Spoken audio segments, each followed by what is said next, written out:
In the 51st year of Konoha, late at night in the village, there stood a building resembling a mushroom. A child with golden hair suddenly awakened, instinctively slapping his right hand down towards the ground and twisting his body, preparing to leap away. That was the formidable punch of the seventh ranked on the heaven list, the Bear King, renowned for his strength. Even if one were the number one on the heaven list, the king of mercenaries, enduring such a blow would surely lead to severe injury, if not death. As the king of mercenaries, the emperor of the entire mercenary realm, he had survived countless battles and evaded danger, making such instincts second nature. Bang! The small body collided with the ceiling and then rebounded, crashing down once more. As he approached the ground, he managed to brace himself with his right hand and rolled to avoid a fall. However, his feet did topple a shelf, producing a cacophony of shattering sounds. Downstairs, lights flickered on, and a voice barked, "Upstairs, what time is it? Are you going to let anyone sleep?" A flash of crimson flickered in his eyes, eerie and sinister. This was not a gaze one would expect from a child, as no mere child could harbor such overwhelming intent to kill. Moments later, the crimson faded, and his eyes returned to a serene blue. Instinctively, the child murmured, "Sumi Masai." This was not a conscious thought, but a reflex of the body. Japanese. Soon after, a piercing headache struck the golden-haired child, and after a considerable time, he regained his composure, exclaiming, "I have actually traversed dimensions and become Naruto Uzumaki." At this moment, Naruto was no longer the Naruto of old. He was the illustrious king of mercenaries, Yomi King. There was no task the Yomi mercenaries could not accomplish, nor any foe the Yomi King could not vanquish. Naruto muttered, "This cannot be real, it's all a fabrication." He pinched himself sharply. The pain affirming the reality of his situation had indeed traversed into the world of Naruto and become its protagonist. System? Is the system there? I wish to return, to fight alongside my brothers once more, please. Let me go back. Naruto lamented. Alas, he found himself without a system. After a lengthy pause, he sighed, "This must be an illusion, a mere figment of my imagination. I'm simply too tired. A moment's rest will suffice." The Yomi King was still engaged in his final struggle. Aspirations were grand, yet reality was stark. The following day, he awoke to find his short limbs and golden hair had not returned. Squatting on the bed, he spent a considerable time in contemplation, then clasped his hands together in prayer, thinking, "Brothers, I can no longer fight alongside you, but I will pray for your success." After his prayer, Naruto declared, "Yomi has departed today. I am Naruto." He was well aware of the tale of Naruto, for in his previous life, it had indeed garnered immense popularity. In moments of ennui, he had even perused a few episodes, as memories of Naruto's life flooded his mind, born to parents who perished, fitting the archetypal hero's journey, relatives sacrificed, boundless powers bestowed.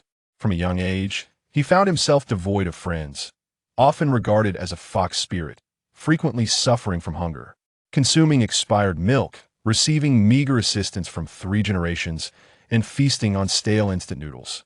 The only times he could satiate his hunger were during visits to the Le Noodle House, where the owner would graciously provide him with extra servings. As for meat, he would often venture to the river to catch fish.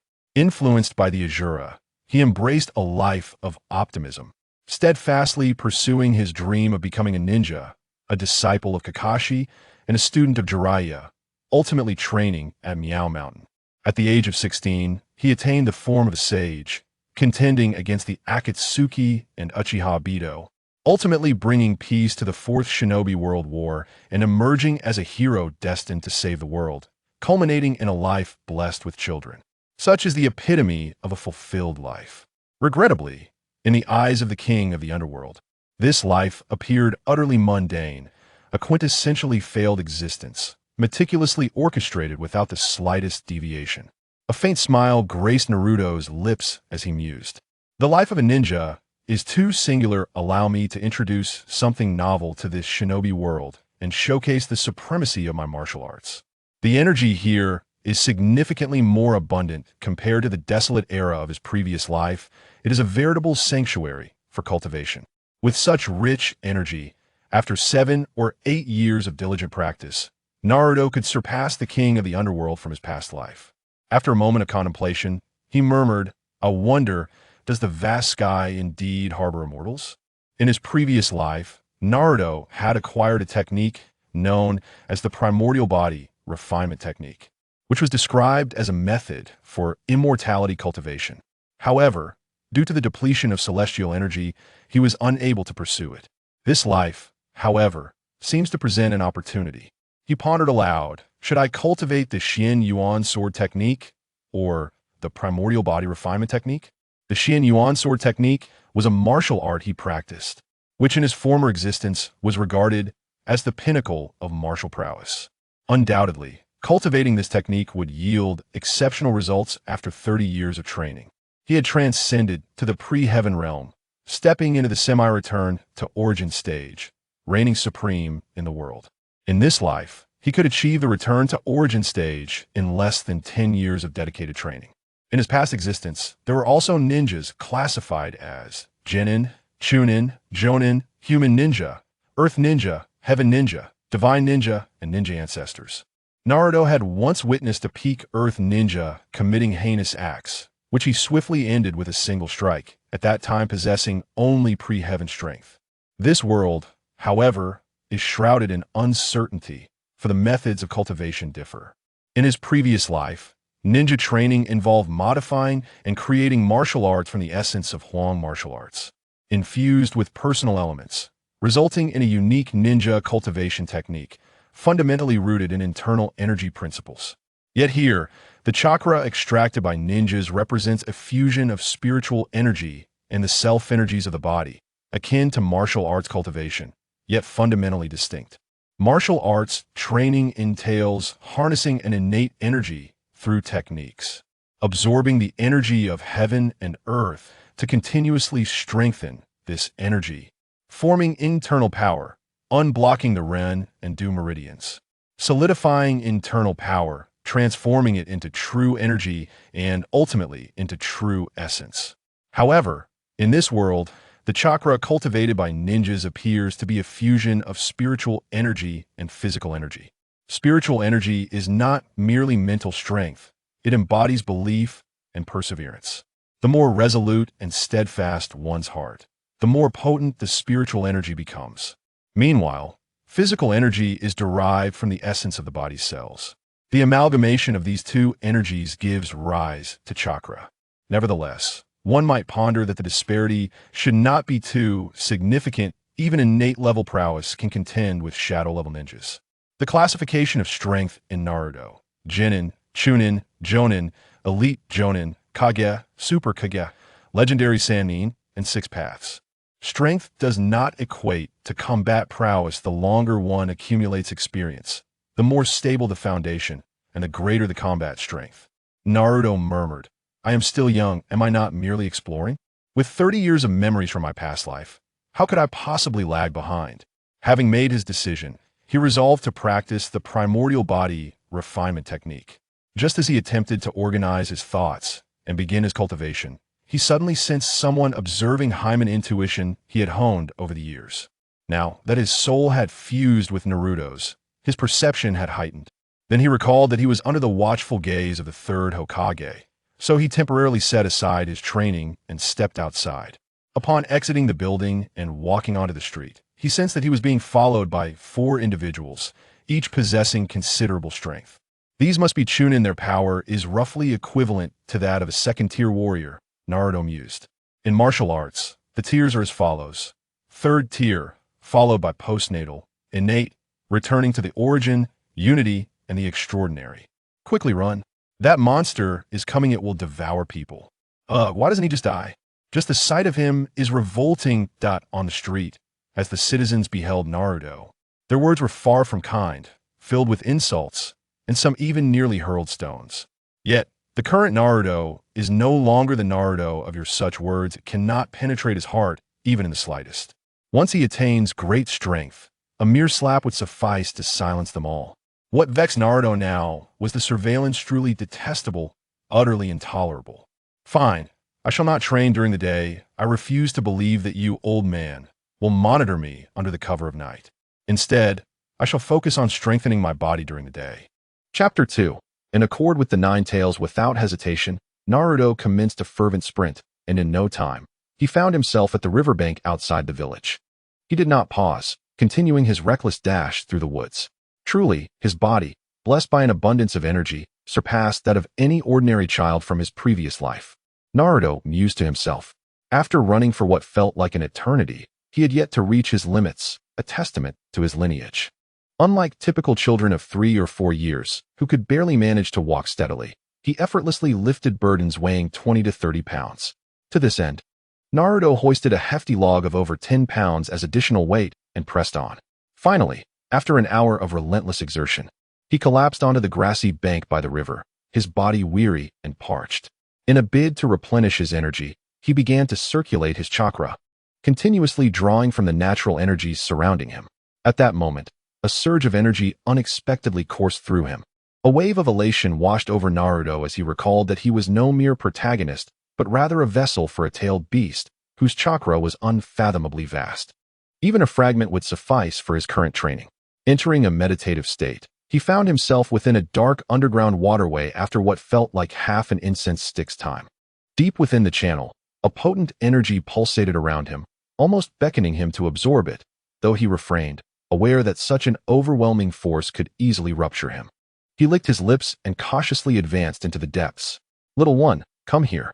Do you desire power? Step closer, and you shall possess immense strength to alter your fate." The voice of the Nine-Tails echoed, laced with an alluring charm reminiscent of a cunning fox. As he journeyed onward, a frown creased his brow. This was indeed a perilous place. Had he been confined here for years, he would surely have succumbed to madness, compelled to undertake reckless acts given the slightest opportunity. Soon, he arrived before a colossal door, towering dozens of feet high, its summit hidden from his view, emblazoned with a prominent seal. Suddenly, a massive fox head roared into existence. Its eyes, resembling crimson lanterns, radiated an aura of malevolence.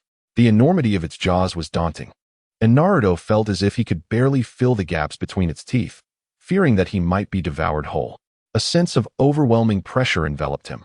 Had it not been for the ceiling restraints, he would likely have been pinned to the ground, immobilized by its presence. "Little one, do you yearn for power? Tear apart that ceiling paper, and all my strength shall be yours," the Nine-Tails tempted once more.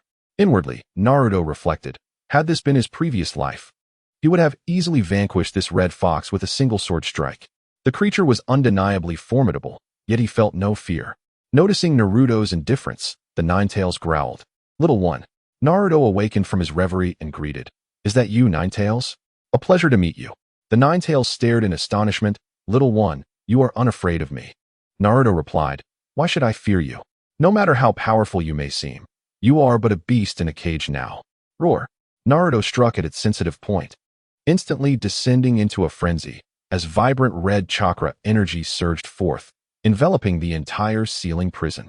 A smile graced Naruto's lips as he proclaimed, "Kurama, thank you. Quickly absorb it and refine it."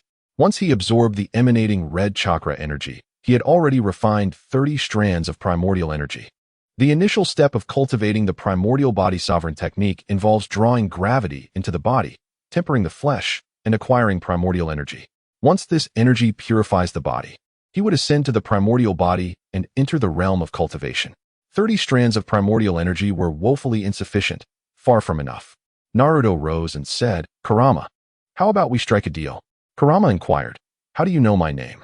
Naruto smiled faintly, a secret. He couldn't reveal that he hailed from beyond this realm, a being not of this world. Kurama asked, "What sort of deal do you propose?"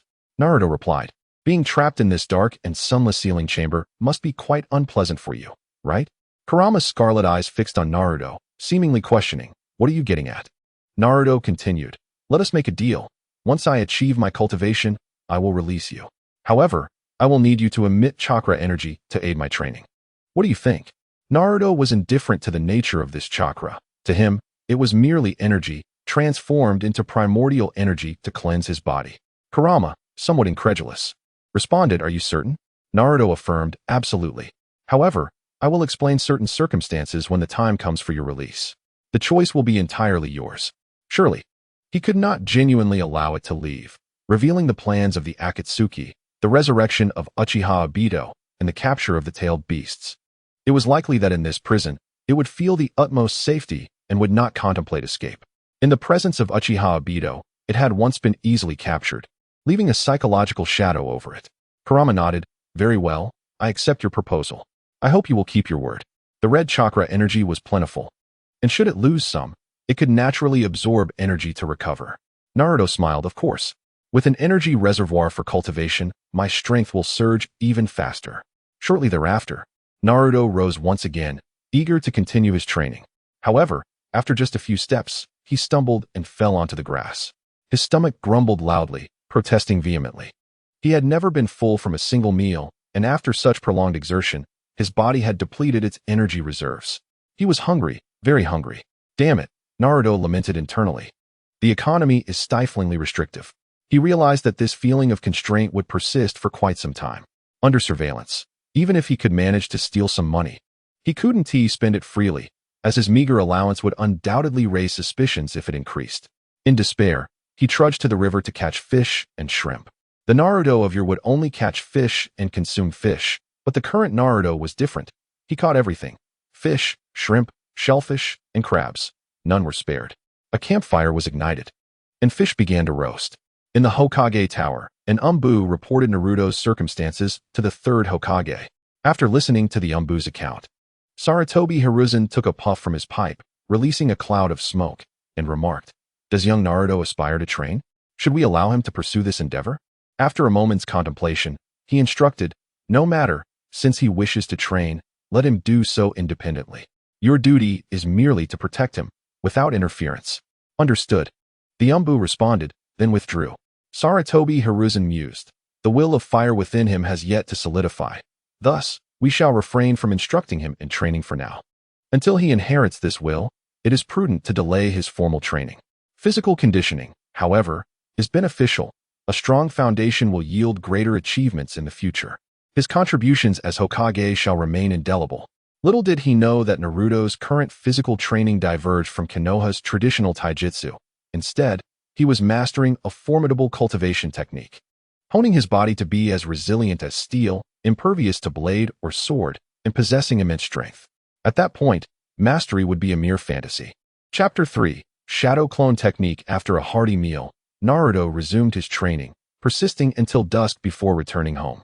There, he lay in bed, communing with Kurama, and continued his cultivation before drifting into slumber. In the blink of an eye, half a year had passed. Naruto concurrently absorbed natural energy and Kurama's chakra, condensing over 1,000 strands of energy. Each day, he underwent the purification of this energy. Though his current strength remained ambiguous, he was no longer daunted by late-stage Genin. With his heightened battle awareness, even Chunin would find it challenging to defeat him. It could be said that he was invincible among those below Chunin rank, including the Uchiha Itachi, who possessed the Sharingan. With his newfound brute strength, a single punch could demolish a house. It was time to enter the primordial body. During these 6 months, Sarutobi Hiruzen visited him thrice, each time bringing a modest yet heartfelt assistance fund. When the third Hokage inquired about the purpose of his training, Naruto cheerfully declared, "I want to work hard and become Hokage when I grow up."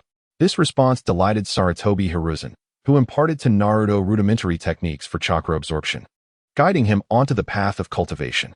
Perhaps due to habit, the Umbu seldom monitored him in the forest, allowing him the opportunity to practice the primordial body technique. One day, as usual, Naruto rose early and ventured into the woods outside the village.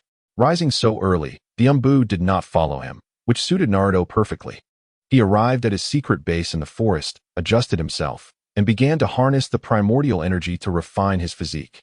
After exhausting all 1,221 strands of primordial chi, he successfully completed his primordial body. "Truly worthy of the Uzumaki clan's physique," he murmured. "Even in my previous life, under this constitution, I was still inferior." Naruto clenched his fists, the sound of cracking knuckles resonating in the air. He could distinctly feel the power coursing through his body. He was now capable of arm wrestling with Tsunade.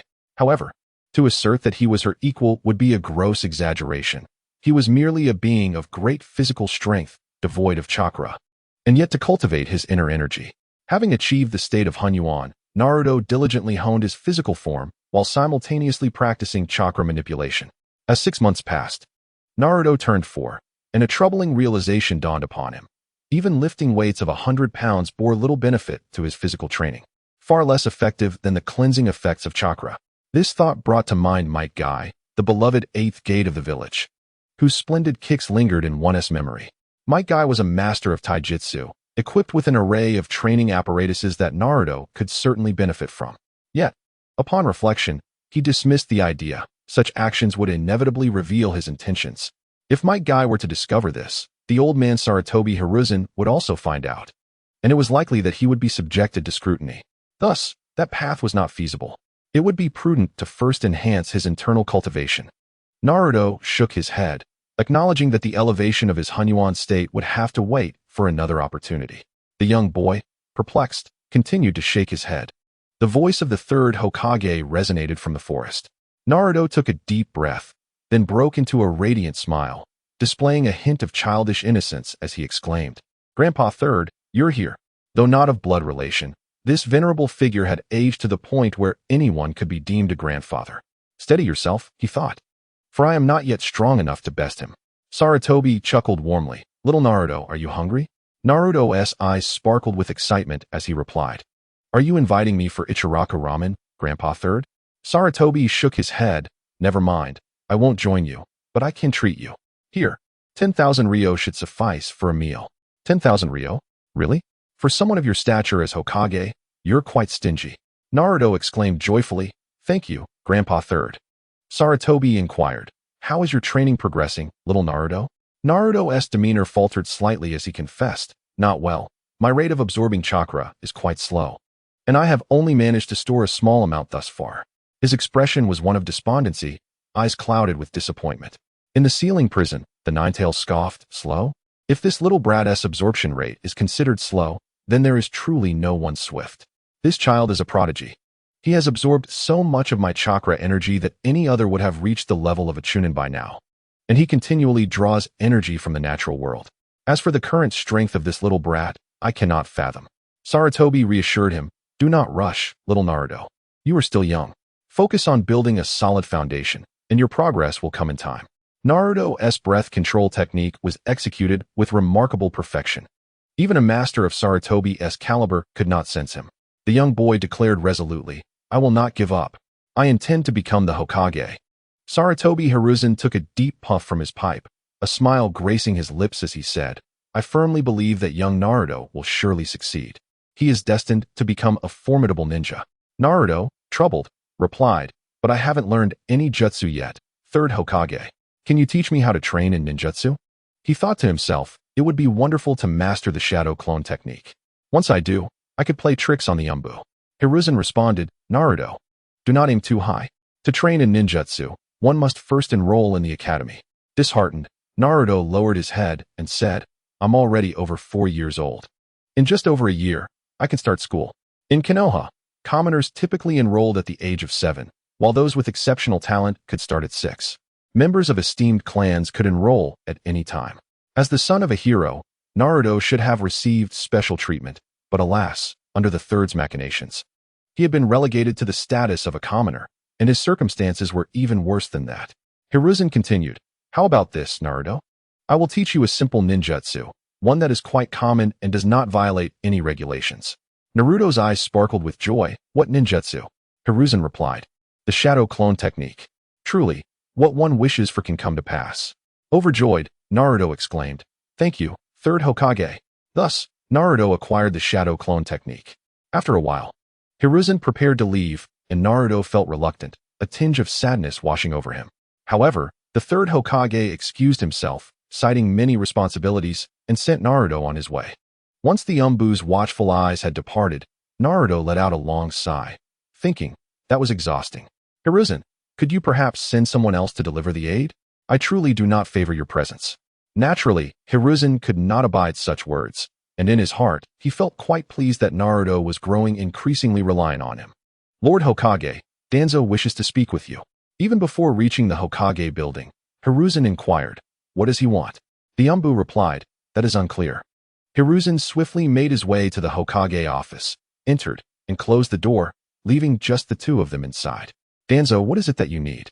Hiruzen asked. Danzo replied, "Hiruzen, you have been visiting the Jinchuriki rather frequently." Hiruzen retorted, "That does not concern you." Danzo insisted, Of course it concerns me, Hiruzen. If anything were to happen to the Jinchuriki, hand him over to me. I will ensure he becomes Konoha's strongest weapon. Hiruzen removed his pipe. Fixing his gaze on Danzo with a cold demeanor, Danzo, I have told you. You need not worry about the Jinchuriki. He is doing well. I warn you. Your route must not approach him.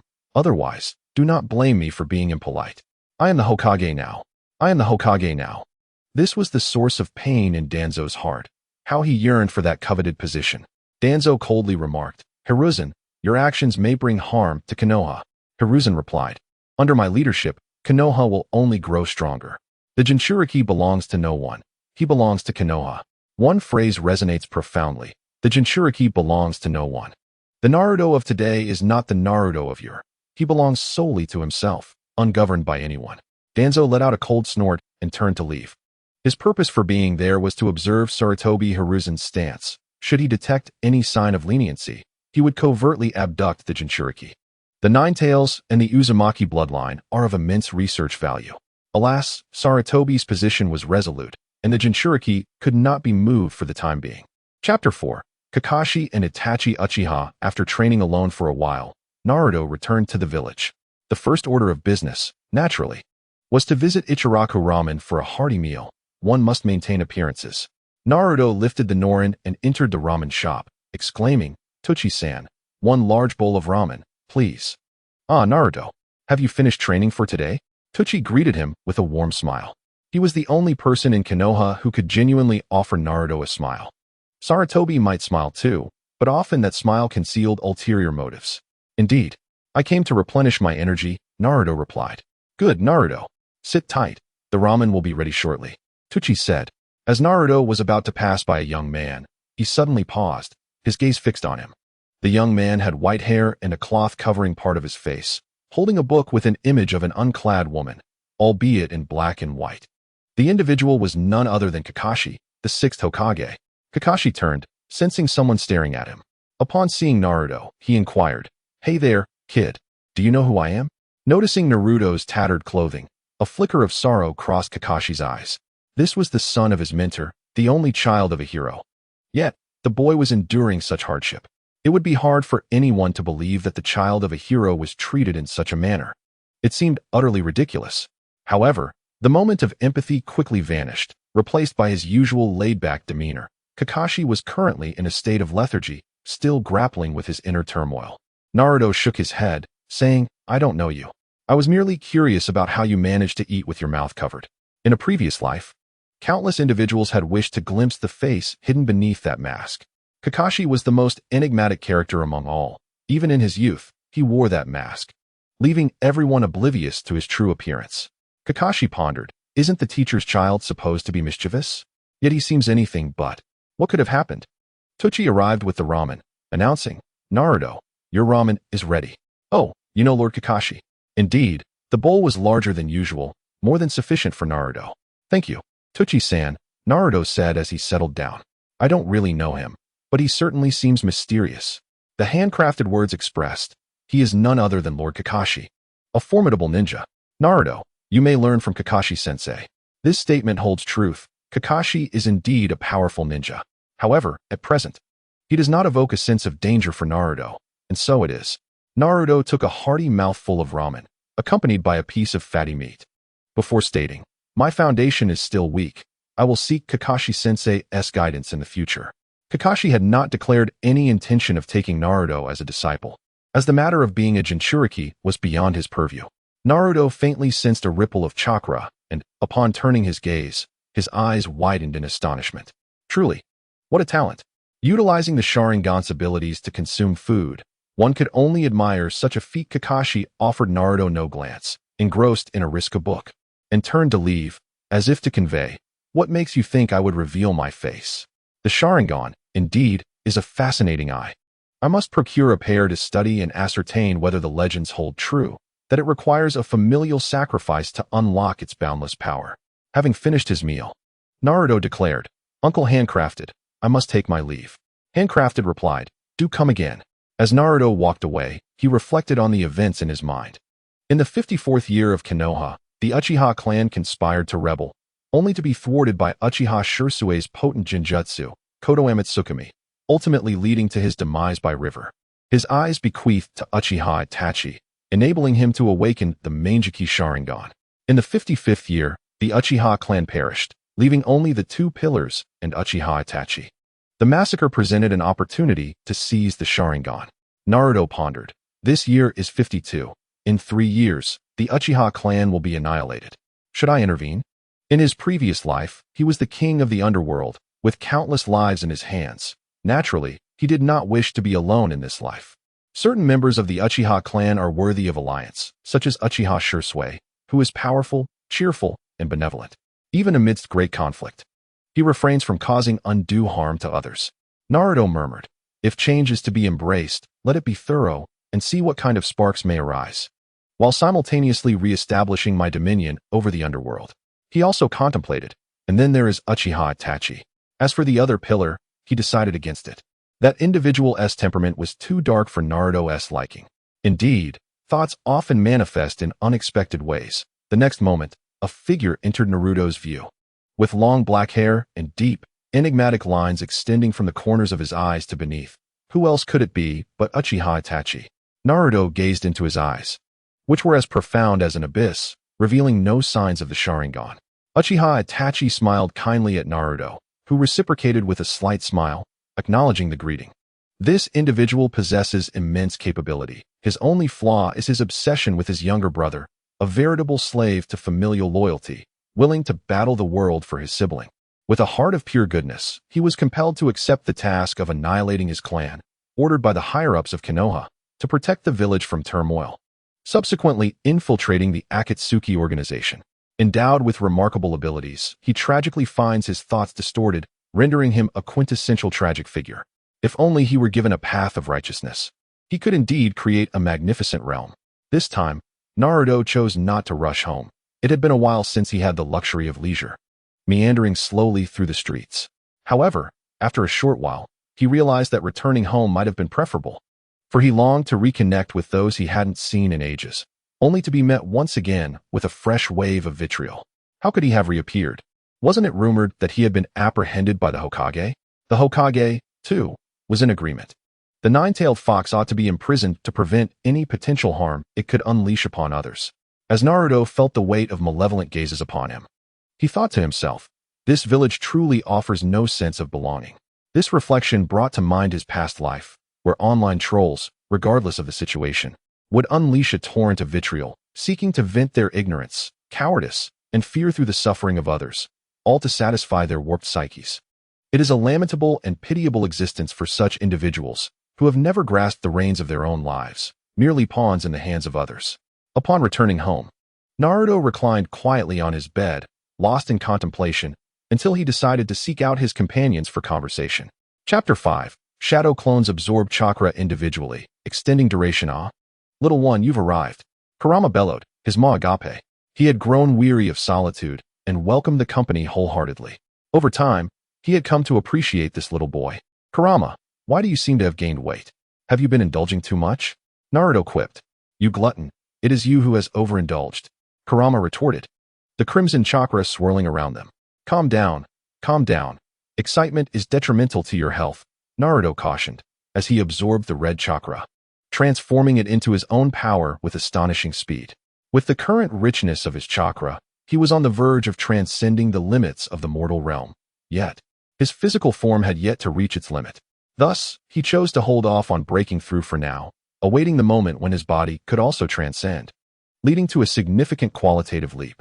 Little one, what is your current strength? Kurama inquired. Naruto smiled faintly and replied, guess, 9 tails. Quit the riddles, little brat.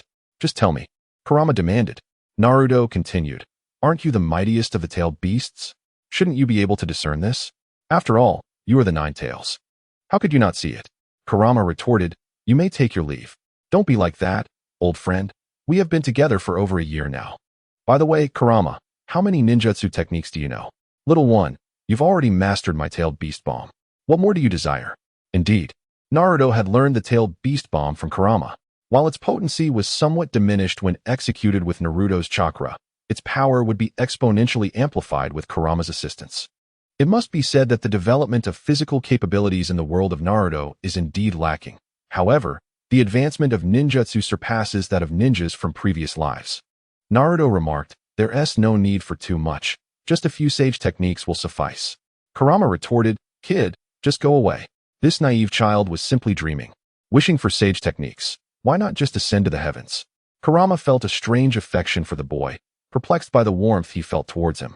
This was naturally due to the harmonious energy within Naruto, which resonated with nature, making the tailed beast feel a sense of kinship. Naruto, not wishing to converse further with the Nine Tails, stated, "Kurama, I will come to chat with you next time." He pondered when he might persuade Kurama to merge with him, transforming into the Nine Tails mode, which would undoubtedly be imposing and magnificent. As his consciousness returned, he realized it was now nighttime. A light rain was falling outside, making the village hidden in the leaves feel even colder. Suddenly, a crack of thunder illuminated the village with a stark brilliance. Lightning? In an instant, Naruto leaped up, his face alight with joy. How could I be so foolish? I can temper my body with lightning. This path is a shortcut among shortcuts. He was certain that by infusing his body with lightning, he could achieve a breakthrough, and perhaps even acquire lightning attribute chakra. If he mastered a few lightning-based jutsu, it would be nothing short of perfection. As for the risk of being electrocuted, given his current physical strength, he was confident he would not perish. Naruto approached the window, gazing at the distant storm clouds. They were not dense, and the lightning was far too elevated to reach, making tonight unfeasible. There would be plenty of time in the future. Returning to his bed, Naruto began to practice the shadow clone technique. This technique, though basic, allowed the user to create tangible clones from chakra, which could act and fight just like the original. Basic? That depended entirely on the wielder. A slight smile crossed Naruto's face. In his hands, it transformed into a formidable forbidden technique.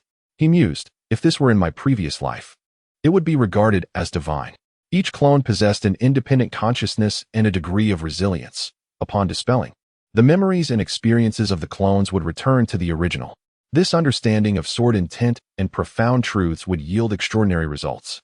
Especially with multiple clones comprehending simultaneously, its effectiveness would be unparalleled. Shadow clone technique. Naruto murmured, and with a series of pops, 5 clones appeared, standing in perfect alignment. Naruto nodded. 5 on the first try, not bad. He pointed to one and commanded, "You, conceal your presence." The clone immediately did so, becoming undetectable. Naruto beamed with delight, exclaiming, "Truly perfect." This would allow him to accomplish numerous tasks. However, the duration of the clones was rather brief. If only they could persist for 7 or 8 days. Or even half a month, that would be ideal. Naruto whispered, "I shall study this thoroughly." Dispersing the clones, he delved into meticulous research. This study consumed a span of half a month.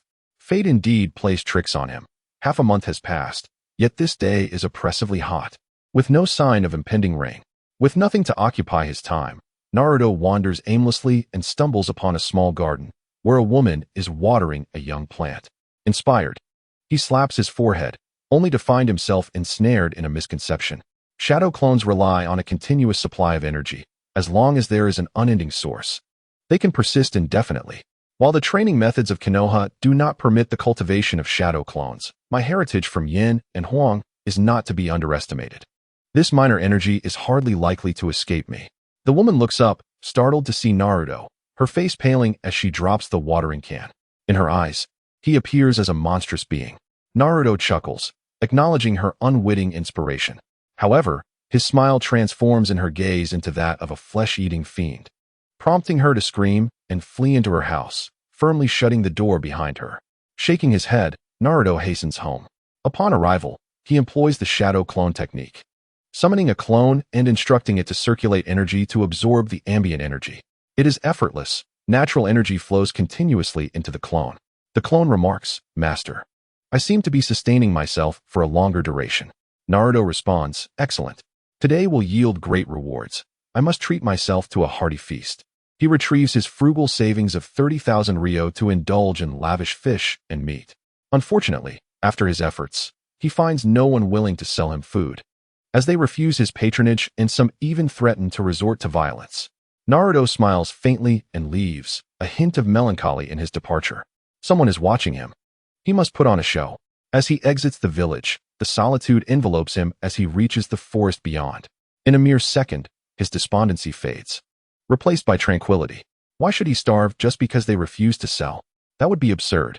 Yet, before long, he finds himself mired in loneliness again, sitting sorrowfully upon a stone. A voice interrupts his thoughts. Little Naruto, you are here again. Chapter 6. Thunder and Lightning. A breakthrough this night is extraordinary. The rain falls heavily, and the clouds are thick, heralding a rare thunderstorm. In the heavens above, lightning flickers like a monstrous serpent, stretching 100 meters and illuminating the world. Naruto has already left a clone behind and ventures alone to the outskirts of the village. He climbs the tallest tree, nearly 40 to 50 meters high.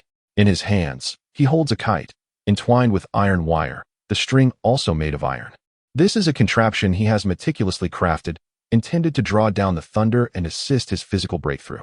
He releases the kite into the sky, sending it deep into the clouds. At this hour, under the cover of darkness, no one can see the fine iron wire.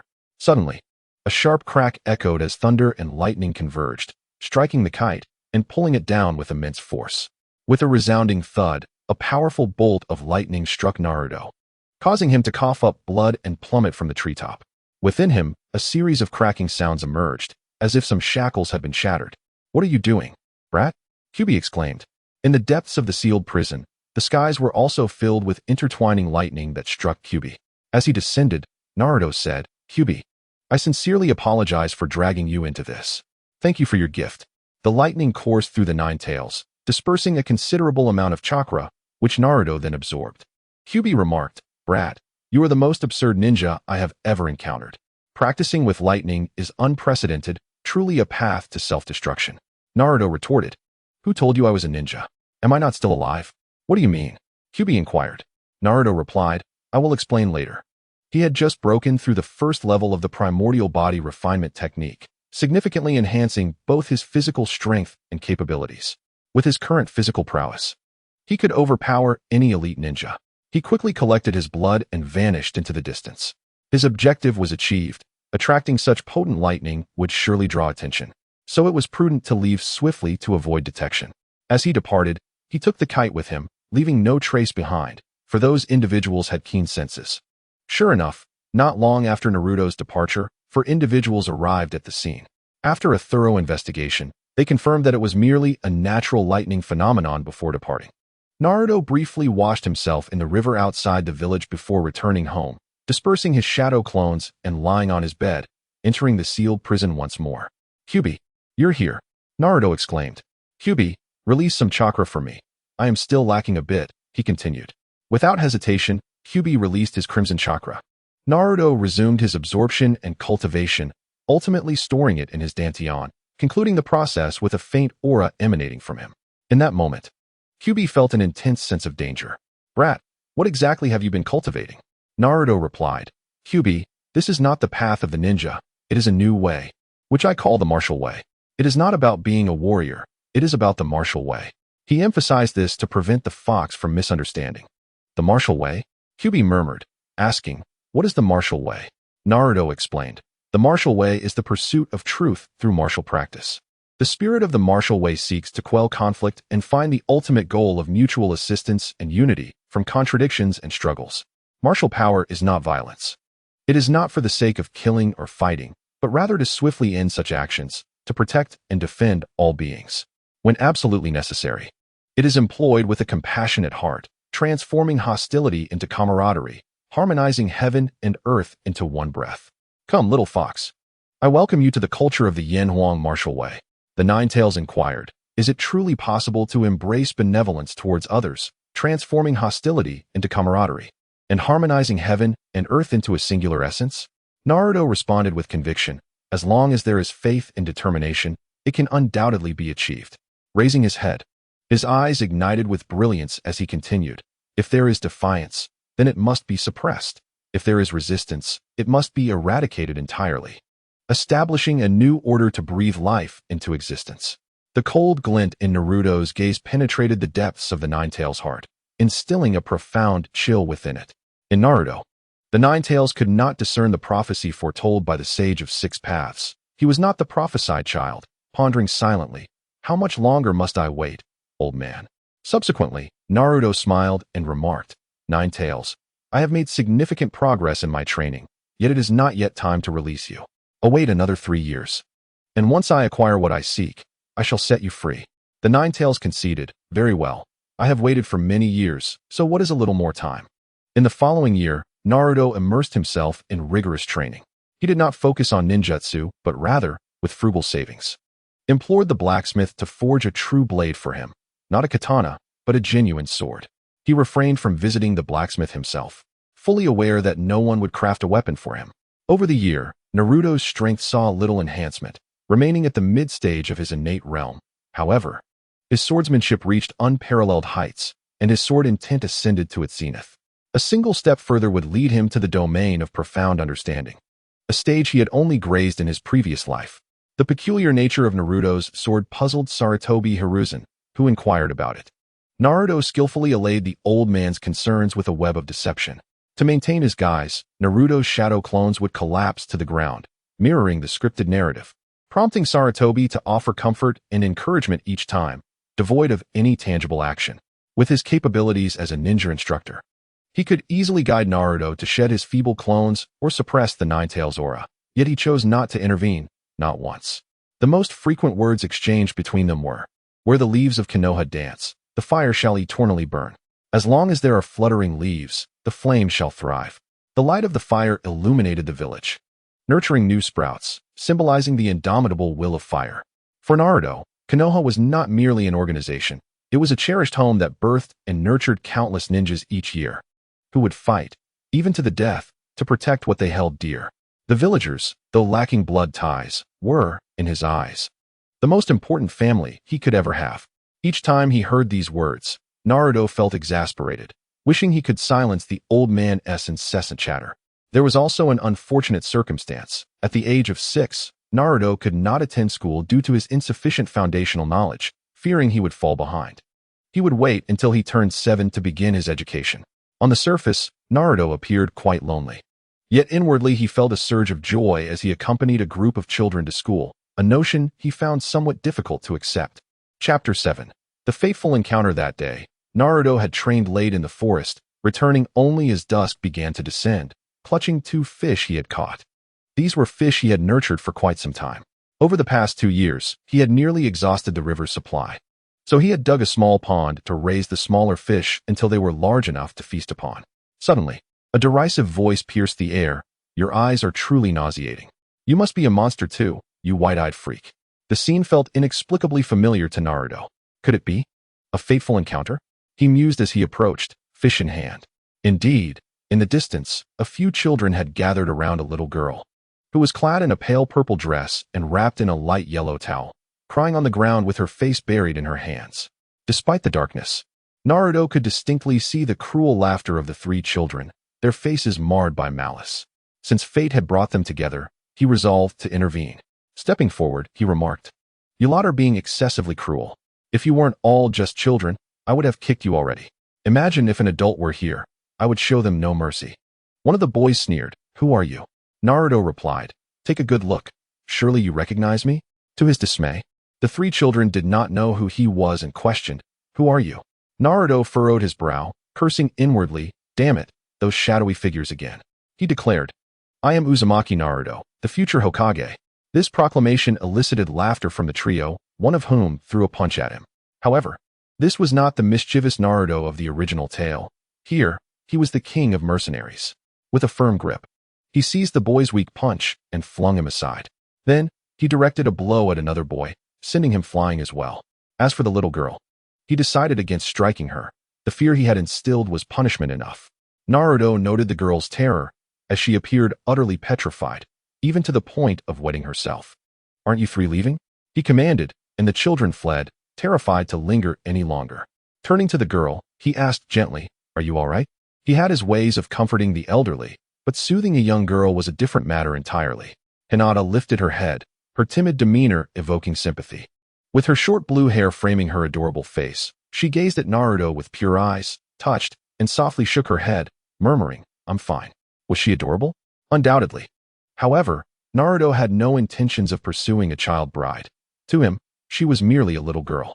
"I'm glad to hear that. It's quite cold out here in the winter. You should head home," he advised, preparing to leave. Hinata rose to her feet, bowed slightly, and expressed her gratitude. Arigato. Naruto waved his hand dismissively, urging her to return home. As she watched his retreating figure, Hinata became lost in thought, her cheeks flushing slightly before she was escorted away by a servant of the Hyuga clan. Upon her return, Hyuga Hayashi, with an unperturbed gaze, remarked, "Hinata, you have disappointed me greatly." Lowering her head in silence, Hinata absorbed his words without protest. This only intensified Hayashi's irritation. However, he understood Hinata's temperament and instructed the servant to take her away before retreating to his chamber. "What transpired today?" Hayashi inquired. A servant abruptly appeared, recounting the events of the day. Hayashi, with his stoic demeanor, responded, "The son of the fourth Hokage, is it?" He was well aware of Naruto's identity, son of the fourth Hokage, Minato Namikaze, and the Jinchuriki of Konoha, a figure of significant importance. After a lengthy pause, Hayashi declared, "In the future, ensure that someone accompanies the young lady when she ventures out." "Yes," the servant replied before departing, leaving a flicker of intrigue in Hayashi's eyes. Back at home, Naruto lay on his bed, murmuring to himself, "The will of this world is truly formidable. It can mend itself." Yet, he pondered, no matter how powerful, any attempt to disrupt him would be futile. However, the awakening of Hinata's Byakugan seemed to signify a remarkable power, potentially rivaling the Rinnegan, the ultimate manifestation of the Sharingan. Endowed with extraordinary strength. Stroking his chin thoughtfully, Naruto concluded, "I've made my decision. One Sharingan and one Byakugan. I must study these two supreme ocular powers." Yet, compared to the Uchiha, the Byakugan of the Hyuga clan was a rare gem. The Hyuga family was divided into the main house and the branch house, the latter marked by a curse seal on their foreheads, ensuring that their Byakugan would be sealed upon death to protect its lineage. Acquiring the Byakugan from the main house appeared challenging due to their limited numbers, with only Hayashi and his two daughters, Hinata and Hanabi, known to him. Hayashi was formidable. Obtaining their eyes would prove difficult. As for Hinata and Hanabi, he deemed it unacceptable to target two innocent children, despite their potential ferocity. Thus, his sights were set on the branch family. Silently and stealthily, he would incapacitate them and seize their eyes, refining them in an instant. He was determined to succeed. As for concealing the eyes, Naruto had numerous methods at his disposal, even leveraging the bloodline powers of the Hyuga clan. However, before embarking on this endeavor, he needed to perfect his invisibility technique. This technique, as he was currently researching, involved utilizing one's abilities to hide in a location, camouflaged by objects in the environment. This left Naruto feeling disillusioned. He had hoped for something far more sophisticated. What he sought was the ability to completely obscure his presence. Walking boldly without detection, this was the true essence of invisibility. He has now gleaned some insights, enabling him to conceal his physical form, though his presence still lingers. He seeks to merge invisibility with breath control, thus allowing him to brazenly engage in nefarious deeds. Of course, committing such acts in front of the Hokage is out of the question, as he would undoubtedly be discovered, not to mention the members of the Hyuga clan, who could easily unveil him with their Byakugan. As for feelings of guilt over seizing from others, he feels no remorse. After all, he is the reincarnated Naruto, a being who has taken countless resources in his previous life. He has amassed an overwhelming abundance of resources, techniques, martial skills, and medicinal herbs, far too many to enumerate. Anything he coveted was seized through cunning, thereby creating millions of enemies. In a world defined by plunder, such behavior is entirely expected. Having reached the pinnacle of sword intent, he now yearns to breach the mysteries of the profound, a challenging endeavor that necessitates an elevation of his power. With his thoughts gathered, Naruto murmured, allowing his mind to settle as he ventured once more into the realm of Kurama. "Little brat, it's been quite a while since your last visit," Kurama expressed with a hint of joy. It had been too long since he had engaged in conversation with Naruto, and he found himself missing their exchanges. "I apologize, Kurama. I have been engrossed in some revelations and have neglected you," Naruto replied. Kurama retorted, somewhat brusquely, "You simply wish to absorb chakra, don't you?" "Kurama, let us not be so petty. We are friends now. What is yours is mine, and there is no need for such scrupulousness." "And what about yours?" Kurama inquired. "Mine will naturally remain mine," Naruto asserted. Brat. Chapter 8. Capturing Uchiha Shursui in the 54th year of Konoha, Naruto is now 6 years old. After several months of training, he has already transcended the innate realm. This was something utterly unattainable in his previous life. Attaining the innate state without a decade of immersion was inconceivable. In this life, not only is the energy of the world rich, but he also possesses the nine tails, which absorbs natural energy at double his own rate. Thus, his training is akin to three versions of himself progressing simultaneously, resulting in an astonishing speed of growth. His mastery over the technique of invisibility has reached perfection. He can approach the Umbu without them detecting his presence. It is indeed strange that he has yet to encounter them even once. As he traverses the forest, he muses aloud. During this time, I have frequently roamed the streets and woodlands, yet I have not come across Uchiha Shursui or even Uchiha Itachi. This is most peculiar. Without encountering these two, how can he alter their fates? As time passes, Naruto remains empty-handed, speculating. Could it be that they have gone on a mission? Nevertheless, he perseveres. As soon as he enters the forest, he employs the shadow clone technique, wandering through the woods, particularly along the riverside of the Uchiha family's back mountain, where these two often share their innermost thoughts. Indeed, persistence brings rewards. One day, as Naruto approached the lakeside, he heard the flapping of a crow's wings. A crow was soaring towards the back mountain lake, and his eyes brightened. He recalled that Uchiha Shursui had a fondness for crows. Without hesitation, he hastened towards the location. Indeed, on the precipice stood a young man, a kunai strapped to his back. Who else could it be but Uchiha Shursui? From the whispers of crows, Uchiha Shursui's expression turned grave, followed by a soft sigh. Reluctant to see his clan divided or his village embroiled in conflict, he felt compelled to act. Naruto emerged slowly, and Uchiha immediately sensed his presence. Turning around, he was momentarily taken aback upon recognizing Naruto. As a member of Root, he was well aware of Naruto's identity. "May I have a word with you?" Naruto inquired. "You know me?" Uchiha Shursui replied. A smile graced Naruto's face as he responded, "Uchiha Shursui." The prodigious talent of the Uchiha clan. Uchiha Shursui's demeanor shifted to one of caution. While his identity was not a closely guarded secret, it was unlikely that someone like Uzumaki Naruto would possess such knowledge. "What else do you know?" he asked. "A great deal," Naruto replied, "including your affiliation with the Umbu, your prowess, and your eyes, among other things." Uchiha Shursui scrutinized Naruto further, pressing, "Does that include your own identity?" This question carried a hint of danger, given that the Jinchuriki of the Nine Tails had escaped the village's control. Yet, Uchiha Shursui only recognized Naruto as the Nine Tails host, unaware that he was the son of the fourth Hokage, Minato Namikaze. Naruto smiled slightly. "What do you think?" Uchiha Shursui's gaze grew somber. "What is it you wish to discuss?" he asked. Did Naruto intend to employ Kotoame Tsukumi on him? This is not a suitable location for conversation. It is easily surveilled. "Follow me," Naruto declared, taking the lead. He was wagering that Uchiha Shursui would indeed follow. Presently, Uchiha Shursui remained fiercely loyal to the village. Should the Jinchuriki pose a genuine threat, he might impose his will through Kotoame Tsukumi. Uchiha Shursui complied and followed Naruto. Soon, they arrived at a subterranean cave. The darkness enveloped them until Naruto lit a candle, illuminating the space. "What do you wish to discuss?" Uchiha Shursui inquired once more. "Patience, please. Have a seat," Naruto replied. He settled onto a wooden bench, while Uchiha Shursui knelt upon a patch of grass. "Let us talk about Konoha today," Naruto finally stated.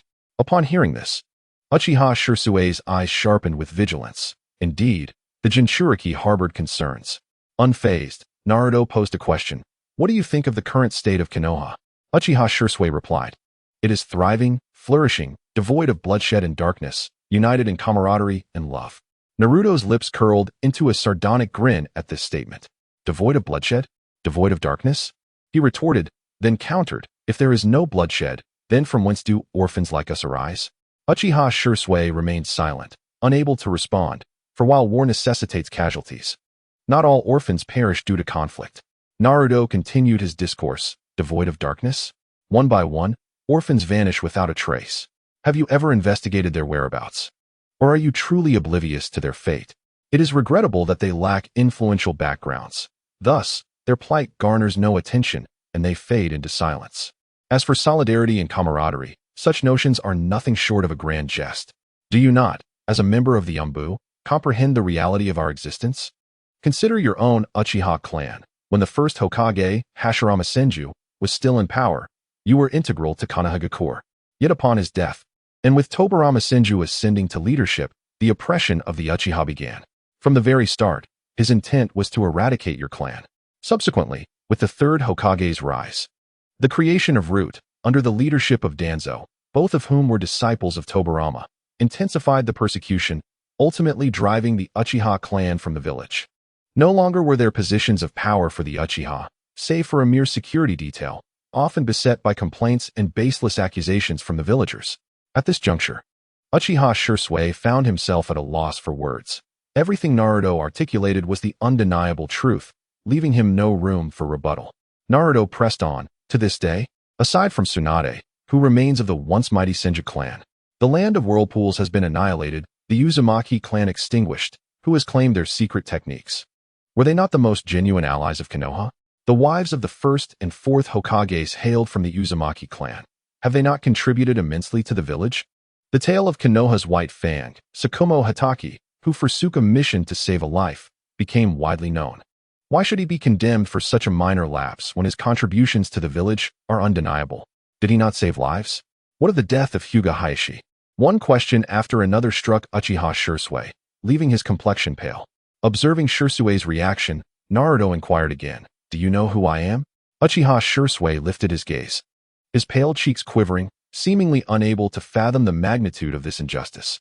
Naruto raised his hand, ruffling his hair, and remarked, "There can't be too many yellow-haired individuals in Konoha, can there?"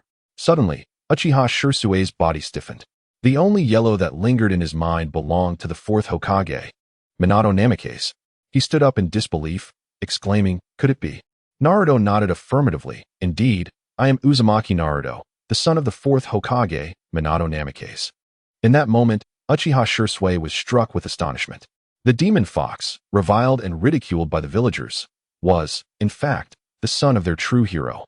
The absurdity of it all overwhelmed him. How could the village act in such a manner? How could Lord Hokage allow such events to transpire? How could Lord Danzo spread such rumors? Naruto continued, "My father was unwavering in his loyalty to Konoha, and even in death. He aspired for me to become the village's Jinchuriki, to protect Konoha. Yet, what is the outcome? His child, having consumed expired milk, survives on a meager and pitiful relief fund, yearning for meat, forced to catch fish from the river by his own hand. He is worse off than the commoners, enduring relentless abuse each day." Uchiha Shisui could no longer stand. He collapsed onto the ground. Naruto's words had thoroughly infused the ugliness of Konoha into his heart, assaulting his spirit and challenging his ninja way. After a moment, Uchiha Shisui rose and prepared to depart. Naruto inquired, "Shisui, where are you headed?" Chapter 9. The malignant ninja way. Uchiha Shisui turned and replied, "I must seek out Danzo to understand why he treats you this way. I need to ask the Hokage why he does not intervene in such matters. Why does he not reveal your identity?" Naruto retorted, "Foolish, utterly foolish." Uchiha Shisui looked at Naruto in confusion, unable to grasp what was amiss. Naruto continued, "Shisui, you are too naive. Do you truly believe that without the consent of the Konoha elders, without the approval of the third Hokage, Danzo would dare to so brazenly slander me? The son of a hero? He did not conceal his malice towards the higher-ups of Konoha, nor towards the third Hokage, nor towards Danzo." Uchiha Shisui shook his head. "That cannot be. The third Hokage," Naruto interrupted, "impossible. Let me ask you, how many tales of Senju Hashirama can you still hear in the village? He is a great hero who ended the Warring States period, yet how many of his deeds are mentioned in the textbooks being taught now?" Uchiha Shisui had never paid attention to this before, but upon reflection, most of the propaganda in the books was about the third Hokage's achievements, with only a few references to Hashirama and Tobirama, the two Hokage. Uchiha Shisui questioned why. Why is it like this? Why does the third Hokage do such things? He was perplexed, completely unable to comprehend. He did not respond to Naruto's words, for they were undeniable truths. Naruto stated, "Do you know that the third Hokage often seeks me out these years? Are you aware of what we discuss?" Uchiha Shisui lifted his gaze to Naruto, seeking an answer. Naruto recounted the conversations he had with the third Hokage, his intentions unmistakable. Upon hearing this, Uchiha Shisui remarked, "He seeks to impose his will upon you, to transform you into Konoha's guardian, casting him as the light that glorifies his splendid achievements." Naruto replied, "You are not entirely foolish. I remember him saying that the will of fire is to protect the tender sprouts, allowing them to flourish. But in every battle, how many children are involved? How old was Senju Rope Tree when he perished? 12, if I recall correctly. He was the legitimate heir of the Senju clan. Why should he be sent to the battlefield? And what of Obito, Kakashi, Itachi, and you? How young were you? This is the Konoha you hold in such radiant esteem. Are you aware of how many children Danzo captured for his experiments? Do you know how many lives were sacrificed to extract the cells of the Senju clan? Or how he sought to study your Uchiha lineage's Izanagi, desperately attempting to acquire the Sharingan? Upon hearing the final words, Uchiha Shisui trembled, overwhelmed by the sheer horror of the revelation. Was this truly the Konoha they had vowed to protect? It was utterly tainted. The faith that resided in Uchiha Shisui's heart crumbled completely, methodically crushed by Naruto, transforming Konoha from a sanctuary into a disillusionment. Naruto inquired, Shisui, do you believe this village is worth protecting? Shisui remained silent, shaking his head repeatedly. Naruto chose not to press further, sensing Shisui's tumultuous thoughts. He decided to give him time to gather his composure before continuing their conversation. After a half-hour passed, Shisui's breathing steadied. At that moment, Naruto asked, Shisui, how do you perceive the current world in comparison to the Warring States period? He refrained from discussing Konoha further. The hammer had already struck, and there was no need for further blows. Naruto aspired to establish an organization founded on a belief system, and in this world, nothing held greater significance than peace. However, he had not anticipated that his initial ambition to create a formidable organization would culminate in the establishment of a powerful martial empire. Shisui remarked, the Warring States era was an exceedingly dark time, characterized by relentless conflict between nations, clans, and individuals, staining the earth with blood, rendering life the most disposable of commodities. Today, while wars persist, they lack the gruesome ferocity of that bygone era. Naruto acknowledged, indeed, Senju Hashirama stands as a great hero, having ended the chaos of the Warring States and founded Konoha, achieving an unparalleled legacy through the village nation system, which has been emulated by various nations.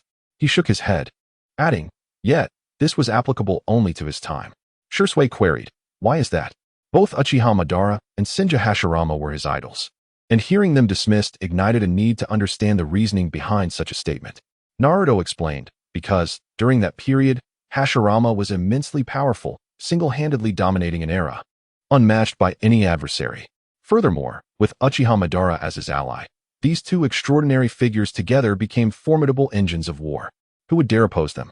Any ambitions were merely harbored in silence. Even the most cunning strategies paled against such overwhelming strength. Thus that era was a time of peace. Now, however, wars rage year after year, claiming tens of thousands of lives annually. The reason lies in the absence of an unparalleled figure to impose restraint, allowing ambitious individuals to unleash their potential and incite conflict. As for the third Hokage, often hailed as the strongest Hokage, nonsense. He has graced the battlefield only a handful of times. Were it not for the contributions of Konoha's prominent clans, what would he amount to? In my eyes, he is merely a cowardly old man. Take, for instance, the recent Nine Tails incident. My father, with his extraordinary talent and the Yellow Flash moniker, invented the Rasengan in the prime of his youth, his prowess already rivaling that of the third Hokage. Why not let the third seal it? He was nearing the end of his life. It would have ensured his legacy as a hero, and Konoha would remember the Sarutobi clan. Wouldn't it have been better to have a thriving fourth Hokage instead? Furthermore, did my father truly relinquish all power to my father when he became Hokage? If my father were not a commoner, would the position of Hokage have fallen upon him? Speaking of Sarutobi Hiruzen, Naruto felt an intense fury. This old fool is utterly despicable. In the past, had Naruto criticized the third Hokage, Uchiha Shisui would have surely offered a rebuttal. However, now that faith has crumbled, he is undoubtedly correct. Such is the character of Sarutobi Hiruzen, a man of this nature. Naruto unleashed a powerful declaration, stating, in my view, all these battles stem from this twisted ninja way. Some individuals uphold the ninja way to protect friends and family, while others pursue vengeance and take lives. There are even those whose ninja way is to ascend to greater heights, amassing power over thousands. With myriad ninja ways, conflict is bound to arise. For the sake of their own ninja way, they will stop at nothing, even if it means the death of countless innocents, deeming it justified and worthwhile. The ninja way often inflicts suffering upon others. Take the Land of Rain, for instance. What wrongs have they committed? Numerous ninja villages have waged battles upon its territory, resulting in countless casualties among its citizens. Have those self-righteous ninjas, who pride themselves on their noble ninja ways, considered that the people of the Land of Rain are human too? Why ignite the flames of war on their soil? The great ninja villages, when outside their own borders, consider themselves messengers of justice, fighting for their own ninja ways. Yet, have they ever pondered that, in the eyes of the citizens of the Land of Rain, they are the true invaders? Their justice is built upon the lives of others. Can innocent slaughter ever be deemed just? When Naruto referred to the ninja way as twisted, Uchiha Shisui initially disagreed, feeling a surge of anger. However, upon hearing the subsequent words, his heart shattered once more, as faith crumbled yet again. Naruto inquired, "Shisui, do you wish to change this twisted ninja way, to reduce the wars and the deaths in this world?" Chapter 10. The establishment of the Dragon Organization. Naruto did not claim that he could eradicate war and slaughter from the world, for such a notion is impossible. As long as humanity exists, conflict and darkness will inevitably follow, a cycle that cannot be severed at any time. Uchiha Shisui nodded, "I wish to." Naruto continued, "Then join my organization, and together we shall alter this sickly world, establishing a realm of martial arts characterized by peace, democracy, and freedom." Uchiha Shisui, perplexed, asked, "Martial artists?" Naruto clarified, "Not martial artists, but martial arts." The concept of a warrior is also flawed. Regardless of whether their master is virtuous or malicious, they unconditionally execute commands, whether it involves senseless slaughter or just causes. The practice of seppuku upon failure is a detestable relic that must be discarded. Uchiha Shisui inquired, "What is martial arts?" Naruto replied, "Martial arts is the path of cultivation through martial practice, the foremost avenue in the pursuit of truth. The essence of martial arts lies in the cessation of conflict, striving for harmony and unity amidst discord. It is not an embodiment of violence or senseless bloodshed, but rather a means to swiftly halt slaughter and combat, safeguarding and defending all beings. When absolutely necessary, it is invoked with a compassionate heart, transforming hostility into camaraderie, uniting heaven and earth in a singular breath. This includes the harmony between humanity and the divine. It is through virtue that one inspires others, prioritizing humanity, embodying resilience and valor, while cherishing moderation." Naruto elaborated on the spirit of martial arts, particularly emphasizing the concept of chivalry. Uchiha Shisui's eyes sparkled with intensity as he absorbed Naruto's words, especially the final proclamation, uniting the spirits of all individuals to exert collective strength in a singular direction would yield a formidable force capable of vanquishing all darkness. Uchiha Shisui's eyes gleamed with hope and illumination as he gravely remarked, "Naruto, command me as you wish." Naruto's heart swelled with joy. A master had willingly pledged allegiance to him, and his journey into the netherworld was about to commence. He welcomed Shisui, adding, "However, there are matters I wish to discuss. The existence of any organization hinges upon the support of the populace. Without the people, the organization is rendered meaningless." In his past life, the Netherworld Mercenary Corps had gained global renown, bolstered by a few smaller nations that supported them for their role in preventing war and rescuing countless impoverished souls. This assistance, however, threatened the interests of certain empires, leading them to conspire against the Corps. Uchiha Shisui sat quietly upon the mat, attentively listening. To him, every word spoken by Naruto was an elevation of his soul, a transcendence of character. Naruto continued, "Shisui, the policies and systems of our nations are fundamentally flawed. The notion of separate nations and villages is erroneous. Take the Land of Fire as an example. The leader of Konoha, the Hokage, commands the loyalty of the villagers who fight in the name of the Hokage. Yet, Konoha is also comprised of the citizens of the Land of Fire, whose feudal lord is the ultimate authority. Does the Hokage completely abide by the lord's commands? This is something anyone of significance would comprehend. Furthermore, influenced by the Hokage's will, would the villagers of Konoha serve the feudal lord? If you were commanded by the lord, would you heed his orders?" Uchiha Shisui shook his head affirmatively. He listened only to the commands of his leader. Naruto pressed on, "This creates a duality of governance within the Land of Fire, which is perilous for any nation. In the event of a grand conflict, if the Hokage and the feudal lord engage in machinations for personal gain, who suffers? Naturally, it is the common people. As the saying goes, prosperity brings suffering to the populace, and demise brings suffering to the populace. This encapsulates the truth of the matter. Moreover, within the Land of Fire, there exist numerous smaller states, each led by a feudal lord, forming additional micro-governments. Can the Land of Fire truly unite as one? This analysis prompted Uchiha Shisui to re-evaluate the world, revealing its current state of disarray. Naruto integrated the philosophies of his past life and articulated them from various perspectives, centering the theme around the people. Upon hearing this, Uchiha Shisui radiated with a newfound vitality, having discovered motivation and the meaning of existence anew.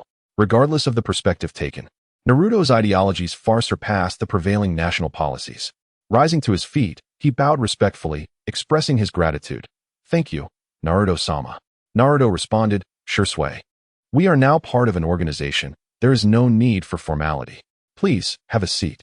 Shisui complied and sat down, eager for Naruto's guidance. Naruto continued, "Shisui, have you noticed that many from your clan are plotting to rebel against Konoha?" Uchiha Shisui nodded affirmatively. Naruto inquired further, "Do you intend to use the Kotoame Tsukumi Jinjutsu to alter their will?" Shisui gazed at Naruto in disbelief, exclaiming, "Naruto-sama, you are truly remarkable." In his heart, he regarded Naruto as omniscient and omnipotent, the very embodiment of a savior. Naruto explained, "Shisui, I need you to reshape their will, instilling the ideas from our conversation. This way, our numbers will grow, and with strength and unity, our endeavors will become more manageable, unlike now when it is just the two of us." Shisui beamed with joy, saying, "Thank you for the reminder, Naruto-sama. I am more than willing to assist with this." Naruto recalled Itachi Uchiha, stating, "I know you share a close bond with Itachi, but he must remain unaware of our endeavors." Confused, Shisui asked, "Why, leader?" "Itachi is intelligent and exceptionally gifted. He will undoubtedly become a powerful asset." Naruto replied, "I am aware of Itachi's talents, which are indeed on par with yours. However, his role is different. He is a member of the Umbu and Root, a double agent deeply influenced by the third Hokage's will. Should he learn of our organization, it could pose a significant risk. You must gradually shift his perspective." Shisui acknowledged. "A double agent, understood, leader."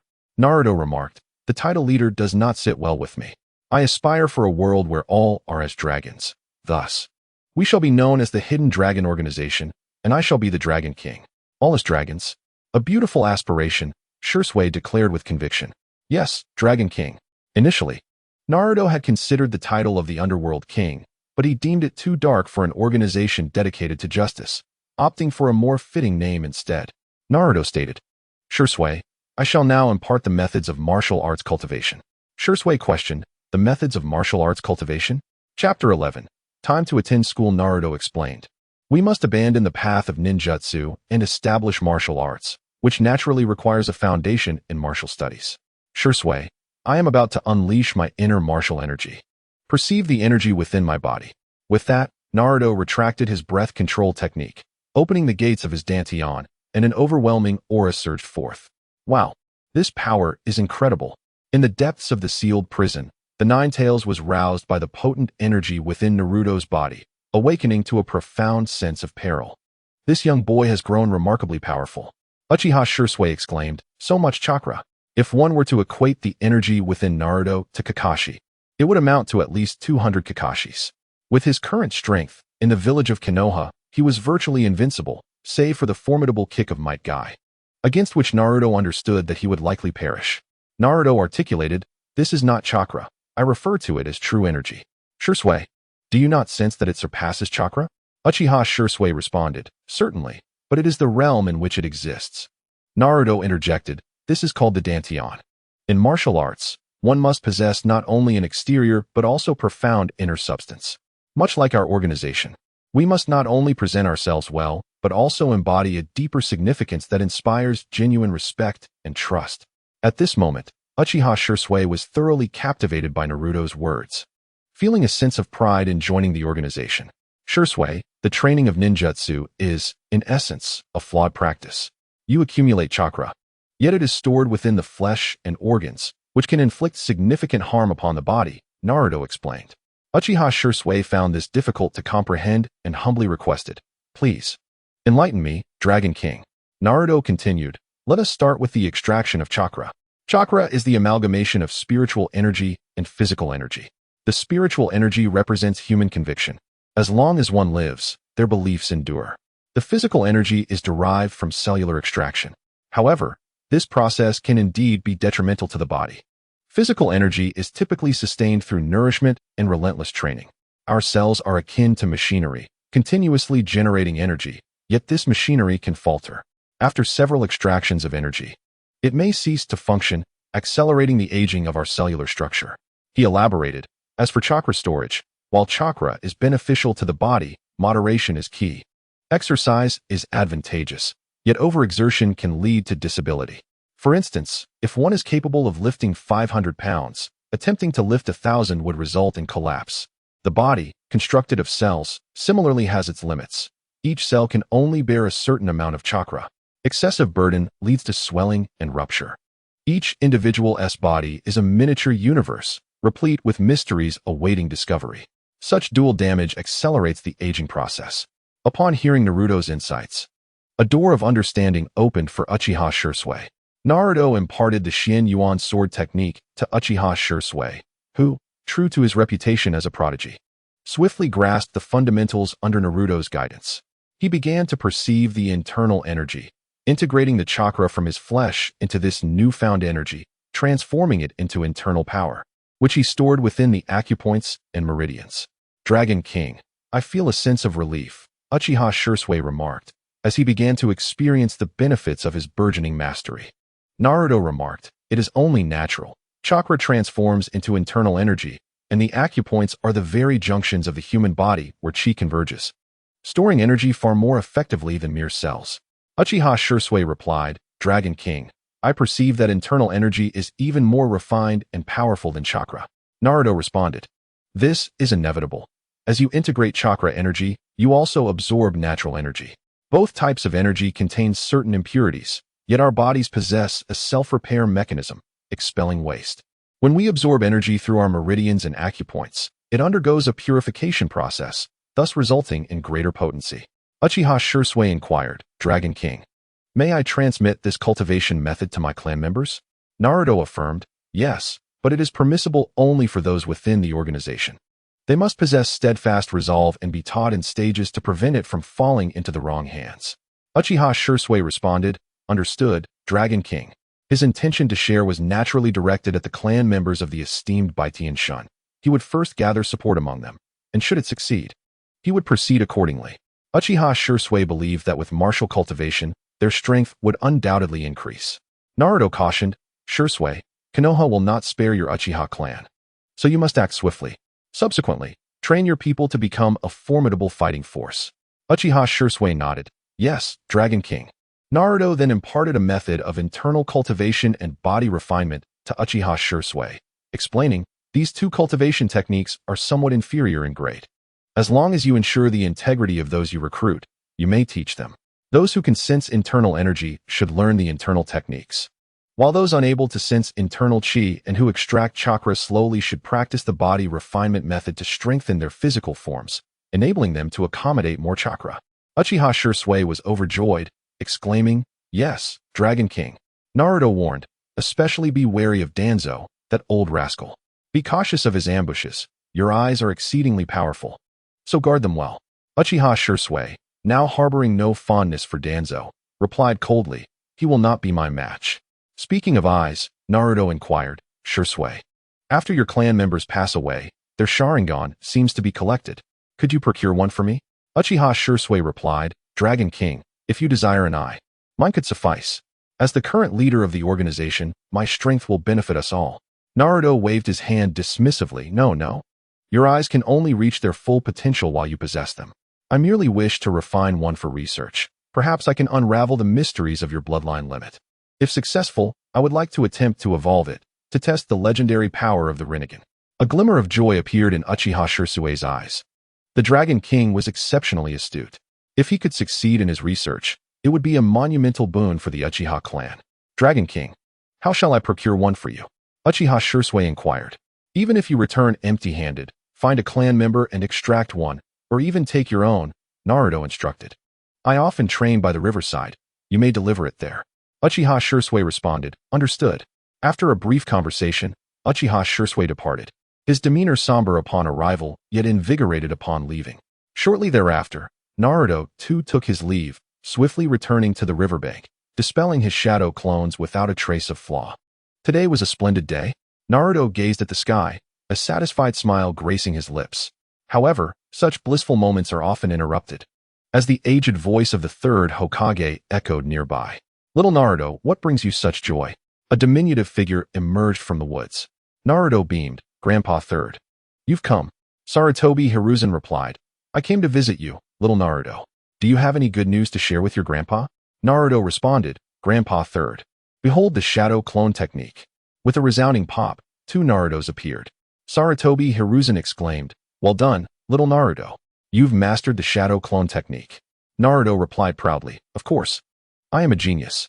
Hiruzen chuckled. Indeed, little Naruto, it seems you are ready for school. Naruto's face lit up. Really? But I thought one had to be 7 years old. Why the change of heart? Hiruzen explained. Because little Naruto is a genius. He took a puff from his pipe, prompting Naruto to feel an urge to punch him for his inconsistency. Alas, the decision rested solely with Sarutobi Hiruzen. Attending school was inevitable for Naruto. A group of children lamenting their fate. Chapter 12. Sharingan and Byakugan. The following day, Uchiha Shisui presented Naruto with a Sharingan, a 3-tomo variant. Holding the Sharingan, Naruto refrained from immediate refinement, murmuring, now I have the Sharingan, but I still need the Byakugan. He hesitated to refine it, contemplating the acquisition of the Byakugan for simultaneous refinement, pondering the possibility of being discovered and exiled from Konoha, seeking refuge in the land of tea to establish his own organization. As night fell, Naruto left home, leaving a clone behind. His target was the Hyuga clan. The branch and main families of the Hyuga were not markedly different. 2 brothers, one the clan head and the other a branch member, shared the same bloodline and Byakugan abilities. Naruto did not recklessly intrude upon the Hyuga clan, but instead sought to gather intelligence discreetly, aware that several formidable figures resided within. Who could tell if someone might activate their Byakugan and detect his presence? He approached cautiously, acutely sensing his surroundings, noting several hidden guards without chakra fluctuations. Evidently, none had activated their Byakugan. One of these guards was a member of the branch family. Silently, Naruto crept behind him, seized his neck, and rendered him unconscious before a sound could escape.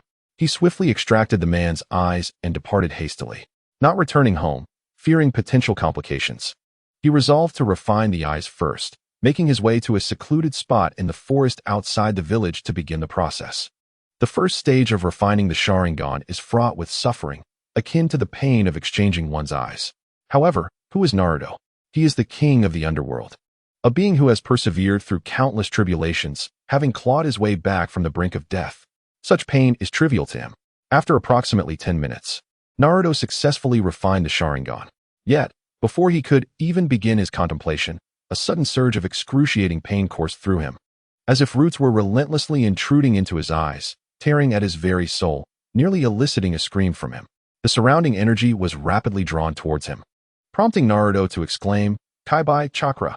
The Kaibai, sensing the flow of chakra, responded, Kid, what have you done? A crimson chakra erupted from Naruto's abdomen, coursing through his veins and converging in his eyes. This continued for nearly half a stick of incense before it subsided. Thank you, Kaibai, Naruto said gratefully. No need for thanks, kid, but what exactly are you doing? The Kaibai inquired. I'm studying my eyes. It seems I've made some progress, Naruto replied. The Sharingan? Asked the Kaibai. Yes, and the Byakugan as well. Don't worry, Kaibai, I'm not researching this to combat you. With my current strength, I don't need the Sharingan to deal with you. The Kaibai sighed in relief, understanding that the Sharingan is indeed his nemesis and thus warranted caution. Naruto then produced a mirror to examine his eyes, curious to see how handsome he had become. Holy smokes, a kaleidoscope Sharingan, he exclaimed upon seeing his reflection. In the mirror, his right eye, no longer blue, had transformed into a 6-pointed star state. He had never anticipated that this would evolve into a kaleidoscope Sharingan. Gradually, Naruto regained his composure and shook his head. No, the eye that Shisui provided was merely a standard 3-tomo Sharingan. He was certain of this. The energy fluctuations within the Sharingan indeed indicated it was a normal Sharingan. However, after refining, it had morphed into a kaleidoscope Sharingan, which posed a dilemma. Something was amiss. Naruto did not find it unusual to absorb a substantial amount of chakra energy, as the Sharingan also serves as a reservoir for chakra, which is quite normal. But why? What could be the reason? He meticulously recalled the sensations experienced during the refining process. Body, eyes, chakra, internal energy, and consciousness all seem to have been extracted. Soul power. It's soul power.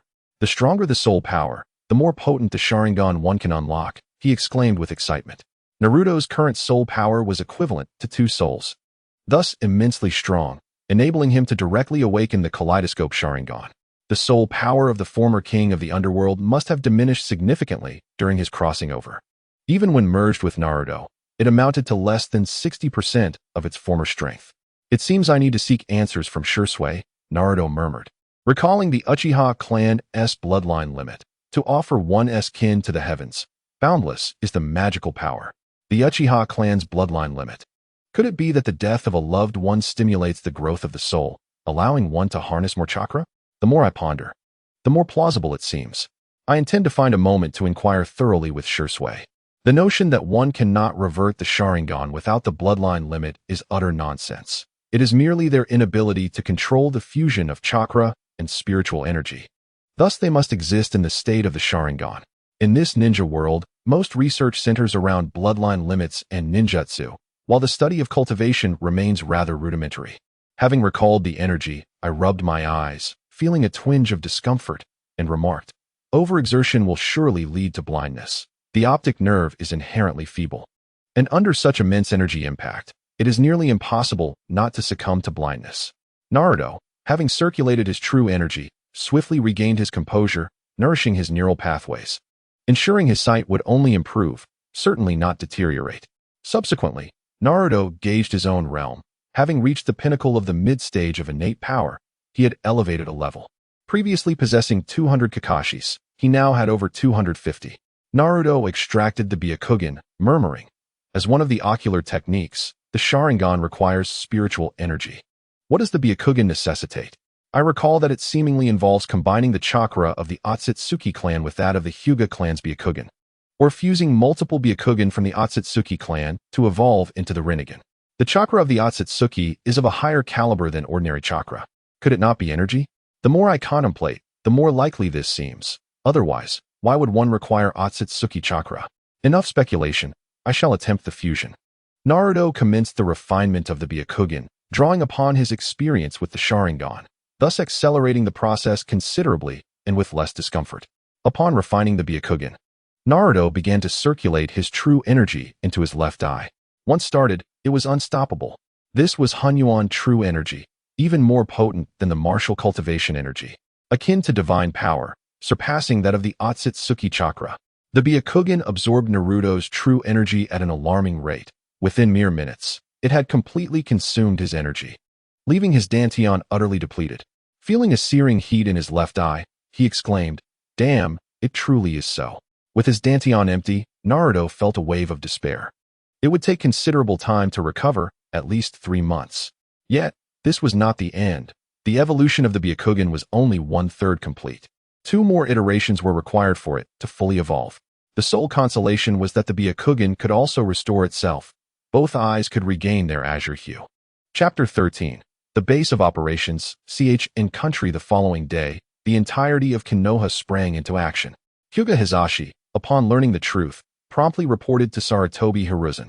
This was a grave matter. The Byakugan of the Hyuga clan had been seized by an unidentified individual, and their loss would no longer render it an exclusive possession of Konoha.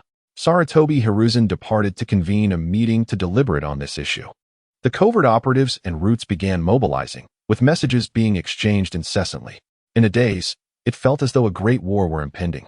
Alas, it seemed futile. Not a trace was discovered, nor any breath left behind.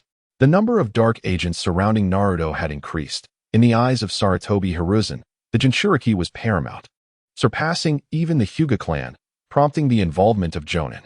Furthermore, Naruto was not permitted to leave the compound, and the meager provisions were delivered to him. Any desire to venture out would have to wait for some time. Consequently, Naruto's schooling was also postponed, which provided him with a modicum of solace. After a fortnight had elapsed, this ordeal finally concluded. Despite the relentless efforts of half a month yielding no results, the presence of dark guards around Naruto remained unchanged. Yet he was at last allowed to venture out for leisure. This was sufficient. He could finally meet Uchiha Shisui. Upon arriving at the riverbank, he summoned shadow clones to fish, for in total, with no knowledge of when one might vanish.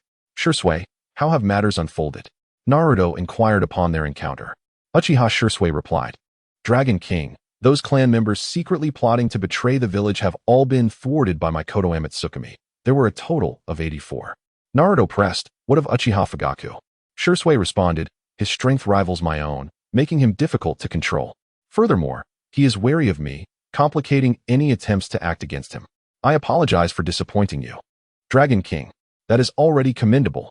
Thank you for your efforts, Shursui, Naruto acknowledged. Shursui shook his head. It was no trouble, Dragon King. What shall be our next course of action? Naruto stated, train these 80+ individuals.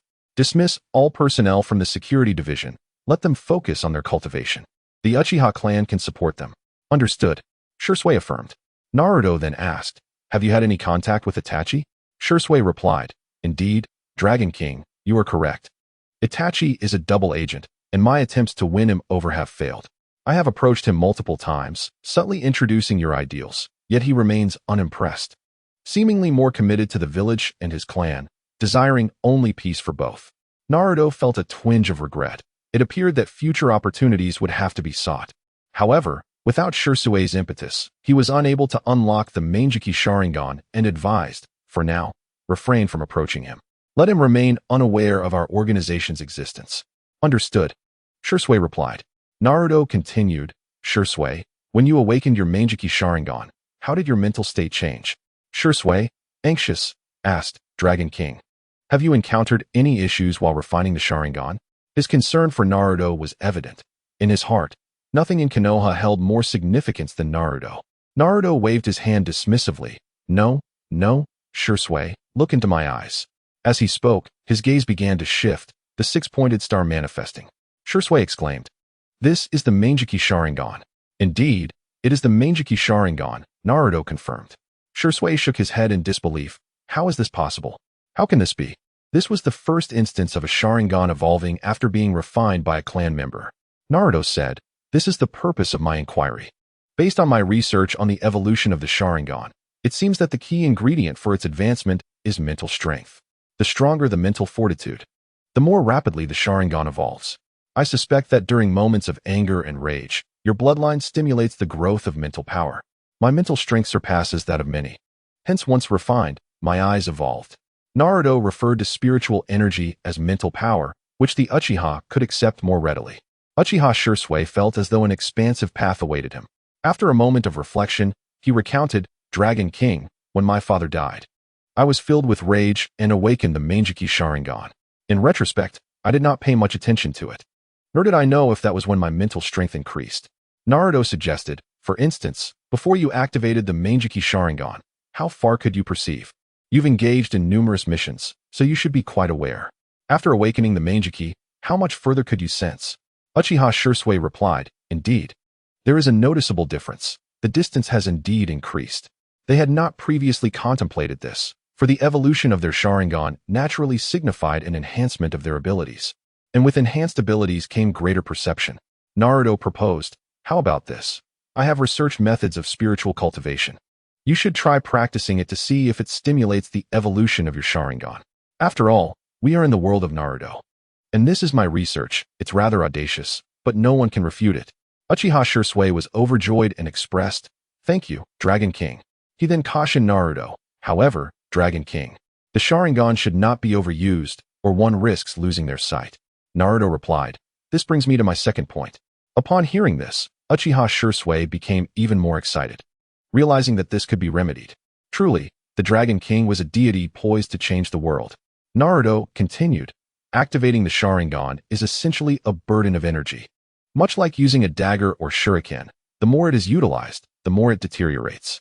Our visual nerves are similarly subjected to the continuous energy load, and inevitably, they incur damage. Although our bodies possess self-repair mechanisms, excessive strain accumulates over time, leading to irreparable damage and eventual blindness.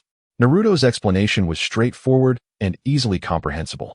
He further elaborated, once you cultivate true energy to nourish your visual nerves, the risk of blindness will diminish. Utilizing internal energy can suffice, though the effects may not be optimal. Uchiha Shursui was pleased and bowed to Naruto, stating, thank you, Dragon King. Naruto responded, Shursui. Now we are part of the same organization. We are brothers and sisters. Such formalities are unnecessary from now on, understand? Uchiha Shursui affirmed. Yes, Dragon King. I shall remember. Shursui inquired further about cultivation, and Naruto provided detailed answers, benefiting him greatly. He resolved to train diligently and strive to break through to the first-tier strength. Naruto, not forgetting his next plan, remarked, Shursui, among the 84 individuals, are there those of your clan who can rival Jonin? Uchiha Shursui replied, Dragon King. Do you have a specific plan? Naruto remarked, certainly. In order to grow strong and prosperous, we must venture out to expand our influence, establish a stronghold, gather orphans, and win over the common folk, gradually enlarging our ranks until we forge a name for ourselves that attracts even more individuals to join our cause, thereby enhancing our strength and enabling us to change the world. Uchiha Shursui, with clarity of thought, responded, the Dragon King speaks wisely. Among our clan, there are 2 elite Jonin with the power of the Sharingan, and as long as we do not encounter overly formidable elite Jonin, we possess the means to protect ourselves. Naruto replied joyfully, that is splendid, Shursui. You must train them diligently. Uchiha Shursui inquired, very well, but where do you intend to establish our stronghold, Dragon King? Naruto answered, in the land of Tea, which boasts a considerable area and a substantial population, yet lacks a hidden village, surrounded by the sea. It is an excellent location for discreet development. Chapter 14. Enrollment. Naruto had been idling for another 10 days when he received notice that school was about to commence. He understood that his arduous days were upon him. On the day of enrollment, Sarutobi Hiruzen, aware that Naruto would attend the Ninja Academy alone, decided to personally escort him, hoping to instill in him a sense of reliance. Upon seeing him, Naruto felt irritated, yet he feigned politeness, saying, Grandfather Third, why have you come in person? Sarutobi replied, I am here to accompany young Naruto to school. Naruto retorted, I can go by myself. Sarutobi insisted, look, all the other children have their parents to see them off. As your elder, I am your grandfather. It is only natural for a grandfather to escort his grandson. Inwardly, Naruto thought, huh? You are more like a grandson. Your entire family is like that. Young Naruto, as you enter the Ninja Academy, be sure to train hard and strive to become a powerful ninja who protects the peace of Konoha, Sarutobi advised. Naruto affirmed, yes, I will. I am destined to be the future Hokage. Sarutobi smiled affectionately and gently ruffled Naruto's hair. Naruto snapped, don't touch me, you old man. Get lost. Under Sarutobi's gaze, Naruto dashed into the school, appearing to embrace the school life, while actually seeking to distance himself from the old man. As Naruto entered the playground, the previously boisterous area quickly fell silent. His presence had a more profound effect than even that of the Hokage. It was he, the son of the nine-tailed fox. They must steer clear of him, for he is a harbinger of doom. What was the reasoning behind allowing this demon fox to attend school? One could only wonder what the Hokage was thinking. Whispers circulated among both adults and children, their eyes fixed on Naruto, some filled with deep-seated loathing. Among the prominent clans observing this scene, a singular thought echoed in their minds. This was excessive. They were not foolish. They had their suspicions regarding Naruto's identity. The Nine-Tails incident, the tumult surrounding the fourth Hokage, and the fact that his wife was nearing childbirth. All these clues pointed to a connection. Golden hair, blue eyes, and the association with the fox demon were enough to unveil Naruto's lineage. If they could not deduce it, their esteemed clans would indeed be rendered obsolete. However, such truths could not be openly acknowledged, for doing so would disrupt the peace of Konoha. Coupled with the third's insidious tactics, one could only speculate on the number of lives that might be lost. Naruto moved towards a corner, finding solitude more comfortable. The commencement ceremony before the start of school remained unchanged, as the third Hokage commenced his usual diatribe, instilling the will of fire into every child, eliciting waves of fervent cheers. Reluctantly, Naruto found himself among those who garnered attention, for the old man's gaze was fixed upon him, even calling out several times about his aspiration to become Hokage, which brought about a flawless conclusion to Sarutobi Hiruzen's speech. Upon entering the classroom, Naruto endured a flurry of discussions. Every step he took met with avoidance, as if he were a venomous serpent. Naturally, this did not include the scions of the prominent clans, such as the Nara, Akimichi, and Hyuga families, especially Hyuga Hinata, who, upon spotting Naruto, twirled her fingers nervously and whispered, "It's wonderful that Naruto-kun is here at school too." Naruto, choosing not to make a fool of himself by seeking companionship. Walked alone to the corner, where it was tranquil enough to settle down. Internally, he cursed, that old dog is spying on me again. Indeed, at that moment, Sarutobi Hiruzen had returned to the Hokage office, observing Naruto. Due to Naruto's predicament, there were very few students around him, with the first 3 rows entirely empty. Nara Shikamaru, witnessing this, felt a twinge of indignation and stood up to approach Naruto. Akimichi Choji, noticing Shikamaru's movement, munched on a chip and followed suit. Nara Shikamaru smiled and introduced himself. Hello, I am Nara Shikamaru. Akimichi Choji added, I am Akimichi Choji. Would you like some chips? Rising to his feet, Naruto introduced himself. I am Uzumaki Naruto, pleased to meet you both. Their greetings were etched deep within their souls, reminiscent of their shared heritage. Sarutobi Hiruzen observed the trio, taking a puff of smoke and remarking, now that school has commenced, it is indeed time to make a few friends. He would not intervene in the budding friendship between Naruto, Shikamaru, and Choji. Thus, the two settled beside Naruto and began conversing with him, the scene remaining largely faithful to the original narrative. Naruto felt a surge of vitality. After all, Shikamaru was a strategist, and with his support, many endeavors could be undertaken, contingent upon his ability to forge connections. Nara Shikamaru and Akimichi Choji were soon joined by Yamanaka Ino, who greeted them but faltered upon seeing Naruto. Approaching the duo, she whispered, "Why are you sitting with him?" To which Shikamaru replied, "Ino, why don't you find another spot? We are sitting here with Naruto-kun." Yamanaka Ino cast a glance at Naruto, who responded with a smile. A shiver ran through her as she turned and walked away. Naruto shook his head slightly. In response, neither Shikamaru nor Choji spoke, though a flicker of helplessness crossed Shikamaru's eyes, while Choji's chip-eating slowed a fraction. Then, a girl entered, the one with pink hair and green eyes, adorned in a red dress, exuding a gentle beauty akin to cherry blossoms. This was none other than Haruno Sakura, one of the 3 class beauties. As Naruto scanned the room, he noticed the absence of Uchiha Sasuke, pondering, something feels off. Where is that brooding genius? Wasn't he supposed to be here with us? Or has my presence altered the course of events? He has changed somewhat, but not entirely. Not long after his muttering, a coldly handsome youth strode into the classroom. His striking appearance instantly captured the gaze of most female students, his jet black hair, azure shirt, and profound narrow eyes bewitching them into love-struck maidens. Among them, Haruno Sakura and Yamanaka Ino were the most fervently smitten. Naruto observed Sasuke and mused inwardly. This guy's looks are truly impeccable, a dashing young lad indeed. Uchiha Sasuke swept his gaze across the room before settling on Naruto and his companions. Recognizing Naruto, the boy despised by many, he walked over without hesitation and seated himself a row ahead of them. Nara Shikamaru sighed, troublesome. Akimichi Chg spared a glance but, finding his potato chips far more appealing, resumed his voracious munching. Sasuke had chosen this spot not only for its sparse occupancy, but also out of curiosity toward Uzumaki Naruto. Their first encounter had left a deep impression, and he found it peculiar why others labeled him a fox demon. Could he truly be the child of a fox? Yet, Uchiha Sasuke was not one for self-introductions. Who was he? The prodigy of the Uchiha clan. How could he deign to speak first?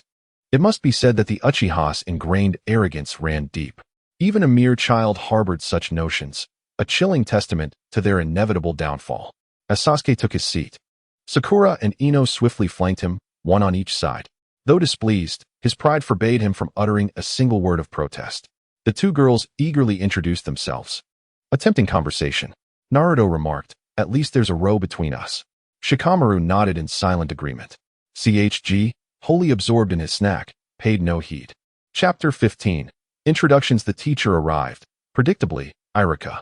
The moment Iruka entered, his eyes instinctively sought Naruto. He could never forget that his parents had perished tragically that night, and his hatred for the 9-tailed fox burned fiercer than any civilians.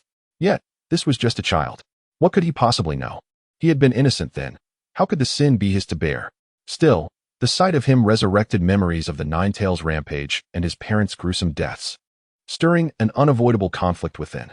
Naturally, Iruka held little fondness for Naruto. Naruto sensed Iruka's gaze but refused to meet it, wary of drawing attention. He merely pitied the man, still shrouded in ignorance. Iruka inhaled deeply, rapping the desk. The clamor ceased instantly as the students straightened, awaiting instruction. Iruka displayed a teacher's smile and said, "Children, I am your instructor, Iruka." I will accompany you through the lengthy 6 years ahead. In our first lesson, we shall refrain from studying any material. Instead, let us take a moment to become acquainted. When I call your name, please stand and share your dreams, hobbies, and other details. Irika opened the attendance book and began with the first name, Inoue Aoi. A charming little girl, somewhat shy, stood up and gently spoke. Hello everyone. My name is Inoue Aoi. My dream is to become an elite jonin. I enjoy planting flowers and harvesting honey, hoping that more people can savor it. Irika smiled. What a beautiful dream. Please take your seat. Watanabe Okawa. This robust boy, towering at about 145 meters, appeared older than his 6 or 7 years. Perhaps due to his ample diet that rendered him both large and heavy, weighing over 140 pounds. He rose and boomed. I am Watanabe Okawa. My dream is to become Hokage, and my hobby is indulging in delicious food, striving to become stronger. Both Naruto and Shikamaru's gazes landed on Nara Shikamaru. When it came to food, who could rival this fellow? Nara Shikamaru wore a simple yet endearing smile. Naruto and Shikamaru exchanged glances and shared a subtle smile. Irika praised him before continuing. Hinata Hyuga. The princess of the Hyuga clan timidly stood up and said, Hello everyone. My name is Hinata Hyuga. I have already realized my current dream. At this point, she stole a glance at Naruto, her delicate face instantly turning crimson, and continued. My next dream is to train diligently to protect the village and everyone. She refrained from mentioning her hobby, which at present was simply seeing Naruto, a sentiment she preferred to keep to herself. Naruto, catching her gaze, thought, could it be me? This is troublesome. Irika commended her. Well done, Hinata. You are indeed a wise child, achieving your small dreams as you strive towards greater aspirations. Sakura Haruno. Springing into the spotlight was Sakura Haruno, who, with her beauty and kawaii charm, naturally drew the attention of her peers. It was well known that the psyche in the world of Naruto matured early. Sakura stood and declared, I am Sakura Haruno. My dream is to become a formidable ninja, like Lady Tsunade, a truly great ninja. Tsunade, one of the legendary Sannin of Konoha, was renowned for her immense strength, and even without taking lives, she inspired admiration. Irika nodded in satisfaction. After calling out 7 or 8 more students, it was time for the trio of Inuzuka, Nara, and Akimichi. First up was Yamanaka Ino, who boldly professed her affection for Sasuke, igniting a rivalry with Sakura that would unfold from there. When it was Shikamaru's turn, he lazily stood up and said, Hello everyone, my name is Nara Shikamaru. My dream is to find a tree where I can sleep undisturbed. My hobby? Well, I particularly enjoy sleeping and avoiding troublesome matters. Irika inquired, Is this a tradition of the Nara clan? Inside, Naruto thought, Indeed, Nara Shikamaru is truly remarkable with his words. Next was Akimichi Choji, who expressed his dream of peace and his love for food, wishing he could eat at every moment. Irika felt that allowing the Inoshikacho trio to introduce themselves was a significant mistake. Upon seeing the next name on the list, Irika's expression stiffened. Naruto mused, Is it my turn? I'm ready to stand up. The third Hokage, a notorious voyeur, was still observing. As expected of someone who had trained a legendary peeping Tom like Jiraiya, a mere quarter hour without peeking left him restless. Uzumaki Naruto. The classroom fell silent. All eyes turned to the corner. After all, he was the son of the Nine Tails. Even Uchiha Sasuke slightly turned his head, curious about what made Naruto so special. Naruto rose and declared, I won't make it long. After all, no one likes me. I am Uzumaki Naruto, and my dream is to become the strongest in this world. To uphold peace. He internally added, My aspiration is to establish a formidable organization, to reach the pinnacle, to become the ultimate warrior in this world, to combat the Otsutsuki. Irika was taken aback by Naruto's words, I won't make it long. After all, no one likes me, causing his body to tremble slightly. Suddenly, he envisioned Naruto's life and immediately severed his prejudices against him. Naruto was a Jinchuriki. Back then, he had been just a baby. What did he know? Did he even wish to bear the burden of the Nine Tails? The fault lay not with Naruto but with them. Their thoughts were too extreme, misplacing their hatred onto an innocent child. Reflecting on the ostracism Naruto faced over the years, Irika felt a painful pang in his heart. If it were him, would he end up like his predecessor, Kiba, unable to survive? Irika began to applaud, saying, Great dream, Naruto. Believe in yourself, you can surely achieve it. His second affirmation followed the first, which naturally belonged to Hinata, who sincerely believed in Naruto's potential. Naruto's eyes narrowed slightly. He sensed a change in Irika. who suddenly harbored no animosity towards him. It was curious, and he smiled, saying, "Yes, I can definitely do it." His rebirth symbolized a new beginning, one he could undoubtedly embrace. The third Hokage observed this scene with satisfaction, putting away his crystal ball, his pipe firmly in his mouth as he took a deep puff. Sarutobi Hiruzen was destined to leave a mark in the history of Hokage. Indeed, it was a mark that invited ridicule from many. Chapter 16. Danzo's severed hand. In response to Naruto's self-introduction, both Nara Shikamaru and Akimichi Choji glanced at him, their eyes twinkling with an inexplicable light. A hint of camaraderie forming. Soon it was Uchiha Sasuke's turn. Uchiha Itachi was a devoted elder brother, while Uchiha Sasuke was utterly obsessed with his sibling. His ambition was to restore the Uchiha clan's supremacy in the shinobi world, and his greatest joy was simply being in his brother's company. Without waiting for Irika's response, Sasuke took his seat with an air of aristocratic haughtiness befitting the Uchiha lineage. Meanwhile, Sakura Haruno and Ino Yamanaka had transformed into love-struck maidens, their eyes shimmering with adoration. What at sunder a little Lord Ling, Naruto mused inwardly. A noble aspiration indeed, though perilous for the Uchiha in these times. If Fugaku Uchiha were to voice such ambitions openly, the village would surely grow wary, inviting suppression without reprieve. By the time all the introductions concluded, the school bell chimed, signaling the end of class. After Irika's customary closing remarks, the students filed out of the classroom. Naruto, as usual, walked alone, but not for long. Shikamaru Nara caught up to him, slinging an arm over his shoulder. "Naruto, where to? How about we celebrate?" Choji Akimichi materialized as if from thin air, proffering a bag of chips. "Yeah, come with us. Barbecue's the best. I could eat it all day." Naruto smiled faintly. "No, my presence would only get you turned away from the restaurant. Sharing a meal will have to wait a few more years, once people's memories have faded." The truth hung heavily in the air. Shikamaru's expression darkened, and even Choji paused mid-bite, his cheerful demeanor dimming with sorrow. Naruto brightened suddenly. "How about this? Let's head outside the village, catch some fish, and have a picnic by the river?" The two boys perked up instantly. "Deal." Side by side, the trio strode toward the school gates. Uchiha Sasuke watched them go, tempted to follow, though he paid no heed to Sakura and Ino trailing behind him like lovesick shadows. Just then, a familiar voice called out, "Sasuke." A radiant smile broke across Sasuke's face. "Brother." No pursuit of Naruto could outweigh the importance of his elder sibling. He dashed toward Itachi, seizing his hand eagerly. Itachi chuckled warmly, clasping his little brother's fingers. "So, Sasuke, how was your first day at the academy?" "It was fine," Sasuke replied. Then, hesitating only slightly, he asked, "Brother, do you know about Uzumaki Naruto?" Itachi nodded thoughtfully. "I know a little. Why do people call him the demon fox's child?" Sasuke pressed. Itachi's gaze grew distant. "I'll tell you, once you awaken your Sharingan." Sasuke clenched his fists. "I will." Itachi's eyes flickered with unspoken contemplation. Meanwhile, Sakura and Ino sighed in disappointment.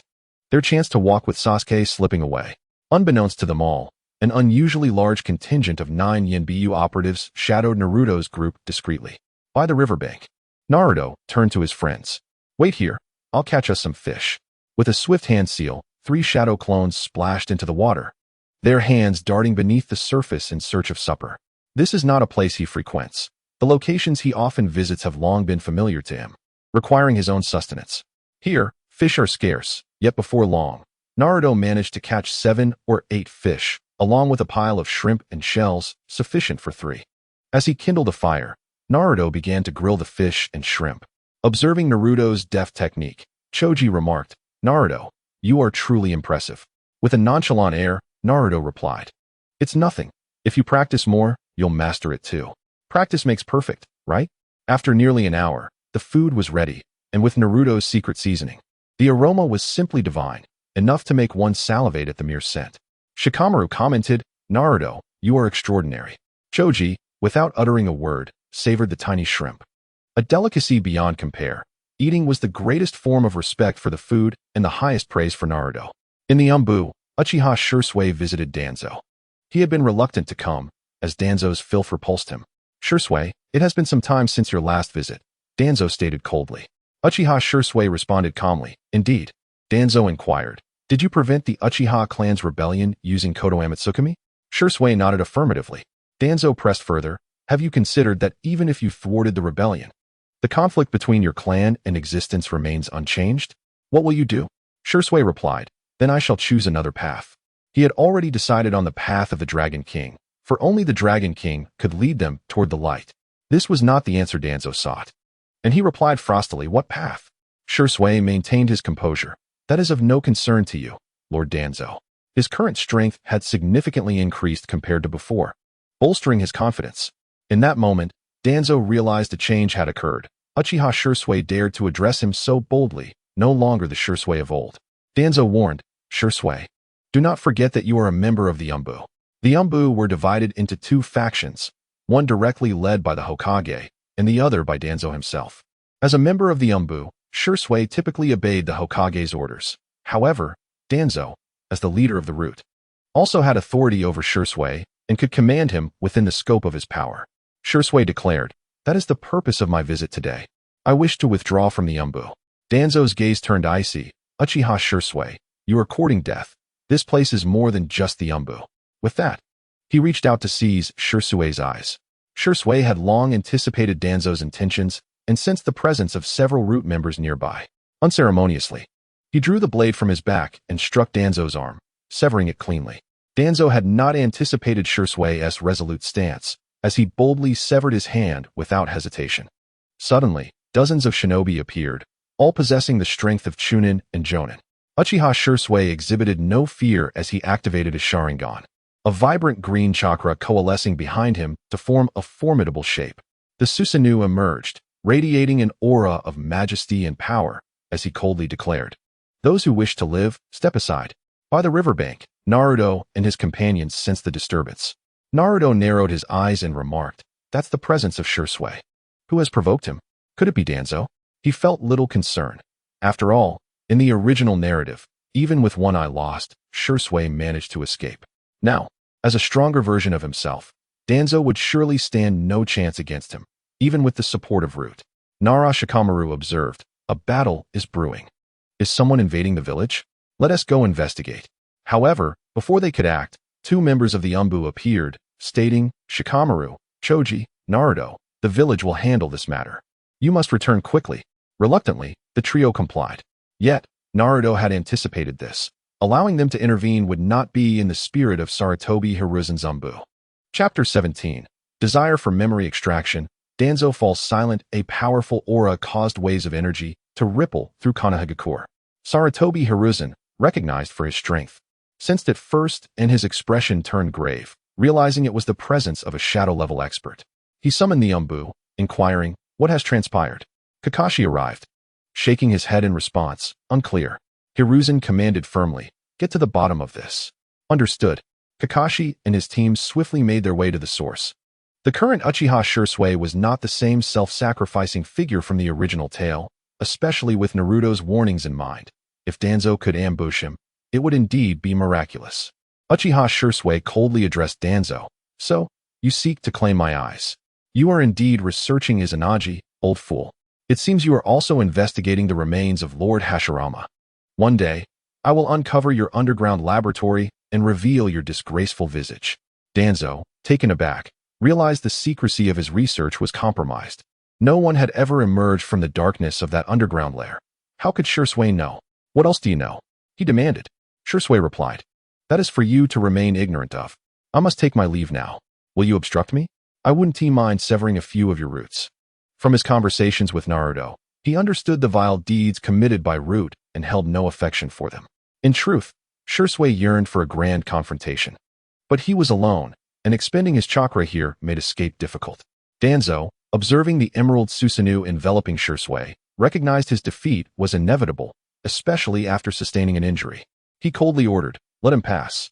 As the crowd dispersed, Uchiha Shursui dissipated his Susanoo and departed unrestrained, reminding himself, the time is not yet right. That was Susanoo. In the distance, Kakashi beheld the towering emerald head, his eyes widening in astonishment. He was well aware of the formidable power of Susanoo. Typically, it was activated by elite Jonin. In the next moment, it dissipated, and he hurriedly made his way with the Umbu to uncover the truth. After sprinting several hundred meters, he encountered Uchiha Shursui approaching rapidly. Kakashi exclaimed, Uchiha Shursui, to which Shursui responded, Hataki Kakashi. Kakashi inquired, what transpired just now? Did you activate Susanoo? Shisui replied, indeed. Danzo sought to seize my eyes, and naturally, I would not acquiesce. Thus, a conflict ensued, and I activated Susanoo to intimidate him. This situation exceeded Kakashi's jurisdiction. So he advised, you should explain this to Lord Hokage. Such matters were best left for the Hokage's judgment.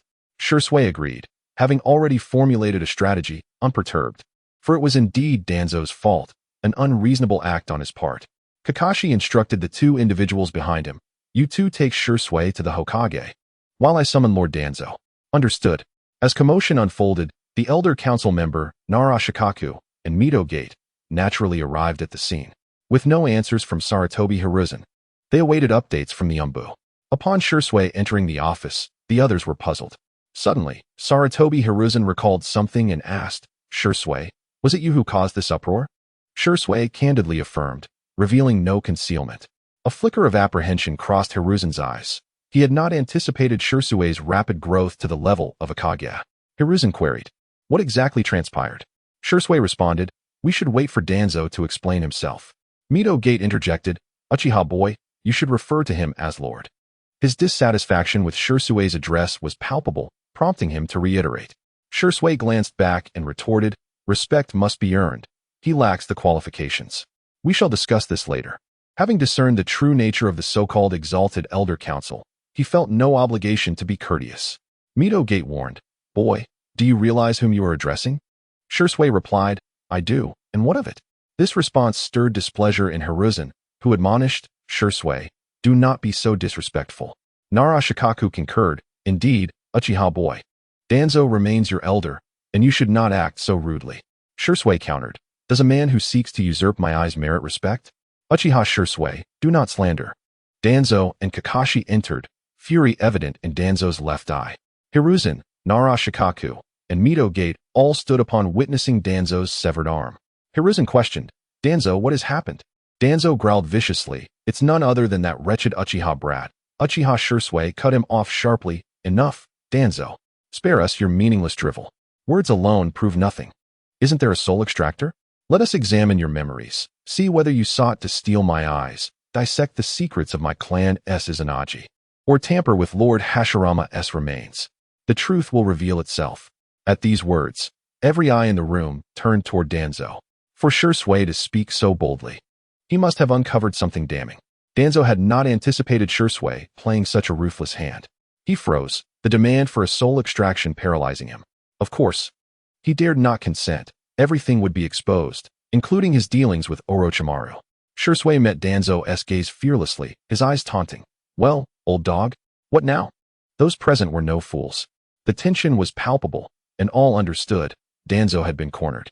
Hiruzen Sarutobi's voice was heavy as he declared, this matter ends here. All of you dismissed. Kakashi's expression remained unreadable as he turned to leave, though a shadow flickered in his eyes. None could guess his thoughts. Hiruzen then addressed Shisui, Shisui, I will deal with Danzo's actions severely. On behalf of his recklessness, I apologize. Recklessness? The word nearly drew a bitter laugh from Shisui. An attempt to steal his eyes, dismissed as mere recklessness? How laughable.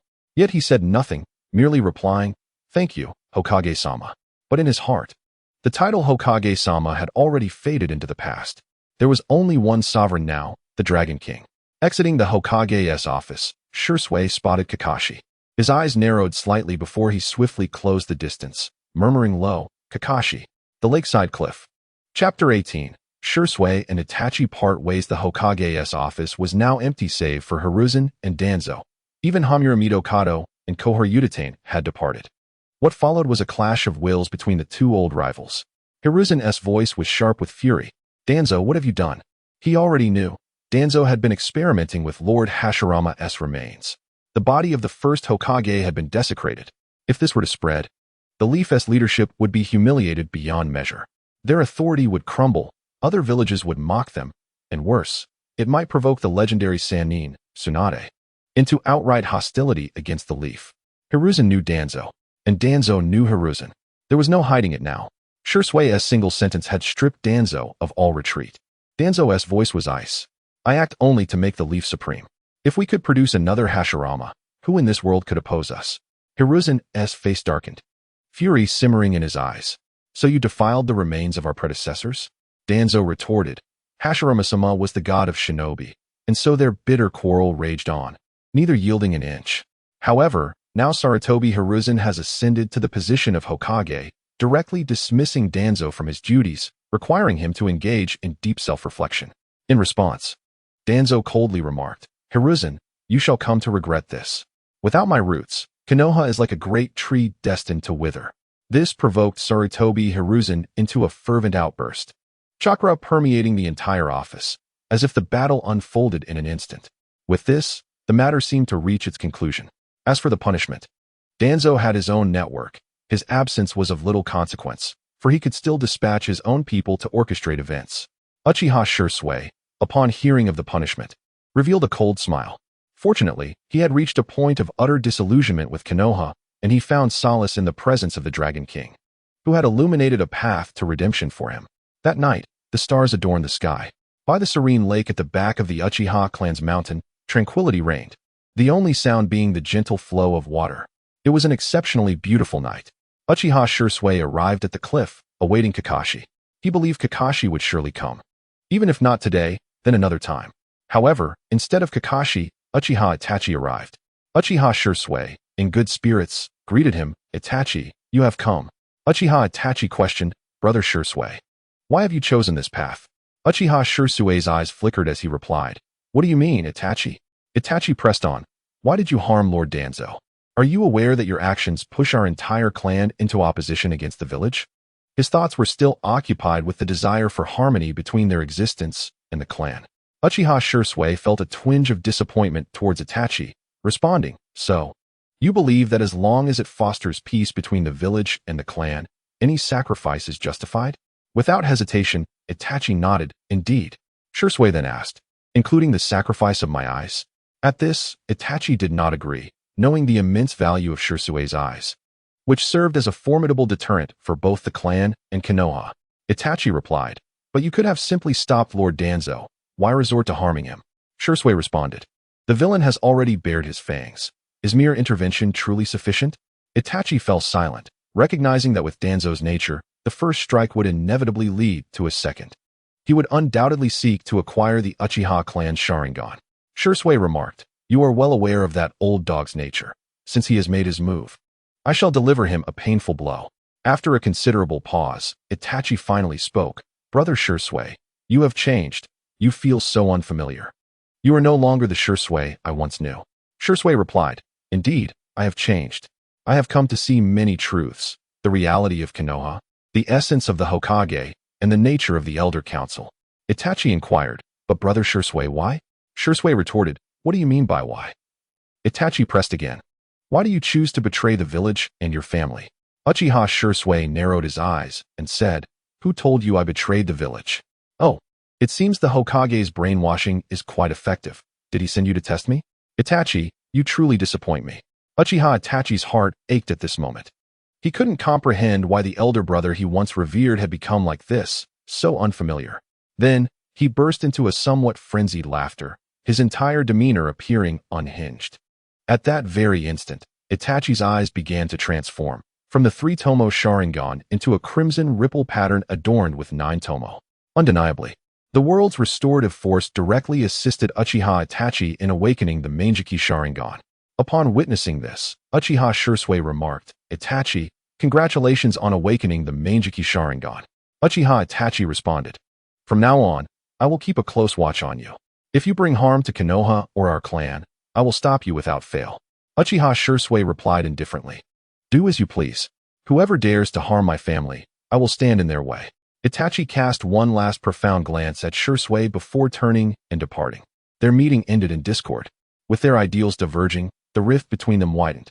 Uchiha Shursui's soul had undergone a sublimation. To him, Konoha was nothing but stagnant water. Uchiha Itachi, however, remained steadfast in his reverence for the Hokage. To criticize the Hokage was to oppose him. Shursui sat alone at the cliff's edge, gazing at the serene moon, lost in contemplation. No matter how dark the world became, the sun would still rise, and the moon would still shine. Meanwhile, Itachi stealthily arrived at the Hokage's office, where Sarutobi Hiruzen awaited him. "Itachi, how did it go?" Hiruzen asked eagerly. Itachi answered, Lord Hokage, Shisui harbors no thoughts of rebellion. He merely feels a sense of injustice in his heart. Hiruzen exhaled in relief. That's good.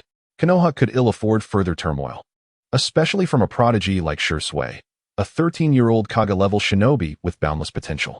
Hiruzen then inquired, Itachi, many from your clan have recently withdrawn from the police force. What is the reason behind this? After a moment of thought, Itachi replied, it's Shisui. He persuaded them to leave the police force, urging them to focus on training and teaching them new techniques. Hiruzen frowned, his tone grave. Itachi, this is dangerous. Itachi reassured him, rest assured, Lord Hokage. I will keep an eye on them. Hiruzen hesitated. But Itachi, Shisui now, Itachi interjected calmly, Lord Hokage, there is no need for concern. I have already awakened the Mangekyou Sharingan. As he spoke, his eyes shifted, glowing with an eerie crimson hue. Chapter 19.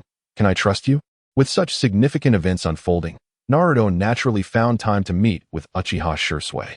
His first question upon their encounter was, Shisui, was it Danzo, that old dog, who tried to steal your eyes? Shisui nodded.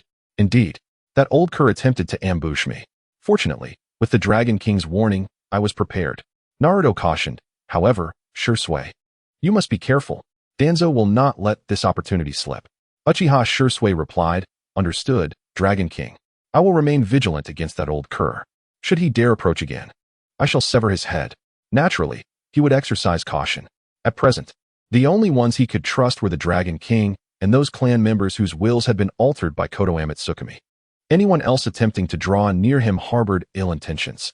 Uchiha Shisui then inquired, Dragon King, may I attempt to recruit Kakashi?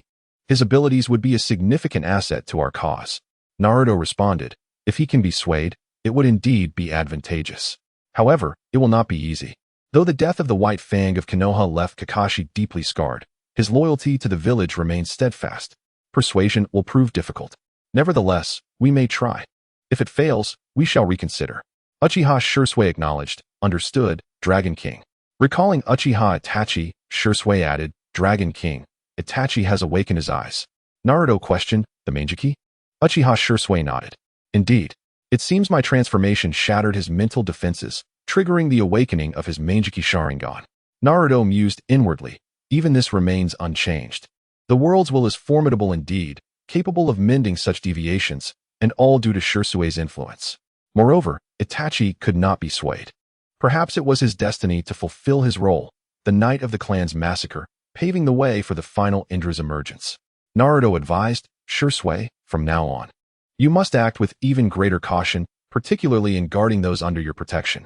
The illusions of the Mangekyou Sharingan are formidable. Ensure no secrets are exposed. Shisui nodded solemnly. This was precisely what he had been wary of. After further discussions on training, Uchiha Shisui departed. Naruto murmured to himself, the night of the massacre.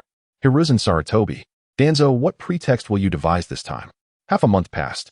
Though stripped of his position, Danzo was far from idle. The humiliation of his severed arm, the lingering pain, it all felt as fresh as yesterday. He dispatched agents to spread malicious rumors, all aimed at tarnishing the Uchiha clan's name. One day, as Naruto passed by a small eatery, he overheard a conversation. Did you hear? The Uchiha clan is plotting to betray the village. That can't be true. The Uchiha have served the village for generations since the Warring States era. Even if they are ruthless, they wouldn't betray Konoha. Impossible? Do you know how Yamato Wai died? Does this have something to do with the Uchiha? Of course it does. The Uchiha leaked classified information, leading to his death. In essence, he died by their hands. Hearing this, Naruto allowed a faint smile to grace his lips. So that's how it is, he mused silently. He understood now. The same tactic used against the White Fang of Konoha was being employed against the Uchiha. In this regard, one had to admit, Danzo's methods were nothing short of masterful. By manipulating public opinion and inciting conflicts between the villagers and the Uchiha clan, even the slightest misstep by the Uchiha would be magnified endlessly. Eventually, the Uchiha would be branded as evil, deserving of annihilation. Once this belief took root in people's hearts, Konoha would take action. Demon Fox, get lost. Our shop doesn't welcome you. As Naruto was lost in thought, the shop owner noticed him and assumed he intended to enter for a meal. The other patrons ceased their conversations, turning their gazes toward Naruto, their eyes instantly brimming with hostility. Naruto said nothing. Just as he was about to leave, a voice rang out. Enough. All of you. Naruto turned to see Iruka approaching. At the sight of him, the crowd fell silent. This was a shinobi, after all. Naruto, are you hungry? Let me treat you, Iruka offered. Naruto shook his head. Thank you, Iruka-sensei, but I'm not hungry right now. With that, he walked away alone, muttering under his breath, ignorant fools. Iruka turned to the patrons and said sternly, I don't want to hear any of you speaking ill of Naruto again. Under the pressure of a shinobi's authority, they hastily replied, Why yes, sir. We'll be more careful. Careful? Only when you're not around to hear it. Time passed swiftly, and by the end of Konoha's 54th year, Danzo's scheme had come to fruition. Clashes between the Uchiha and villagers in the streets grew increasingly frequent. The Uchiha's so-called crimes piled up one after another, their resentment simmering, awaiting the moment of eruption. By Naruto's side now stood another, none other than Hinata. Every time he attended class, she would blush and greet him softly, her shy demeanor unbearably endearing. Today's lesson was another tedious lecture on theory. Exchanging glances with Shikamaru and Choji, Naruto left behind a shadow clone, and the three slipped away once more. By now, skipping class had become second nature to them. Exiting the classroom, scaling the wall, all executed with effortless grace. As they landed on the other side, Naruto's brow furrowed slightly. Why is she here? Indeed, trailing behind them was a small figure. Clad in purple with sky-blue hair, it was Hinata. This time, under Naruto's lead, the trio slowed their pace, allowing her to catch up. They arrived at their secret training ground in the forest. Over the past few months, influenced by Naruto, both Shikamaru and Choji had grown significantly stronger. Now possessing the skill level of Genin, having brought ingredients for a meal, they prepared to feast before training. At that moment, Naruto called out, Hinata, you can come out now. Shikamaru and Choji stiffened in surprise before hearing a faint rustle in the trees. Hinata emerged, her cheeks flushed crimson, greeting them timidly. In Naruto-kun, Shikamaru-kun. Choji-kun. Shikamaru sighed. Hinata, you're skipping class too? Aren't you afraid Iruka-sensei will catch you? Hinata fidgeted before replying softly, and not really. Choji said, Hinata, come join us for dinner. Let me tell you, Naruto's cooking skills are truly unparalleled. His dishes are absolutely delicious. Hinata, her courage noticeably bolstered, responded, okay. In the Hokage's office, Sarutobi Hiruzen watched the four young figures with a faint smile before stowing away his crystal ball. Naruto's current state was favorable, and his objective had essentially been achieved. Once the meal was prepared, the four began to eat. Amidst the meal, Naruto abruptly spoke, Shikamaru, Choji, Hinata, can I trust you? Chapter 20. Training the trio facing the three of them, Naruto decided to reveal a fragment of his secrets, intending to draw them into his training regimen and help them grow stronger. Shikamaru, slightly puzzled, replied, Naruto, you're our friend. Of course, you can trust us. Choji, gnawing on a fish, chimed in, yeah, Naruto, we're friends, your most important comrades. We'd never betray you. Hinata, though timid, spoke with quiet conviction, I would never betray Naruto-kun. Her voice was soft, yet resolute. Naruto nodded. I have some secrets. Since you're my friends, I don't want to deceive you. But you must promise to keep them confidential. Shikamaru answered solemnly, naturally.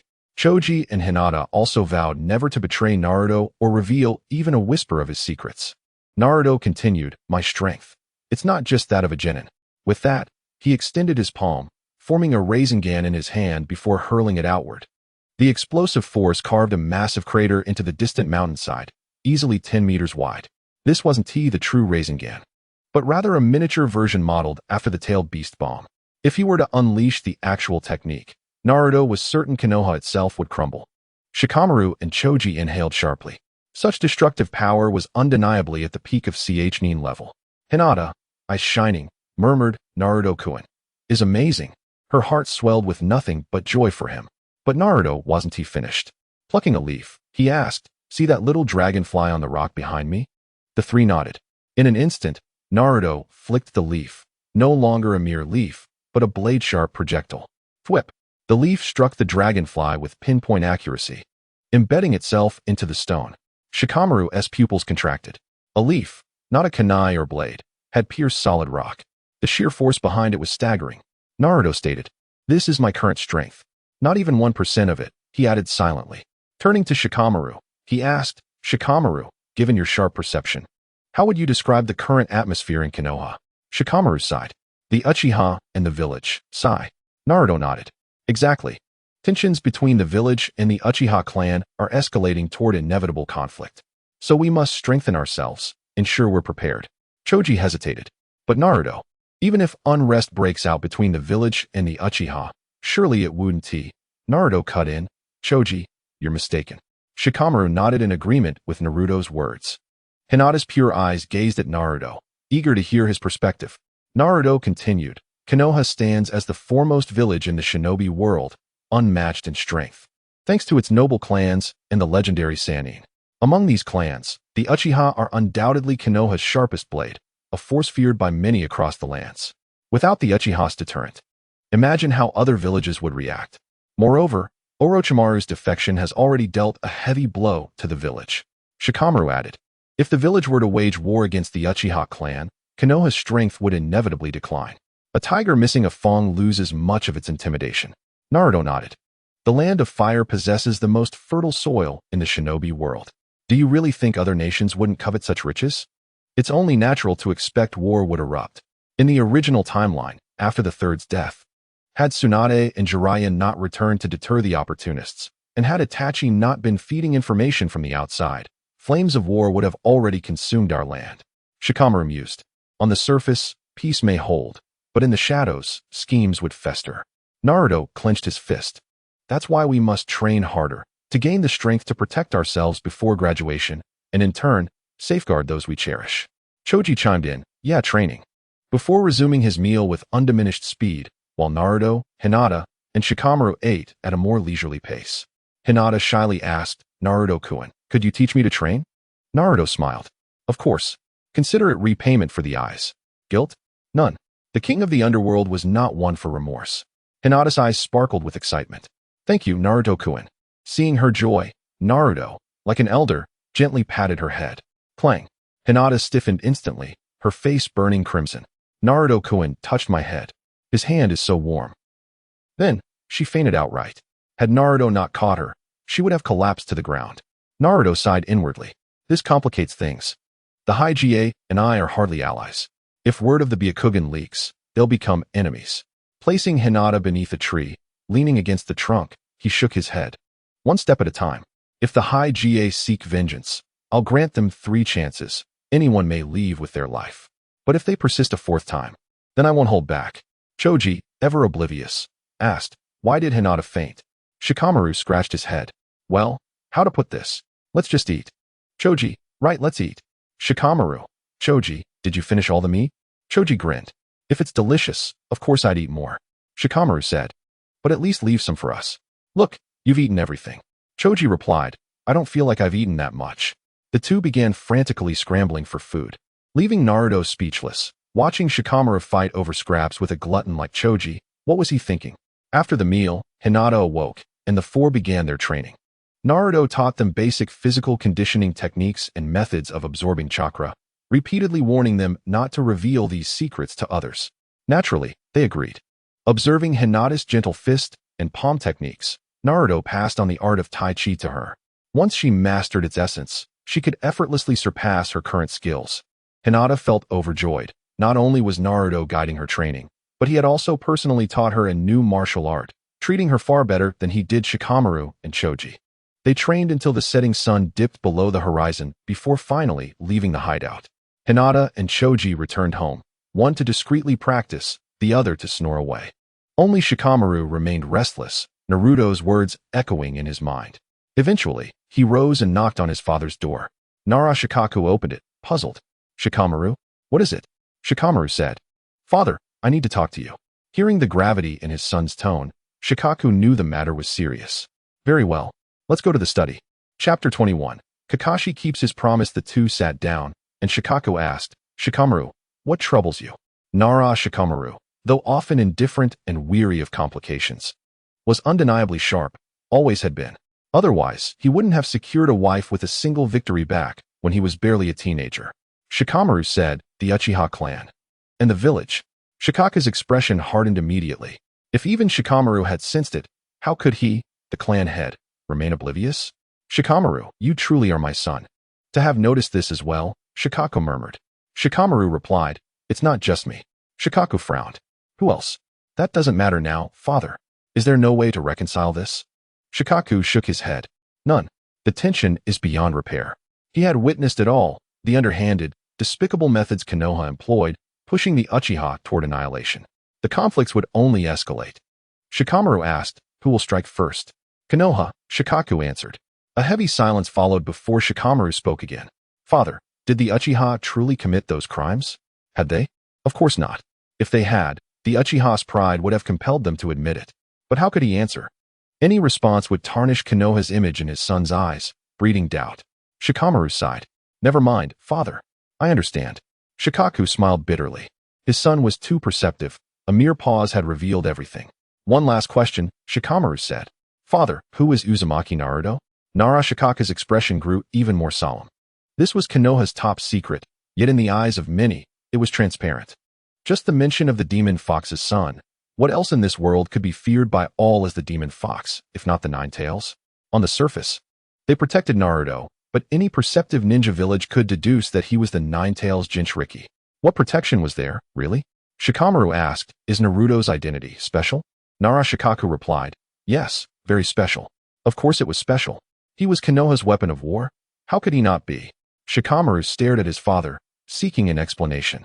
With a sigh, Nara Shikaku walked to the side and retrieved a photograph of the fourth Hokage, Namake's Minato. You recognize him, don't you? Shikamaru rolled his eyes. The fourth. Nara Shikaku smiled faintly. Bright, warm, wasn't he? And his hair, yellow. Shikamaru had never met the fourth, so he couldn't attest to his warmth or brightness. But unless one was colorblind, the golden hue of his hair was unmistakable. Shikamaru stood abruptly. Father, don't tell me Naruto is. Nara Shikaku nodded. Then, softening his tone, he said, son, there are things you don't need to know yet. Just focus on your training and enjoy your youth. The conversation ended there. Both father and son retired for the night, their hearts heavy. At the Uchiha clan's secluded mountain, by the lakeside cliff, Shisui waited. He had not given up, even as the night deepened. Then, the air shifted. A faint smile touched Shisui's lips. Hatake Kakashi, you finally come. A figure appeared atop the cliff, his face half hidden, none other than Kakashi himself. Kakashi spoke warily. Uchiha Shisui, what is your purpose in summoning me? Shisui, borrowing Naruto's phrasing, replied. Just to talk. This was an elite J-nin, a shinobi of formidable skill. Shisui hoped to recruit him. Kakashi remained guarded. About what? His instincts screamed caution. Shisui was no ordinary opponent. He was a Kaga-level threat. Shisui asked, Kakashi, you must understand the current state of affairs, don't you? Kakashi tensed, his body coiling for defense. Are you looking for a fight? Shisui shook his head. It's not arrogance, Kakashi. If I wished to strike, you wouldn't even have the chance to resist. One of Shisui's eyes swirled, revealing a spinning blade-like pattern. Kakashi's breath hitched. This, the eternal Manjiki Sharingan? Shisui closed his eye and nodded. Correct. Naruto's theory had been right. The evolution of the Sharingan depended on spiritual energy, and the Uchiha bloodline indeed accelerated its growth. Within their organization now, Shisui was not the only one who had awakened this power. Shisui reiterated, Kakashi, I hope you'll keep this confidential. Kakashi nodded. Understood. This was a request he agreed to, and had no choice but to agree to. The eternal Manjiki Sharingan could erase his memories. There was no need to let such a thing happen. Shisui gave a slight nod before returning to the original topic. You misunderstood my meaning. I was asking about the current state between the Uchiha clan and Konoha. Kakashi replied, like fire and water. Shisui questioned, Kakashi, does this scene feel familiar to you? Almost eerily so. Kakashi frowned. What do you mean? Shisui continued, when Hatake Tsukumo passed away, it was considered a great tragedy. I wasn't born yet. But his legacy is well known. A peerless genius, wielding a chakra shortsword gleaming with white light, hailed as the White Fang of Konoha. His strength was unmatched, his name resounding across nations. Even the legendary Sannin held him in high regard. He completed 256 S-rank missions, 384 A-rank, 266 B-rank, 123 C-rank, and 27 D-rank missions. His achievements were monumental, his merits towering. Yet, he chose to abandon a mission to save his comrades. Was that wrong? Kakashi remained silent. His father's death was an eternal wound in his heart. Shisui pressed on. With Tsukumo's prestige, he would have undoubtedly been a candidate for the fourth Hokage. One could even say that had he lived, the title would have been his for the taking. But why, then, Was the entire village condemning him over a minor mission? Choosing not to abandon a comrade made him a criminal. Since when was that the law of this world? Conversely, had he forsaken his ally to complete the mission, would that have been right? Even if word had leaked, would the villagers have spared him their scorn? Heartless, willing to sacrifice others to preserve his flawless record, such accusations would have been hurled at him regardless. It's the same with our clan now. What began as minor friction has escalated into fabricated crimes. The pride of the Uchiha. If we had done something, we would not deny it. Don't you agree, Kakashi? Chapter 22. Sowing the seed. At this moment, Kakashi's composure wavered. Before, his apathy had kept him from dwelling on such matters. But now, confronted with these words, his mind was in turmoil. Memories of the past surfaced, the villagers' relentless condemnation of his father, the gradual escalation until he was branded a criminal, as though he deserved execution before the masses. Shisui paused, allowing Kakashi time to process, to steady himself before continuing. After a long silence, Kakashi slumped slightly, his gaze hollow. Shisui did not relent. Kakashi, let us talk about your sensei, Namikaze Minato. The fourth Hokage, a figure of remarkable tolerance and benevolence, is not only a genius ninja, but also a commoner. Lacking the support of illustrious clans like the Hitaki or the Uchiha, he carved his own path through sheer determination, ultimately earning the title of Hokage and the admiration of the villagers. Yet, is his position truly secured solely by these attributes? At this moment, Kakashi found his thoughts momentarily drawn in by Shisui's words, glancing over at him. Shisui continued, to put it simply, during the fourth's tenure, how many of the Umbu did he genuinely command? Would the root truly heed his orders? Kakashi, being part of the Umbu, was acutely aware of this reality. While he felt joy at his teacher's ascension to Hokage, he noted that many Umbu members first submitted matters to the third Hokage for approval before presenting them to his teacher for decision-making. If the third's opinions did not align, discussions would ensue. Initially, Kakashi believed this was the third's way of nurturing the fourth, but now he realized it was far from that. The third had never relinquished power. Even upon stepping down from the position of Hokage, he did not fully transfer authority to the fourth, seemingly reluctant to abandon his own influence. In this light, Kakashi shook his head in derision, finding the situation in Konoha truly laughable. A spark of realization flickered in Shisui's eyes. He felt the seeds of thought had been sown, destined to grow and blossom one day. His objective, in this instance, had been achieved. However, Shisui did not let Kakashi off the hook just yet, stating, Kakashi, in the ninja world, we are all aware that the tailed beasts are sealed within their hosts. As the most powerful ninja village, Konoha naturally possesses the mightiest of tailed beasts. It is common knowledge that the strongest tailed beast is the Nine Tails, a formidable fox. Other ninja villages are aware of this. Is it truly the case that the child of the fox spirit is protecting the host? Kakashi involuntarily shuddered at this moment, grappling with doubt. The identity of the fox spirit was glaringly apparent. In the ninja world, what else could be referred to as a fox spirit, if not the Nine Tails? Shisui remarked, I trust you have connected the dots. Having perused numerous ancient texts, I learned about the Nine Tails. It became immediately clear to me that Naruto Uzumaki is the Jinchuriki of the Nine Tails, and there is more to it. In the 48 years since the Nine Tails rampage, the fourth Hokage and his wife perished in their efforts to subdue the beast, with Uzumaki Kushina being pregnant at the time. This affair was conducted with utmost secrecy. Yet the flash of yellow, along with the fourth's likeness, leaves no doubt regarding Naruto's identity. The son of a hero, living a life lesser than that of swine. Is this truly the protection offered to Naruto? Furthermore, the Uzumaki clan has been obliterated. Who else can claim the legacy of the Uzumaki in Konoha, if not the child of Uzumaki Kushina? When falsehood is indistinguishable from truth, and truth becomes mere illusion, the fine line between reality and deception is deftly grasped by Shisui. In the past, his thoughts were rigidly confined by Konoha's constraints. However, now he has been enlightened by Naruto, transforming into a prodigy that embodies both rigorous training and profound wisdom, shrouded in an aura of enigma. Kakashi pondered, his mind tangled in confusion, murmuring, why? What could possibly explain this? Shisui responded, a person dwelling in darkness requires the guidance of a beacon. The weight of Shisui's words struck Kakashi like a thunderclap, rendering him momentarily paralyzed. Naruto, immersed in shadows, who could possibly serve as his light? Undoubtedly, it is the third Hokage, Hiruzen Sarutobi. Only he had reached out to Naruto, providing support, engaging in heartfelt conversations by the riverside, guiding him, and imparting training, an irreplaceable figure in Naruto's eyes. At this juncture, it suffices to say no more. Shisui was confident that Kakashi's intellect would allow the seed within him to sprout. Yet, it seemed he had overlooked Danzo. How could one forget that old man? Shisui continued. And then there's Danzo.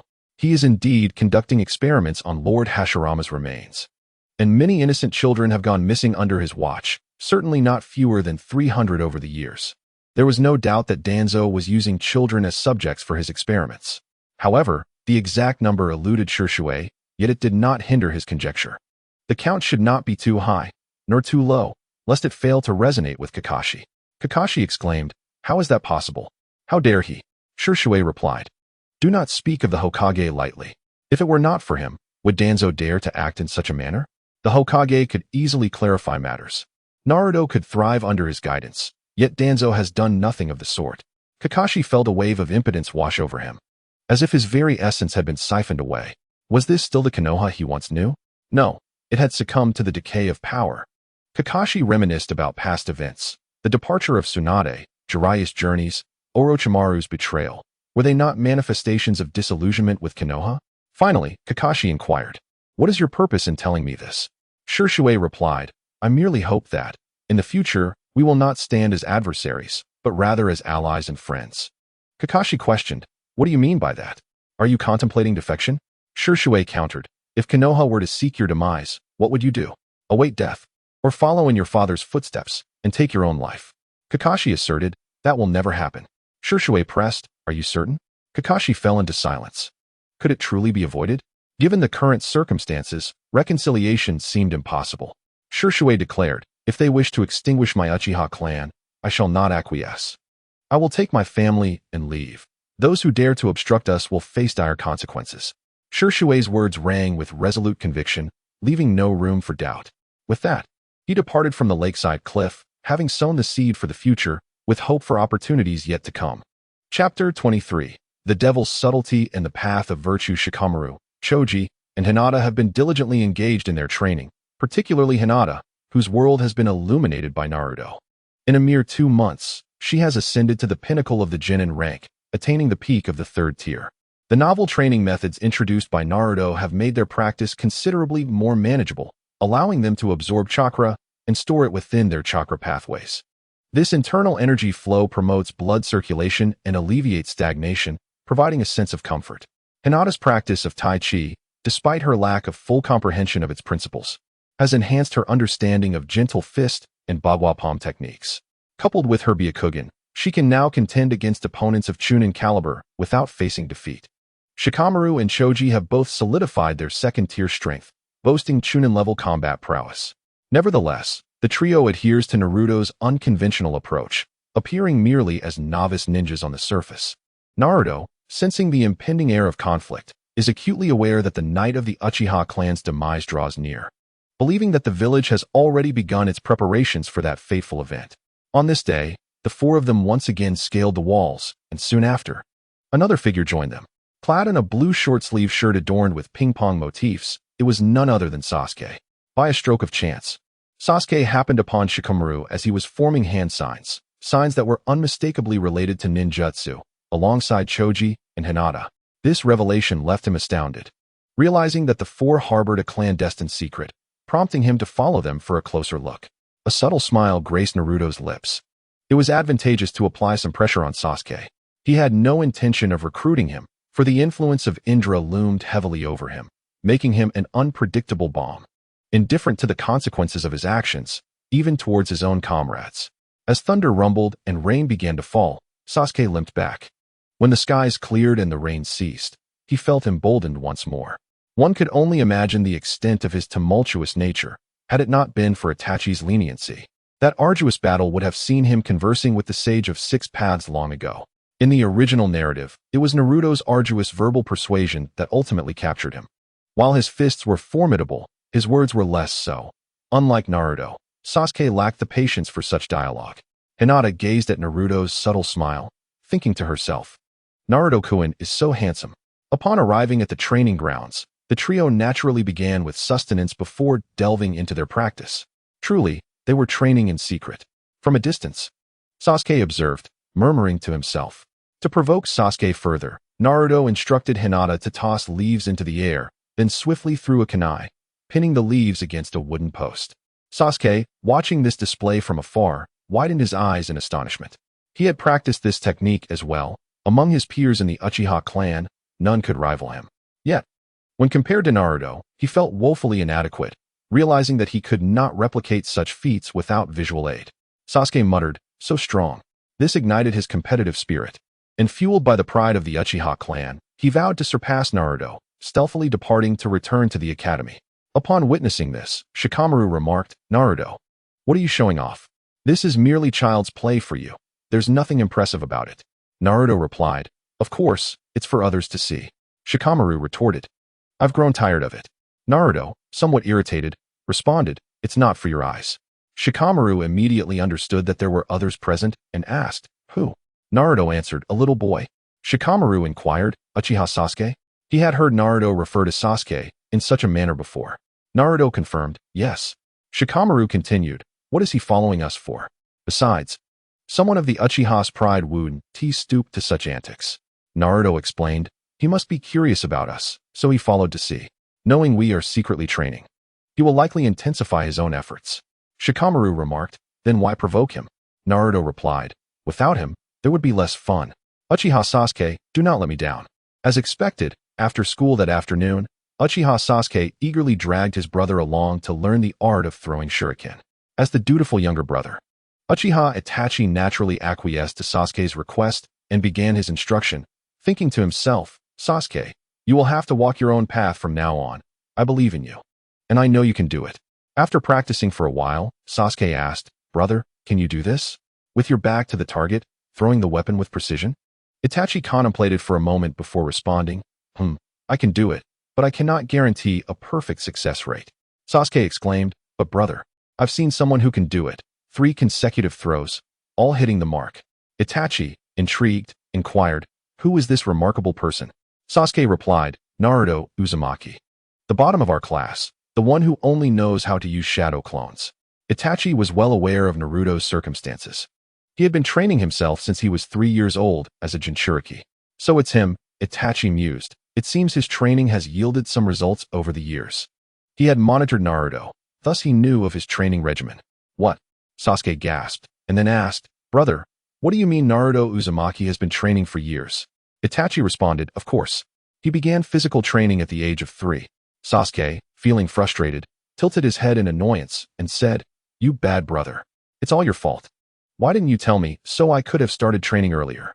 Itachi gently reassured him, Yes, it's my fault. I won't be on missions for the next few days. I will spend more time with you." After a bit of comforting, Sasuke forgave Itachi. Uchiha Itachi diligently taught Sasuke the techniques of throwing. As for Naruto's level of skill, Itachi did not dwell on it too much. In his eyes, the path that the Jinchuriki had to traverse was still long, and at the current rate of his chakra absorption, he would undoubtedly fall short compared to Sasuke.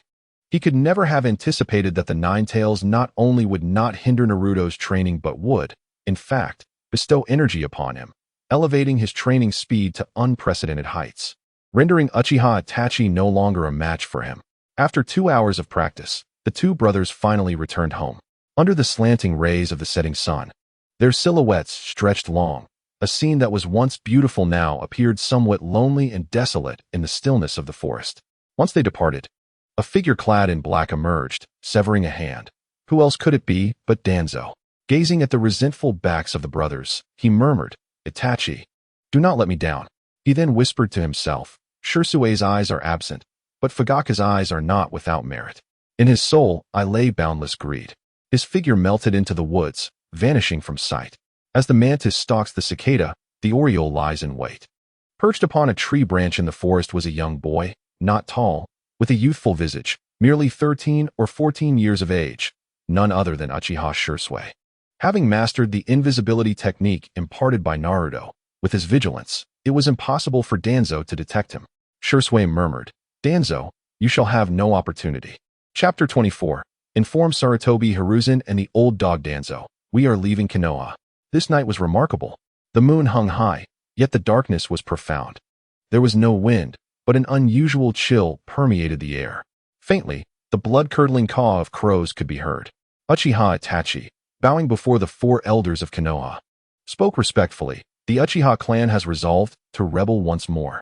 The first attempt was thwarted by Itachi's use of Kotoame Tsukumi, resulting in failure. Now, Uchiha Fugaku had rallied another 70 or 80 members of the Uchiha clan, intending to ignite rebellion once again. Unable to endure the village's oppression, there had been 13 instances of conflict within the past month, and the future promised countless more. Thus, they resolved to rise against the village once more. As a proponent of peace, Itachi reported this secret to the four elders of Konoha. Sarutobi Hiruzen sighed. We have indeed arrived at this juncture. Danzo's icy voice interjected. Time is of the essence. Itachi, you must make a choice. In his eyes, an insatiable desire burned, a covetous yearning for the Sharingan. He seemed to envision the Sharingan refined into his own right eye. Danzo's voice grew even more frigid. Will you remain with the Uchiha clan to partake in the rebellion, facing death together, or will you stand with Konoha, leaving your brother behind? This was a threat, a highly sophisticated one at that. Upon hearing of the intent to annihilate the Uchiha clan, Itachi's body stiffened involuntarily. After all, they were his kin, and he was not a heartless individual. Danzo concluded, Itachi, you have no choice. This is the dominion of Danzo, and such dark deeds naturally belong to him. Sarutobi Hiruzen, Nara Shikaku, and Mito Kamen remained silent, their expressions tranquil as they bore witness to this horrific scene. They appeared utterly unfazed by the cruelty inflicted upon a young boy. Forced to slay his own parents and kin, what a chillingly heartless act it is. The subsequent words uttered were lost on Uchiha Itachi, who, masked, returned to the Uchiha clan's abode. The wind picked up, and clouds obscured the moon, as if to shroud this bloody affair entirely. Outside the Uchiha clan, hidden within the branches of a tall tree, Naruto observed the masked Itachi approach with deliberate steps, reflecting, this moment has come again.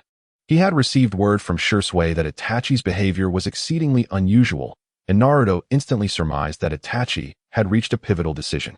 With each utterance of Uchiha Shisui, Naruto recognized Itachi's overwhelming subjective will to alter his fate, a daunting challenge indeed.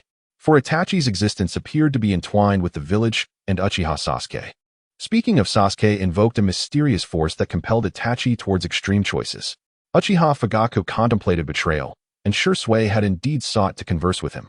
Unfortunately, Fugaku was disinclined to engage, firmly believing Shisui remained loyal to the village, a notion unaltered even after severing Danzo's left hand. In truth, Fugaku was well aware of Danzo's training methods and harbored doubts about Shisui's potential treachery against Konoha. The situation unfolded dramatically, seemingly dictating that Fugaku must meet his demise. Death appeared to be his sole fate. Shisui had warned him on multiple occasions, yet Fugaku remained stubbornly deaf to reason. Consequently, Shisui relinquished hope.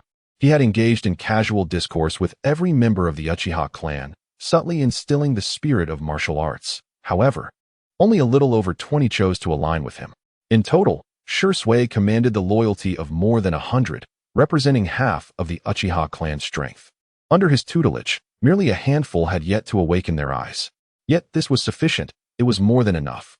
Including Shisui, for had awakened the Manjiki Sharingan. Unless the 8 gates were opened, none could impede Shisui and his companions from departing the village. Regarding the other clansmen, Shisui held no desire to rescue them. Naruto had analyzed Shisui's critical flaw, his arrogance. Those unaligned clansmen were all haughty, basking in the glory of their ancestors, regarding themselves as superior to others. And such individuals would likely instigate unnecessary turmoil within the organization. Itachi commenced his slaughter. His ninja blade was merciless, claiming the lives of his kin with each strike. His eyes resembled those of a demon emerging from the depths of hell. The air thickened with the stench of blood, an odor profoundly repugnant.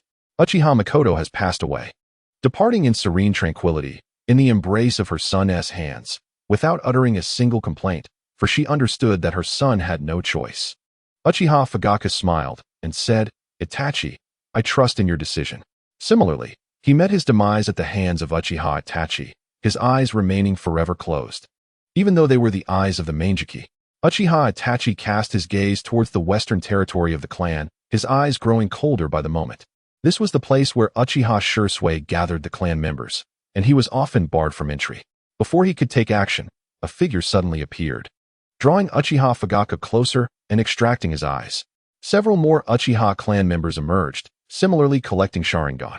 Uchiha Shisui intended to leave not a single one for that old scoundrel Danzo. He proclaimed, "Itachi, you need not come here. Have someone relay the message back, informing Sarutobi Hiruzen and that old dog Danzo that we shall depart from Konoha village tonight." Without Itachi needing to convey the message, others were already dispatched to inform Konoha.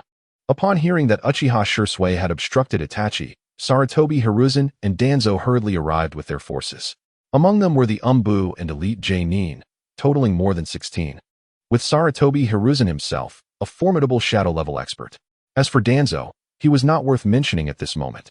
He had yet to acquire the Sharingan, and was merely an elite J-Nin, his combat prowess likely only at the latter stages of J-Nin.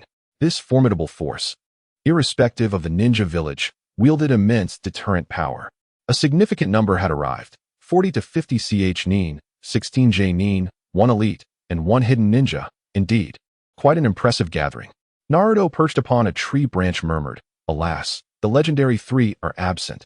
Tonight, Shisui and the others cannot be dealt with. The Qianlong organization is about to set sail." Shisui informed Naruto that 3 had awakened the Mangekyou Sharingan, while over 20 possessed the 3 Tomo, and more than 30 boasted the 2 Tomo. Indeed, Konoha had many inhabitants, yet they dared not provoke the Uchiha clan, for the consequences were too dire. He, as the Jinchuriki, remained on the sidelines, with tales of the legendary 3 indicating 1 had defected, and 2 had not returned home. Mikai's ultimate technique was typically not unleashed recklessly. Sensing the chilling aura approaching, Uchiha Shisui calmly stated, "They have arrived." Throughout the encounter, he exchanged not a word with Uchiha Itachi, nor did he grant him even a fleeting glance. Chapter 25. The inevitability of strength. Uchiha Shisui clapped his hands, and behind him, one after another, clan members emerged, over 50 with 2 Tomo and 3 Tomo. Upon witnessing the Uchiha clan members turning against one another, many felt a surge of anger, awakening their 3 Tomo Sharingan, with one individual's 3 Tomo evolving into the Mangekyou Sharingan, exponentially increasing his strength. As this group materialized, their gazes fixated on Uchiha Itachi, the air thick with an icy murderous intent.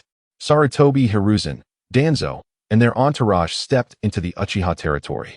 Uchiha Shisui declared, "Sarutobi Hiruzen, old dog Danzo, you have arrived." Sarutobi Hiruzen replied solemnly, "Uchiha Shisui, what are your intentions?"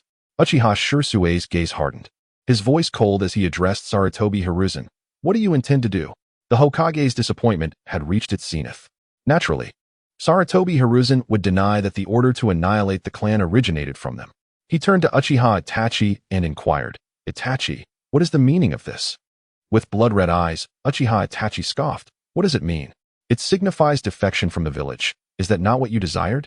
He then distanced himself, seemingly cautioning against Sarutobi Hiruzen and his companions. Danzo's icy retort followed. Indeed, the nefarious Uchiha clan can even strike down their own kin with such ruthlessness. They deserve annihilation.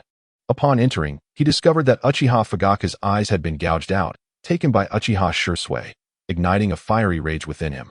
Uchiha Shisui declared, "Danzo, the old dog. Fugaka's Sharingan is in my possession. You are welcome to retrieve it, but I shall ensure your head is severed this time." Sarutobi Hiruzen interjected sharply, "Uchiha Shisui, do not act with such impudence." Uchiha Shisui replied, "Cease your theatrics, Hiruzen.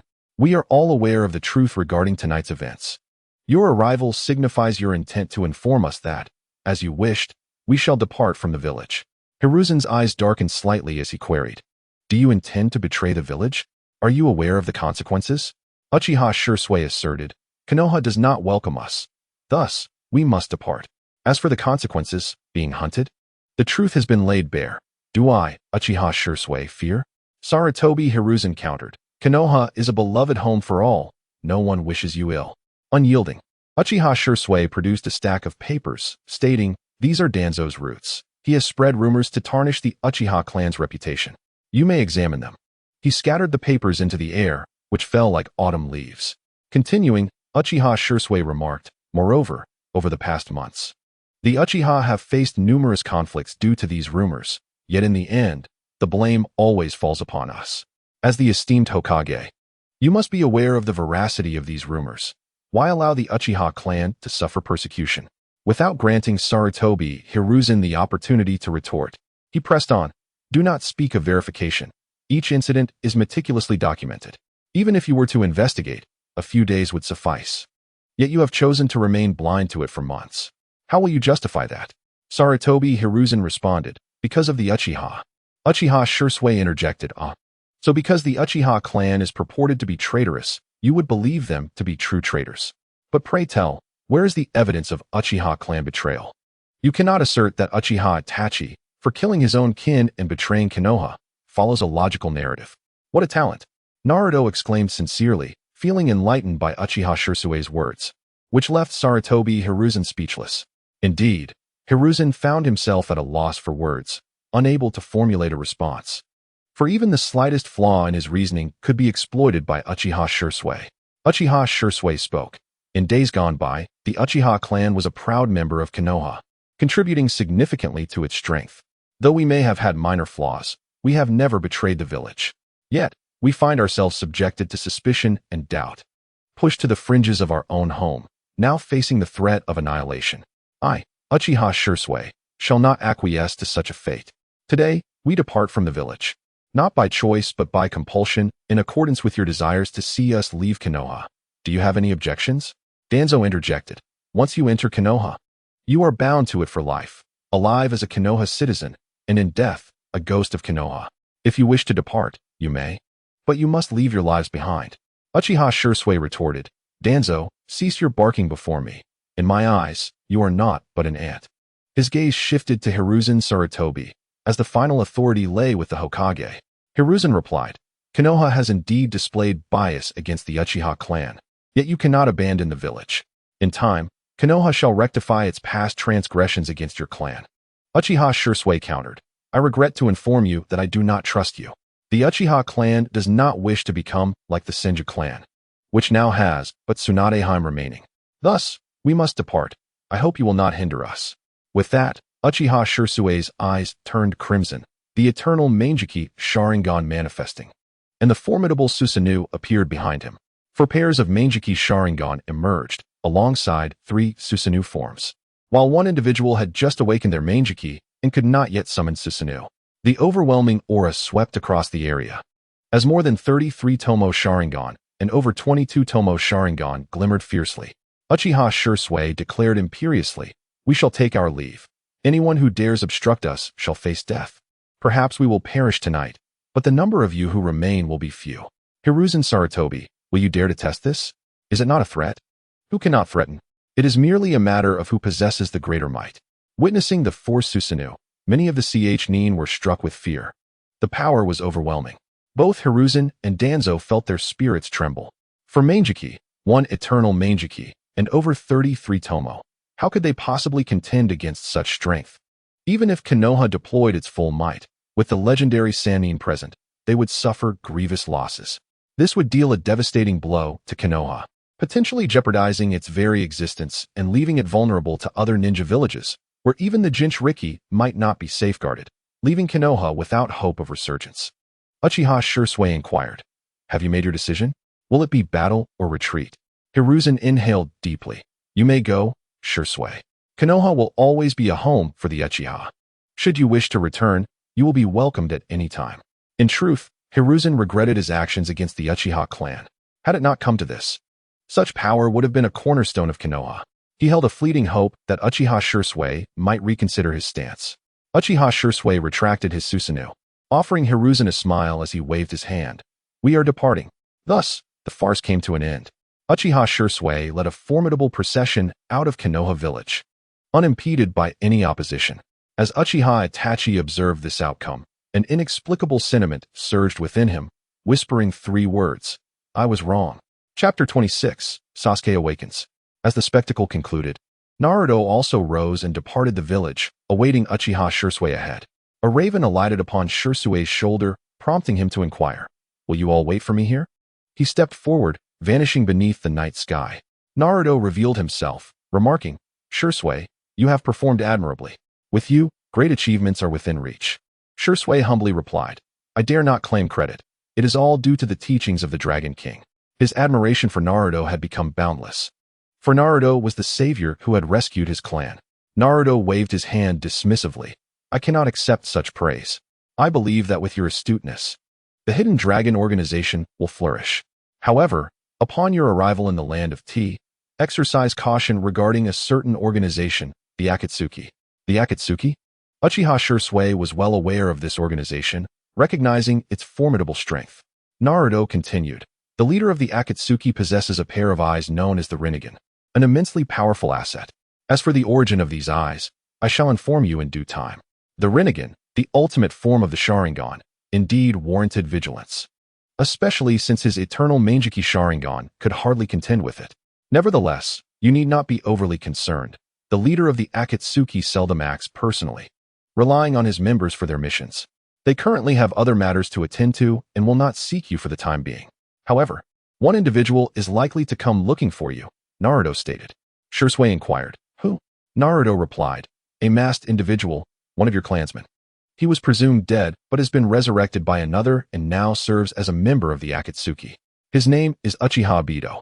Shisui's pupils dilated in shock. How is that possible? Was he not deceased? Naruto responded. He was revived by another. His death was merely a fade. On the night of the Nine Tails attack, he infiltrated Konoha using his space-time abilities to abduct my mother, precipitating the chaos of the Nine Tails. Uchiha Shisui remarked. Lady Uzumaki Kushina was Obito's mentor. How could he? Naruto interjected. Obito's mind has become twisted. He seeks to incite mutual destruction between the Uchiha clan and Konoha, driven by a desire for vengeance against all. Upon hearing this, a cold light flickered in Shisui's eyes as he asked, Is he coming for me, to obtain my Sharingan? His eyes had evolved into the coveted Mangekyou Sharingan. A prize indeed. Naruto shook his head. No, he will attempt to recruit you into the Akatsuki to fulfill their objectives. As for combat, he likely will not engage you. For he possesses but one eye while you have two. He cannot prevail against you. Shisui then inquired. When do you plan to depart from Konoha, Dragon King? In his view, Naruto's companionship was optimal. With his guidance, the hidden dragon would develop more rapidly. Naruto replied, I shall wait a while longer. At present, I cannot leave without drawing unwanted attention. Water stop, Dragon King, with your prowess, who in the Hidden Leaf Village could possibly contend with you? Though he has awakened the Mangekyou Sharingan, he senses he is no match for the Dragon King, whose strength is beyond his reach. Naruto remarked, the Hidden Leaf Village indeed has someone. Waterstop inquired, who? Naruto responded, someone you would never expect, Might Guy. This revelation truly astonished Uchiha Shisui. Might Guy, despite being merely at the pinnacle of Jonin level, is somewhat oblivious and has a poor memory, appearing quite ordinary. His talent in ninjutsu is virtually non-existent. And although he is trained in taijutsu, it seems to have its limits. Naruto continued, Are you finding this hard to believe? Uchiha Shisui nodded. It is indeed astonishing. Naruto elaborated. Might Guy's taijutsu has reached its zenith. When he unleashes his ultimate technique, even your ancestor Uchiha Madara would find himself struck down. This is no jest. Uchiha Madara, the Ten Tails Jinchuriki, has ascended to the level of the Sage of Six Paths, yet under the force of Might Guy's kick, he would suffer severe internal injuries. If granted 3 lives, he could indeed defeat Uchiha Madara. In his lifetime, Uchiha Madara was formidable. But there remains a gap compared to the 6 paths. Uchiha Shisui listened, still in disbelief. Yet the Dragon King's words were resolute. His heart was conflicted, torn between belief and skepticism. After all, the impression Uchiha Madara left on them was too profound, the second strongest in the ninja world, surpassed only slightly by the god of shinobi, Hashirama. Hearing Naruto speak this way naturally left him in turmoil. Naruto remarked, however, it won't be long now. The Jinchuriki is vital to the Hidden Leaf. In the original story, Orochimaru dared to attack Hiruzen Sarutobi, but refrained from laying a hand on Naruto due to his uniqueness. Hiruzen had already lost the support of many in the village. While Kakashi was preoccupied, Might Guy was merely present, and Danzo had yet to make an appearance. Thus, Orochimaru could act with such audacity, if a rescue were needed. Even if Guy activated the Evening Elephant, he could break the formation, leaving Orochimaru with no room to assert his power. However, Naruto is different. Should Orochimaru target Naruto, Jiraiya, Kakashi, and others would surely pursue him, with Mount Maiboku also getting involved. Under such circumstances, even Orochimaru would find escape difficult. Hence, Naruto must remain in the Hidden Leaf Village for the time being to prevent the village from eyeing the organization. There's no need to worry about Kakashi and the like, but the legendary Sannin, Jiraiya, and Tsunade must be approached with caution. If he provokes Hiruzen, he might employ a sealing technique, leaving one in despair. Naruto intends to allow the organization to develop safely, biding his time until he is unassailable, ready to confront anyone who dares to challenge him. Uchiha Shisui departed, lamenting his need for funds, as he had depleted the Uchiha family's resources, along with a dozen or so sealed Sharingan. These items belonged to the Uchiha clan, thus his taking of them was justified. In the heart of Uchiha Itachi, a sense of regret began to take root. However, the path of retreat was no longer an option. He could only press forward. Uchiha Sasuke bore witness to a gruesome scene, awakening his Sharingan, and subsequently found himself in the hospital recuperating from his injuries.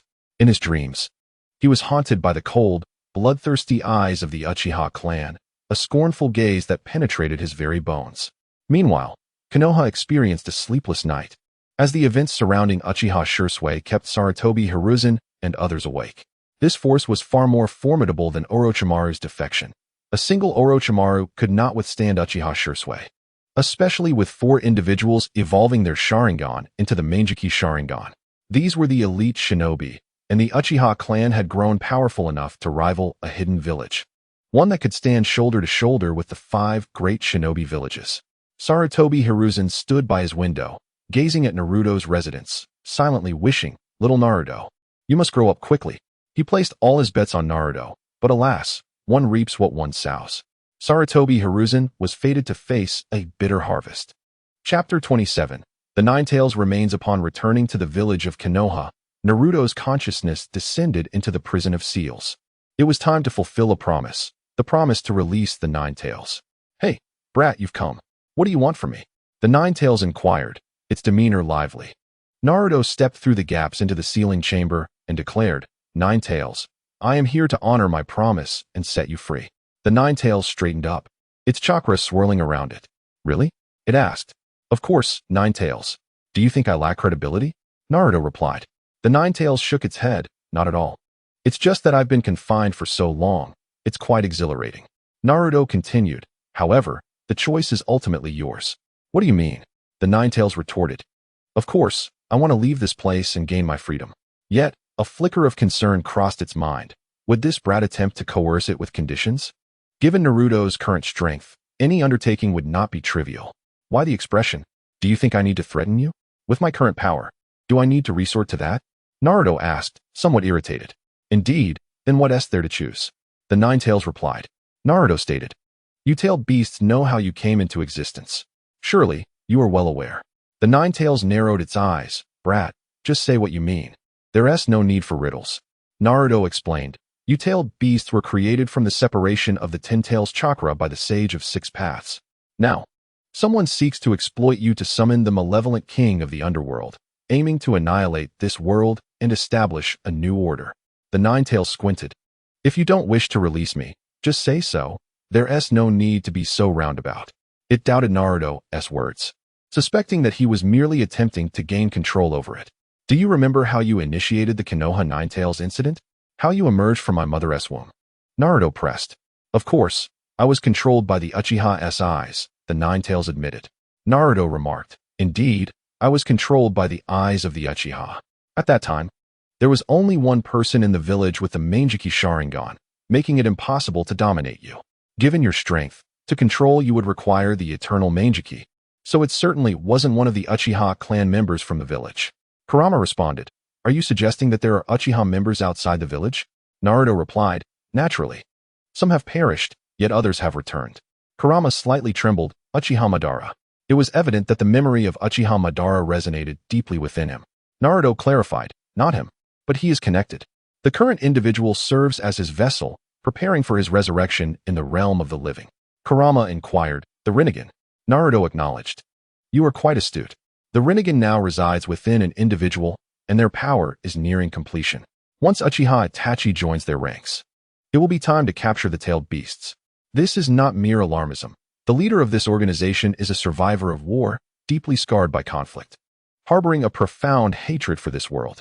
Their intention is to dismantle the existing rules and establish a new order for rebirth. This ideology has been manipulated by others, turning them into pawns to collect the tailed beasts. The ultimate goal is not to summon the king of the underworld, but to merge the tailed beasts. Acquire the 10 chakra and become the 10 Jinchuriki. Kurama felt a tumult of emotions. Naruto's words were laden with a sense of truth. Yet he found it difficult to discern reality from fiction. Naruto continued, "Thus, I leave the choice to you. Should you reveal yourself, not only Konoha but several other ninja villages will pursue you. After all, you are a weapon of war. Possessing you would grant them half of the initiative." Kurama remained silent, fully aware that as long as his existence was known, the ninja villages would relentlessly hunt him down, seal him away, and harness his power. "Kurama, we are allies now. I have no need to deceive you. I genuinely hope for our peaceful coexistence. Because of you, I can unleash my formidable abilities without concern for the energy within my body. However, every word I have spoken is the truth. Contemplate this well. The decision is yours," Naruto stated. He then exited the prison, gazing at the imposing ceiling barrier. Naruto continued, "This prison is indeed uncomfortable. I will release you now. Should you choose to remain within my body, you must suppress your presence. Otherwise, the villagers will discover you. If you wish to leave, do so swiftly to avoid being captured by Sarutobi Hiruzen. That old specter can seal you as well." As he prepared to tear the seal, Kurama interjected, "Wait a moment. Little one." Naruto paused, puzzled. "Kurama, what is it?" Kurama declared, "Little one, I believe your words." Naruto responded, "Thank you." Kurama continued, "However, little one, when do you anticipate this capture of the tailed beasts will occur? If it does not happen soon, I have no desire to remain here. I wish to be free." Naruto replied, "In the shortest span, 5 years, in the longest, 8. The Ninetales proclaimed, "Very well. I shall remain here for another 8 years." While avoiding confrontation was one aspect, the true essence lay in cohabiting harmoniously with Naruto. Their relationship, characterized by occasional quarrels and playful banter, was quite pleasant. Naruto replied, "Ninetales, though you may be dim-witted, you have made a most astute choice." Naruto bore no ill will towards the Ninetales' hidden motives. He genuinely sympathized with the creature's desires and would not hinder its choices. The Ninetales retorted, "You little brat, I can't shake the feeling that you're pulling my leg." Naruto responded, "Ninetales, there's no need to fret. Let us first calculate the rent." The Ninetales exclaimed, "What do you mean, you little rascal?" Naruto elaborated, "Though you are a tailed beast, you are also a tenant in my body. Just like humans who reside in others' homes, you must pay rent. So how do you intend to settle this?" Enraged, the Ninetales bellowed, "Damn it, Naruto." The two began to bicker, their faces flushed with indignation, nearly resorting to physical altercation. Ultimately, the Ninetales refrained from allowing Naruto to tear off the sealing tags. When the seal was initially placed, they had the assistance of the MT Mayaboku to break it. But it was likely that the toads would sense the disturbance. For now, the metaphorical prison between them remained intact, and Naruto made no further demands. The Ninetales was temporarily bound to him. Chapter 28. Unveiling bit by bit the following day, the village of Konoha was once again shaken to its core. Itachi Uchiha had betrayed the village, slaughtering his entire clan before fleeing. In an instant, the fear of Itachi eclipsed that of Naruto, the son of the Ninetales. After all, he had mercilessly taken the lives of his own parents, surpassing the cruelty of demons, and was now spoken of with dread. Shikamaru, Choji, and even little Hinata felt a chill upon hearing the news. They could hardly believe that Itachi had committed such a gruesome act and escaped the village. In the past, Naruto had discussed the irreconcilable conflict between the Uchiha clan and the village, yet none anticipated such a brutal turn of events, nor the village's ruthless actions in forcing Itachi to slay his own kin. As for Shursui Uchiha's betrayal, it was never mentioned. To bring it up would be dishonorable, especially considering the events unfolding before them. They could only wait for someone to uncover the truth and subsequently place the blame on Itachi for his leniency in sparing the Uchiha clan. Nara Shikaku observed his son sitting in stunned silence and inquired, "Shikamaru, what troubles you?" Nara Shikamaru replied, "Father, why is the third Hokage so ruthless?" Nara Shikaku recognized that his son had seen through the facade and could not deny his child's astuteness. He thought to himself, "Ah, the third. You are slowly eroding your own reputation." He reassured Shikamaru, "Do not concern yourself with these matters. Your focus should be on your studies and training." Shikamaru rose slowly and exited the room. Having skipped school, they proceeded directly to the training grounds. As they walked, the crowd grew larger. Shikamaru and Choji were joined by Hinata, who today refrained from indulging in snacks and did not greet Shikamaru. The three ambled along in a somber silence. Their spirits weighed down. As they traversed the path, Ino Yamanaka spotted them and called out, "Shikamaru, Choji." However, neither Shikamaru nor Choji offered any response. Puzzled, Ino approached, first exchanging pleasantries with Hinata before inquiring, "Shikamaru, Choji, what's wrong? Are you afraid of Itachi Uchiha?" Shikamaru interjected, "Ino, we have matters to attend to. We must be on our way." This marked the first instance of Shikamaru's unusual demeanor towards Ino, leaving her perplexed.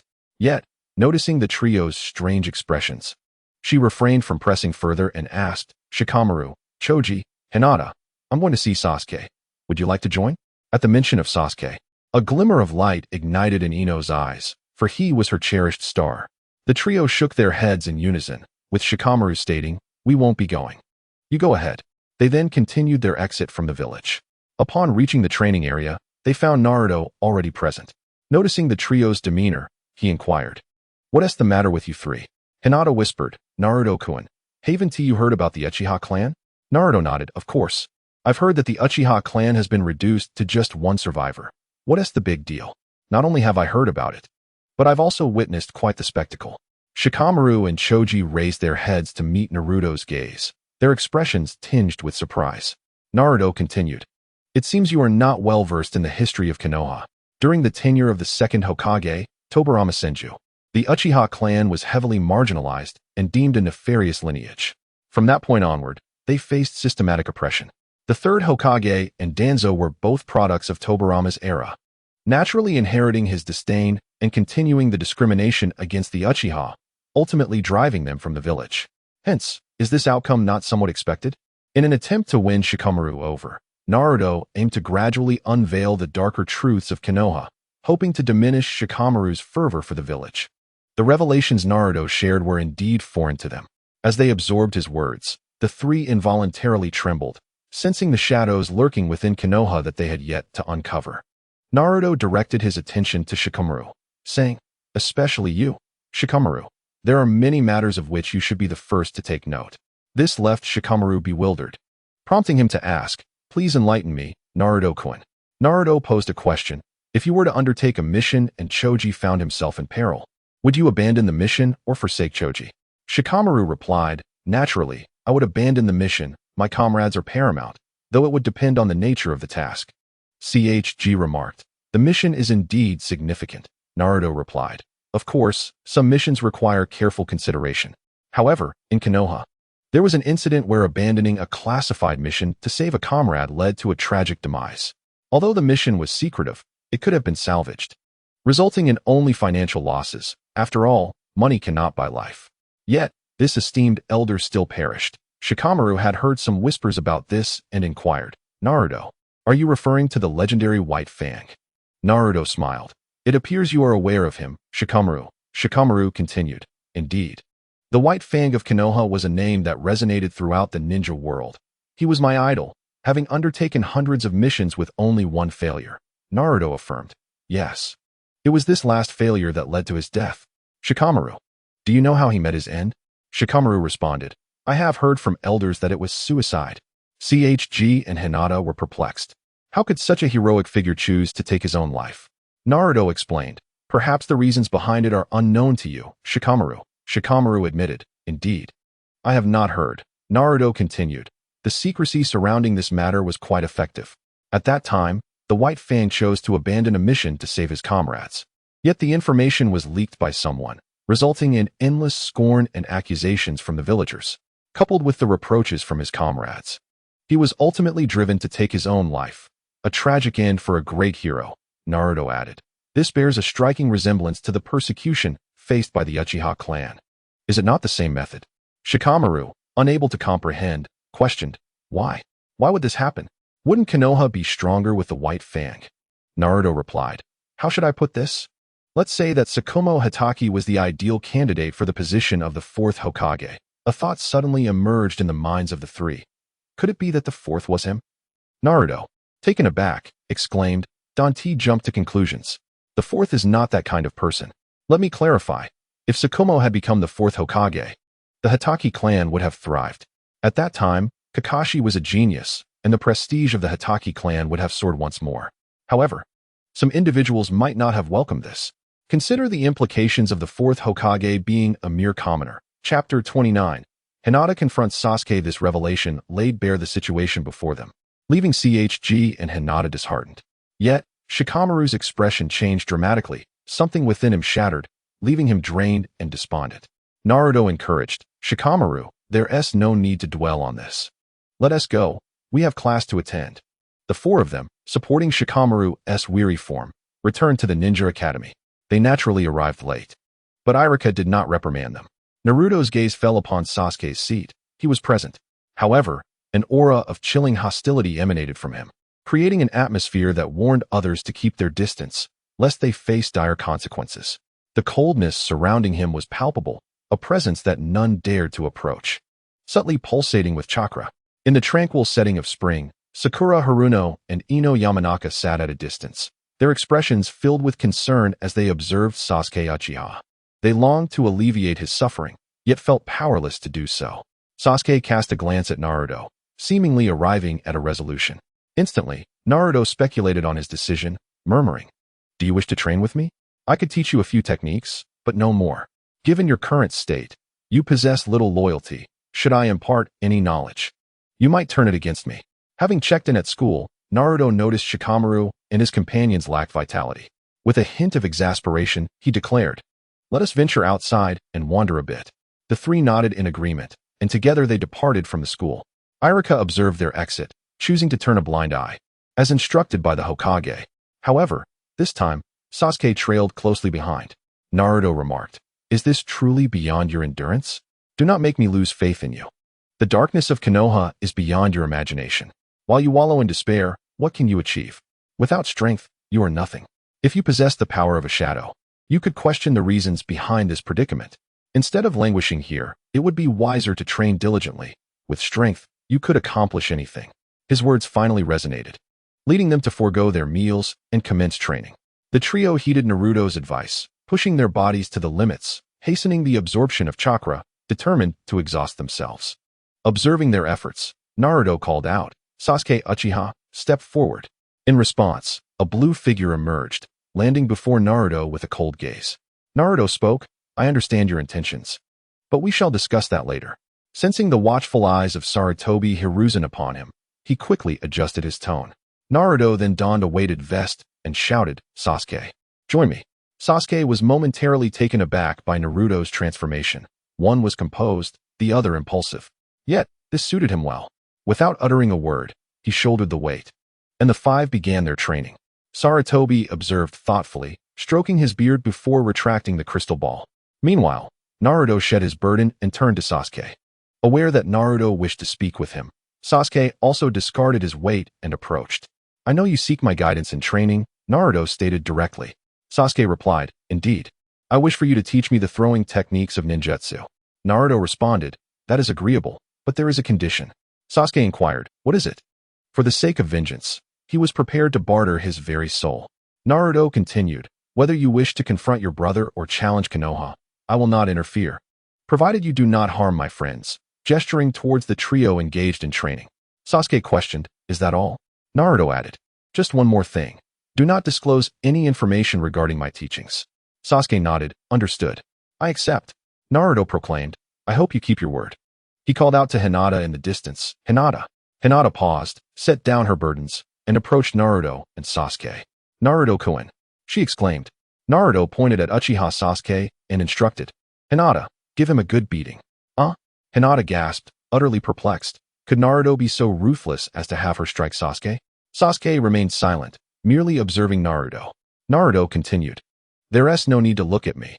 I want to see if you can endure 20 of Hinata's strikes, and also let you know that I, Naruto, possess genuine skill." Sasuke retorted, "Do not underestimate the Uchiha clan."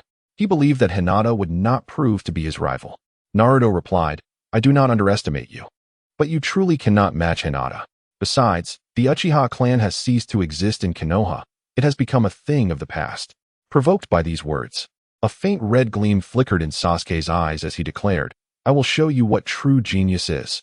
Good luck, Naruto encouraged, intending to step aside to watch the battle, but suddenly remembered something and added, "Oh, and no throwing kunai, or hidden weapons. Hinata excels in that regard." Hinata blushed slightly at Naruto's praise. Naruto raised his fist towards Hinata, signaling her to give it her all and teach Sasuke a lesson. Hinata smiled gently at Naruto, indicating her understanding. Sasuke launched himself towards Hinata with his hands behind his back. Hinata countered with an attack of her own, her speed surpassing Sasuke by a margin. Recognizing Hinata's speed, Sasuke realized she was no ordinary opponent. As his Sharingan activated, he perceived that Hinata's speed was just a fraction slower. Sasuke leapt into the air, aiming a punch at Hinata. Foolish, Naruto thought to himself, incredulous at Sasuke's naivety. Leaping to deliver a punch was nothing short of providing Hinata with an opening. Hinata swiftly channeled her chakra, making contact with Sasuke's fist at an astonishing speed, performing a taijutsu maneuver that drew Sasuke into a spiral. Sasuke was taken aback, attempting to twist his body to escape Hinata's grasp. Yet, alas, he found no opportunity. Hinata, remembering Naruto's words, seized the moment and relentlessly pressed her advantage, attacking without mercy. Sasuke felt as if he were ensnared by countless invisible threads, unable to break free, his body spinning under Hinata's control, as if the entire world were in motion. Ultimately, with a decisive technique, Hinata executed a powerful strike that sent Sasuke hurtling several meters away, landing with a thud. It was fortunate that Hinata had tempered her strength, otherwise, he would have sustained far greater injuries. Chapter 30, Every Day, Sakura Haruno. Sasuke stood in a daze, reluctant to admit his defeat. Yet he had lost, miserably so, to this seemingly delicate girl. Naruto approached him and inquired, "How does it feel?" Uchiha Sasuke rose to his feet and declared, "I have been defeated." Naruto responded, "It is commendable that you can confront your innermost feelings and bravely acknowledge your failures. You are not yet beyond redemption." Sasuke gazed at Naruto and proclaimed, "I wish to challenge you." Naruto shook his head and replied, "To challenge someone of great strength is unwise. You may aspire to lofty goals, yet you must first recognize your own capabilities. It is essential to achieve smaller dreams that will enhance your abilities, enabling you to contend with larger aspirations. If you aim to be great from the outset, you might as well retreat into your dreams, where everything is possible." Receiving Naruto's lesson, Sasuke did not feel anger. Instead, he nodded and said, "Once I have defeated Hinata Hyuga, I shall challenge you." Naruto countered, "No, not me, but them. They are even stronger than Hinata." With unwavering determination, Sasuke asserted, "I will accomplish this."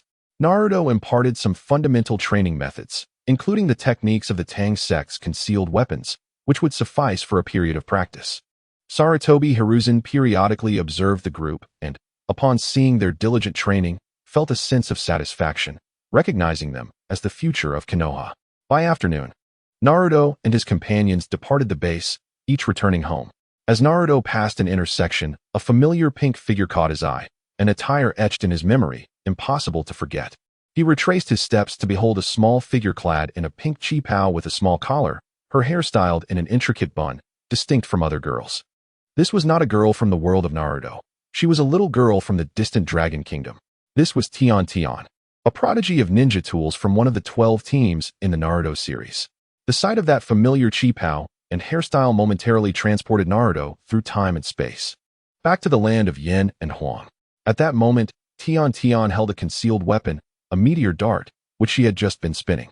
Feeling someone's gaze upon her, Tion Tion swiftly launched the meteor dart. Its speed was not slow, yet to Naruto, it appeared as mere child's play. Indeed, it was a child's playful antics. Naruto raised his hand effortlessly, controlling the meteor dart with ease. Upon turning, Tion Tion exclaimed, "It's you."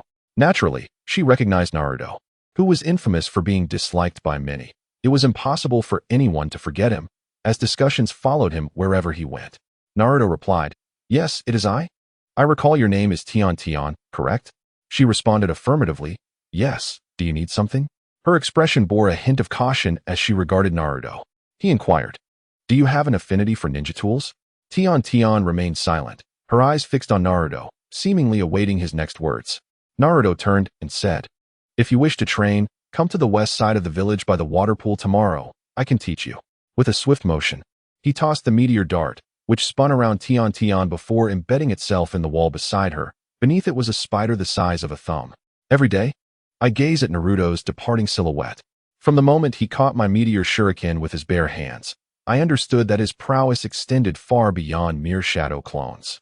I contemplated whether I should pursue him. Just as I turned to leave, I remembered my collection of ninja tools. My home is filled with an abundance of them, and the shuriken embedded in the wall would remain untouched.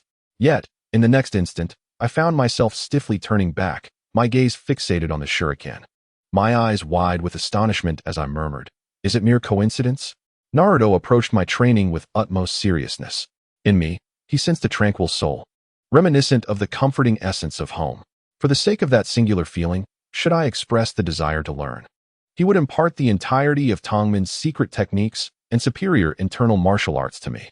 Naruto became lost in thought, softly voicing, "It has been 5 years, Yu Ming. How have you been?" He then shook his head, a sense of despondency washing over him as he meandered down the street. Suddenly, a figure emerged from the shadows, clad in a crimson dress, launching a powerful punch towards Naruto. He slightly shifted his body, casually extending his hand to grasp the assailant's neck. Fortunately, he managed to restrain his strength. Otherwise, this ambusher would have met a grim fate. The assailant was none other than Sakura Haruno. Her face turned pale as she genuinely felt the chill of death, as if she had brushed against her own mortality. Indeed, she had danced perilously close to the edge of demise. Naruto released her, calmly advising, "Do not act so recklessly in the future, especially when I am deep in thought. It is quite dangerous." Regarding Sakura, Naruto felt neither affection nor disdain. To him, she was akin to a stranger, an inconsequential classmate. Sakura, unsteady and nearly collapsing onto the ground, felt as though she might lose control of herself. Her impulsive attack on Naruto was fueled by anger over his influence on Sasuke, as they had both skipped class together, prompting her desire to teach him a lesson. However, she never anticipated that her assault would be effortlessly dodged, leaving her on the brink of being crushed. Such suffocation chilled her to the bone. Ignoring the incapacitated Sakura, Naruto proceeded home. Moments later, Ino Yamanaka happened upon Sakura sitting on the ground, her expression filled with confusion. "Sakura, what are you doing?" Ino inquired. Once close friends, their bond had shifted in the wake of Sasuke, rendering their relationship as mere classmates. Sakura extended her hand, lifting her head to plead, "Ino, help me up." Recognizing the distress on Sakura's face, Ino hurried to assist her, asking, "What happened, Sakura?" Sakura shook her head, asserting, "I'm fine." Yet, just moments ago, she felt as though she had traversed a lengthy century. Sakura exclaimed, "He is incredibly strong." Ino asked, "Who?" Sakura Haruno remarked, "Naruto Uzumaki. Is he not the bottom of the class?" In astonishment, Ino Yamanaka responded, "Is that truly the case?" Sakura, with a hint of self-deprecation, replied, "We have all been deceived. His strength has already reached that of a genin. I was utterly subdued without even managing a single move before him." Ino pondered the abilities of Shikamaru and Choji, questioning, "Could it be them?" Sakura urged, "Ino, let us depart." This ambush had left an indelible mark on Sakura's heart, igniting within her a fervent desire to grow stronger and become an exceptionally powerful kunoichi. Chapter 31. Danzo sets his sights on Naruto the following day. The number of students skipping class had increased significantly. Naruto Uzumaki, Shikamaru Nara, Choji Akimichi, Hinata Hyuga, Sakura Haruno, Tenten, and Sasuke Uchiha formed a group of 7 who had chosen to absent themselves from lessons. Irika's arms trembled with frustration before he resignedly let them fall. A few of the students could be reasoned with, but Naruto and Sasuke were exceptional cases beyond his authority. Let them be, he thought, as long as I can conduct my class properly. Under Naruto's training regimen, Sasuke felt a noticeable enhancement in his abilities. He firmly believed that through Naruto's methods, his power would escalate rapidly, and one day, he would avenge himself against that man. Had events followed their original course, if not for Itachi's arduous battle, these 2 pillars of strength would have long since been vanquished. However, the current situation had become uncertain, as Sasuke's trajectory had shifted. Combat remains the most effective means of strengthening one's abilities. Naruto instructed the 4 to engage in battle, forbidding the use of chakra and forcing them to rely solely on their physical limits. Meanwhile, Naruto perched himself upon a tree branch, and after a moment, he called out, "You too, come out as well." Tenten and Sakura emerged from the shadows, their expressions filled with astonishment as they observed the four combatants, each demonstrating prowess that had reached the pinnacle of Jinin's strength. A formidable sight, indeed. Naruto's gaze fell upon Tenten, noting her exquisite attire, and he smiled slightly, acknowledging her with a nod before turning his attention to Sakura, inquiring, "Are you here to see Sasuke?" He could not fathom why Sakura had followed him, maintaining a calm demeanor devoid of any discernible emotion. Sakura shook her head, asserting no. Naruto pressed further, "Then what is it?" Sakura replied, "I am looking for you." This puzzled Naruto even more, as he had never shared any significant interaction with her, unlike the original narrative where he was merely a lovesick admirer. Sakura continued, "You are quite strong. Could you teach me to train?" Naruto paused, recalling the events of the previous day, realizing she must have been impacted by her experience, leading to this transformation. He did not refuse, responding, "Sure. One sheep is easy to herd, but a flock is even better. Of course, it would be ideal if this flock could return to its own pen." Sakura's face lit up with joy as she bowed respectfully, exclaiming, "Thank you." Naruto added, "However, there is one condition." Sakura eagerly asked, "What is it?" Naruto said, "Do not divulge our matters to anyone, nor disclose our training methods." Sakura Haruno nodded, "All right, I promise." Naruto then addressed Hinata, "Hinata, wait for me here for a moment." Hinata beamed with a bright smile, "Sure." Any lingering doubts, she had vanished. She believed that Naruto could teach her the art of training. Naruto turned to Sakura and said, "Come with me." Sakura felt a twinge of discomfort in her heart. She sensed the difference in Naruto's demeanor towards her and Hinata. His tone was gentle and filled with warmth when speaking to Hinata, while with her, it was devoid of emotion, as if she were less than a classmate. Naruto imparted a simple training technique to Sakura, instructing her to train under a burden and absorb the natural energy. Regarding perseverance, Sakura's resolve was remarkably strong. Otherwise, she would not have distinguished herself among the 12 ninja warriors. Upon returning, Naruto smiled at Hinata and asked, "What path do you wish to pursue?" Hinata replied, "I enjoy studying ninja tools and physical techniques." As expected, Naruto responded, "Very well. I shall teach you a set of body refinement techniques, followed by the art of concealed weapons." Hinata exclaimed joyfully, "Just like the concealed weapons technique from yesterday?" Naruto affirmed, "Indeed, but there are conditions." Hinata inquired, "What conditions?" Naruto replied, "Heaven knows, Earth knows, you know, and I know." Understanding Naruto's intent, Hinata smiled and said, "Rest assured, I will keep it a secret." Naruto replied calmly, "I trust you." Hinata then voiced her curiosity, "Why do you want to teach me?" Naruto gazed at her and said, "Your attire gives me a sense of familiarity." Hinata glanced at her outfit, finding nothing unusual, and asked in confusion, "Is that all?" Naruto replied, "That is quite sufficient. In this era, being able to catch a glimpse of my homeland is already a great blessing." Meanwhile, in the Root organization, Danzo, with no other options, had no choice but to refine a 3-tomo Sharingan. He was left with limited choices. In Konoha, the only powerful Sharingan remained with Kakashi, and he could not act against him. "Jinchuriki," Danzo muttered. Without Uchiha eyes, his strength was merely that of an elite Genin, and his influence was limited. Thus, he resolved to take risks, setting his sights on the Jinchuriki, a true weapon of war. By mastering him, his influence in Konoha would greatly increase. The Jinchuriki must change. "Bring him here tonight," Danzo commanded 2 Root members. Both were at the pinnacle of the Nin rank, and if they were to take Naruto from the original story, it would be feasible. However, the current Naruto was not easily restrained. The notion of the Jinchuriki changing was no mere rumor. He had indeed transformed into something terrifyingly powerful. In the darkness of night, Naruto opened his eyes. With his current strength and the vigilance from his past life, he sensed that someone was watching him. "Root? That old man Danzo, has he set his sights on me, the king? Who gave you the audacity?" Naruto murmured. 2 Nin, ready to strike at any moment. Even if the old fox Danzo were to arrive, Naruto could effortlessly defeat him. However, Naruto could not intervene at this moment. So he could only quietly awaken the sleeping Umbu, urging them to drive away these 2 intruders. As the 2 Root members approached Naruto's residence, the next moment, 2 Umbu appeared, blocking their path. Upon seeing the expressions on their faces, one of them exclaimed, "Root." The 2 members of Root were taken aback, having evaded the Umbu, yet still being discovered. Without hesitation, they retreated. They could only imagine the consequences if they were captured. It would expose Lord Danzo and complicate his plans. The Umbu did not pursue them, wary of falling into a trap. One remained to guard Naruto, while the other returned to report to the Hokage. When Sarutobi Hiruzen learned that Danzo had set his sights on Naruto, he was enraged and summoned Danzo, leading to a fierce argument between the two, which escalated into a physical confrontation. There was no clash of chakra. Instead, they engaged in hand-to-hand combat, with one hand rendered useless. Danzo was naturally at a disadvantage against Sarutobi.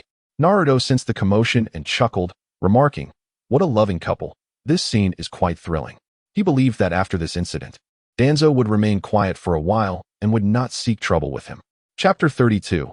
Orochimaru comes to Konoha in the realm of Guyuan. I have finally broken through. For years later, in an underground cave, Naruto murmured. 2 years prior, he had already achieved a half-step into the Guyuan realm. In order to accelerate the evolution of his Byakugan with true essence, Naruto had diligently trained, even enlisting the help of Kurama, which enabled him to evolve the Byakugan into the formidable Rinnegan. His left eye had transformed into the supreme Rinnegan, while his right eye, still an eternal Mangekyou Sharingan, lacked a bit of soul power. He could not help but envy the Uchiha clan. Had he possessed that bloodline, his soul growth would have accelerated greatly, and he might have awakened the Rinnegan by now. The Hunyuan body refining technique had reached the 5th level, rendering his physical body so strong that even a full-force attack from a Jonin would not harm him in the slightest. He had become invincible among mortals, untouchable by anyone. Even if the Sage of Six Paths were to be reborn, he would not fear a confrontation, and even in defeat, the sage would find no means to subdue him. The energy within his body, the power stored in his eyes, and the richness of the true essence in his Dantian could be likened to the strength of 800 Kakashi, coupled with the 9 tails. He possessed the might of 900 Kakashi. In battle, he could allow Kurama to absorb natural energy, making his true essence practically limitless under normal circumstances. Naruto was growing, as were others. They converted chakra energy into internal strength, utilizing ninjutsu to channel this power, enhancing their might beyond that of chakra alone. Hinata Hyuga had reached the peak of the 1st rank. She had comprehended the essence of Tai Chi, her combat prowess so formidable that even the pinnacle of Jonin, Akimichi Choji, would not stand a chance against her. Every day, Tian, with her initial mastery of the 1st rank, swiftly ascends in status. Having perfected the art of shadowy phantom steps, akin to a ghostly specter, she merges time-space ninjutsu with Tongmen's concealed weapons. Her projectiles traverse through time, rendering her the most enigmatic assassin. While not the strongest in combat prowess among her peers, her lethal techniques, excluding Naruto, position her as the most formidable. Naturally, she is also the one most closely connected to Naruto, alongside Hinata. Uchiha Sasuke, at the pinnacle of the 1st rank, wields the 3-tomo Sharingan. He refrains from diversifying his ninjutsu repertoire, adhering to Naruto's counsel that one cannot excel in too many areas simultaneously. He solely practices the family's fire release techniques, which he has mastered to unleash their fullest potential, making him, apart from Naruto, the most powerful. However, should he engage in a life-and-death struggle with Tian, their strengths would be evenly matched, unless his eyes evolve into the Mangekyou Sharingan. Otherwise, he remains vulnerable to her ubiquitous hidden weapons. Shikamaru, also at the peak of the 1st rank, has perfected the shadow manipulation technique. He does not aspire to the role of a military strategist, but calculates with precision, ensuring that in collaborative battles, he emerges victorious most of the time. Akimichi Choji, a 1st-rank powerhouse, has an ever-increasing appetite and a steadily growing physique, consuming up to 8 pounds of meat and 100 packets of chips in a single day. His heart is pure, and he typically holds back during confrontations, exerting only 3 parts of his strength. Sakura Haruno, newly initiated into the 1st rank, possesses considerable strength yet has only mastered 2 ninjutsu techniques, the substitution technique and the clone technique. Naruto, without hesitation, imparted a set of boxing skills to her. Her volatile temperament suits the explosive nature of a power-based fighting style, which Naruto aptly named Raging Bear Fist. In physical confrontations, she only falls short against Hinata. No matter the force behind her punches, they land upon Hinata as if striking cotton, failing to inflict any harm. Yet, to the outside world, these 6 individuals remain mere genin, novices in the grand scheme. On this particular day, Naruto was playing at the village's edge when he suddenly sensed a chilling aura, reminiscent of a predatory serpent fixating on him. Turning to investigate, he spotted a black serpent, about a meter long, perched on a tree branch. In the serpent's gaze, Naruto perceived a flicker of curiosity. This creature possessed awareness. Intrigued, Naruto contemplated the only snake likely to traverse into Konoha, Orochimaru. Releasing his spiritual energy, he swiftly discerned Orochimaru's presence. Inwardly, Naruto mused that while Orochimaru was not without merit, his insatiable quest for power had led him down a perilous path.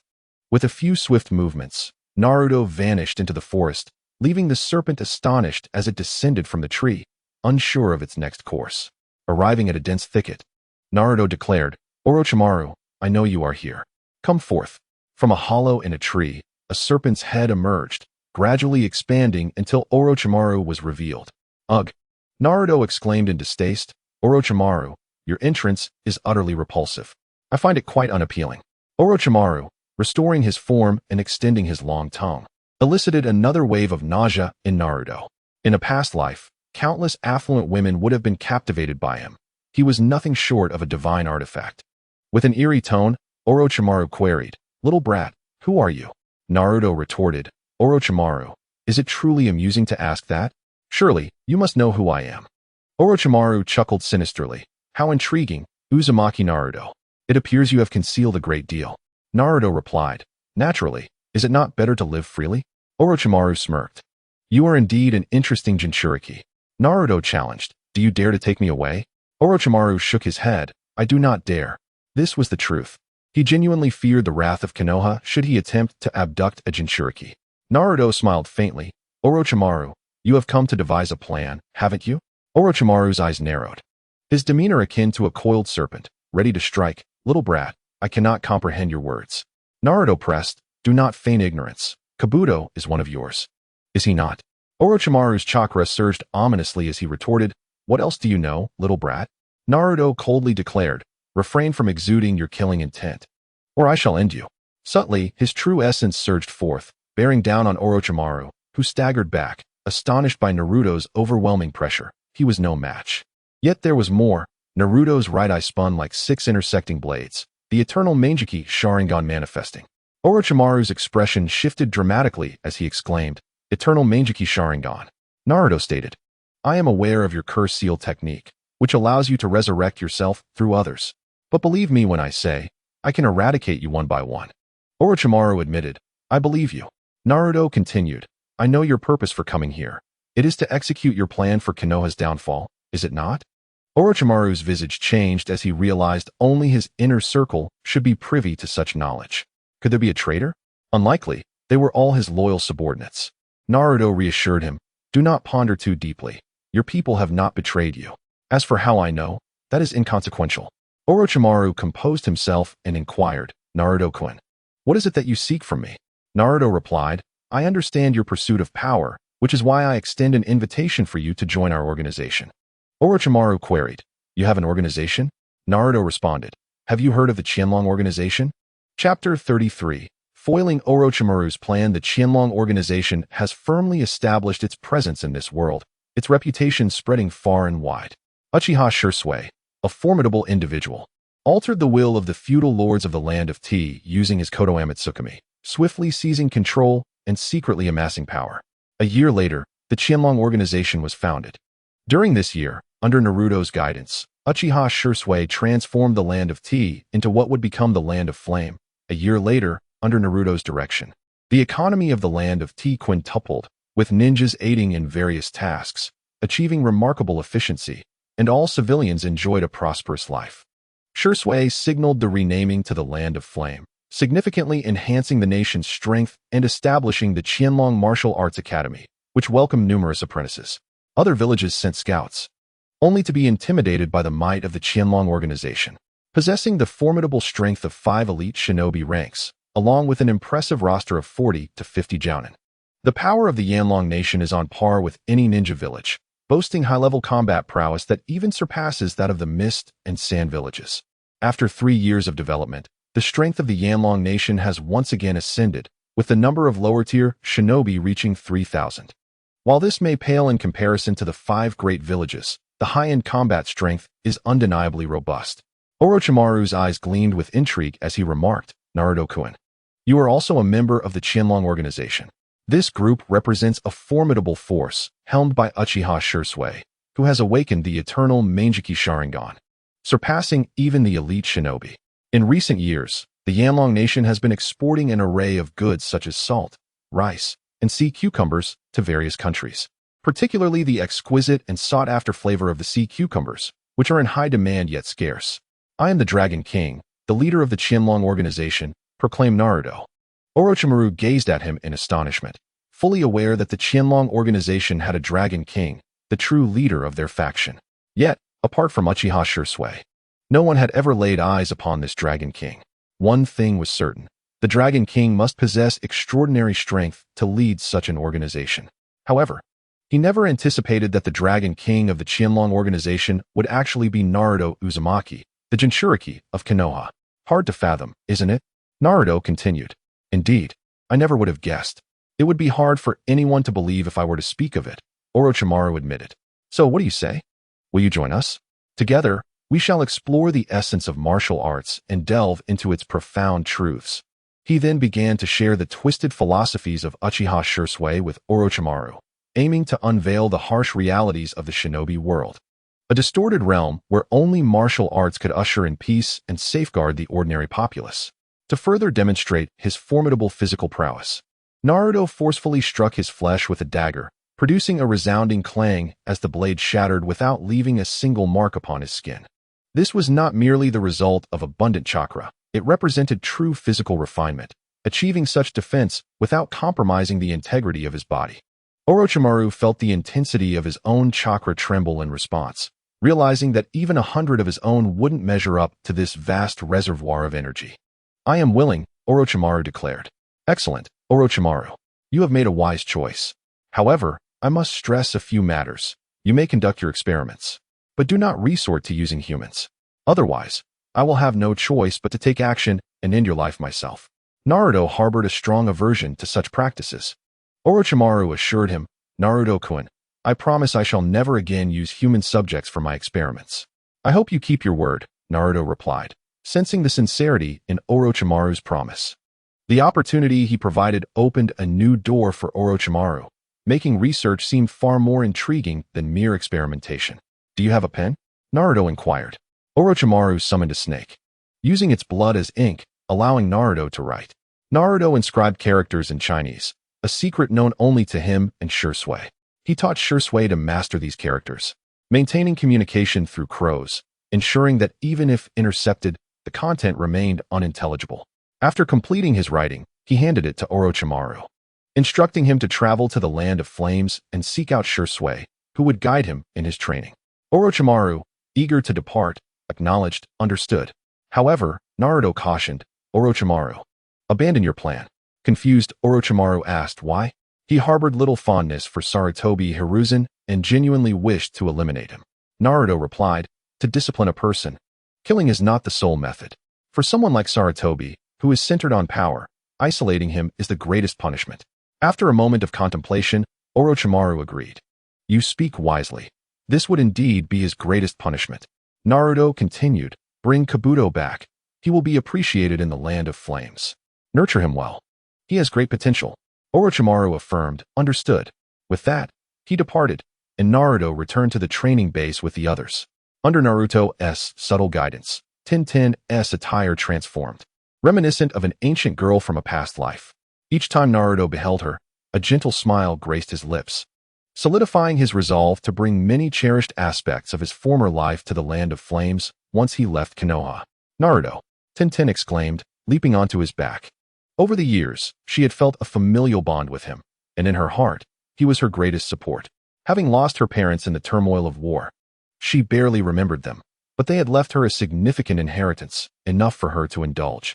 Unlike Naruto, whose entire legacy had been confiscated by the third Hokage, leaving him in hardship, Hinata timidly called out, Naruto-kun. Nara Shikamaru remarked, Naruto, you arrived too late this time. Naruto explained, I encountered someone and had a conversation, which delayed me. Haruno Sakura chimed in, graduation is approaching.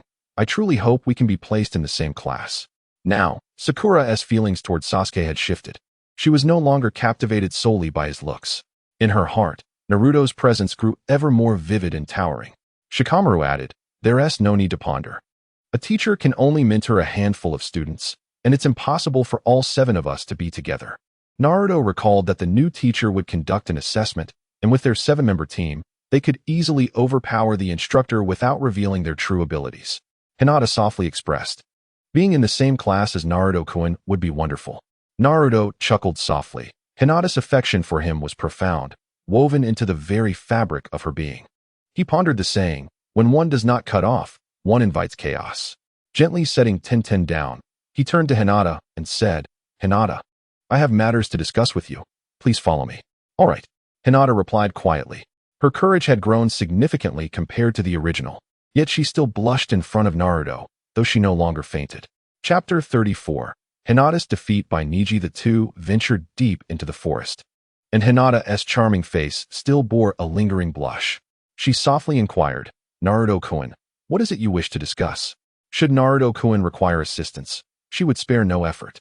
After a moment of hesitation, Naruto replied, "Hinata, you are my friend, and I do not wish to deceive you. There are matters that need clarification between us. Whether to be enemies or allies, that choice lies with you." Hinata resolutely declared, "I will not stand against Naruto-kun." Naruto insisted, "Please listen to what I have to say first." "All right," Hinata responded. Naruto asked, "Hinata, do you recall the incident a few years ago concerning the loss of your family's eyes?" Hinata absent-mindedly replied, "I remember. It was a servant in our household." Suddenly sensing something amiss, she looked up, her gaze trembling as she regarded Naruto. With the mention of this event, could it be? Naruto confessed, "You are not mistaken, it was I." As he spoke, his left eye transformed into the Tensegan, radiating the unique aura of the Byakugan. 2 seconds later, it reverted back. Naruto continued, "That night, I stole the eyes of your family's servant. I wished to study their peculiarities." Hinata lowered her head, momentarily at a loss for how to react. Truth be told, she harbored no hatred towards Naruto. In her heart, Hinata mused, perhaps the eyes could serve a greater purpose in Naruto-kun's hands.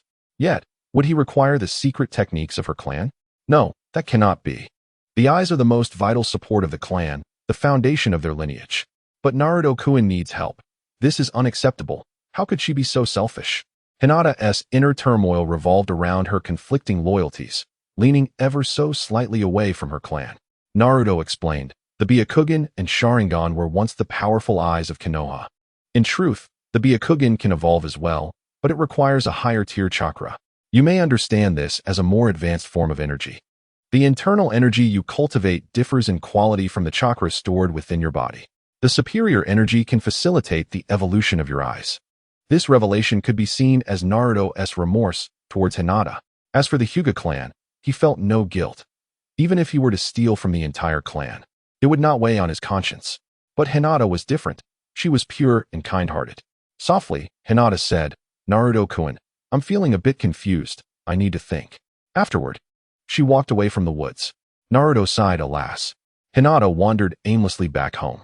Upon seeing her, Hayashi Hyuga inquired, "Hinata, aren't you supposed to be at school? Why have you returned?" Ignoring him, Hinata continued towards her room. Hayashi, increasingly frustrated, called out, "Hinata."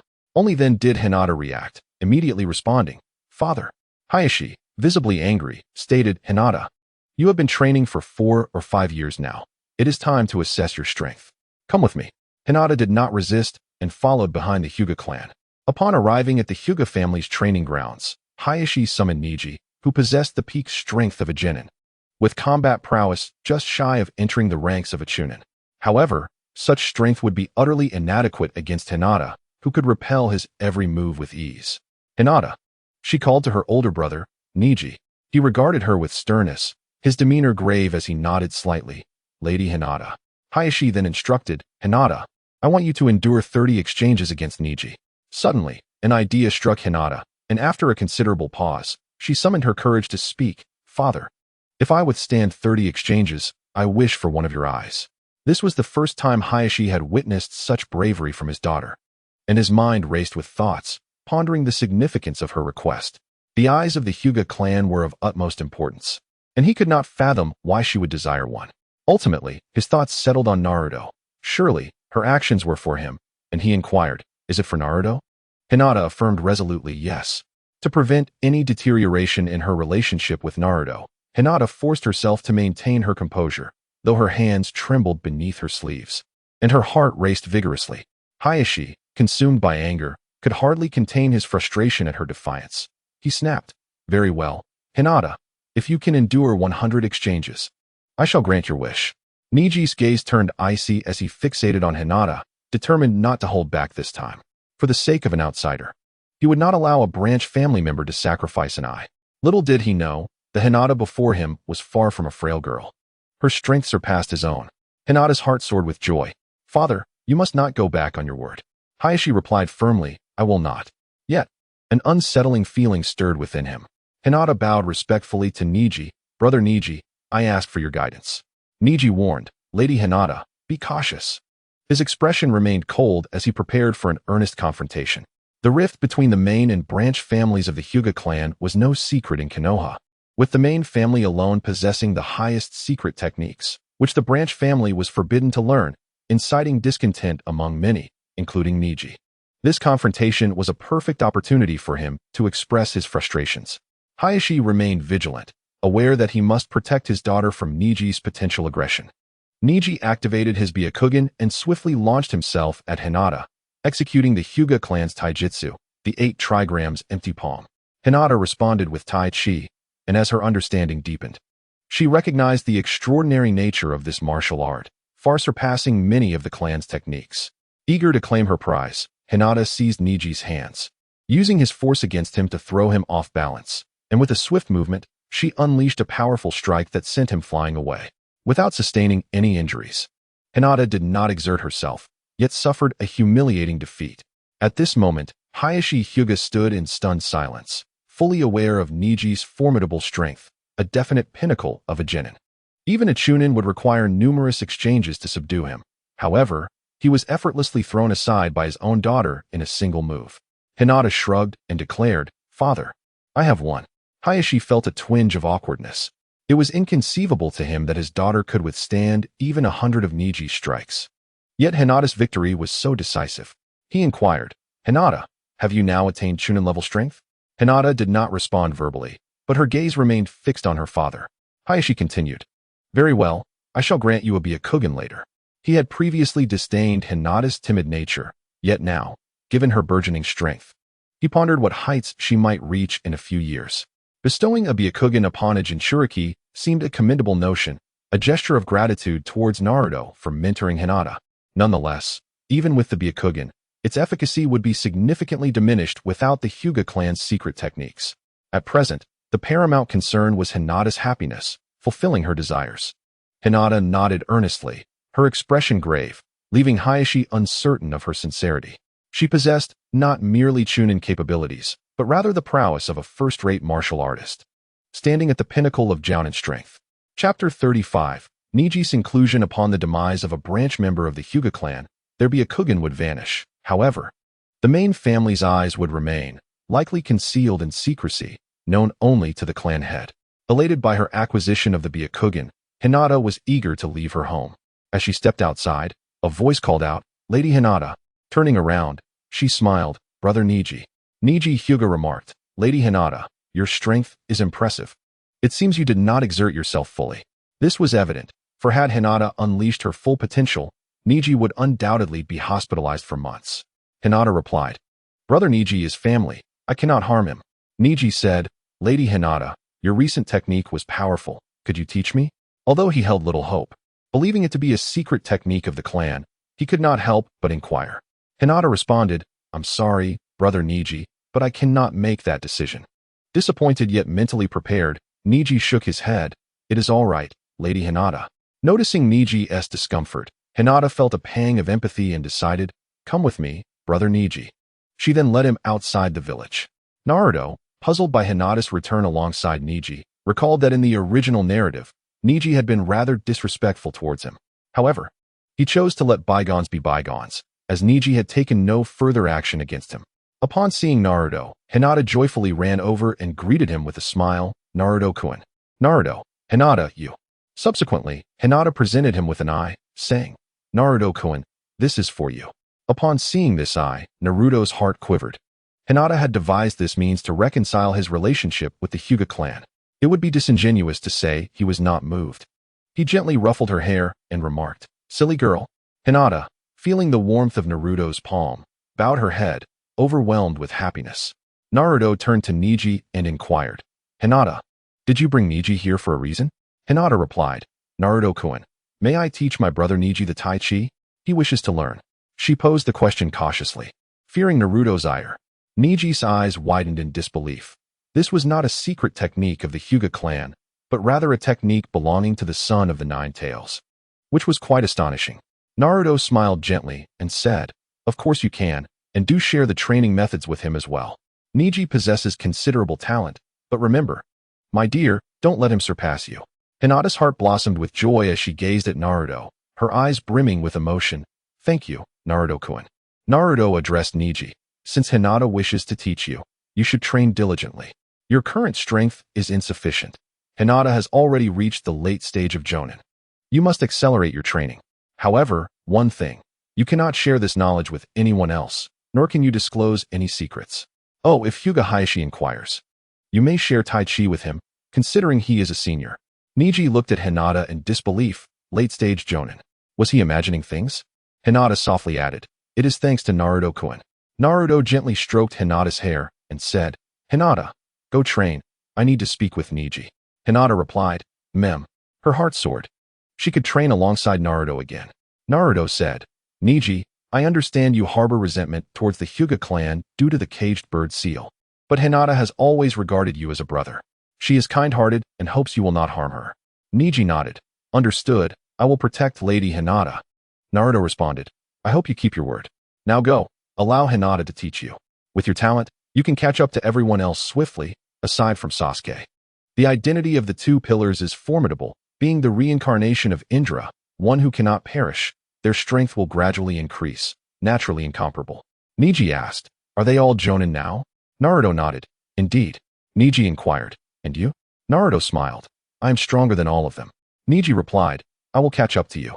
In truth, he struggled to accept Naruto's strength. It made sense that Hinata and Sasuke were stronger than him, but Naruto? He was notorious for being at the bottom of the class. Naruto encouraged, "Keep pushing. You have no chance. I am the child of destiny, endowed with exceptional abilities. Even if the Sage of Six Paths were to return, I could still best him in talent." Neji sprinted towards Hinata, who guided him step by step into his training. From a distance, Naruto observed. Recalling that Neji had perished during a mission, he pondered whether, with his involvement, fate might take a different turn. The path had been laid before him. As for the outcome, that was solely in Neji's hands. Nara Shikamaru remarked, "Another new member has joined us." Akimichi Choji added, "He is the most talented prodigy of the Hyuga clan, possessing formidable strength." Shikamaru continued, "Choji, do you find it amusing to say he is strong at this moment?" Choji responded, "Ah, indeed. Given their current prowess, challenging Hyuga Neji would be akin to bullying a child." Sasuke interjected, "With Naruto's training methods, Neji's strength will soar rapidly. You all should be cautious lest you be surpassed." Sasuke had no thoughts of confronting Naruto. 2 years prior, after he had reached the pinnacle of the Chunin level and awakened his two-tomo Sharingan, he attempted a sneak attack on Naruto, only to be sent flying as if struck by a mountain, unable to even sense the blow. He recognized that he and Naruto were not on the same level. Thus, he no longer considered challenging Naruto, feeling no confidence whatsoever. While he felt assured in facing his brother for a few exchanges, he held no such assurance against Naruto. Naruto was overwhelmingly powerful, the kind of strength that left no room for victory. Compared to the original narrative, Sasuke had gained composure. He understood he was not yet a match for that individual, especially since he had only a 3-tomo Sharingan, while that person had possessed a Mangekyou Sharingan years ago. Hence, he refrained from uttering vengeful proclamations. He sought to ground himself, diligently train, and await the opportunity for revenge, ideally until he could awaken his Mangekyou Sharingan. Then he might have a chance. Within the Hyuga clan, Hyuga Hizashi had gathered considerable information regarding Naruto. Yet it primarily revolved around how Naruto trained a few individuals and engaged in playful antics. Nothing more. He had no intention of prying into Naruto's affairs. Understanding that such curiosity would incur the displeasure of Sarutobi Hiruzen, Naruto Uzumaki had become Sarutobi Hiruzen's final trump card. and anyone who sought to undermine that card would find themselves at odds with him, facing dire consequences. Hisashi remarked, if Hinata possesses such strength, then Naruto Uzumaki's capabilities must be extraordinary as well. Moreover, Naruto has been concealing his true talents. As a Jinchuriki and the Hokage, who among you holds the upper hand? Chapter 36. Class Division in the Land of the Flame Dragons. Orochimaru arrived, stealthily making his way toward the city of Flame Dragon, but he was soon detected. Uchiha Shursui and another member of the Uchiha clan appeared atop the treetops. Orochimaru-senpai, is it wise to enter the land of the Flame Dragons so brazenly? Shursui inquired. Orochimaru halted in surprise, gazing up at Shursui and his companion.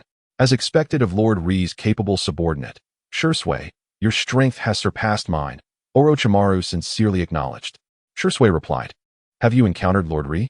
As he spoke, his eyes activated, unleashing a formidable aura that pressed down upon Orochimaru. If Orochimaru were to make a typographical error, he would not let himself off the hook. He hastily remarked, I encountered him in Konoha village. He was the one who first discovered me. Shursui inquired, what business do you have in Konoha village? Orochimaru replied, to commit murder, specifically, to slay the third Hokage, Sarutobi Hiruzen. Shursui was taken aback, exclaiming, such audacity. To assassinate a Hokage, truly befitting of Orochimaru. Were you halted by the Dragon King? Shursui asked. Orochimaru replied, the Dragon King proposed that I join the Hidden Dragon organization to cultivate martial arts. He stated that the death of an old dog like Sarutobi Hiruzen would not be the greatest punishment for him. Rather, he should be left isolated, forsaken by all. And that would be the true retribution. Shursui remarked, inevitably, he will find himself abandoned. The Dragon King's desire for you to join the Hidden Dragon must hold some significance. I presume he has bestowed upon you something of value. Orochimaru produced a letter from Naruto, stating, here it is.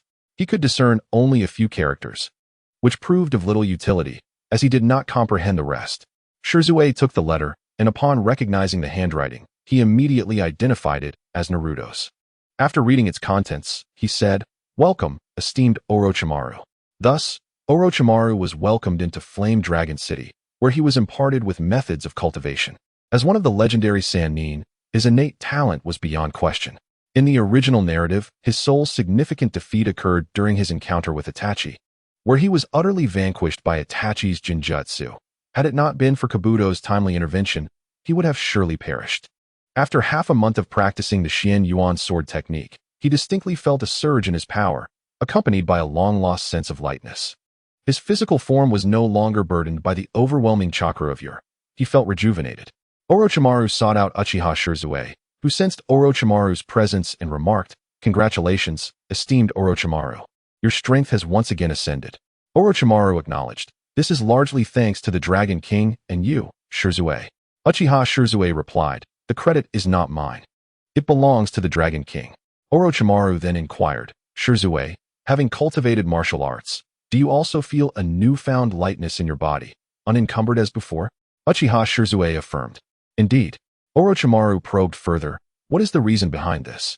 Uchiha Shursui mimicked the inquiry, asking, esteemed Orochimaru, what weight can you now bear?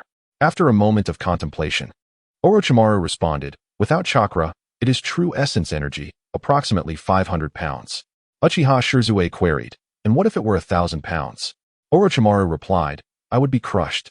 Uchiha Shursui elaborated, the principle is similar. Our past training merely involved absorbing chakra into our bodies, storing it within our flesh, our eyes, and our organs, primarily within the cells. As we continually absorb natural energy, the chakra within our cells increases, enhancing our capacity. However, like humans, once a limit is reached, damage occurs, and cells can be destroyed. Thus our bodies are imperceptibly harmed. The method of martial arts cultivation established by the Dragon King involves storing power in the acupoints, developing the dantian, and refining it. Although energy exists within the cells, it never exceeds the load capacity. This energy not only nurtures the cells, but also repairs damage, imparting a sense of lightness. The explanation is simple, clear, and easily comprehensible.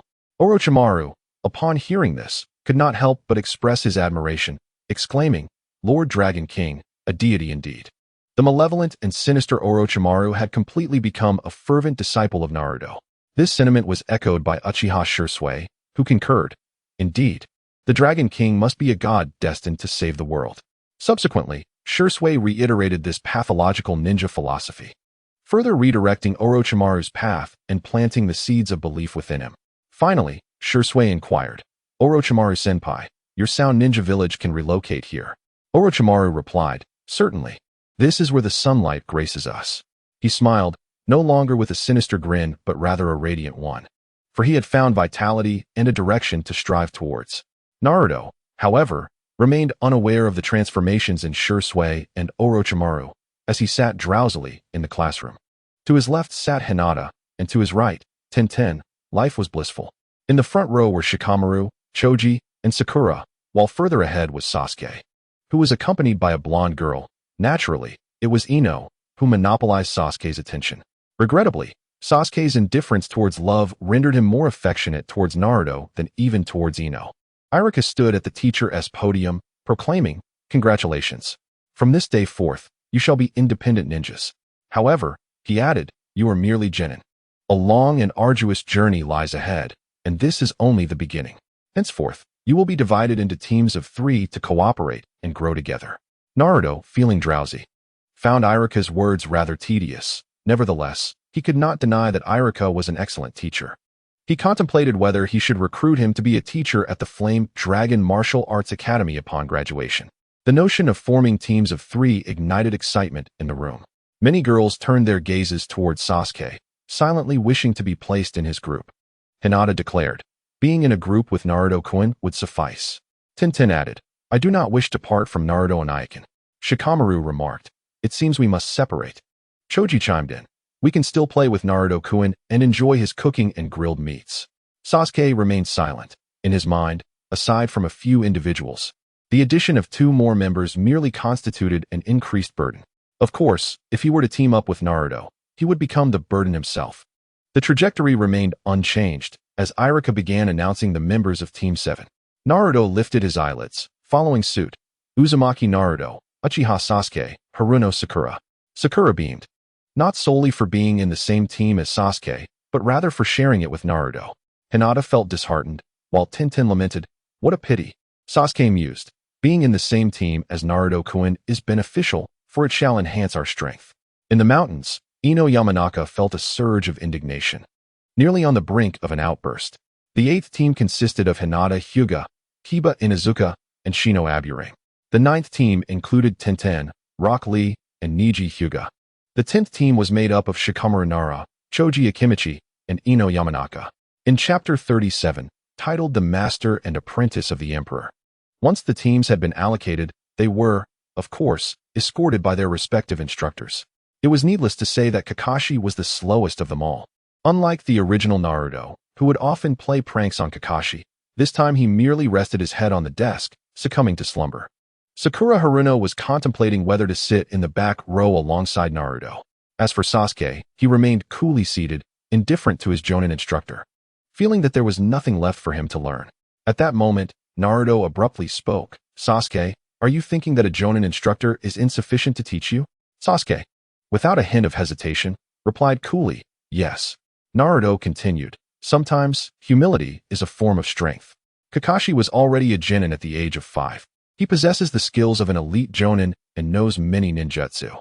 I don't have much to learn from him, but you certainly do. Kakashi has a technique called Chidori, which is quite powerful. You should practice it. Sasuke responded, all right. He trusted Naruto's words, and since Naruto held Kakashi in high regard, he resolved to study the technique, viewing the elite Jonin as a worthy adversary. Sakura then inquired, Naruto-kun, is there anything I could learn from him?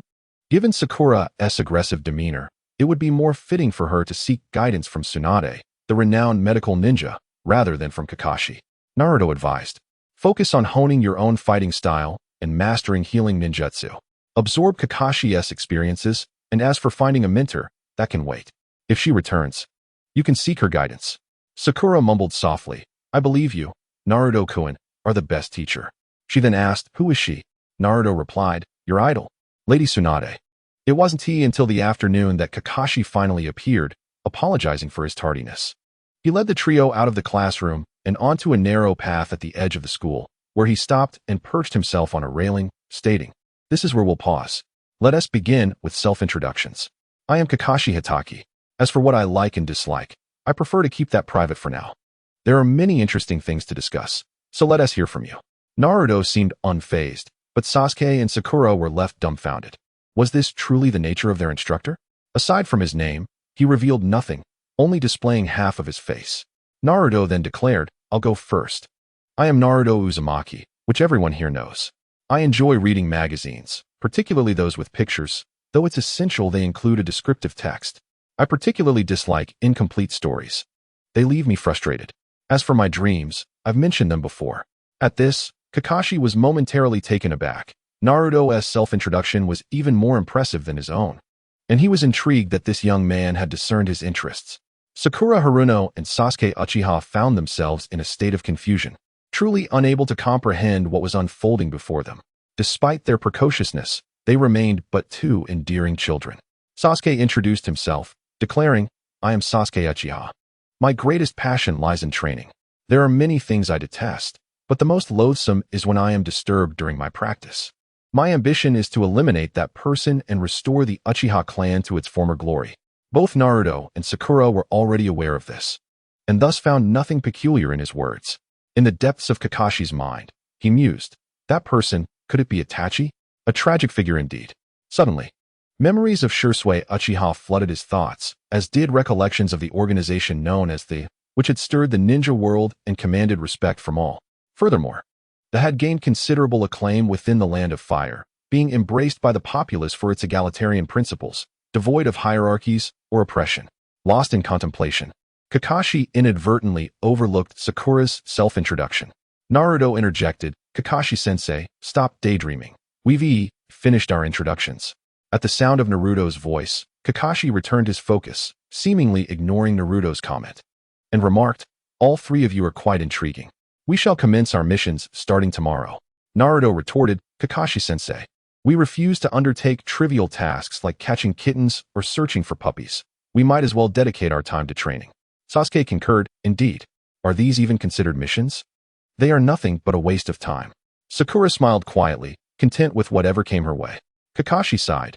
This batch of students is rather challenging to manage. However, fret not, for tomorrow there will be a training session. In his mind, Naruto pondered, is it survival training? Perhaps I shall merely observe to spare Kakashi the embarrassment of losing. Such were his thoughts, yet Sasuke was determined to learn Chidori, eager to showcase his skills. While Sakura's presence only served to ensure Kakashi's defeat was swift and decisive. Having instructed the trio to gather at 5 o'clock the following morning, Kakashi took his leave. Subsequently, Naruto and the others departed as well. Both Sakura and Sasuke had reached a level of proficiency that instilled in them a sense of confidence. After all, it was merely a minor assessment, one they could easily conquer. Exiting the academy, the three parted ways, planning to reconvene the next day. As Naruto gazed upon the familiar streets, he murmured to himself, "It is time to leave." He yearned to complete his first mission outside the village before returning. Aspiring to depart with a flourish, determined to make those who had scorned him understand the reasons behind their disparagement. Just then, around a corner, he spotted his teacher, Guy, engaged in a heartfelt embrace with Rock Lee. The scene was a poignant display of paternal affection. Meanwhile, Tintin and Neji exchanged awkward glances. In the original narrative, it was only Lee who could truly connect with Guy, and only Guy who could resonate with Lee. Their singular attire embodied youthfulness in a manner that transcended mere color. "Naruto!" Tintin exclaimed, spotting him and joyfully rushing over, instinctively grasping his arm. Might Guy and Rock Lee parted ways, and upon encountering Naruto, Might Guy exclaimed, "Ah, Naruto, I've heard you've been training. The emblem of youth is inextricably linked to hard work. The fervor of youth must be unleashed. Would you care to join me in a physical workout?" Observing the two, Naruto recognized their dedication to fitness. Though their methods struck him as excessively harsh, such self-destructive training left one uncertain of longevity. He replied, "Perhaps, should the opportunity arise, I could teach you both a more effective approach to body conditioning." Might Guy responded, "Oh, Naruto, are you feeling particularly confident?" To which Naruto replied, "Naturally. Youth is not synonymous with depletion. If I were to impart a body refinement technique to the azure beast of Konoha, enabling him to absorb energy and nourish his form, he would ultimately thrive, not merely survive. Wouldn't that add another card to our hand?" It was an exquisite notion, albeit fraught with complications. Convincing Might Guy, who harbored unwavering loyalty to Konoha, to depart from the village would prove quite challenging. At that moment, Rock Lee interjected, "Naruto, you are merely trailing behind. As long as you do not impede others, that is commendable enough. Yet here you are, boasting unabashedly." Chapter 38. The three ninjas seek to converge on the flame dragon. Both Tintin and Niji regarded Rock Lee with expressions akin to disbelief. For if Naruto were the one lagging, then the entirety of Konoha would be in a similar predicament. Might Guy countered, "Lee, you are mistaken. Anyone who strives diligently is a genius. Naruto commenced his training at the tender age of 3, running laps around the village. He is indeed a genius. And he has not squandered his youth. His vitality shall not wither." Rock Lee humbly apologized. "My apologies, Teacher Guy." Might Guy affirmed, "Indeed, recognizing one's mistakes and striving to amend them signifies a commendable spirit. Naruto, you must have faith in yourself. Those who lack self-belief devalue their own efforts. Regardless of the challenges that lie ahead, one must endeavor to overcome them, even at the cost of one's life, leaving behind undeniable proof of a man's existence." Naruto asserted, "I am confident in myself. I have never lacked for it." His self-assurance was abundant, almost overwhelming. Might Guy had exemplified this as well, leaving behind a testament to manhood, his final kick becoming legendary. Rock Lee gazed at Might Guy with glistening eyes. "Teacher Guy." Might Guy replied, "Lee." The master and disciple embraced freely, a display of camaraderie. Naruto observed, "This scene, once seen only on screen, felt trivial then, yet witnessing it unfold before my eyes. I find it hard to accept." The Sound Village had merged with the Hidden Dragon organization, and Orochimaru had joined the Flame Dragon Kingdom. In an instant, this news spread like wildfire. Orochimaru, one of the legendary Sannin of Konoha, possessed strength rivaling that of the Shadow Ninjas. The entry of such a formidable opponent into the Hidden Dragon organization heightened its power and escalated the level of danger. The news reached Konoha, prompting an immediate assembly of the village elders. Sarutobi Hiruzen addressed the gathering. "Regarding the Land of Tea, it has now aligned with the Hidden Dragon organization. Do you possess any strategies to counter this development? The threat is immense.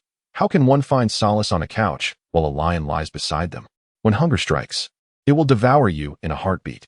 TKSH Rin remarked, "It is indeed challenging." With Orochimaru's involvement, the strength of the Land of Flame has escalated once more. Coupled with the Uchiha clan, particularly Uchiha Shisui, it will not be easy to contain them unless Tsunade and Jiraiya return with a formidable army.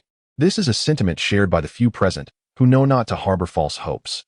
Jiraiya may be a possibility, but Tsunade has lost all faith in Konoha and suffers from hemophobia, rendering her incapable of returning to the battlefield. Mito Gate stated, "Indeed, we are still unaware of who the Dragon King is. His strength is undoubtedly formidable. Should he surpass Uchiha Shisui, provoking them would be perilous." Konoha cannot afford to continue this discussion. Everyone understood that, in such a scenario, Konoha would inevitably face the furious retaliation of the Hidden Dragon organization. The village has already lost its former glory, and should it be subjected to their vengeance, it would certainly lose its esteemed status. In the event of war, Konoha would undoubtedly decline. Danzo, for the moment, remained silent, knowing that the current situation stemmed from his own actions in attempting to seize Uchiha Shisui's eyes. This weapon of war and deterrence he had pushed away would likely incite a collective assault from the others, should he speak. Hiruzen Sarutobi inquired, "Is there truly no other option? If we were to ally with the Mist Village, would we stand a chance? However, if other shinobi villages joined, they would have to traverse the Land of Fire, and one could only speculate how many would come. They must not allow them to exploit any vulnerabilities." Mito Gate replied, "If we form an alliance, we might have a 60% chance of success. Should Tsunade return and overcome her phobia, we could increase our odds to 80%. Tsunade is an exceptional medical ninja, surpassing an entire medical team in capability, and her formidable combat prowess could decisively influence the outcome of a battle." Hiruzen then turned his gaze toward Danzo, asking, "What do you think, Danzo?" Danzo responded, "To eliminate future threats, an alliance with the Cloud Village is prudent. A united front of the three great shinobi villages will surely eradicate the Hidden Dragon organization." Over the years, his experiments yielded little success, yet his mind was now invigorated by thoughts of Naruto and how to capture him. TKSH Rin suggested, "Alternatively, we could wait 2 more years for the Jinchuriki to mature, which would enhance our chances significantly." Hiruzen took a puff of his cigarette. The Jinchuriki was his last card, though still too young. Given a few more years, the hidden dragon would be far less intimidating. After much deliberation, they decided to postpone their actions for another 2 years. Konoha had yet to recover from the Uchiha rebellion, and once they had regained their strength, they could enter the fray. Konoha still possessed a trump card, Uchiha Itachi, whose current strength should be sufficient to contend with Uchiha Shursui. The only uncertainty remained the identity of the Dragon King, a variable that loomed large. Short Book Street, a thoroughfare for gamblers. In a tavern, a drunken woman with golden hair bore a large character for gamble on her back. Before her stood a woman clad in black, cradling a pig, who remarked, "Lady Tsunade, I have significant news." This was none other than Tsunade Haim and her apprentice, Shizune. Tsunade, inebriated, inquired, "What significant news?" Shizune replied, "Orochimaru has joined the land of the Fiery Dragon, formerly known as the Land of Tea." Tsunade responded, "Is this the organization formed by the defectors of the Uchiha clan? What significance does this hold?" Though she spoke dismissively, a contemplative glint shone in her eyes. After all, Konoha was founded by her grandfather, and despite her disappointment, she wished to avert any calamity upon it. Both the Uchiha clan and Orochimaru hailed from Konoha, having been driven out by it. Shizune continued, "But Lady Tsunade," Tsunade interrupted. "Shizune, I've heard that the land of the Fiery Dragon is quite wealthy. Let us venture forth to reclaim some funds and settle our debts."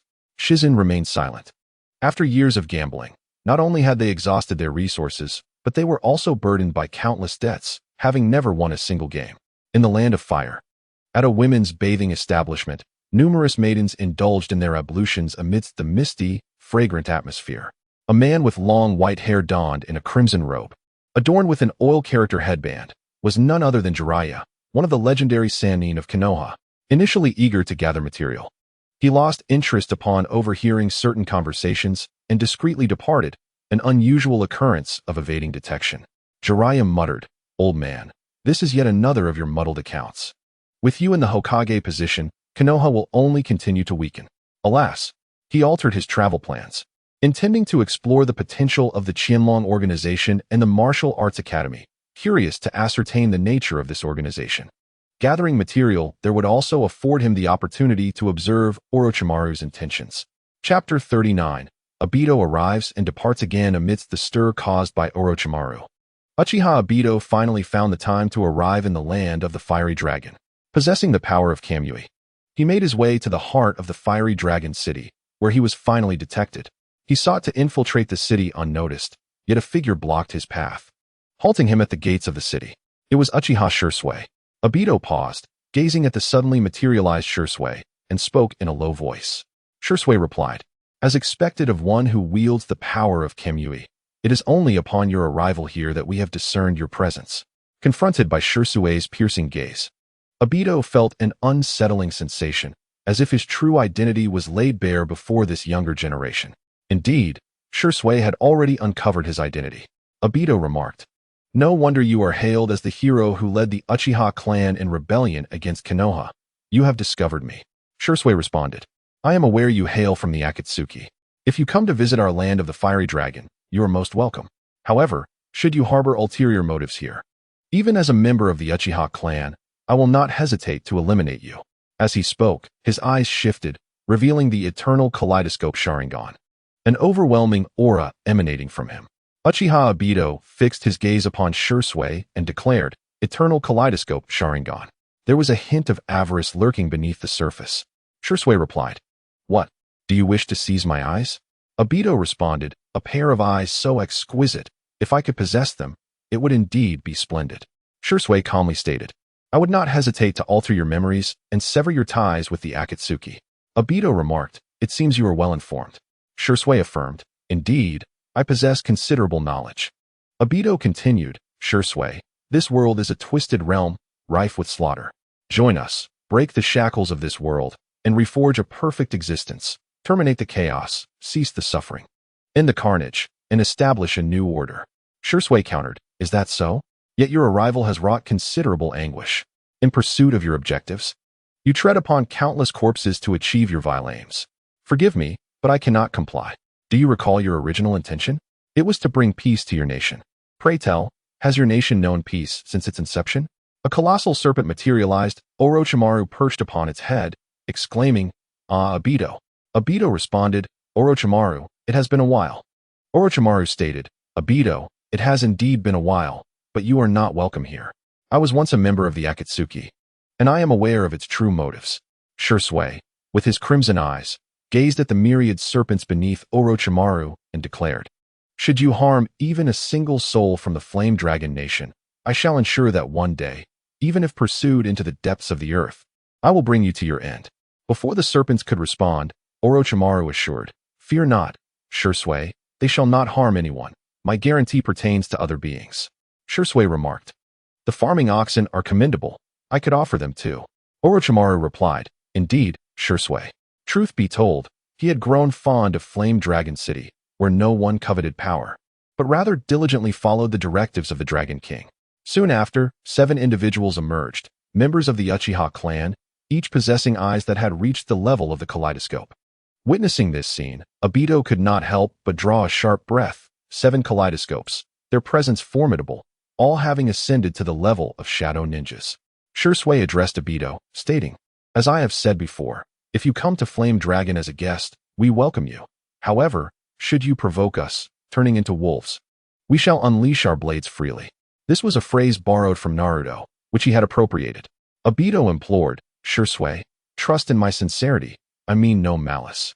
In Obito's heart, Flame Dragon Nation already harbored 9 shadow-level experts, marking it as one of the most perilous places. Without over 70% certainty, he would not take action. Such strength was entirely comparable to that of the Akatsuki. Moreover, there remained one elusive figure from the Hidden Dragon Organization, the enigmatic leader, the Dragon King. The formidable Uchiha Shursui and his companions certainly imply that the Dragon King is not a mere individual. Including the Dragon King, even Nagato, who wields the Rinnegan, would likely find himself at a disadvantage. Obito, having infiltrated the Flame Dragon City, remained under constant surveillance, for such individuals pose a considerable threat that necessitates cautious handling. After spending 2 to 3 days in Flame Dragon City, he departed without accomplishing his intended objectives. Although he gleaned some insights into the strength of the organization, his spirits remained notably low, for this organization is shrouded in mystery. Orochimaru remarked, "Shursui-kun, the Akatsuki's arrival here must serve a purpose." Shursui replied, "They have come for me." This was anticipated by Lord Dragon King prior to my departure from the village. He foretold that the Akatsuki would indeed come, and that he himself would be the one to confront them. Orochimaru gasped in astonishment, realizing that Lord Dragon King possessed the ability to foresee the future. "Are you aware of this person's true identity?" Shursui inquired. Orochimaru shook his head, "I am not certain." Shursui continued, "He is from my Uchiha clan, known as Uchiha Obito, and currently, he acts as the representative of our ancestral lineage." "What? Uchiha Obito? Wasn't he dead?" Orochimaru exclaimed, taken aback by this revelation. Shursui explained, "He was resurrected, donning a mask, moving in the shadows to fulfill their objectives. Over a decade ago, he was the one who unleashed the Nine Tails." Orochimaru, recalling Naruto, shuddered and remarked, "Obito was Minato's disciple." Shursui asserted, "His mind has become twisted, capable of committing any act. Thus, Orochimaru-senpai, it is imperative that you keep a close watch on him." Orochimaru vowed, "Rest assured, Shursui-kun, I will fulfill this mission." Shursui presented a pair of eyes, the 3-tomo Sharingan, to Orochimaru, stating, "I know you have long desired the eyes of our clan. I bestow this pair upon you to guard the Flame Dragon, serving as its eyes." Orochimaru bowed deeply, sincerely expressing, "Thank you, Shursui-kun." Shursui then revealed a secret technique, saying, "Lord Dragon King has uncovered the secret to the evolution of the Sharingan, which requires immense mental strength. This is a method for cultivating that mental fortitude. With your current capabilities, following this method, you should be able to evolve into the Mangekyou Sharingan." At this moment, Orochimaru was overwhelmed with emotion. The eyes of the Uchiha clan, which he had once coveted, were now within his grasp, and he was on the verge of enhancing his power further with the Mangekyou Sharingan. His serpentine heart was illuminated by sunlight, no longer shrouded in darkness. Orochimaru bowed once more, "Thank you, Shursui-kun." Shursui responded, "There is no need to thank me. You should express your gratitude to Lord Dragon King." Orochimaru held immense reverence for Naruto, who had guided him onto a path of prosperity. Remembering something, he asked, "Are Lord Dragon King's eyes also?" Shui interjected. Of course, my Sharingan pales in comparison to Lord Dragon King's. Chapter 40. Sasuke and Sakura complete their assessment. This was, of course, a covert directive from Naruto guiding Shui's actions. Orochimaru is a remarkable individual, possessing formidable strength. His ascension in power serves as a safeguard for the Flame Dragon and a deterrent to external threats. As for betrayal, Naruto has faith that Orochimaru will make the right choice. He is now the Jinchuriki of the Nine Tails, augmented by the Sharingan. His strength is unfathomable. Orochimaru would not, nor dare, to gradually shift his heart. This fearsome serpent, long hidden in the shadows, could transform into a gentle creature, a loving serpent. Furthermore, Naruto intends to give Orochimaru a sunny hairstyle upon his arrival, dressing him as a cheerful boy, confident that his appearance would attract admiration. Orochimaru's innate talent is indeed formidable. He has refined the three-tomo Sharingan and mastered the secret techniques of mental cultivation, guiding his spiritual energy to merge with the Sharingan, allowing him to infuse his own chakra seamlessly. He has successfully evolved to the Mangekyou Sharingan, greatly enhancing his power. Should he wish to eliminate the ancient Sarutobi Hiruzen, he would need no assistance from the Edo Tensei of the first and second Hokage. He could easily defeat the aged Sarutobi alone. As Orochimaru concluded his training, Uchiha Shui appeared and remarked, "Congratulations." To which Orochimaru replied, "Thank you." Shui continued, "The defense of Flame Dragon City relies on you. Do not allow any other ninja villages to infiltrate." Orochimaru assured him, "Rest easy, Shursukun. I shall capture anyone who dares to approach." Having him oversee matters is indeed the most reasonable choice. Being a master of serpents, who knows how many he commands? One here, another there. It's akin to living surveillance. Sasuke, with his composed temperament, is indeed a good boy. He arrived early, promptly at 5 o'clock, settling down alone to commence his training. Sakura, too, eager to leave a good impression on their teacher, arrived early. Consequently, both found themselves hungry. In this solitary time with Sasuke, Sakura felt remarkably calm, devoid of impulsiveness. She perceived Sasuke as merely average, not particularly handsome. At that moment, she pondered why Naruto had yet to arrive. Had something occurred? Sasuke, however, felt no concern, believing that no one could impede Naruto here. As the sun reached its zenith, Naruto arrived, carrying 2 bento boxes. "Naruto!" Sakura exclaimed joyfully, rushing forward. He handed her a bento, saying, "You must be hungry, let's eat." Sakura's eyes sparkled as she replied, "Thank you, Naruto." Grabbing the bento, she devoured it without regard for decorum, truly famished. Kakashi really does not consider their needs. Naruto, noticing Sasuke still training, called out, "Hey, Sasuke, have something to eat." Sasuke leaped down from the tree, accepting the bento while opening it, and stating, "You knew he would be late, so you decided to be late as well." Naruto retorted, "Yes, Kakashi-sensei is quite lazy. He only washes his hair once a month and hasn't changed his underwear in 6 months. Sakura and Sasuke, holding their bentos, found their meals suddenly less appealing. At that moment, Kakashi approached and said, "Naruto, it is inappropriate to speak of your teacher in such a manner."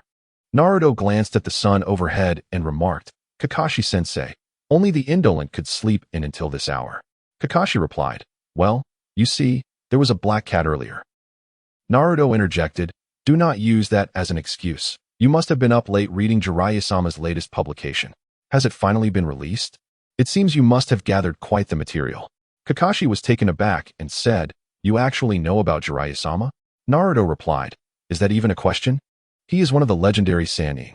Is it strange to know of him? That old pervert goes to great lengths to gather material, shamelessly frequenting women's bathing areas. And he doesn't even bring you along." Kakashi then produced an alarm clock and stated, "Let us begin. The time is set for noon." He retrieved 2 bells and continued, "Before midday, you must seize these bells from me to pass the test."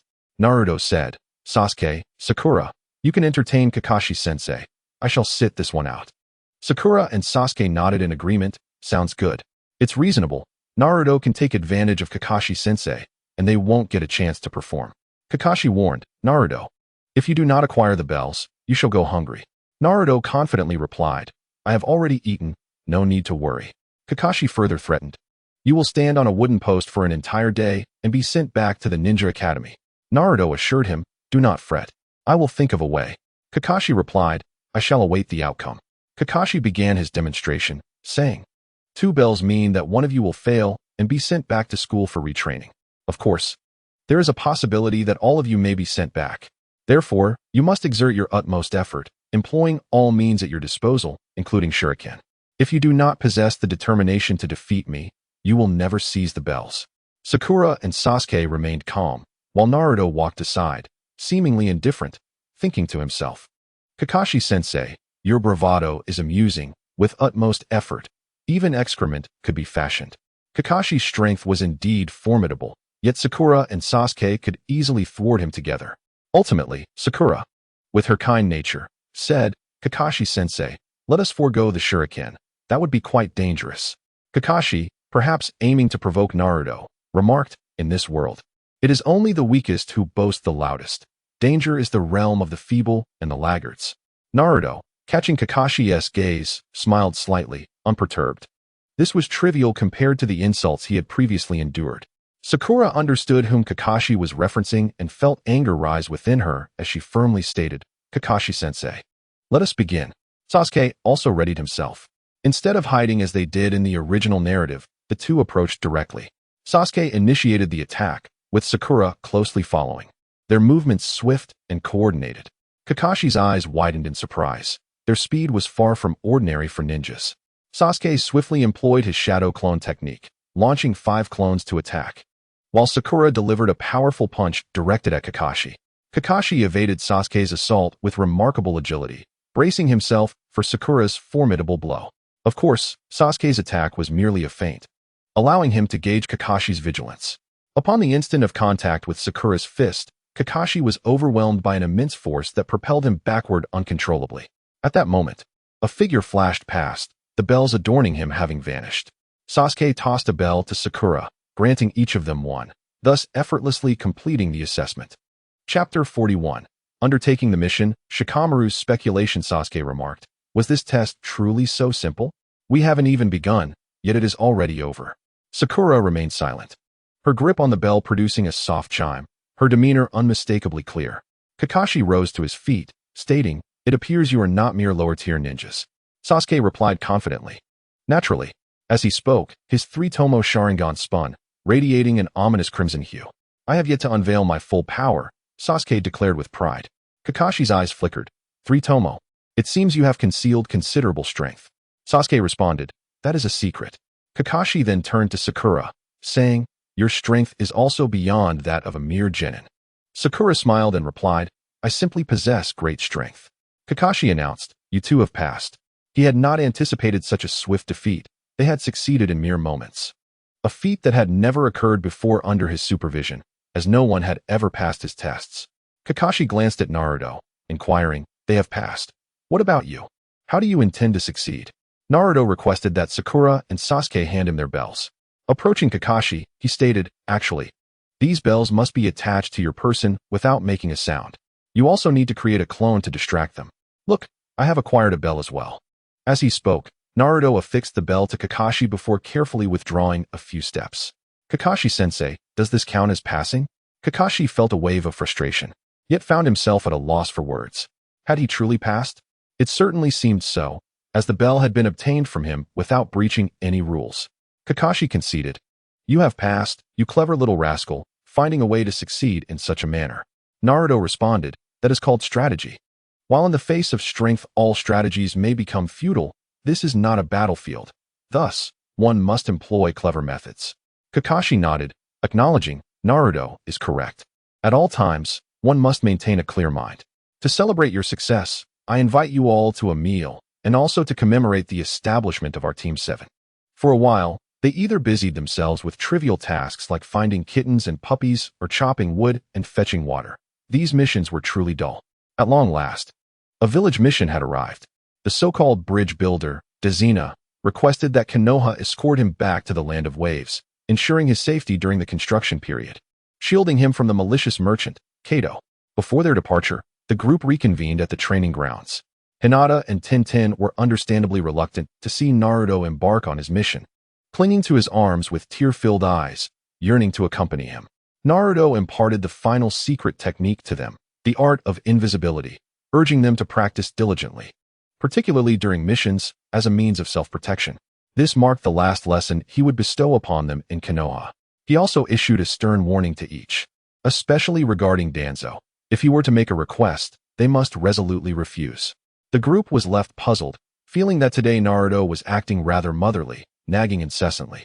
Subsequently, Naruto, Kakashi, and 3 others departed through the gates of Konoha, embarking on their journey to the land of waves. Hinata and Tintin intended to practice by the water's edge. However, both were preoccupied, harboring an unsettling premonition. Their bond with Naruto was profound, and they sensed a growing distance between them. Akimichi Choji noticed their demeanor and inquired, "Hinata, Tintin, what troubles you?" Tintin replied, "I have a bad feeling." Hinata echoed, "Naruto-kun." Nara Shikamaru asked, "What is going on?" He had sensed a change in Naruto. Yet he dismissed it, uncertain of the significance. After all, it was merely a temporary departure from the village. Hearing the girl's concerns, he felt that something was amiss, that the situation was more complicated than it appeared. Tintin, enveloped in inexplicable dread, confessed, "I feel as though Naruto and I is leaving us." Hinata added, "It seems Naruto-kun has something he wants to say to us," but he hesitated. Shikamaru speculated, "Perhaps he is worried we will divulge something." They were unaware of Naruto's true strength, but it was evident that he was remarkably powerful, certainly among the elite Jonin. This mission was minor and posed little danger. Especially with Sakura, Sasuke, and Kakashi accompanying him, an ambush would require the involvement of the 4 great Kage. Choji remarked, "Is there something he cannot express? Aren't we friends?" A troubling thought surfaced in Shikamaru's mind. Is Naruto-kun planning to leave the village?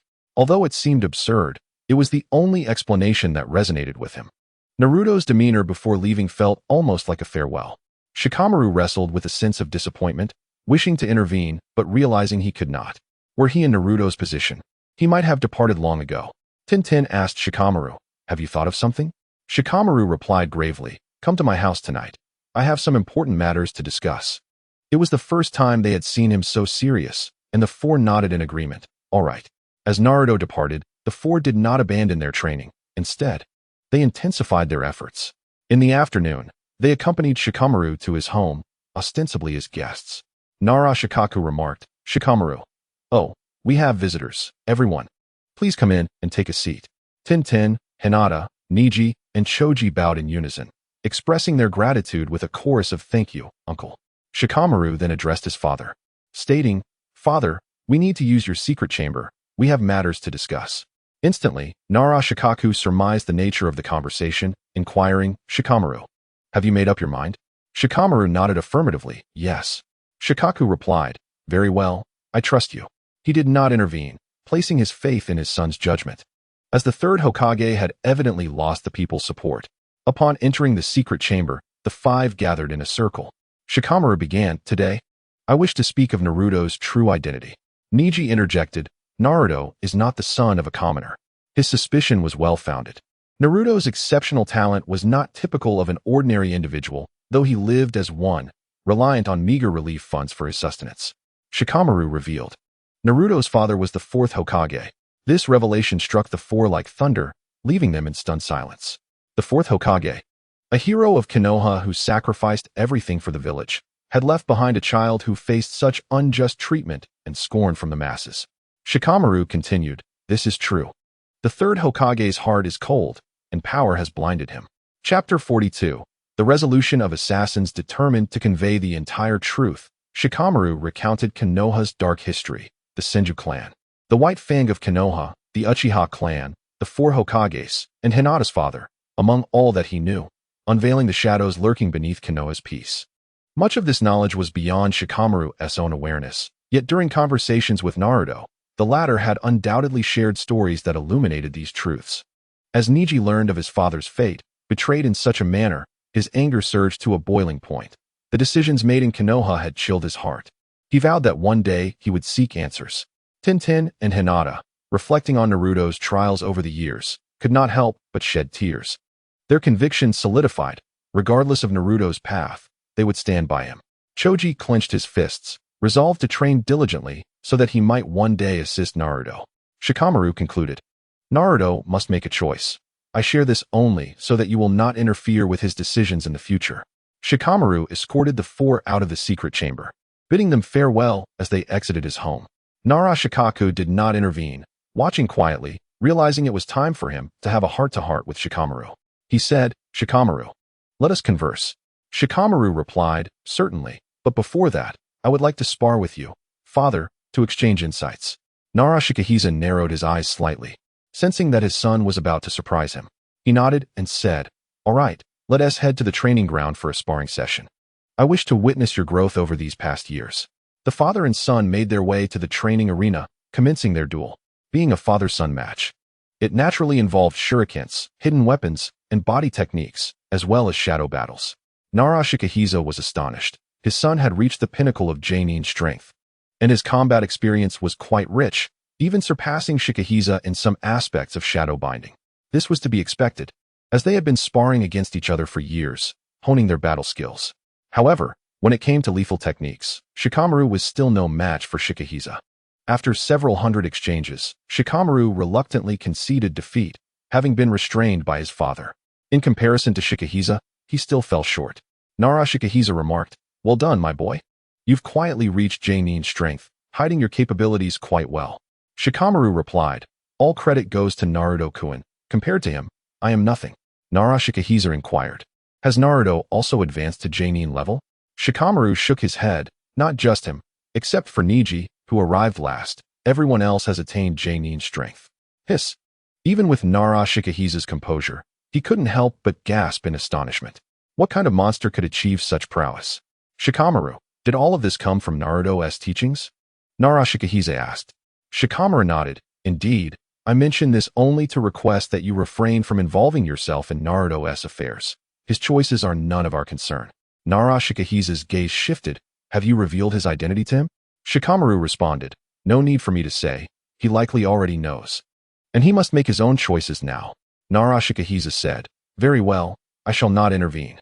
Shikamaru replied, "Thank you, father." Shikahisa said, "No need to thank me. I should be the one expressing gratitude to him for raising such an exceptional son." After departing from Konoha village and traveling a great distance, Naruto's mind sank into the confines of the ceiling prison. "Old friend, are you ready? Soon, you shall be free." Kurama replied, "Kid, be sure you understand this. Once you break the seal, the people of Miyaboka Mountain will certainly know." At that time, Naruto interrupted, "Old friend, fret not. While I may not claim to be the strongest in the world, no one can capture me now, not even the sage of 6 paths who separated you from me." He thought to himself, "Once I cultivate the Hunyuan body refining technique to the 7th level, even the sage of 6 paths 1T stand a chance against me." Kurama remarked, "Indeed, this prison is quite unpleasant." As Naruto's consciousness returned, he noticed a puddle ahead and smiled slightly, approaching Sasuke and Sakura, whispering, "Your battle is about to commence." These two followers had been tailing him since they left Konoha, and Naruto chose not to expose them. The experience points gathered by Sasuke and Sakura were theirs to resolve. The two individuals were perplexed and turned their gaze towards Naruto. Naturally, Naruto would not offer an explanation. Such matters were better suited for Kakashi to address. Kakashi, casting a sidelong glance at the small puddle, approached it. As they drew nearer, two figures emerged from the water, their iron-clawed hands launching chains toward Kakashi. Fearing for his own safety, Naruto swiftly leaped onto a tree branch, leisurely settling down as he twirled a shuriken on his finger, content to protect only Tazuna while disregarding everything else. Snap! Kakashi was gruesomely dismembered, blood splattering everywhere. "Kakashi-sensei!" Sakura exclaimed. With Naruto's departure, the assailants who had targeted Kakashi shifted their focus to Sakura. Enraged, she unleashed a powerful punch, exclaiming, "Get away from me." Her strike obliterated the ninja, sending his head dangling at an unnatural angle. Sasuke seized the chain of another adversary, pulling him closer and returning the favor, resulting in the ninja being strangled by his own weapon. "Impressive," Tazuna remarked. Kakashi re-emerged, stating, "You two have truly surprised me." Sakura joyfully replied, "Kakashi-sensei, you're unharmed." Sasuke interjected, "Of course he is fine. That was merely a substitution jutsu." He had already discerned the deception and prepared for the situation. Kakashi explained, "Naturally. It was evident that it hadn't rained in quite some time. How could there be a puddle? There was something amiss, right, Naruto?" Naruto jumped down from the branch, scratching his head. "Oh, I suppose so." Kakashi regarded Naruto and remarked, "Naruto, you are quite formidable." Naruto humbly replied, "Not really. I'm quite timid. Look." As soon as they appeared, I scrambled up the tree. Sakura and Sasuke shared a knowing glance. Sasuke remarked, "If it weren't for that kick you landed on me earlier, I might have believed you." The speed of that kick far surpassed this encounter, leaving me with lingering shadows of pain. I saw nothing before being sent flying. Kakashi chose not to dwell on the matter further, stating, "Let us move on. We still have time. And there are bound to be more foes along the way to test Naruto's mettle." However, it was regrettable. Disappointment awaited him. Chapter 43. The defeat of Zabuza. Sakura was struggling to adapt to her first experience of taking a life, remaining unsteady throughout their journey. As for Sasuke, he was indifferent. Having witnessed the inferno of human suffering, this was nothing to him. And Naruto? Apologies, for I am the harbinger of death, a ruthless executioner.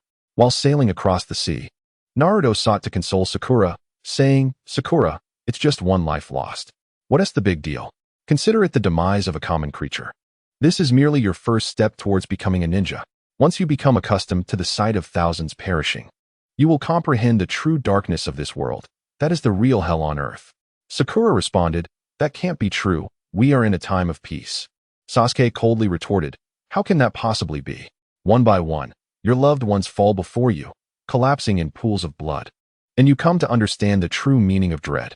Naruto remarked, "Sasuke is well acquainted with this. Sakura, the battle is far from over.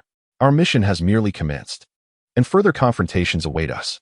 Should we falter in fear, death will be our only fate." Sasuke is well acquainted? What does that signify? Could Naruto possibly be aware of the Uchiha uprising from 4 years ago? Impossible. He was merely 7 then, and would have been oblivious to such matters. Perhaps Sasuke had confided in him. That seemed plausible. They trained together and forged a friendship, and it was only natural for Sasuke to share his burdens. Kakashi ruminated on this, ultimately concluding that it must have been Sasuke who informed Naruto. Otherwise, Naruto could not possess such knowledge. Upon reaching the shore, the 5 of them ventured into the forest. A subtle smile graced Naruto's lips as the battle resumed. Whoosh! Naruto, alongside Dazuna, swiftly dodged to the side, exclaiming, "Get down." Sasuke and Sakura instinctively crouched, while Kakashi offered no need for further reminders. Suddenly, a heavy thud resonated as a large blade struck the tree trunk, and a figure appeared, landing on the hilt of the sword. Kakashi, gazing at the figure upon the blade, felt a heaviness in his heart. It was him. Zabuza Momochi declared. "So it's Kakashi in the flesh. No wonder the demon brothers failed." Naruto addressed Sakura and Sasuke, saying, "This individual is Zabuza Momochi from the village hidden in the mist, a rogue ninja. In our village, he is nothing more than a traitor, a formidable opponent among Jonin. With few rivals, you two may join forces to gain some experience against him." Jonin? This would serve as a fitting test of strength, Sasuke mused, his eyes filled with battle fervor. Sakura stepped forward, her fists brimming with intensity. Kakashi interjected, "You two should retreat in succession. This man is not to be compared with the previous two." Sasuke countered, "Kakashi-sensei, you will assist us from the sidelines." With that, Sasuke activated his 3-tomo Sharingan, exuding an aura that rivaled Kakashi's. A Jonin? Kakashi thought, astonished. He had not anticipated that Uchiha Sasuke had attained Jonin status. Even if he had previously slain that rogue ninja and activated the 3-tomo Sharingan, Kakashi presumed he was merely at the peak of the Chunin level. He glanced at Sakura and nodded. "Very well." Sasuke declared, "After this battle, I intend to master the lightning blade." Kakashi replied, "Agreed." Zabuza remarked, "What a remarkable leaf village. Such youth bearing Jonin strength, and from the Uchiha clan no less. The future is bright, but alas, you shall not leave here unscathed today." He was already contemplating his escape.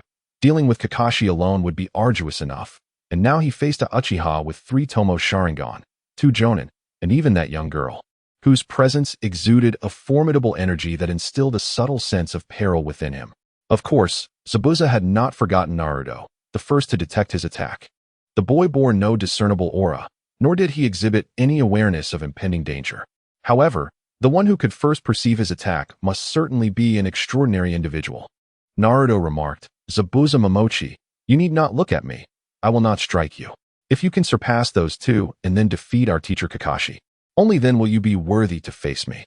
Kakashi exclaimed, "Whoosh." Sasuke struck first, launching 2 shurikens towards Zabuza, while a kunai appeared in his hand. Zabuza evaded the projectiles and unsheathed his great sword, swiftly retreating into the dense forest. Just then, a kunai hurtled towards the woods. With a sharp sound, it found its mark.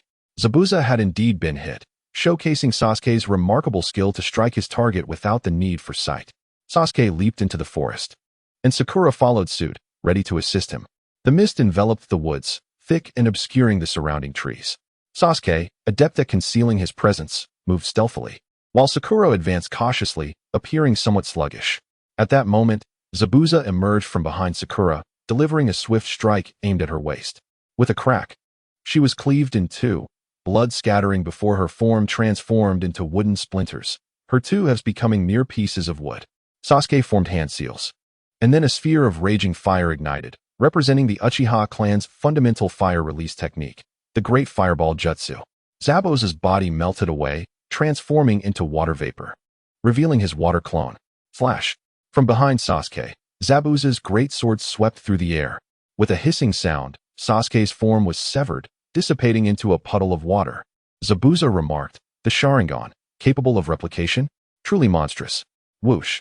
Sakura's meteor-like shurikens shot through the air, but Zabuza swung his massive sword, deflecting the two shurikens and pinning them to the trunk of a tree.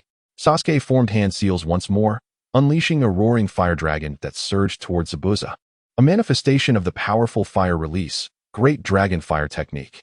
Zabuza also formed seals swiftly, conjuring a water dragon that intertwined with Sasuke's fire dragon. Though it fell slightly short, the water dragon being overpowered by the flames. Zabuza was struck by the remnants of the fire dragon, sent flying. At that moment, Sakura appeared in midair and shouted, "Down you go." A powerful punch landed squarely on Zabuza's face, visibly distorting it. Zabuza was forcefully struck, his body hurtling several times before crashing back near Naruto and the others, in a rather disheveled state. Kakashi watched in astonishment as the formidable Zabuza was defeated so thoroughly. What kind of monsters are these students? Does he, as their teacher, still have any purpose? With their strength and battle experience, what could he possibly teach them? Whoosh! Sasuke released another shuriken, aimed at Zabuza, his intent to kill palpable.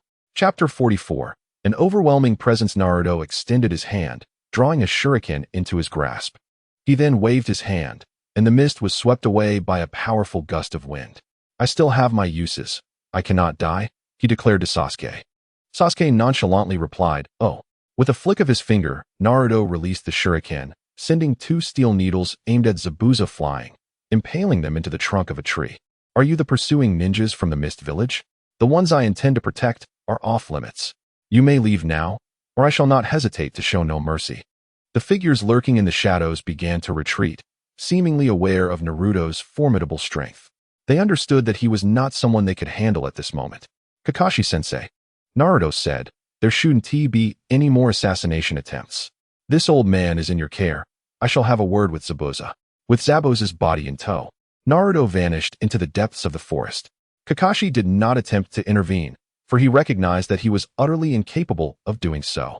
It appeared that Naruto had seen through everything. Both Zabuza and the hidden pursuers had been detected by him at the first opportunity.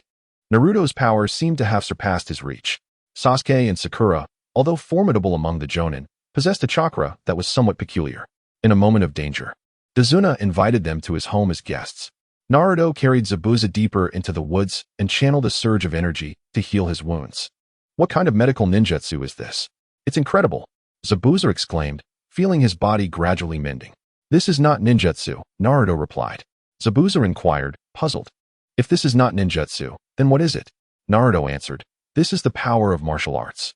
Come out, little one in the shadows." Bye. Realizing that Naruto meant no harm to Zabuza, stepped out from the darkness.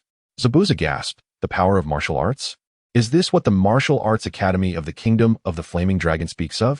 Naruto withdrew his hand and said, "Indeed." Zabuza asked, "Are you a member of the Hidden Dragon Organization?" Naruto confirmed, "Yes." Zabuza inhaled sharply, astonished. The Hidden Dragon Organization was shrouded in mystery, having infiltrated Konoha with such formidable strength. "What are you pondering?" Naruto questioned. "I am not a spy from the Hidden Dragon within Konoha. I established the Hidden Dragon myself. I am the Dragon King." "What?" Zabuza stood up, exclaiming in shock. Naruto remarked, "Do not be so alarmed. I saved you for a reason." Zabuza chuckled wryly. "I do not understand. If you are the Dragon King, how could someone like me possibly assist you?" He was aware that the Dragon King was a figure of immense power, akin to Uchiha Shursui, a master of the shadows, and formidable adversaries like Orochimaru. He felt insignificant compared to such towering figures. Naruto proclaimed, "Of course, I invite you to join the Hidden Dragon Organization." He then embarked on an elaborate discourse, elucidating the pathological state of the ninja world and its twisted path. To transcend these confines, one must shatter the existing rules and unite as one, thereby ushering in global harmony. Zabuza Momochi, a man of ambition and ruthless methods, possessed a keen intellect. However, under Naruto's gradual guidance, he felt increasingly incapacitated. Now, with Naruto as the standard-bearer, he had become the flag-bearer. Ultimately, without much consideration, Zabuza joined the Hidden Dragon Organization with a sense of resolve. Whoosh! Naruto approached Haku and removed his mask. Gazing upon the delicate visage, Naruto exclaimed, "Goodness, you are strikingly beautiful. Zabuza, are you two a pair?" At Naruto's words, Haku's cheeks flushed with a rosy hue. Zabuza, scowling, retorted, "Lord Dragon King, mind your manners."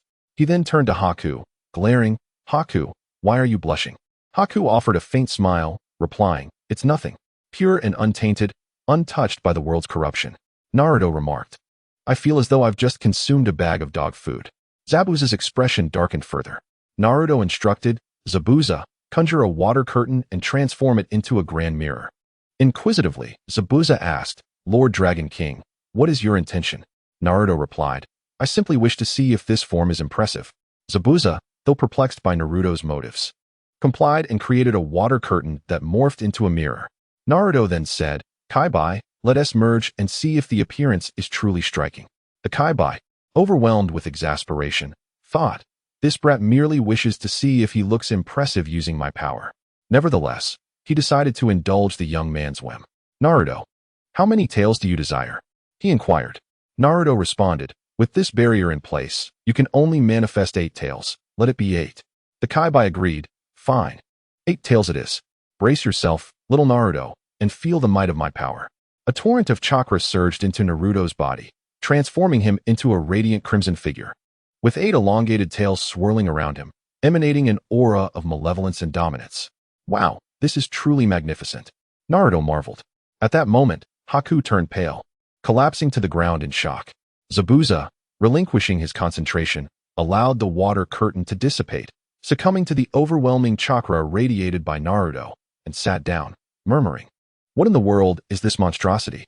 In battle, how could one contend with such a creature? It could easily rend me apart." Naruto remarked, "Kaibai, your energy is indeed formidable, exuding a regal presence." The Kaibai responded, "Of course. So, are you intimidated by my power?" Naruto replied, "Kaibai, you have truly become arrogant. Alas, this is merely chakra. How splendid it would be if it were true essence. The essence of the 9 tails lies in chakra, not in true essence. They cannot be fused together, and this is an unavoidable truth. True essence is derived from the transformation of all energies. And the chakra of the 9 tails is also a form of energy, one that can be consumed by true essence and transformed into its power." Upon witnessing Naruto's recovery, Zabuza, trembling, inquired, "Lord Dragon King, what is this power?" Naruto responded, "Ah, this is the power of the 9 tails, the tailed beast. The people of the ninja village, the Jinchuriki, have them as well. Your village of Mist also possesses Jinchuriki, 2 of them, though one has turned traitor." Sensing Kakashi's approach, Naruto tore off a piece of bark and inscribed a line, instructing Zabuza, "Go to the land of the flame. Sure Sway will teach you what to do." "Alright. By the way, that vile merchant Kato should be eliminated and his assets taken away. What a pity." "Yes." Chapter 45. Kakashi found himself at a loss for words. Naruto swiftly positioned himself in front of Kakashi. Upon seeing Naruto, Kakashi asked, "Naruto, what happened? Was that power just now?" To this, Naruto did not conceal the truth, stating, "Oh, you are not mistaken. That was indeed the power of the 9 tails. I was merely having some fun, summoning a couple of tails to see how impressive they looked." Kakashi, with a serious demeanor, replied, "Naruto, do you realize how perilous this is? That is the 9 tails. The malevolent 9 tails. Its power is formidable, a source of evil." Naruto chuckled lightly, saying, "Kakashi, consider this. If I were a neutral expert, yet you insisted I join your ranks, and I refused, would you then resort to coercion? If I were to resist, and ultimately slay many of your comrades, would you deem me just or malevolent?" Initially, tailed beasts do not attack humans without cause. With the sealing technique, these beasts can be captured and sealed within a host. gradually becoming a power under their control, dominating the battlefield. As they inflict more casualties, they are perceived as evil, and with continual sealing, the tailed beasts accumulate resentment, growing increasingly cold-blooded. Each sealing creates a significant disturbance, and the tailed beasts can manipulate hearts, ensnaring the Jinchuriki and resulting in terrifying consequences.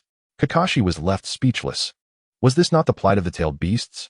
Even if their darkness is obscured by indulgence, the greed for power remains undeniable. They label the tailed beasts as evil. Yet is the true malevolence truly within them? Naruto remarked, tailed beasts can also forge friendships. When their energy is wielded wisely, they embody justice. However, if their power leads to countless slaughters, they become evil.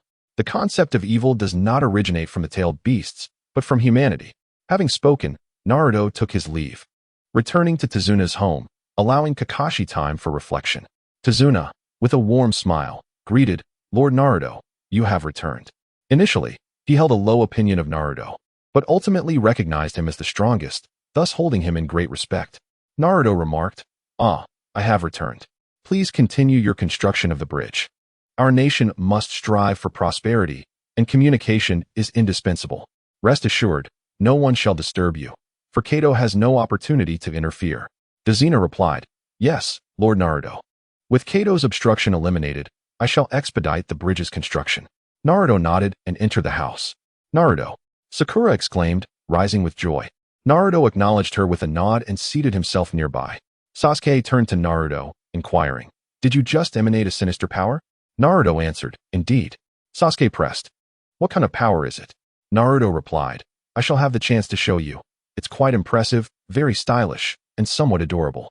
Sasuke and Sakura exchanged glances, while Kurama chimed in, What a boast, Naruto. Upon returning, Kakashi, having overheard the conversation, felt somewhat speechless. It seemed that only Naruto could describe the Nine Tails in such a charming manner. In the eyes of most, the Nine Tails represented malevolence, bringing calamity with each appearance. Days passed, and Kakashi summoned several individuals for a new lesson. It must be said that Kakashi-sensei was indeed a commendable teacher. Unfortunately, none among the trio possessed chakra, save for Naruto. Should he release it, Kakashi would likely be unable to maintain his composure. Upon hearing this, Sasuke and Sakura decided against participating, deeming it a waste of their energy on such trivial matters. Sasuke declared, Kakashi-sensei, I wish to train in Chidori. Kakashi responded, Mastering Chidori requires profound control over chakra, otherwise, one risks self-injury from the lightning. Sasuke asserted, I am confident in my ability to control the energy within me, sufficient to train in Chidori. Kakashi replied, Very well. I shall teach you the hand seals for Chidori. He then turned to Sakura, asking, What about you, Sakura? What jutsu do you wish to practice? Sakura replied, At present, I have none. If I wish to train, Naruto-kun will guide me. Kakashi looked at Naruto and said, So, you do not require instruction yourself? Naruto responded, Of course. I am not particularly fond of ninjutsu. Kakashi instructed Sasuke in the Chidori technique and returned to Naruto, inquiring, By now, your strength must surpass mine, correct? Naruto, without a hint of modesty, replied, That is undoubtedly true. Thus, Kakashi-sensei, this time you have the easiest task as a teacher. During the Chunin exams, we shall take the stage together, and there shall be no better teacher in the entire school than you. Kakashi asked, How strong are you now? Naruto replied, As for ninja strength, I cannot say, but I believe it would be no challenge to pin you to the ground. With the Nine Tails at his disposal, overpowering Kakashi would be effortless. As for martial prowess, it goes without saying that defeating Kakashi would be a mere formality. Kakashi's expression darkened as he admonished, I am your teacher. Please be mindful of your tone. Naruto scratched his head and replied, But it is the truth. Kakashi felt a wave of frustration wash over him. This new generation of students was proving to be quite challenging. None of them seemed to listen, and he couldn't fathom how he managed to send other students back home so easily in the past. Those students were far more endearing than these three. Reluctantly, he inquired, How much chakra resides within you? I don't possess any of my own, not a single strand, Naruto replied. Ah well, you have a bit more than I do, several times over. In fact, Kakashi said, exasperated. Could we refrain from mentioning me? Never mind, I'm weary of this. Let us shift to another question. Naruto, are you concealing your abilities with the intention of revealing them one day, just to astonish everyone? Kakashi asked. That is merely one of the reasons, Naruto replied. And what are the others? Kakashi pressed. Not something I can disclose, Naruto answered cryptically. All right then. I'm taking my leave. It's disheartening to be outmatched by this little rascal. Out of sight, out of mind, Kakashi muttered. A cacophony erupted, akin to 1,000 birds taking flight, followed by a thunderous crash as a colossal tree was felled, scorched in places by lightning. Sasuke had succeeded in employing the Chidori with his inner strength, already unleashing 30% of its potential. Kakashi's eyes widened in disbelief. He had never anticipated Sasuke mastering the Chidori so swiftly and with such formidable force. Sasuke remarked, "It wasn't particularly difficult. Keep practicing and make it your signature move. You have a long journey ahead. If you can surpass the original technique and create something entirely new, that would be sublime," Naruto encouraged. Sasuke nodded, understood. Kakashi, taken aback by their conversation, muttered to himself, "This kid has grand ambitions." Chapter 46. The Storm and the Emergence of Minato. On the third day in the Land of Waves, news arrived of Kato's demise and the complete theft of his wealth. With this, Dasna no longer had to worry about Kato's interference and could focus on building the bridge. Thus, the mission of the group was deemed complete, and Naruto and his companions prepared to return home. As they journeyed midway, Naruto stated, "I have matters to attend to. You may either wait for me here or proceed without me. I will catch up." Before Kakashi could respond, Naruto had vanished at an astonishing speed, leaving Kakashi unable to pursue him. Sasuke found a tree and began to train, determined not to miss even the slightest opportunity for improvement. His intention was clear, to wait for Naruto's return before heading back. Sakura suggested, "Kakashi-sensei, let us wait for Naruto to return before we decide anything." Naturally, they would lean towards Naruto. Kakashi shrugged, feeling increasingly ineffectual as a teacher. Did he still have any authority? Absolutely none. Resigned, he sat down to await Naruto's return. After a while, he observed Sasuke training. It seemed he was not just manipulating chakra, which was the fusion of mental strength and physical power. Rather, Sasuke appeared to be absorbing natural energy in his training. Kakashi couldn't help but ask, "Sasuke, are you absorbing natural energy for your training?" Sakura regarded Sasuke with a hint of wariness. Sasuke ceased the flow of his technique, allowing the natural energy to dissipate, and shook his head, saying, "No. I was contemplating whether it would be possible to merge natural energy with chakra, which would expedite the training process." Kakashi responded, "Sasuke, you have quite the imagination. But this is perilous. Natural energy is not akin to chakra. Absorbing it may lead to assimilation, causing one to transform into a frog, a tree trunk, or worse. It would be prudent to avoid such attempts in the future." Sasuke replied, "Understood." He exhaled in relief, grateful to have evaded the matter for now. Reluctantly, he resolved to continue training with chakra, converting it into internal energy, accumulating points of power, and ultimately breaking through the meridians. Meanwhile, in the forest, Naruto paused, surrounded by an eerie silence devoid of life. He inquired, "Kurama, are you prepared?" The Ninetales replied, "Of course." Naruto's body gradually ascended as he began to tear apart the seal. As expected, a hand intervened to halt him. The fourth Hokage materialized before him. After all, this was his father. That bond of blood could only be understood by kin. Naruto smiled and said, "Dad, you're here." "Minato, the fourth Hokage," said Naruto. He affectionately ruffled Naruto's hair, his eyes filled with remorse, yearning to have grown alongside his son. Minato, astonished, asked, "Naruto, how did you know it was me?"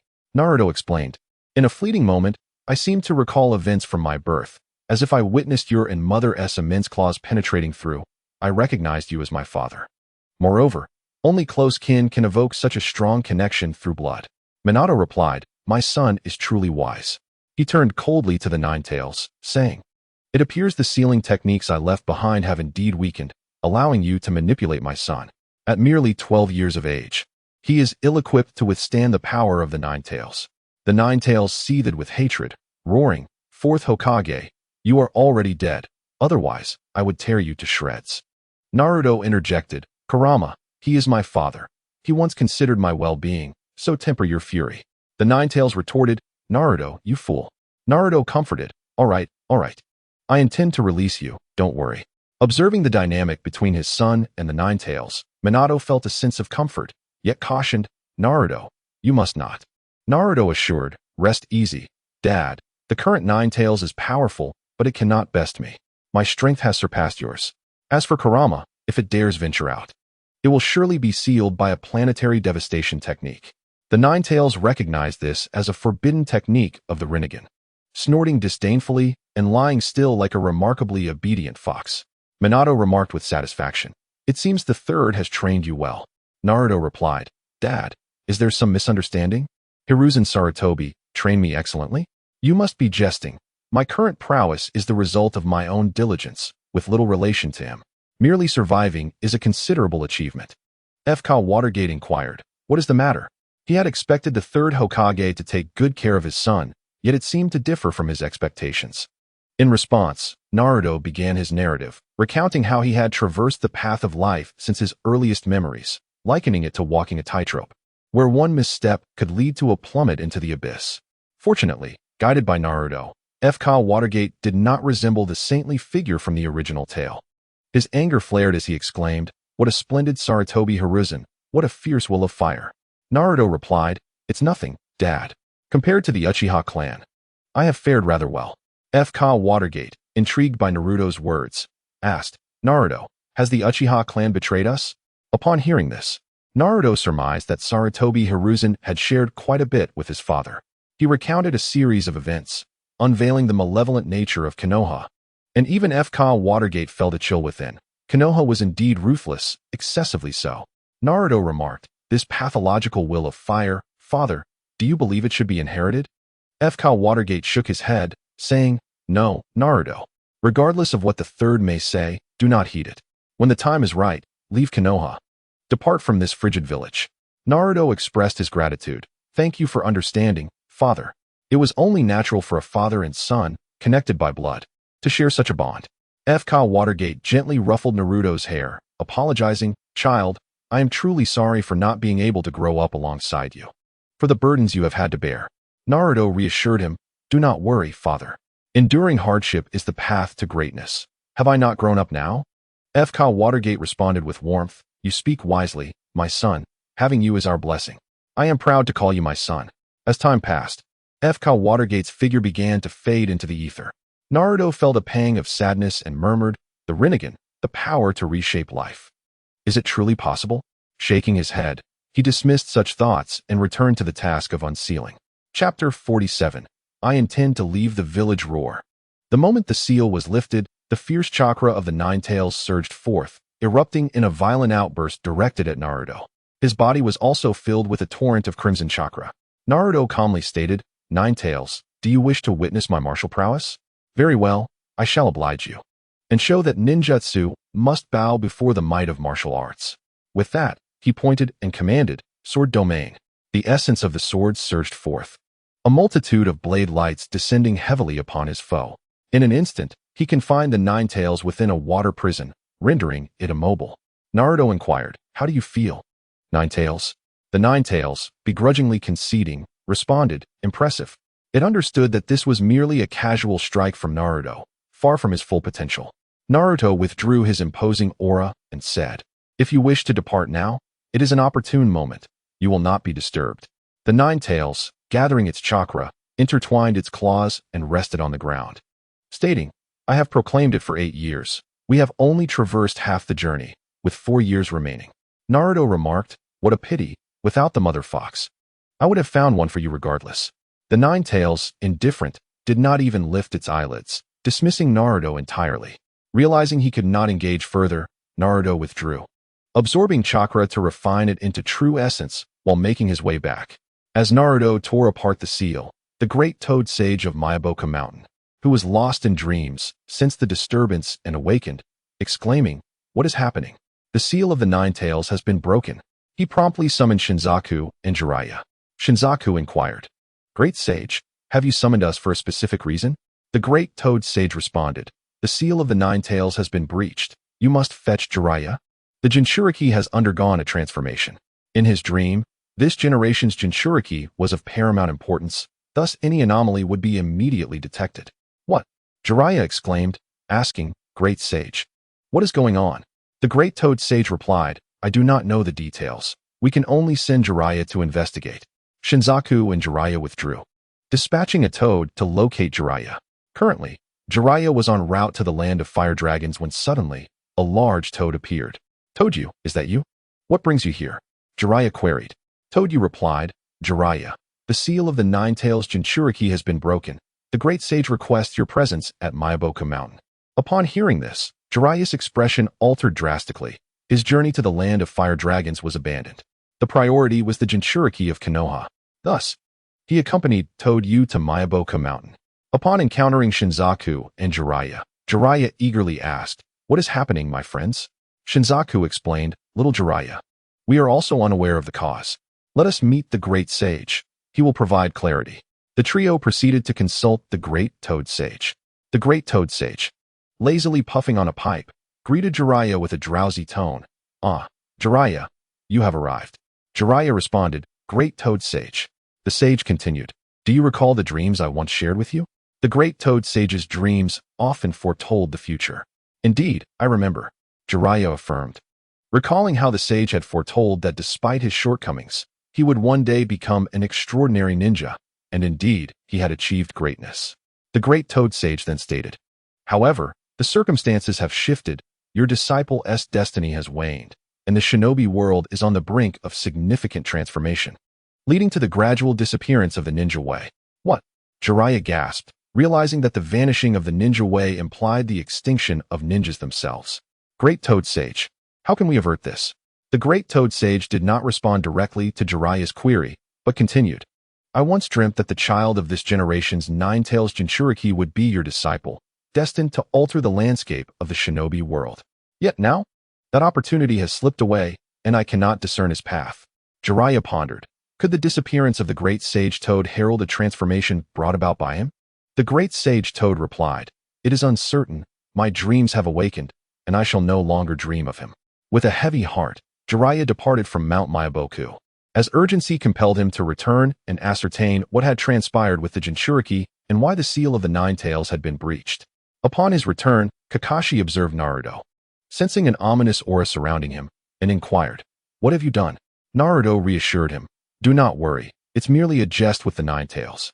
However, upon seeing Naruto's demeanor, an inexplicable unease settled within Kakashi, prompting him to quicken his pace. What should have taken 2 days was traversed in 1, for he felt powerless to halt Naruto. Yet, upon reaching the village, he believed there would be fewer concerns, as the frenzy of Naruto could be contained. Unfortunately, that was no longer feasible. As they approached the gates of Konoha, Sakura joyfully exclaimed, At last, we have returned. I shall indulge in a long, soothing bath for 3 days. The group passed through the gates of Konoha, unaware that 3 figures lurked in the nearby forest, watching them intently. Naruto declared, I will head home first. Kakashi cautioned, What do you intend to do? Naruto replied, Just fetching something. Do not worry, it will be quick. What? Are you afraid I might flee now that we have reached Konoha? Apologies, but it is not escape I seek. Rather, I intend to depart openly, with no one able to stop me. Kakashi insisted, We shall go together. Naruto agreed, Very well. Upon arriving home, Naruto slung his sword over his back and stepped outside. Kakashi, puzzled, asked, Is that why you sought to carry that sword? Naruto softly replied, Yes, I forgot to take it when I left. This was indeed true. He had genuinely overlooked it. Such behavior left Kakashi bewildered, as he could not fathom Naruto's intentions. Choosing not to dwell further on it, he led the trio to the Hokage's office. There, Kakashi recounted the events, mentioning Zabuza from the Land of Mist and the combat prowess of Sasuke and Sakura. Hiruzen Sarutobi's gaze fell upon Sasuke and Sakura, stating, You two defeated Zabuza together. It appears you have concealed your strength. Sasuke remained silent, while Sakura offered a slight smile. Acknowledging the truth, Hiruzen then turned to Naruto and inquired, And you, young Naruto, have you gleaned any insights? Naruto smiled, responding, Indeed, the outside world is remarkably free. The unfamiliar tone of Naruto's words stirred a sense of foreboding within Hiruzen, who remarked, Young Naruto, there is freedom within the village as well. Naruto's smile remained, and he softly countered, Is that so? I am afraid I do not share that sentiment. Noticing the strangeness in Naruto's demeanor, Hiruzen's gaze intensified upon him, suggesting, It seems young Naruto is poised to make some significant decisions. To which Naruto affirmed, Indeed, I intend to leave the village. Chapter 48, revealing identity and guiding the masses at the utterance of those words, Kakashi's expression shifted dramatically. His ominous premonition had finally come to fruition. Sasuke and Sakura turned their gazes towards Naruto, perplexed by the meaning behind the statement. Sarutobi Hiruzen's voice was hoarse as he inquired, Naruto, do you comprehend the gravity of what you are saying? Naruto replied, of course I do, Hiruzen. I've been playing this charade with you since I was 3. It has grown wearying. In that moment, Hiruzen realized that the Naruto of yore had merely been an act. Placing his pipe upon the table, he rose to his feet and declared, Naruto, you must understand the implications of this. It is treason against the village. Are you aware of the consequences? His voice was low, brimming with suppressed anger. Naruto responded, certainly, it is simply the hunt by Konoha, but what can they do to me? With a resounding crash, the Hokage's building fractured as Naruto stood poised in midair, balanced upon the edge of a blade. This was a technique of sword mastery, enabling him to soar through the skies. The commotion captured the attention of onlookers, who gazed up at Naruto with murmurs of concern, many of which were far from flattering. Kakashi urged, Naruto, do not act foolishly. Foolishly? Naruto's laughter echoed 100 paces away, laced with derision. His voice boomed, Kakashi-sensei, listen to the din of insults. I have endured such slurs since I was 2 years old, when my memories first began. You all deem me the son of a demon fox and scorn me. If that is the case, then today, as the son of a demon fox, I shall depart from Konoha. What is amiss with that? His final inquiry resonated in the ears of thousands. Kakashi shuddered, fully aware of Naruto's plight, a truth etched deeply into his own heart. For his father had succumbed to similar ridicule and despair. Konoha sprang into action. The Umbu, Root, the Mountain clans, the Akimichi clan, the Hyuga clan, and many others were drawn to the scene, thousands of ninjas converging. Naruto-kun. Hinata gazed anxiously at the figure suspended in the air. With her scroll strapped to her back, she steadfastly resolved to assist her brother Naruto should the need arise. Shikamaru muttered, he truly has come, Naruto-kun. The Nara clan remained passive, unable to intervene, their hearts heavy with discomfort. CHG and Niji watched from a distance, aware that the unfolding events were beyond their capacity to influence. Naruto's gaze landed once more on Sarutobi Hiruzen, who had donned battle attire. He queried, Hiruzen, given Konoha's unwelcoming stance towards me, would it not be reasonable for me to take my leave? Taking a deep breath, Hiruzen responded, Naruto, I know you have been wronged. Rest assured, such occurrences will not repeat. Konoha will provide you with recompense. Recompense? Naruto's laughter rang out once more, filled with scorn as he regarded Hiruzen. What form of compensation do you envision? Are you planning to eliminate those who have insulted me, or merely to caution them against further slurs? Or perhaps you intend to offer me a trivial sum as a so-called recompense? Sarutobi Hiruzen remarked, isn't your dream to become the 5th Hokage? Allow me to assist you in achieving that goal. Naruto replied, the Hokage? You wish for me to become the 5th Hokage, only to protect those who have scorned me for a decade? If that were the case, I would slay you and have your descendants serve me instead. Would they consent to such a fate? Hiruzen recognized the gravity of the situation.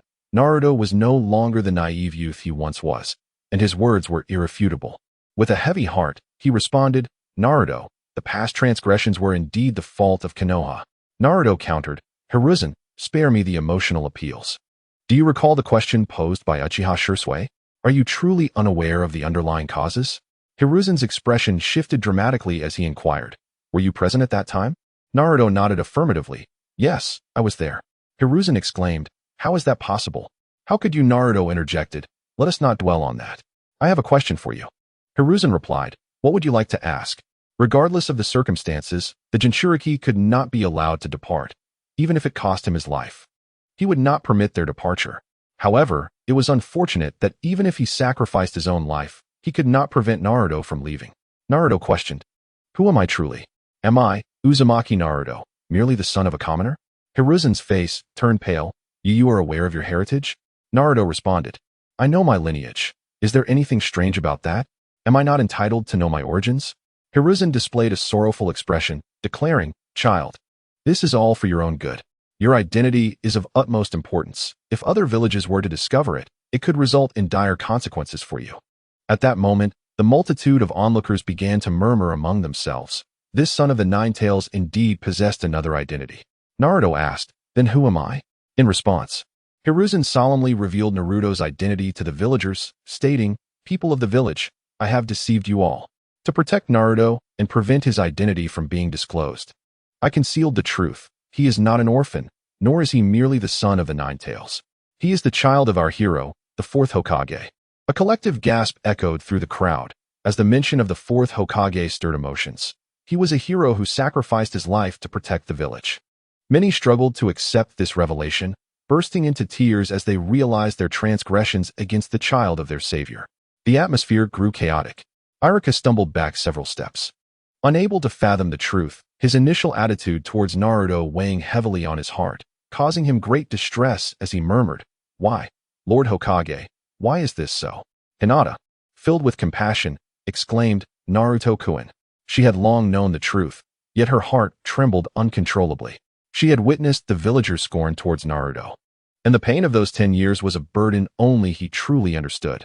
In tears, Ten cried out, "Naruto, brother." At this moment, Ningxi, Sakura, and Sasuke gazed at Naruto soaring in the sky, unable to suppress their distress. Sarutobi Hiruzen began his usual rhetoric, guiding the populace, and many citizens began to repent, offering their apologies to Naruto. Eventually, his gaze fell upon Naruto as he declared, "Naruto, stay. Konoha is your home, and all the villagers are your family." Naruto waved his hand dismissively and replied, "Sarutobi, there is no need for such grandiloquent words. As for their apologies, I must decline. I do not accept them. Nor do I forgive. Let us instead discuss how to safeguard me. Do you claim that concealing my identity is an act of protection? Because my father was the fourth Hokage, who made numerous enemies on the battlefield, and you fear they would seek vengeance upon me?" Chapter 49, For I am the Dragon King.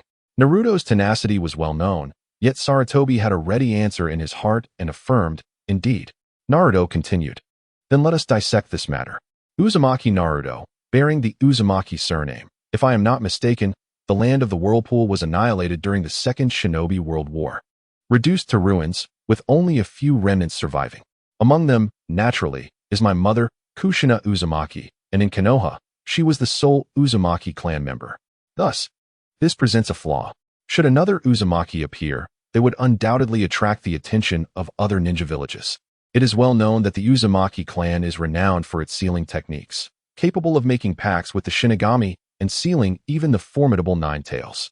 Moreover, my head of golden hair would surely evoke memories of the Yellow Flash. Those seeking revenge would not overlook such a vulnerability, would they?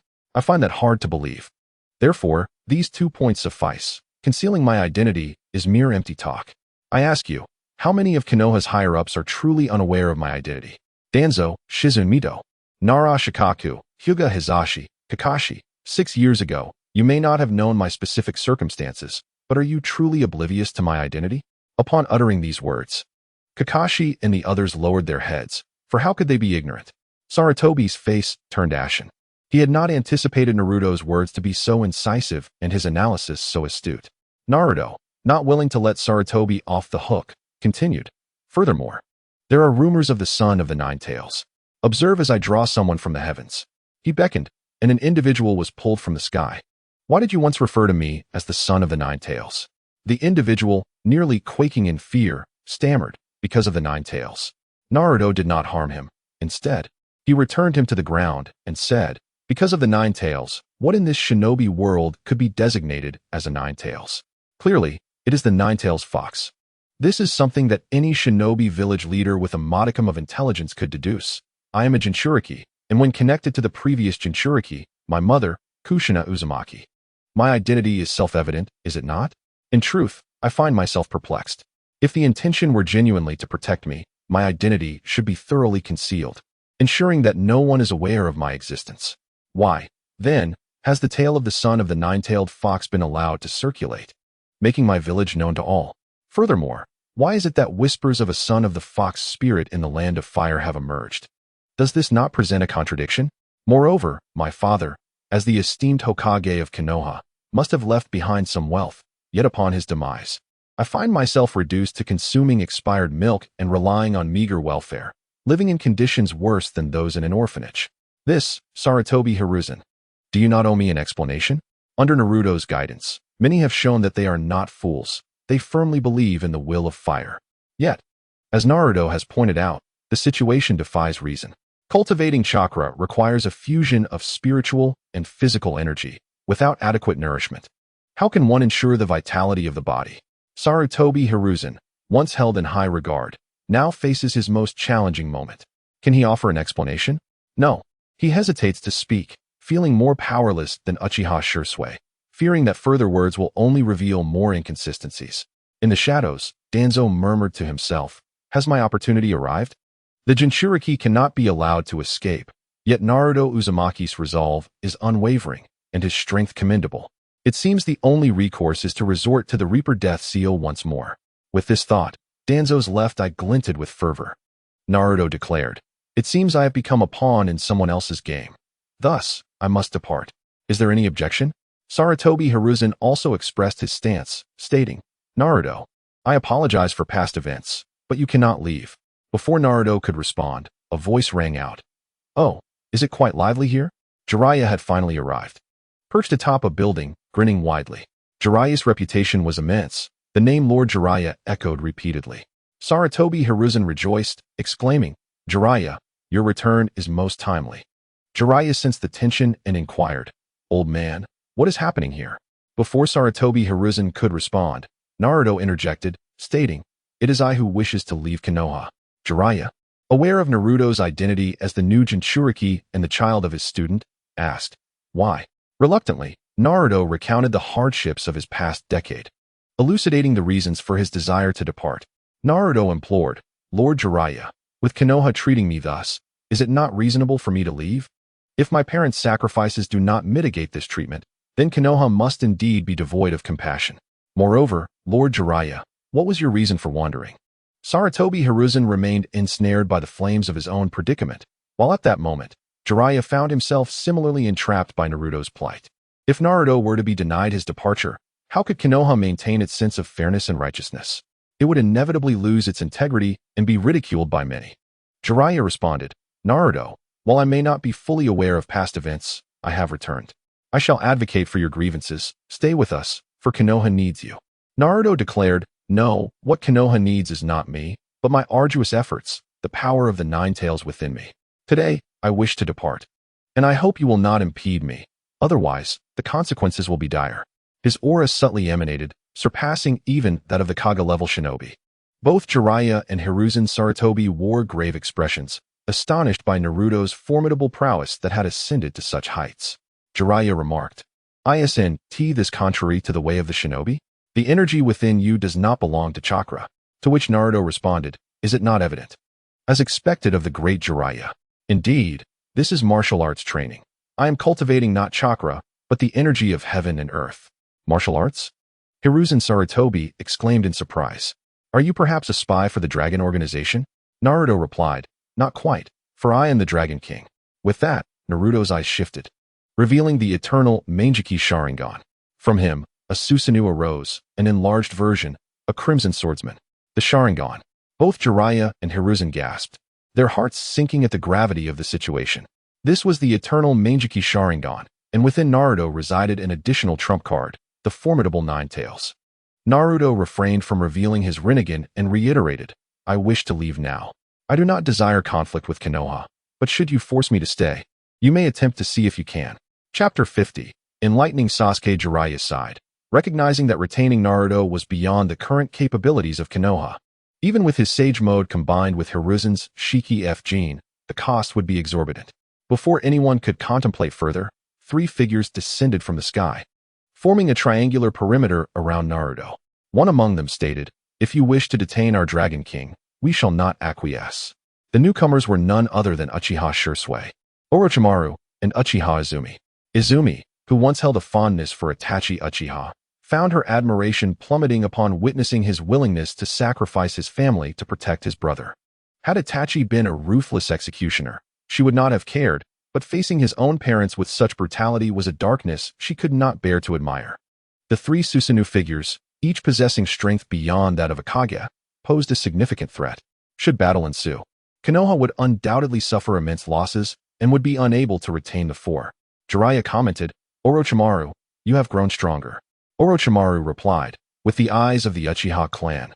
Strength is a natural outcome." Hiruzen Sarutobi turned to Uchiha Shisui, saying, "What a clever strategy to draw Orochimaru in with a pair of Manjiki Sharingan. Is it truly worth it?" Uchiha Shisui responded, "A frog at the bottom of a well." desiring not to waste words with this foolish Hokage. After several years of striving in the Land of Flames, he has come to grasp the true essence of struggle. A decade spent in Konoha, yet upon raising his gaze, he still perceives no glimmer of hope. Orochimaru remarked, "You shall never comprehend the capabilities of Lord Dragon King." Jiraiya turned to Sarutobi Hiruzen, urging him to make a decision. Hiruzen, gritting his teeth, found himself compelled to reiterate a choice made years prior, stating, "You may leave." Naruto and the others retracted their imposing aura and said, "Hiruzen, let me impart a saying. What you sow today shall yield its fruit in the future. Reflect upon your past actions, and you shall grasp that all is of your own making. Farewell." Suddenly, Naruto recalled something and turned back, saying, "I have taken my parents' remains.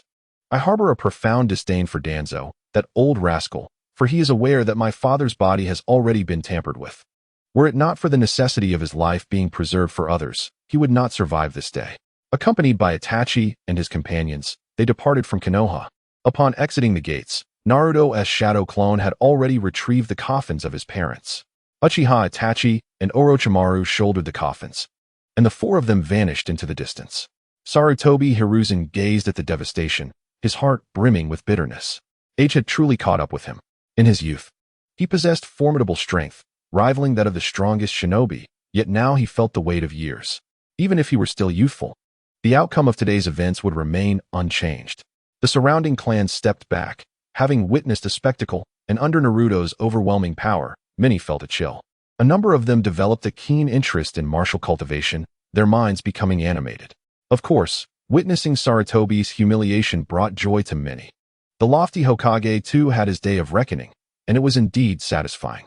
Jiraiya looked at Sarutobi and asked, "Old man, is this the outcome you wish to see? Would it not be better to refrain from scheming?" Sarutobi did not respond to his words, but inquired, "Why have you returned?" Jiraiya replied, "The seal of the Nine Tails has been broken, which is why I am back." Sarutobi remarked, "His power has grown to such an extent, and with the eternal Mangekyou Sharingan, he can naturally control the Nine Tails." A second Uchiha Madara has emerged. Jiraiya, displeased, retorted, "Old man, you still do not change your ways. Were Naruto Uchiha Madara, Konoha would have been reduced to ruins by now." This statement held truth. Had Uchiha Madara faced such insults, his existence would indeed have led to destruction. Sarutobi sighed and said, "It is time to let go, time to let go. Jiraiya, you should assume the position of Hokage." Jiraiya replied, "No, I have no interest in that role. If you truly wish to abdicate, I have a candidate in mind." Sarutobi asked who. Jiraiya answered, "Tsunade." Sasuke returned to the ground, murmuring, "The Uchiha clan has not perished entirely. Why is this? What has truly transpired?" In the Land of Fire, the existence of the Yanlong Nation, the Qianlong Organization, and Uchiha Shursui is not a secret within the shinobi world. However, for Sasuke, this knowledge remains obscured. As he entered the room, the lights suddenly illuminated, prompting him to assume a defensive stance. "Relax, it's just me," Naruto said with a smile. Sasuke eased his tension. It was Naruto, and that reassured him. Naruto's displayed power was formidable. Should he wish to confront Sasuke, he could easily overpower him. "Weren't you supposed to leave?" Sasuke inquired. "I anticipated your confusion, so I came to share some information," Naruto replied. Over the years, Naruto felt a certain fondness for Sasuke, although he exhibited a degree of arrogance. His mindset had not warped. He remained relatively normal. "What occurred 5 years ago?" Sasuke pressed.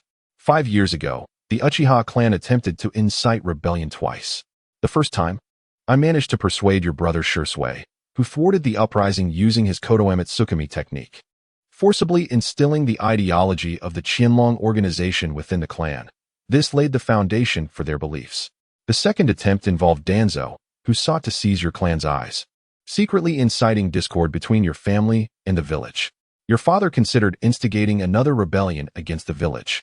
Although he had awakened the Mangekyou Sharingan, the forces he rallied were insufficient to withstand the village's power. The village was already aware of this, and your brother, feeling compelled, reported to the village, hoping for mediation, while also attempting to persuade your father. At the mention of Uchiha Shursui, a chilling intensity flickered in Sasuke's eyes, the Uchiha bloodline manifesting its latent power as his spiritual energy surged. Unfazed, Naruto continued, "However, your brother's hopes were dashed. Instead of mediation, he received a terrifying command to annihilate the entire Uchiha clan, with the condition that you be spared. You must understand the depth of your brother's feelings for you. He would sacrifice countless lives, including his own kin, to protect you. Otherwise, why would so many perish? Yet you alone remain? Among the fallen were even infants. Is that not perplexing?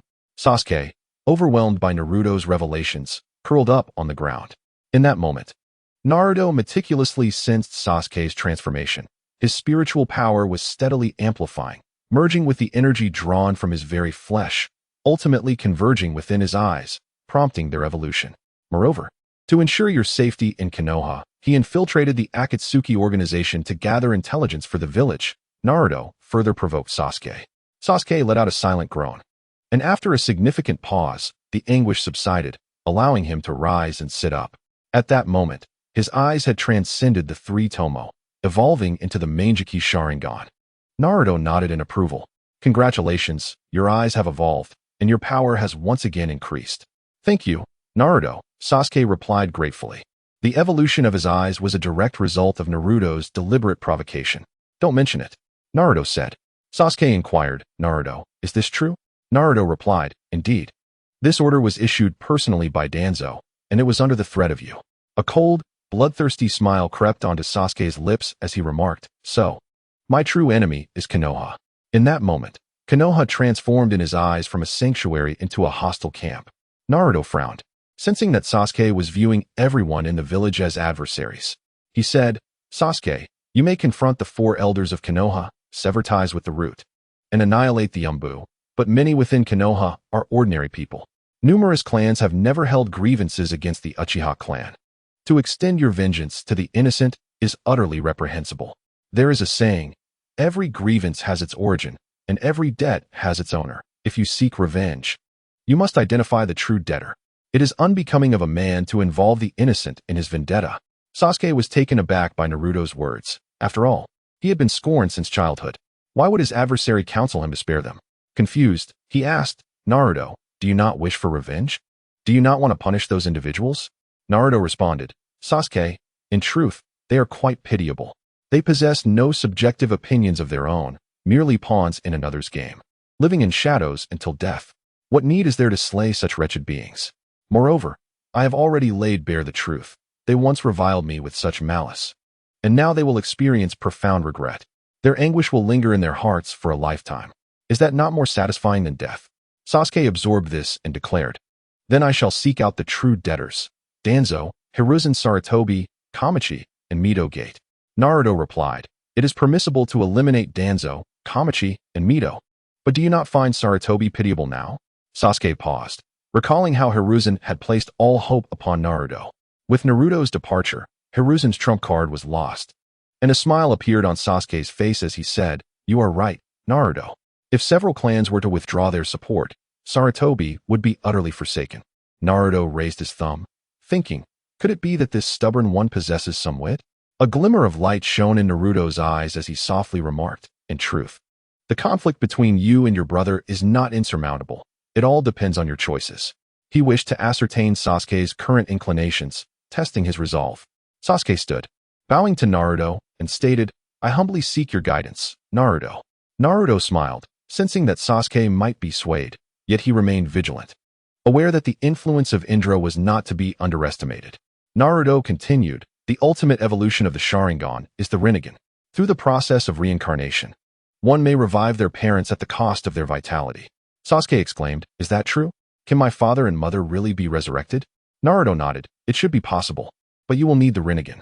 You can seek your brother's assistance and then join the Qianlong organization to interact with Shursui and evolve your Sharingan. Sasuke remarked, I can manage on my own. Naruto replied, do you truly wish for death? Do you comprehend the lives that must be sacrificed? This endeavor requires you to join forces with your brother. Do you believe Shursui would acquiesce to your demands? Sasuke fell silent, aware that such a venture would demand an immense toll on life, and others would indeed be reluctant to assist him. He had not considered Naruto's own plight. Having lost both parents, Naruto too would seek to resurrect his own kin, rendering him unable to aid Sasuke. Naruto spoke earnestly, alas, Sasuke, if we speak of pain, Itachi's suffering is no less than your own. He was forced to kill his own parents, and now his beloved younger brother threatens him. His heart bleeds. Yet he cannot turn back, for doing so would endanger his cherished brother. Your parents, in their dying moments, bore no resentment towards your brother, for they understood that he acted out of necessity to protect you, willingly sacrificing himself. Mend the bond between you. Unite as brothers to strive for the resurrection of your parents, leaving behind a legacy, and ultimately vanquish the one who has wronged you. Toby. Would that not be a joyous pursuit? Naruto added, I am truly a genius. He envisioned the contrasting dynamics between Sasuke and Itachi, one seeking forgiveness, the other aloof and defiant, creating a rather intriguing tableau. Sasuke found himself moved.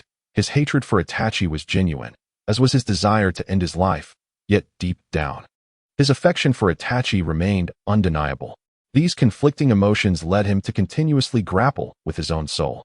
I will ponder it, Sasuke declared. Naruto responded, I hope you can arrive at a clear decision, choosing the right path, for this world possesses not only darkness, but also light. Sasuke nodded. I shall remember your words. Naruto continued, one more thing. Your brother is with the Akatsuki. Should they extend an invitation to you, I urge you to remain true to yourself and not to trust their words. It was a precautionary warning, yet if Sasuke chose to join them, Naruto was unperturbed. A mere Sasuke could hardly pose a threat, and even if he ascended to the six paths, Naruto would still be capable of keeping him in check. Understood, Sasuke replied. Naruto concluded, enough of this. Should you wish to spar in the future, seek me out in the land of flames. Sasuke affirmed, I will certainly come. Naruto cautioned, be wary of Danzo, that man is treacherous. He sought to seize Shirsui's eyes, and when Shirsui thwarted him, he orchestrated the massacre of the Uchiha clan with the intent of claiming your father's eyes. Regrettably, Shirsui's efforts thwarted him from obtaining the eternal Manjiki Sharingan. If he learns of your eyes evolving into the Manjiki, he will undoubtedly plot to take them. He is cunning and ruthless, resorting to any means necessary. Initially, I intended to eliminate him, but I have left that task for you. Sasuke coldly replied, if he dares to come, I shall annihilate him. Naruto thought, this young man is truly audacious, completely unaware of his own limits. Bang! Naruto had done all he could. How Sasuke chose to navigate this path was now entirely up to him. Should he position himself as an adversary, Naruto would reluctantly send him on his way. Chapter 52. The Shadow Clone visits the Hyuga clan. Naruto's other clone gradually approached the Hyuga clan. The purpose of this visit was not to see Hinata, but to speak with Hiashi Hyuga about certain matters. After evading the hidden guards, he reached Hayashi's chamber. However, being merely a clone and having utilized the hiding technique, it had consumed considerable chakra, necessitating the absorption of natural energy to sustain itself. Consequently, Naruto was soon discovered. Friends outside, please come in. Hayashi called out, his Byakugan activated. Naruto replied, no need to activate your Byakugan, I am merely a shadow clone. Hayashi narrowed his eyes, focusing on Naruto, and said, Uzumaki Naruto, it is you. Naruto entered the room, seated himself across from the head of the Hyuga clan, and stated, before I leave, I wish to have a word with you, Hayashi. Hayashi inquired, what do you wish to discuss? Naruto explained, were it not for Hinata, I would have no reason to converse with the Hyuga clan. However, Hinata is a kind-hearted girl, and I hope she can always retain her purity and kindness, which is why I have come to speak with you. Hayashi responded, thank you. Naruto understood the gratitude stemmed from Hinata, as Hayashi had nurtured her to such a level of grace, hence his thanks to Naruto. There is no need for thanks. Naruto replied, Hinata and I are friends, and friends should naturally support one another. Hayashi remarked, Hinata is in her room. You may go and bid her farewell. Naruto responded, I think I shall pass on that. My purpose here is to seek you out.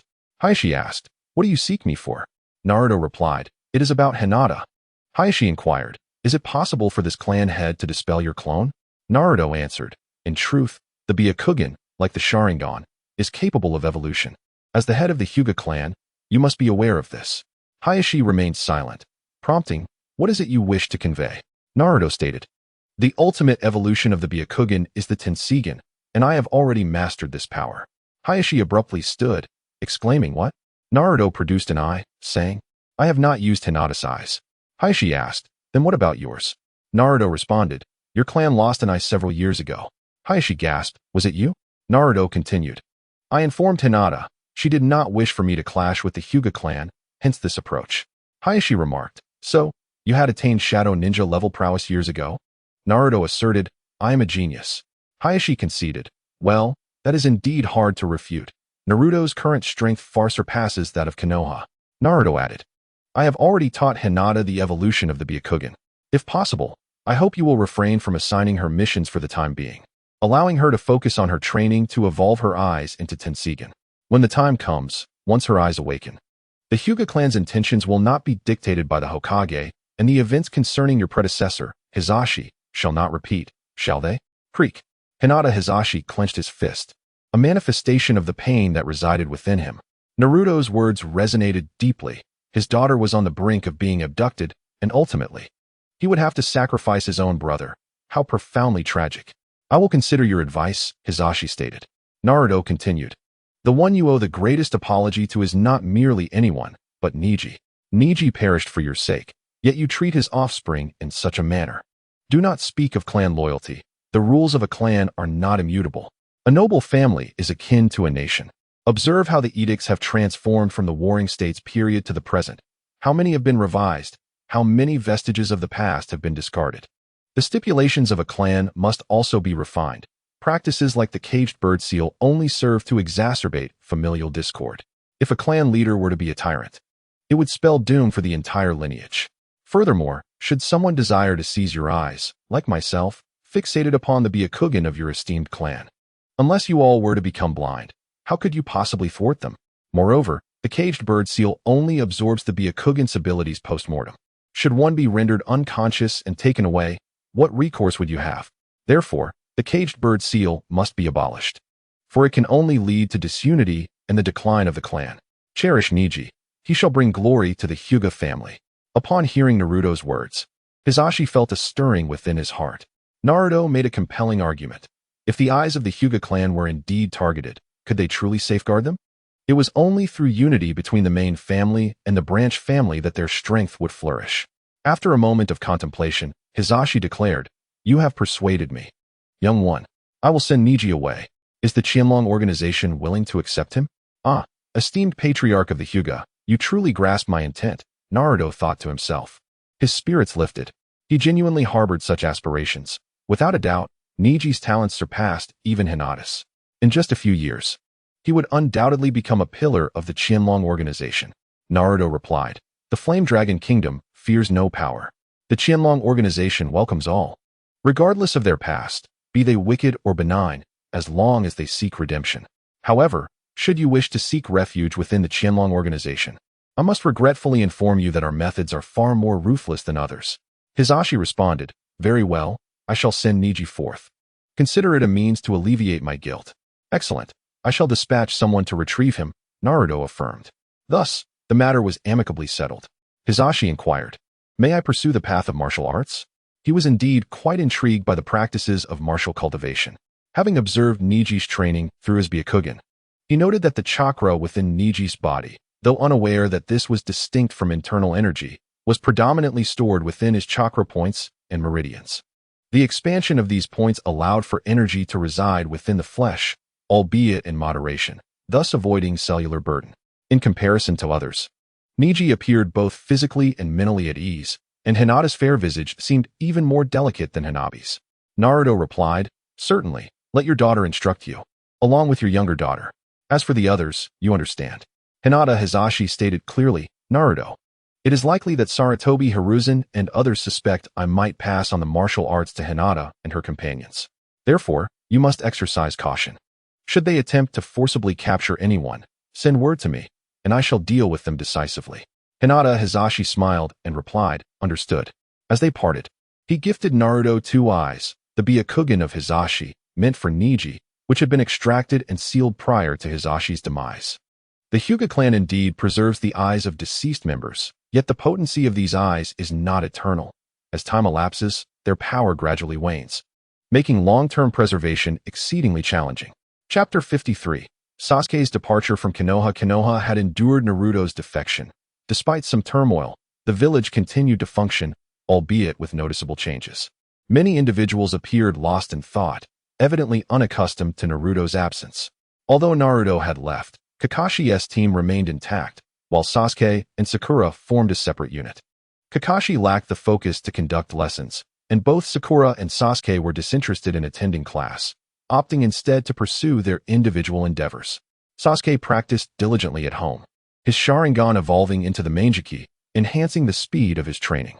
Once he unlocked Susanoo, he would depart the village. Sakura, on the other hand, seemed listless. Her training reduced to a few half-hearted punches before she succumbed to fatigue. Kakashi, however, remained engrossed in his book. Shikamaru and CHG checked in with their teacher before returning home to continue their training. Though lacking enthusiasm, they were willing to endure the monotony. Hisashi engaged in extensive discussions with Niji, who became increasingly dedicated to his training. Notably, it was Tenten, rather than Shikamaru or CHG, who displayed the most determination. With Naruto gone, the village felt markedly colder to her, devoid of warmth. The invisibility technique Naruto had taught her was still in its infancy, and she resolved to practice diligently before leaving to find her brother Naruto. As time passed, half a month slipped by. In the Uchiha compound, Sasuke finally mastered the ability to summon Susanoo. Standing atop the roof, he gazed at the illuminated Konoha and murmured, "It is time to leave." But where shall he return? The person he referred to was none other than his brother, Itachi Uchiha. Sasuke had resolved to seek out his brother and work together to resurrect their parents, thereby forgiving Itachi. Departing, he intended to leave in grand style, just as Naruto had, openly and without shame. Thus, the day of rain arrived for Sasuke, who had suffered greatly for his pride. The following day, he left the Uchiha compound and made his way to the Hokage's office. Sarutobi Hiruzen inquired, "Sasuke, what brings you here?" Sasuke replied, "I have a matter of importance. I wish to uncover the true reason behind the Uchiha clan's demise." Upon hearing this, Hiruzen paused momentarily, then responded nonchalantly, "Did you not witness it? Your brother betrayed the village and slaughtered the Uchiha clan." Gazing intently at Sasuke, he sought to discern how much the latter truly understood. Sasuke, with a cold smirk, retorted, "Is that so?" His eyes brimmed with derision, piercing through Sarutobi Hiruzen with an intensity he had encountered numerous times before, already simmering with rage. Sarutobi inquired, "Is it not?" Sasuke replied icily, "To isolate my Uchiha clan, to force us into rebellion, to use me as leverage, sending Itachi to slay his own kin. Such are the despicable tactics of Konoha. Sarutobi, you truly possess remarkable cunning. How dare you, Uchiha whelp, speak so insolently before the Hokage? Prepare to meet your demise." Danzo emerged from the shadows, reaching out to grasp Sasuke by the throat. His mind raced with thoughts of the Sharingan. Given Sasuke's potential, it was merely a matter of time before he evolved into a Manjiki Sharingan. Capturing him for training, then seizing the power for himself, was a flawless plan. With a swift motion, Sasuke struck Danzo, sending him hurtling away, simultaneously tearing away the white cloth obscuring Danzo's right eye, revealing a brilliant crimson orb. Sasuke declared, "Indeed, you vile old wretch covet the Uchiha Sharingan. Hokage, how do you propose to punish such treachery?"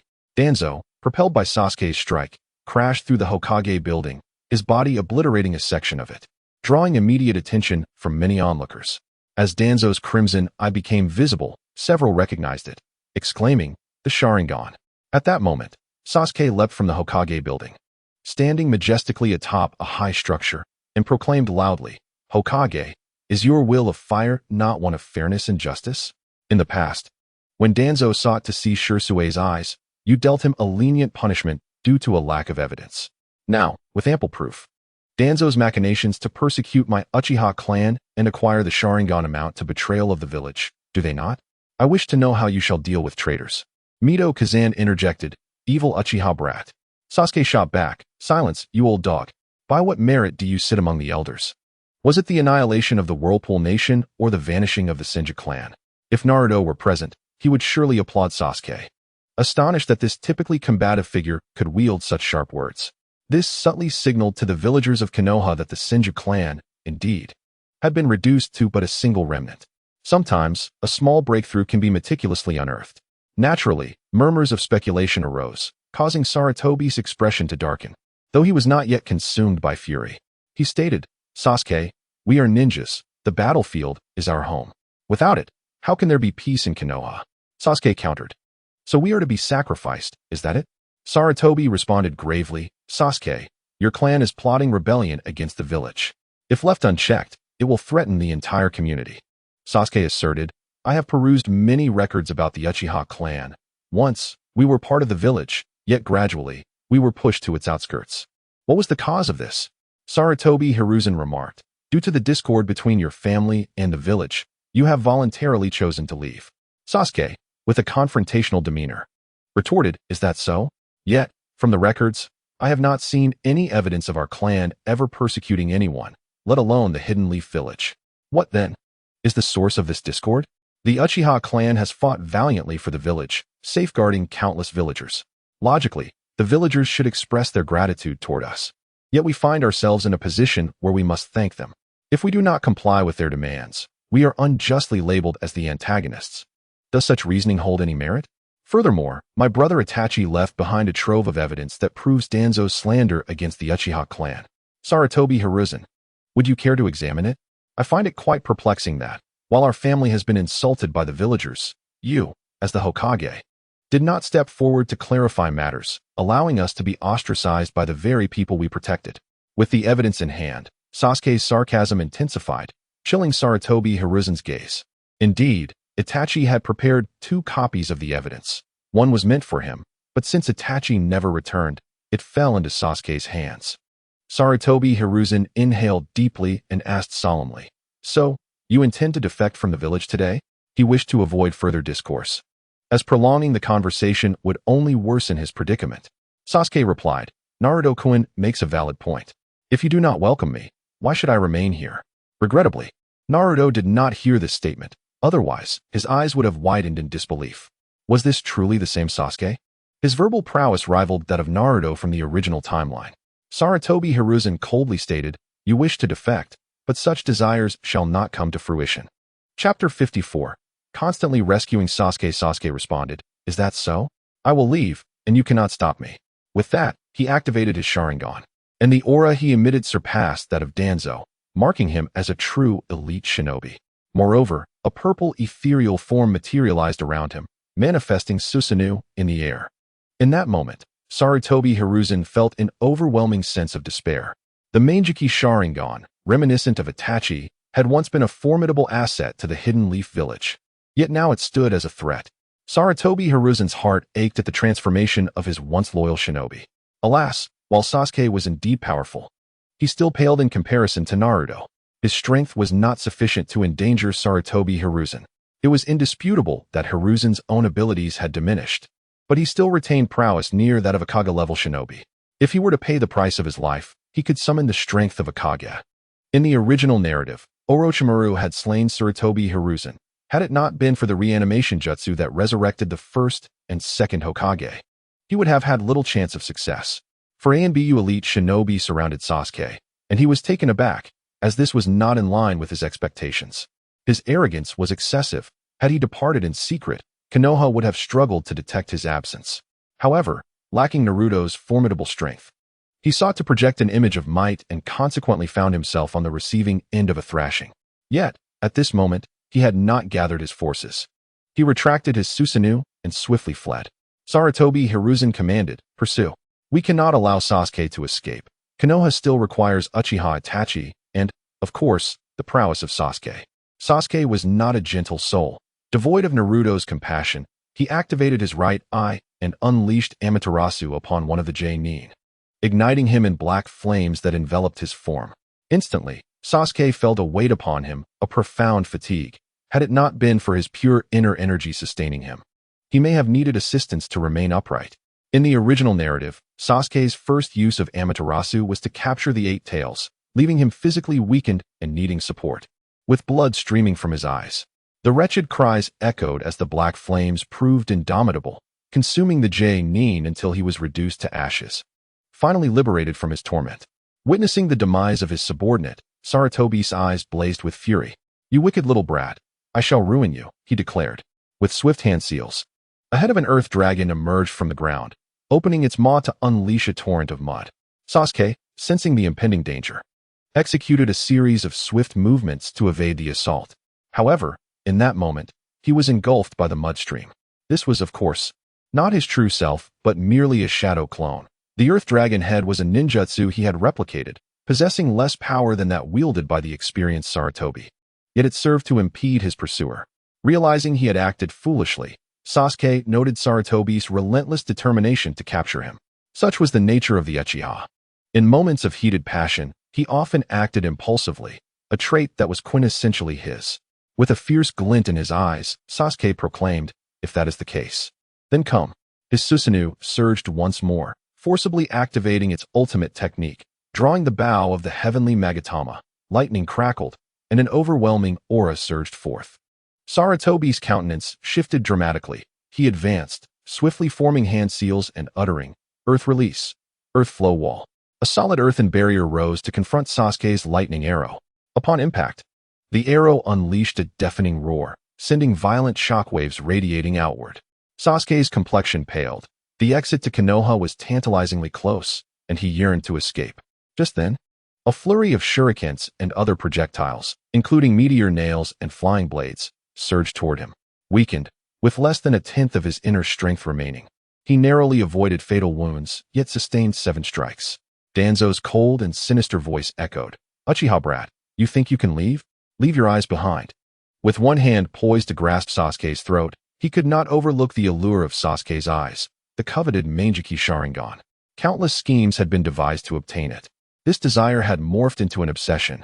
Suddenly, a resounding crack echoed as Danzo crushed a wooden fragment, but Sasuke deftly employed a substitution technique, evading this lethal blow.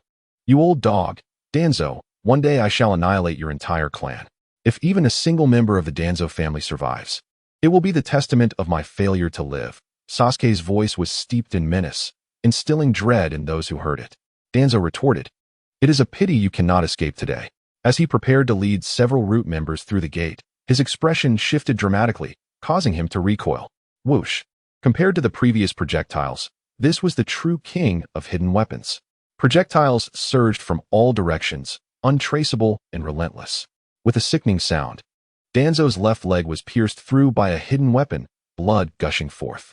Though the leg remained functional, the penetrating injury had compromised the marrow, leaving it irrevocably damaged. As for the remaining root members, only one was fortunate enough to escape the fatal strike, having his heart on the right side. The others met their demise. Regardless of their rank, be it CH Nin or J Nin, fate was unforgiving. Sarutobi Hiruzen arrived on the scene, witnessing Danzo's grievous state, and inquired, "Danzo, what transpired?" Gritting his teeth against the pain, Danzo replied, "I failed to intercept him. Someone aided Sasuke." This defection was premeditated, and the hidden weapon technique was exceptionally potent. Emerging from the air, untraceable. Of the 6 of us from Root, only 2 remain alive. These words quelled Hiruzen's urge to pursue. Without knowing the strength of the unseen assailant, he pondered the futility of the chase. Had he been the youthful Sarutobi Hiruzen, he would have relentlessly pursued, but now, he hesitated. Recognizing that without at least a 70% chance of success, the pursuit would merely squander time and result in unnecessary casualties. With a heavy sigh, he instructed the Umbu to handle matters and escorted Danzo back to the village. Little did Sarutobi Hiruzen know, he had missed an opportunity. Sasuke, the fool, had no allies. The one who rescued him was none other than Tenten. Observing that Sasuke had drawn all attention to himself, she slipped away alone, exiting the gates of Konoha. As the battle ensued, she paused briefly, and upon seeing Sasuke being pursued, she intervened to save him. Sasuke, recognizing Tenten, coldly remarked, "Tenten, it's you." "Indeed, it is I."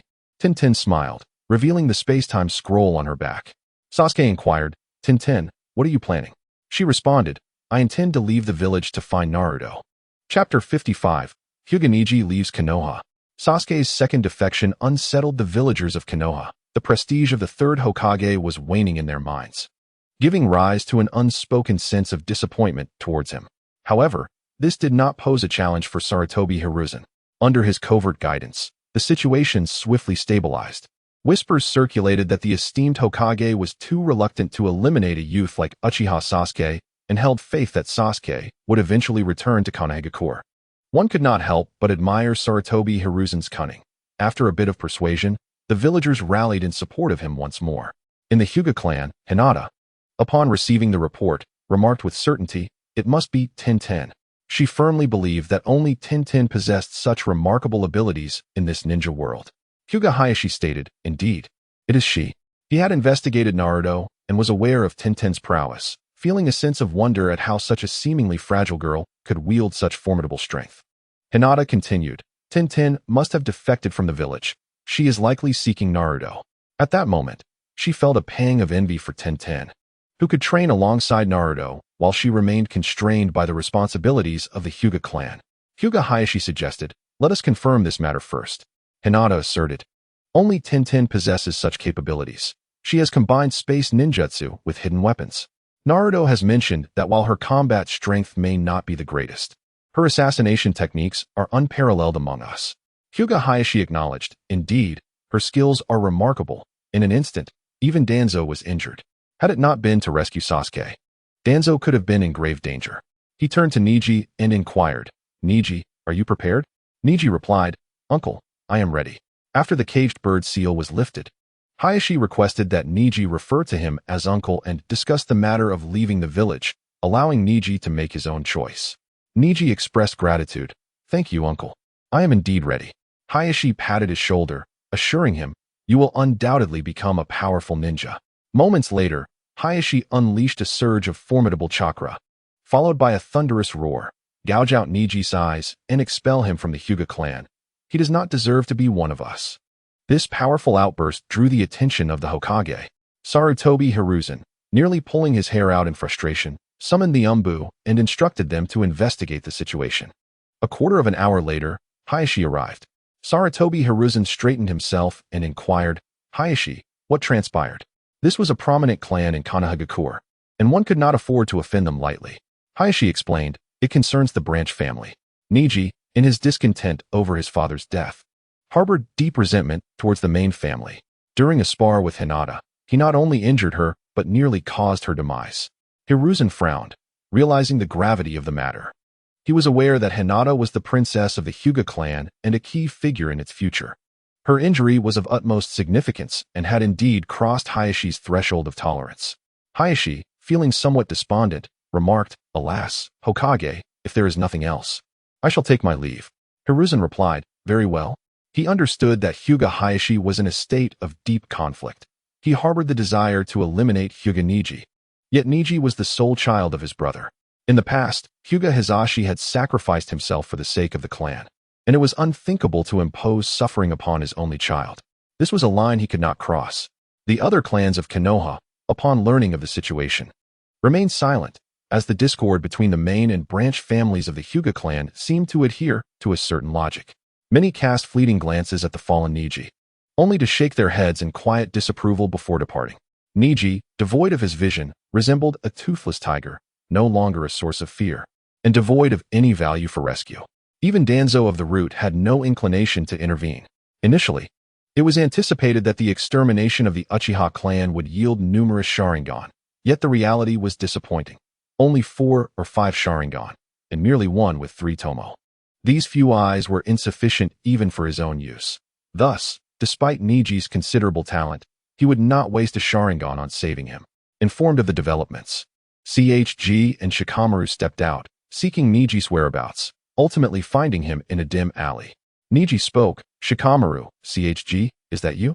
Shikamaru inquired Neji why. Neji refrained from elaborating, instead pleading, "Shikamaru, can you do me a favor?" Shikamaru replied, "What is it, CHG?" Neji declared, "I wish to leave Konoha.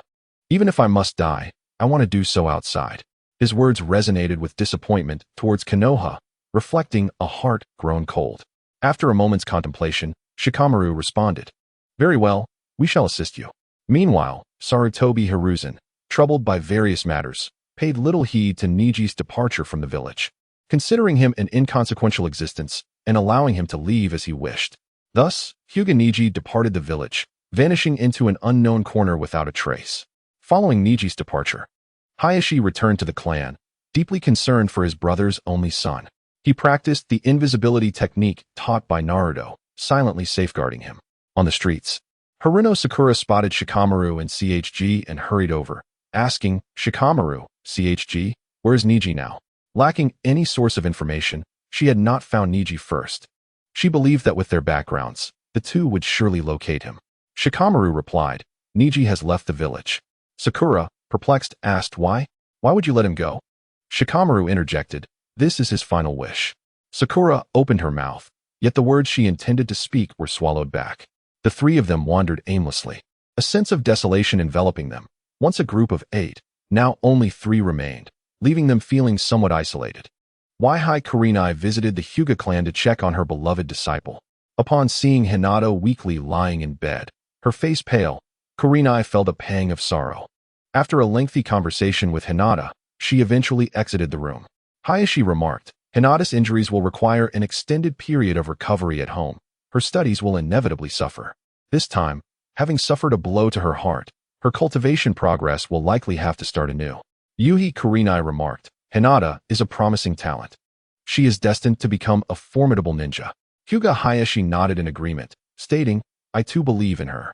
She has no intention of relinquishing her training. She will surely rise again. After Yuhi Kurenai departed, she murmured, with one less, why do I feel no joy at all? If we are to speak of pity, it is Kakashi and Might Guy who are truly unfortunate. As good friends, they initially had 3 disciples, but are now left with only 1. Good fortune seems to come in pairs, and both are commoner disciples. Chapter 56, Arriving at the Fire Dragon City, Encountering Tsunade. The Jinchuriki of Konoha has become the Dragon King of the Hidden Dragon Organization, akin to a meteor crashing into the ocean, stirring up towering waves. Especially with Naruto's eternal Mangekyou Sharingan. Having activated Susanoo, he surpasses even the Shadow Ninjas. His strength is undoubtedly beyond that of the Shadow Ninjas, with no limits. Then there is Orochimaru, whose eyes are also of the Mangekyou Sharingan, complemented by Shursue's eternal Mangekyou Sharingan. The current strength of the Hidden Dragon Organization has surpassed that of the 5 great ninja villages. The Hidden Stone Village, the Hidden Mist Village, the Hidden Sand Village, and the Hidden Cloud Village have all quietly begun to investigate the nature of this Hidden Dragon Organization, pondering its true intentions. They refrain from alerting Konoha, as the situation appears rather enigmatic. Whether it is Uchiha Shursui or Uzumaki Naruto, both have departed from Konoha, inevitably leading to suspicions about whether this could be a scheme devised by Konoha. Konoha, however, harbors no such intricate conspiracies. If such powerful figures truly existed, Hiruzen Sarutobi would have already initiated his plans. The other 4 great ninja villages would naturally bow their heads in submission, and the dynamics would revert to the era of the founding of the ninja villages, when Senju Hashirama, the god of ninja, was invincible on Earth, and Konoha held the supreme position, with countless ninjas bowing in deference. Upon arriving in Fire Dragon City, Naruto encountered Zabuza, who has now transformed his chakra into inner energy. Shursui bestowed upon him a pair of Sharingan, allowing him to refine the Sharingan and absorb vast amounts of energy, directly unblocking a meridian and breaking through to a postnatal realm. Although his eyes have yet to reach the Mangekyou level, that milestone is not far off. Following closely behind Zabuza was Haku, seemingly in a world where only Zabuza existed. Naruto jested, "Oh, look at the couple taking a stroll." Zabuza's expression darkened as he replied, "Dragon King, be serious." Haku covered her mouth, stifling a laugh, her cheeks flushed with a rosy hue. Both Shursui and Orochimaru, as well as Uchiha Izumi, could not help but smile at the scene. When Zabuza and Haku arrived, their separation into different rooms led to a humorous mishap, as Haku was assigned to the girls' dormitory. With a grin, Naruto said, "Haku, there exists a certain technique that, upon cultivation, yields tremendous power. You might want to give it a try." Haku inquired, "Dragon King, what technique is that?" Naruto responded, "The evil dispelling sword technique, the Sunflower Manual, among others. The benefit of this training is that it can transform you into a woman." Haku, with her pure and innocent eyes, gazed at Naruto and asked, "Dragon King, is there truly such a technique?" Naruto replied, "Indeed. But there is a condition. To cultivate this divine skill, one must first undergo castration." As Zabuza's face darkened with rage, he thundered, "Lord Dragon King, could you be a bit more serious?"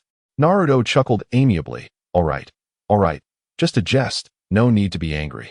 He then inquired, "Zabuza, how does it feel here in the land of fire?" Zabuza replied, "Everyone is equal, devoid of class and oppression. It is quite blissful."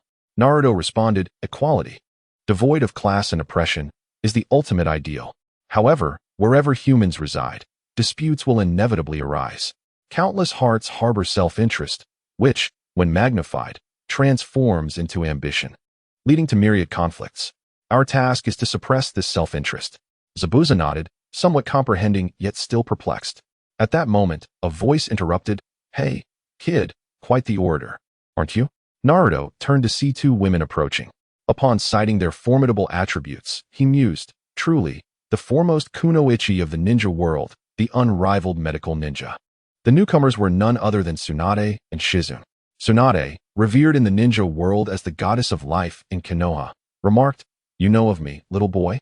Naruto replied, "The goddess of life in Konoha, the finest beauty in the ninja realm. How could I not?" The first statement was genuine, while the latter was a self-proclamation by Naruto.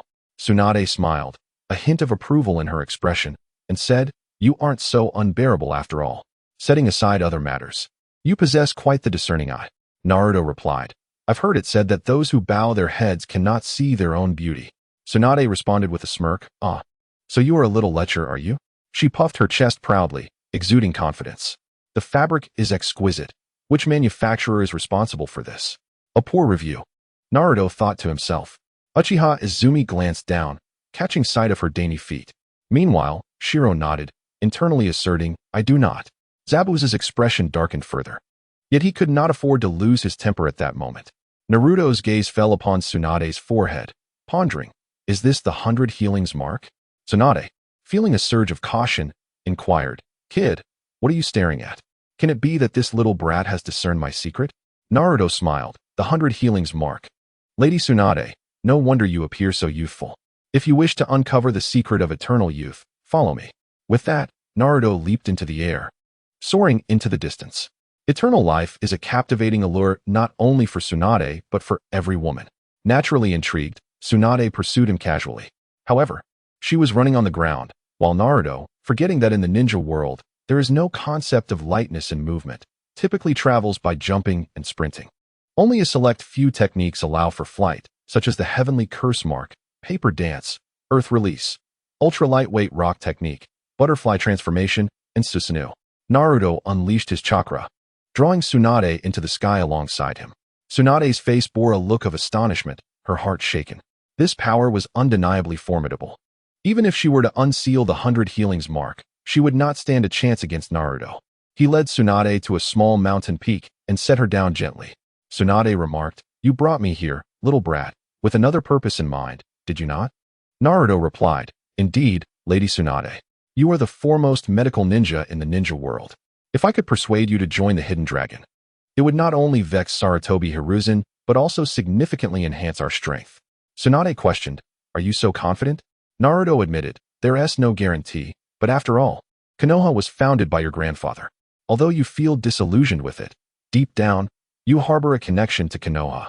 Tsunade inquired, "Little brat, do you see through me so clearly?"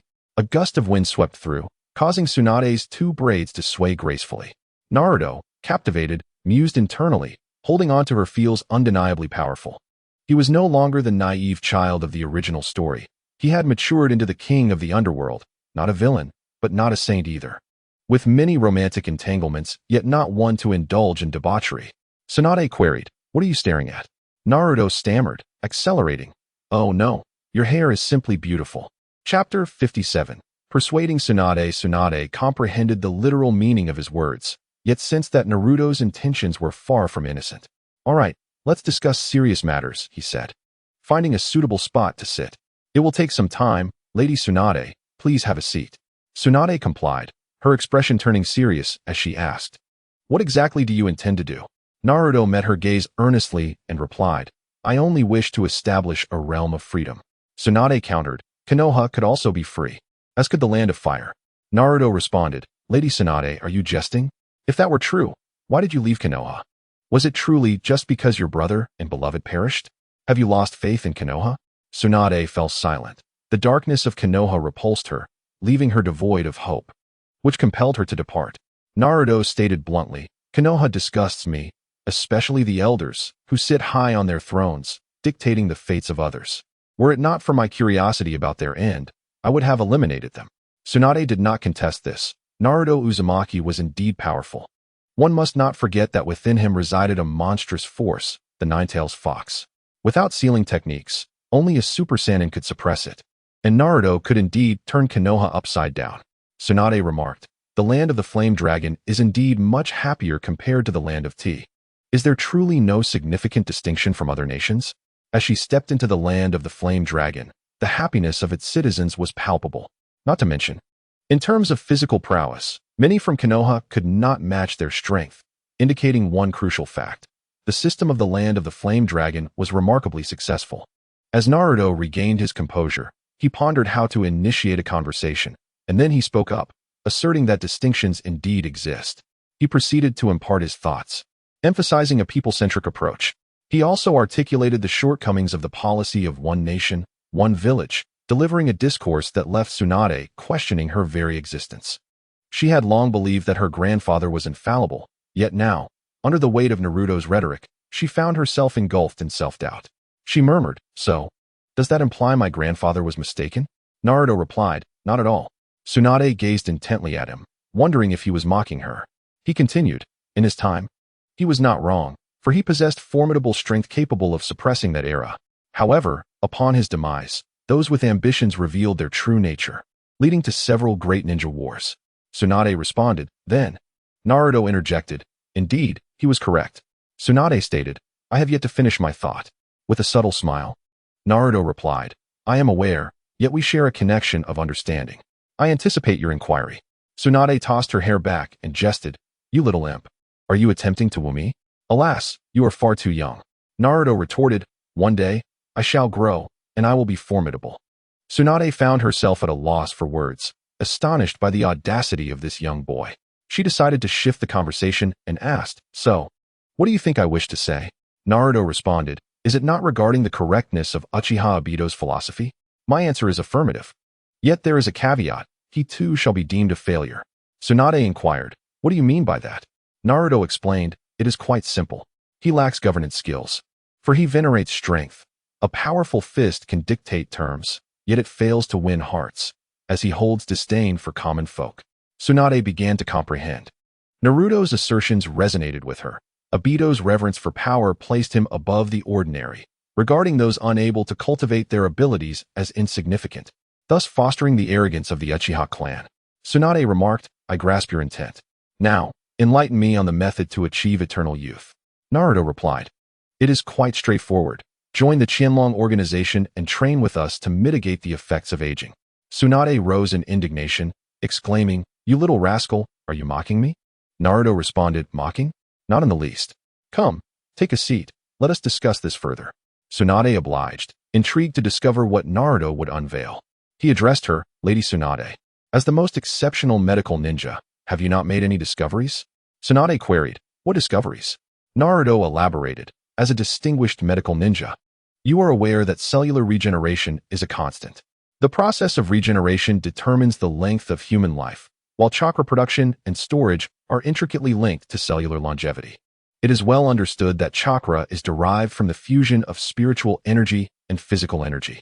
While we need not elaborate on spiritual energy, let us delve into physical energy, which is derived from the cells of the body, and these cells in turn obtain energy from food, such as noodles and milk." Tsunade remarked, "Speak clearly, you little brat." "All right." Naruto continued, "In fact, the energy provided by cells is limited, much like a dairy cow. It consumes grass to produce milk. In its youth, the cow is abundant, but as it continues to produce milk over time, its yield diminishes, eventually ceasing altogether." Tsunade, visibly irritated, interjected, "You little brat. I sense there is a hidden meaning in your words." Naruto, glancing sideways and shaking his head vigorously, replied, "No, truly not. I'm merely trying to clarify things for you. This analogy is quite vivid." Tsunade, gritting her teeth, urged him to continue. After a few coughs, Naruto resumed, "Cells are similarly affected. If their energy is continuously extracted, they age more rapidly. Just like a shuriken, when used excessively, it becomes polished and worn. Cells too, when energy is constantly drawn from them, will deteriorate, ultimately leading to their demise. The aging of cells accelerates the renewal of new cells, propelling our growth and hastening our aging. Eventually, when the limits of cell division are reached and cells cease to divide, the aging cells result in death." Tsunade, quick-witted, grasped Naruto's point immediately, stating, "So, if we can regulate the renewal of cells, we could potentially delay aging and prolong our lives." Naruto praised her, as expected of the foremost medical ninja. "You grasp it in an instant. If it were someone else, I would have had to explain further." Tsunade, her tone somewhat somber, remarked, "Thus, the training methods of ninjas are flawed and should not be adopted." Naruto concurred. Indeed, the training of ninjas is undoubtedly erroneous. I believe you were the first to realize this, especially since you conceal chakra, which is a significant first step. I didn't bring it up first. You initiated this discussion, and I merely followed your lead. Tsunade encouraged, do share more. In chapter 58, Tsunade was intrigued. Naruto recounted the storage and dangers of chakra, articulating his thoughts clearly and logically, which Tsunade easily comprehended. This time, Naruto spoke with fluency, having repeated his points several times, becoming quite familiar with them. He inquired, Lady Tsunade, I recall that your Byakuga seal is achieved through years of meticulous accumulation of chakra, which is then sealed in your forehead using yin sealing. Tsunade nodded, indeed. Naruto continued, thus, your cells endure less strain compared to others, which is why you appear younger. Though you are 50, you look merely in your 20s or 30s. Tsunade tossed her hair. You little brat, you are not so annoying now. This is a common trait among women. There is hardly a woman who does not relish hearing compliments about her beauty, especially from a child of merely 12 or 13. There is one thing to note. This child is remarkably mature for his age. Naruto murmured, I am living quite well.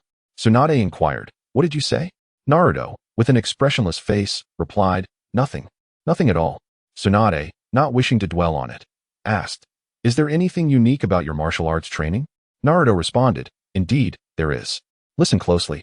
Martial arts training involves absorbing natural energy, transforming it into one's own power, and wielding it at will. Tsunade exclaimed, sage techniques? By absorbing natural energy.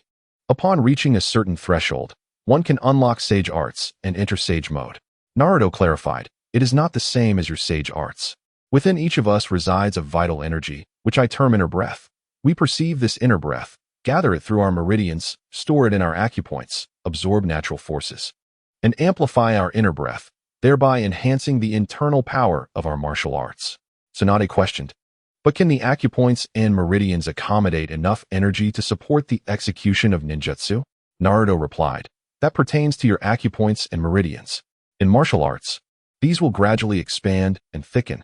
My former meridians were as fine as a hair. Now, they are as thick as a thumb, vastly superior to your cellular energy storage.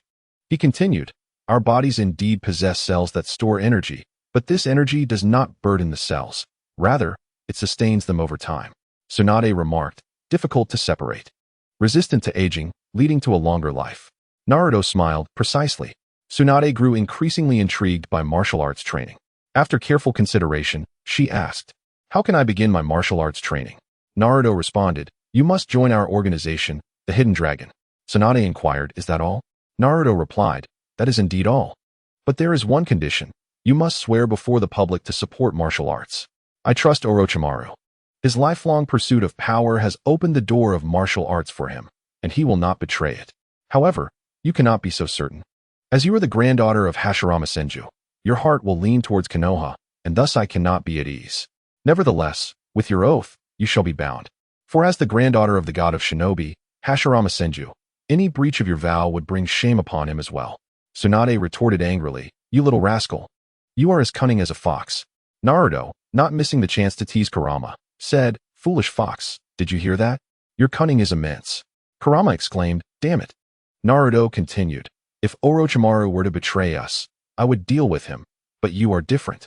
If you were unattractive, I would not care, but you are quite beautiful, which makes it difficult for me. He winked at Tsunade. Tsunade, exasperated, thought, this brat is always flirting with her, his words are sweet and charming, and she replied, you cannot sway me, you little rascal. Naruto said, this magnificent form may indeed be ungraspable, yet I will grow. Tsunade was well aware that the impudent child had returned, and she hastily sought to conclude the discussion, inquiring, may I take a moment to practice a segment of the technique? Naruto responded, that is no issue at all. Come closer, and I shall whisper the teachings to you. Tsunade-sama, your hearing is not impaired. Naruto retrieved a portion of the mental discipline, and upon receiving it, Tsunade began her practice. Her innate talent was truly remarkable. Within merely 10 minutes, she was able to gather her internal energy.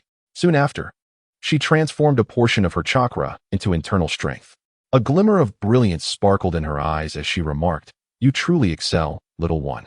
The potency of internal strength surpasses that of chakra. Naruto replied, this is only natural. Each meridian traversed serves to refine the internal energy, thereby elevating its strength organically. Tsunade acknowledged, "Indeed, however, young one, I require some time to contemplate." Naruto smiled, "Of course." Suddenly, Tsunade queried, "Is there a rapid method for mastering this martial art?" Naruto replied with a grin, "There certainly is." Tsunade's eyes brightened once more, intrigued by the prospect. Naruto explained, "There exists a technique designed for dual cultivation, wherein the male embodies yang and the female embodies yin. The convergence of yin and yang can expedite the expansion of meridians and the opening of acupoints. However, Tsunade-sama, I am still quite young. You will have to wait a few years." Upon hearing this, Tsunade was incensed and exclaimed, "You insolent brat, this is too much." With that, she leapt into the air, delivering a powerful kick, her signature technique, the heavenly kick. Naruto mused, "Is this the heavenly kick of taijutsu? Let me test the strength of my own power." He neither dodged nor evaded, raising his hand to block. Tsunade, noticing this, called out, "Impudent child, move aside." Overall, she held a favorable impression of Naruto and naturally wished to avoid causing him injury. Thus, she tempered her strength slightly. Naruto grasped Tsunade's ankle. The immense force coursed through him, causing the surrounding ground to tremble. He thought to himself, "This strength seems to be just about this much." This was only half of her power. Tsunade was taken aback, feeling that Naruto's prowess was unfathomable. This was already 7/10 of her full strength. Yet he had effortlessly received it, expending no effort whatsoever. What manner of child is this? Naruto playfully caressed Tsunade's ankle and remarked, "Tsunade-sama, your skin is exceptionally well cared for.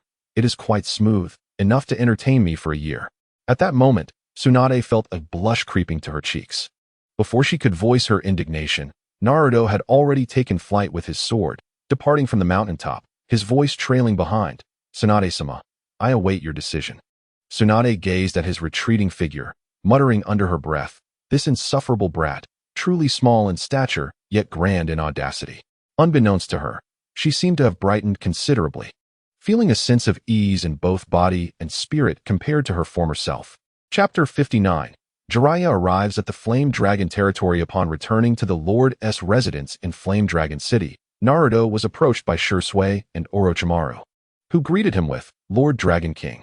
Naruto, somewhat exasperated, replied, "You two, spare me the formalities." The three took their seats, and Shisui was the first to speak, asking, "Dragon King, has Tsunade-senpai given her consent?" As Naruto departed with Tsunade, Shisui speculated that Naruto must be intent on recruiting Tsunade into the Qianlong organization, which would undoubtedly bolster their strength significantly. Naruto remarked, "What are you thinking? She is Tsunade Haim, the granddaughter of Senju Hashirama. Even if she feels disillusion with Konoha, how could she ever betray it? Naturally, she cannot. There is no rush. Let her stay in Yanlong City for a while, and she will eventually make her own choice. I truly hope she decides to remain." Shisui responded, "If Tsunade-senpai agrees, our strength in Yanlong will undoubtedly increase, and our medical resources will be assured." Naruto continued, "The foremost medical ninja in the ninja world joining Yanlong would hold immense significance for us. Nonetheless, we have done what we can. The rest is in fate's hands. Orochimaru, in due time, I believe the Hinata clan will send out Hyuga Niji. You should go to Konoha and bring him here." Orochimaru's eyes sparkled with admiration for Naruto's strategy, capable of enticing a member of the Hyuga clan, a family known for their ruthless caged bird seal to prevent their ocular abilities from falling into the wrong hands. "Understood," Orochimaru replied. Shisui inquired, "Dragon King, what shall our next step be?" Naruto replied, "The Fire Country Peninsula.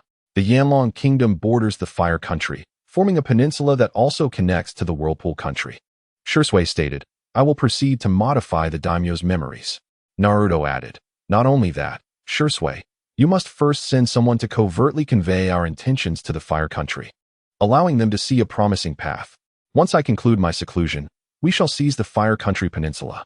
Shisui asked, "Dragon King, you intend to enter seclusion for training?" Naruto affirmed, "Yes, I must thoroughly study the relationship between ninjutsu and true essence. There are certain matters that require clarification."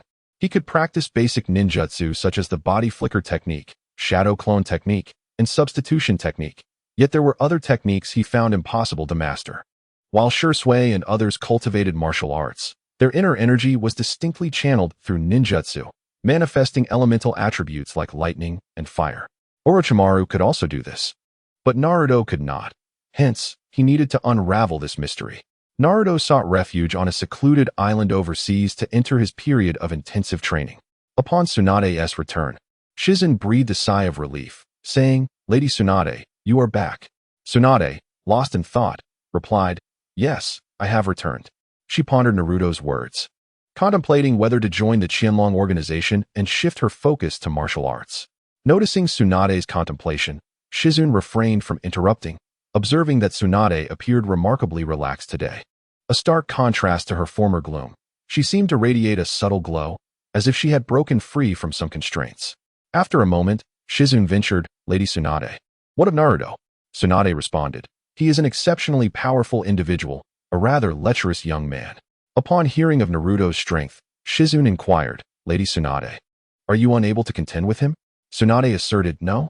Then, with a serious demeanor, she declared, "Shizun, we are not leaving." Shizun, confused, asked, "Not leaving? Are we staying here?"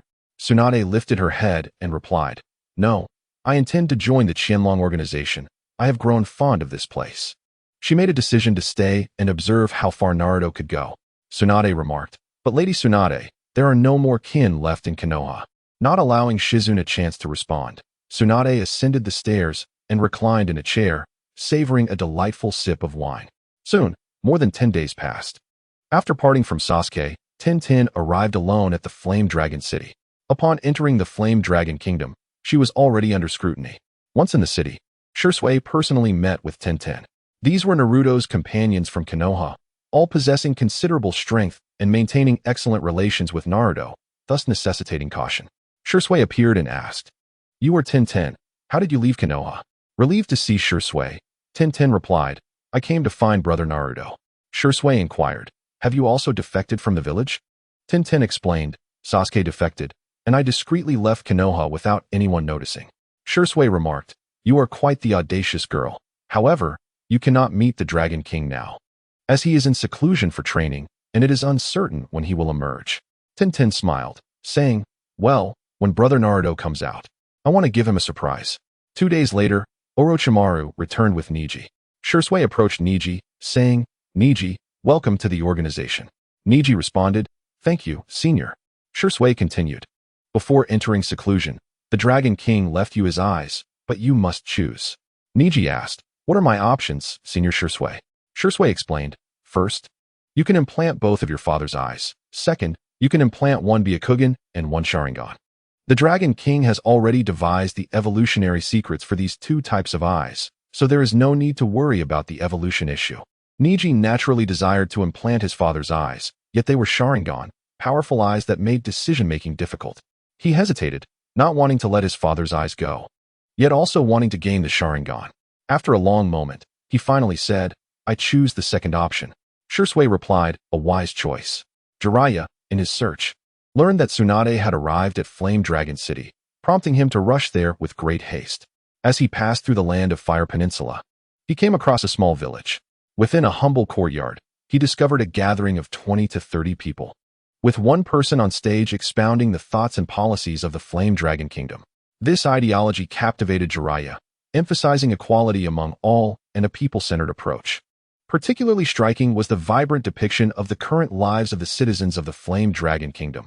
Though they did not live in luxury, their spines remained straight, and they lived with dignity. Jiraiya listened, entranced, and after a while, murmured, "Naruto, what exactly do you intend to achieve?" He recognized that these individuals were members of the organization, propagating their ideology in the Land of Fire, though their true intentions remained unclear. He departed without confronting them, allowing them to proceed as they wished. Upon entering the Land of Tea, Jiraiya found himself once again under the watchful eyes of the Flame Dragon Organization's members. As Jiraiya stepped into the small town, he was somewhat astonished. He did not anticipate encountering several presences here, each exuding strength at least on par with that of a Jonin. Without engaging in any other actions, he leisurely explored the town, ultimately departing a day later to visit other villages. Traveling across the land, Jiraiya witnessed countless desolate villages and numerous prosperous towns. However, beneath the facade of abundance in those prosperous towns lay filth and ugliness. In stark contrast, this town radiated happiness. Its inhabitants lived carefree and at ease. In that moment, Jiraiya felt a whirlwind of emotions within his heart. Jisue received the news and murmured, "Lord Jiraiya, what choice will you make?" Chapter 60. The gathering of the three ninjas. A month passed, and Jiraiya arrived at the grand and towering Yanlong city, reflecting on its magnificence with a sense of nostalgia. Jisue did not emerge to intercept Jiraiya. He inherently trusted Jiraiya's character, confident that he would not harm the innocent or act against Yanlong. Tsunade and Shizun were residing in a complimentary inn, where Tsunade resolved to join the Qianlong organization, though it required Naruto to personally extend the invitation. One day, Tsunade was indulging recklessly in drink, oblivious to the scrutinizing glances around her, internally cursing, "That little pervert, I wonder when he will emerge from his seclusion." Upon catching the scent of fine wine, Jiraiya naturally wandered inside. After some time of exploration, he felt it was indeed time to relax with a couple of drinks. Upon entering the tavern, he raised his gaze and found himself locking eyes with Tsunade, who was reclining in her chair. They exchanged glances for several seconds before Jiraiya pointed at Tsunade and exclaimed, "Tsunade." She stood up in response, saying, "Jiraiya." Seeing her old friend brought Tsunade a measure of joy, and she continued, "What brings you to Yanlong City?" Jiraiya approached her, replying, "This Yanlong City has gained quite a reputation. Naturally, I had to come and see for myself." "What brings you here?" Tsunade retorted, "Is it wrong to gamble?" Jiraiya responded, "The gambling house is 18 miles away. Are you jesting?" Tsunade replied, "I lost everything and now find myself at a loss." Jiraiya's eyes flickered as he said, "I have a solution." Tsunade smiled slightly. "I presume you came here specifically to seek me out?" Jiraiya chuckled, "Indeed." Tsunade pressed, "Do enlighten me. What could be so urgent that you sought me?" Jiraiya leisurely sipped his drink, savoring the quality, and after finishing, he stated, "Tsunade, the teacher wishes to abdicate and has requested your return to assume the role of the 5th Hokage." Upon hearing this, Tsunade's expression momentarily dulled, and Shizun's mouth fell slightly agape as she glanced at Tsunade. Tsunade scoffed with irony, "And what of the 3rd Hokage? Does he truly wish to relinquish his position?" Jiraiya replied, "He is aware of his age, recognizing that many matters have become beyond his capability. The betrayals of Naruto and Sasuke have weighed heavily on his heart, making it difficult for him to endure." Tsunade retorted mockingly, "Is that so?" Having created a mess, he decided to relinquish control when he could no longer sustain it. "Indeed, he is as resilient as ever." Jiraiya remarked, "Tsunade, the village is undoubtedly in decline and requires your return to restore order and re-establish the prestige of Konoha." Tsunade replied with a hint of melancholy, "In the past, Konoha boasted the White Fang, the Uchiha clan, our 3 legendary Sannin, the Yellow Flash, the Hitaki clan, and the Hyuga clan.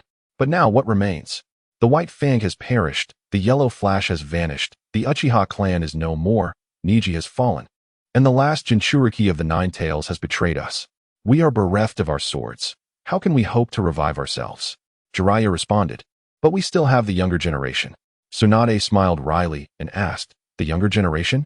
"With Naruto absent, Sasuke having betrayed the village, Neji lost in battle. Who else is left?" In that moment, Jiraiya found himself at a loss for words. While the younger generation exists, none among them seem capable of bearing the weight of Konoha, and with the elder generation fading away, the village stands at an unprecedented low.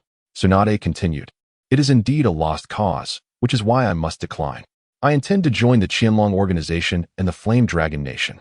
You have surely seen its merits along your journey." Jiraiya nodded in agreement. "It is indeed commendable." Tsunade reflected, "This world aligns with the aspirations of my grandfather and his peers. Had Naruto been born a bit earlier, perhaps peace would have already graced this land." Jiraiya found himself unable to counter her reasoning, having glimpsed the inevitable conclusion. Yet, he still wished to persist, asking, "Tsunade, have you truly given up? After all, it is Konoha." Tsunade shook her head. "There is no need for further contemplation. Let Master Hiruzen handle it. You could just as easily assume the role of Hokage. So why seek me?" With a sigh of resignation, Jiraiya mustered his spirit and replied, "I suppose I am not suited for the role of Hokage with my disposition." Tsunade countered, "What of Danzo? Does he not aspire to be Hokage? You could grant him that opportunity." Jiraiya spoke in a low voice, "Tsunade, you must recognize Danzo's nature. Can we truly allow him to become Hokage?" Tsunade smiled knowingly, "Am I unaware of that? Everyone knows. Yet what has Master Hiruzen accomplished in response? While it is true that Danzo lurks in darkness, he is far too shadowy for such a position, and only a teacher could endure him." Tsunade waved her hand dismissively. Let us not dwell on such matters, Jiraiya. Enjoy yourself. All expenses will be on my tab. Jiraiya remarked. It seems Naruto has provided you with many advantages. Tsunade replied. Indeed, there are benefits, but not at present, as that young rascal is currently in seclusion and cannot offer me anything just yet. Jiraiya, intrigued, inquired.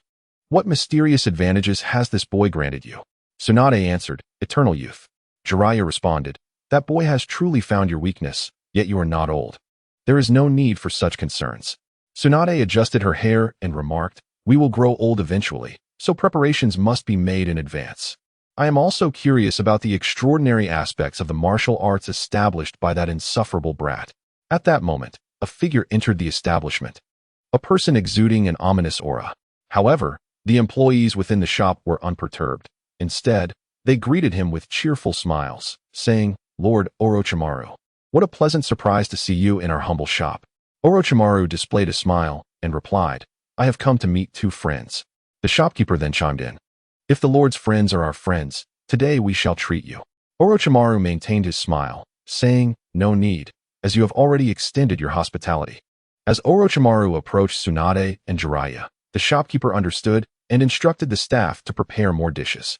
Shizune, upon seeing Orochimaru approach, was momentarily taken aback. Having encountered two of the legendary Sannin within the same day, Orochimaru greeted, Tsunade, Jiraiya, it has been a while. Jiraiya replied, has it? We met not long ago in Konoha, so it hardly qualifies as a long absence. Orochimaru laughed, indeed, but since we did not converse, it feels as though we have not met. Tsunade, noticing Orochimaru's beaming smile, remarked, Orochimaru, it has been ages since I last saw you smile. It is delightful. Orochimaru responded, here, I genuinely feel a sense of rejuvenation. After all, I am human and naturally inclined to smile. Chapter 61. The Battle of the Three Sannin. The three legends began to reminisce, and time seemed to rewind to their childhood. They exchanged tales of their past misadventures, with Jiraiya being the source of the most laughter. His lecherous tendencies had been nurtured from a young age, leading him to commit numerous laughable acts, often resulting from his penchant for peeping, which had earned him countless beatings. Yet, Jiraiya remained undeterred, growing bolder with each reprimand. As they reveled in their merriment, Tsunade suddenly inquired, Orochimaru, how has your martial arts training progressed? Orochimaru responded, what do you mean? Tsunade clarified, your strength. Orochimaru declared, it is several times greater than in the past. Moreover, it continues to grow, which excites me immensely. Tsunade said, Jiraiya, don't we all wish to understand the power of martial arts? Shall we join forces for a single bout? Jiraiya set down his cup and exclaimed, absolutely. Orochimaru licked his lips, intrigued. Regardless of the legendary duo's alliance, he felt confident in his ability to contend. Tsunade fixed her gaze on Orochimaru. Shall we head outside the city? Orochimaru replied, to the outskirts.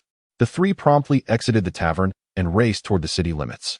Shizune, upon receiving the report of Orochimaru's impending battle with Tsunade and Jiraiya, felt a surge of interest and led a group to witness the event. Once outside the city, Orochimaru made his way to the beach area, where the conditions for battle would be more favorable. His blood surged with excitement as he declared, come, let us engage in battle. Tsunade concentrated her chakra into her fist, stepping forward and launching a punch at Orochimaru, the force behind it causing the very air to crack. Orochimaru was acutely aware that this extraordinary strength was a characteristic of the Senju clan. However, he was undaunted and summoned his inner energy to meet the approaching fist. With a resounding crash, a massive crater formed upon impact. Unlike Naruto, even with his enhanced energy, Orochimaru found himself at a disadvantage. Tsunade retreated 10 paces while he was forced back 13. Tsunade remarked, impressive. Jiraiya, wearing a serious expression, added, this peculiar energy is indeed superior to chakra. Sharing a knowing glance, they both channeled their chakra and charged towards Orochimaru. Thus commenced the legendary battle of the three ninjas, none of whom summoned their summoning beasts, relying solely on taijutsu and ninjutsu. In terms of physical prowess, it must be said that Tsunade, endowed with the bloodline of the Senju clan, surpassed both Jiraiya and Orochimaru.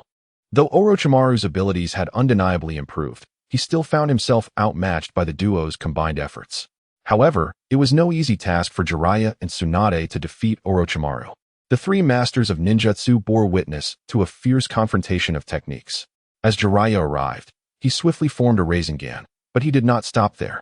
Flames surged around it, transforming it into the fire release, Great Flame Rasengan, exponentially increasing its power. Orochimaru, not one to lag, swiftly formed hand seals, unleashing a violent gust of wind aimed at Jiraiya. Had it been the former Orochimaru, this wind cutter technique would not have been able to sever Jiraiya's Great Flame Rasengan. However, with his newly honed martial arts, Orochimaru's refined elemental energy allowed him to slice through Jiraiya's attack. Jiraiya's pupils contracted in disbelief. He cut through it? At that moment, Tsunade's formidable punch struck towards Orochimaru's head. With no respite, Orochimaru activated his energy, clashing fists with Tsunade once more. This time, he was forced to defend, propelled backward several paces. The synergy between Jiraiya and Tsunade was remarkable. He quickly formed hand seals, conjuring a marshy terrain around Orochimaru, executing the Earth Release, Underworld Swamp technique. Orochimaru, utilizing a substitution jutsu, evaded Jiraiya's technique by transforming into mud. Tsunade was relentless, descending from above with her signature technique, the painful heavenly foot. Orochimaru murmured, "What a splendid coordination. Allow me to unveil my new ninjutsu, Wind Release, Heavenly Spiral." This advanced technique, a product of Orochimaru's research, combined offense and defense, creating an energy shield around himself while summoning 3 spiraling winds to assault his adversaries. A thunderous explosion resonated as a massive crater appeared, fissures leading into the sea, drawing water into the chasm. Caught in the whirlwind, the seawater surged upward, scattering in all directions. Witnessing this, Jiraiya quickly formed seals to cast the Earth Release, Underworld Swamp once more. Orochimaru, somewhat disheveled, realized that his new technique had failed to withstand Tsunade's painful heavenly foot, leaving him slightly injured from the powerful impact. Transforming into a snake, he swiftly retreated into the depths of the ocean. The battle between the 3 continued upon the waves, with exchanges of ninjutsu illuminating the sea. The art of fire release, dragon fire technique, fire release, fireball, fire release, great fireball, ninja art, needle kazashi, toad shadow manipulation technique, chaotic lion's main technique, binding seal, wind release, great breakthrough, summoning technique, triple Rashomon, and the technique of Naruto's vision engaged in a fierce battle that spanned hundreds of rounds. The 3 warriors paused, slightly breathless, devoid of murderous intent, and naturally, they bore no significant injuries, thanks to Tsunade's presence, who swiftly aided their recovery. In contrast to Tsunade and Jiraiya, Orochimaru appeared rather disheveled, his attire rendered tattered by Jiraiya's chaotic lion's main technique. Jiraiya sincerely remarked, "Orochimaru, you are indeed formidable. I am no longer your match." Orochimaru smiled and replied, "That is only natural. Your previous strength was somewhat inferior to mine." Jiraiya continued. Tsunade, having massaged her wrist, said, "It seems I have made an exceedingly wise choice." Orochimaru interjected, "Of course, by joining the Hidden Dragon organization, with your talents, surpassing me is merely a matter of time." Tsunade responded, "Orochimaru, you have grown humble, though perhaps excessively so. Keep in mind, you have yet to unleash your Sharingan. Under the enhancement of the Mangekyou Sharingan, I would not stand a chance against you." At this moment, Jiraiya recalled that Orochimaru possessed a pair of Sharingan, without utilizing Sage Mode. He truly was not a match for Orochimaru, which left him feeling a tinge of melancholy. Orochimaru addressed Jiraiya, saying, "Jiraiya, your talents are indeed remarkable. Would you consider joining the Hidden Dragon? With Lord Dragon King, your training would progress swiftly." Jiraiya shook his head, responding, "No, I have no such intentions at present." Orochimaru expressed his disappointment. "That is truly regrettable." He recognized that this lecherous fellow was a genuine master capable of determining the outcome of a war. Tsunade declared, "Let us return. I shall treat you to a grand feast." Orochimaru chuckled. "Tsunade, you are exploiting your privileges." Tsunade retorted, "What? Are you worried I might bankrupt that brat Naruto?"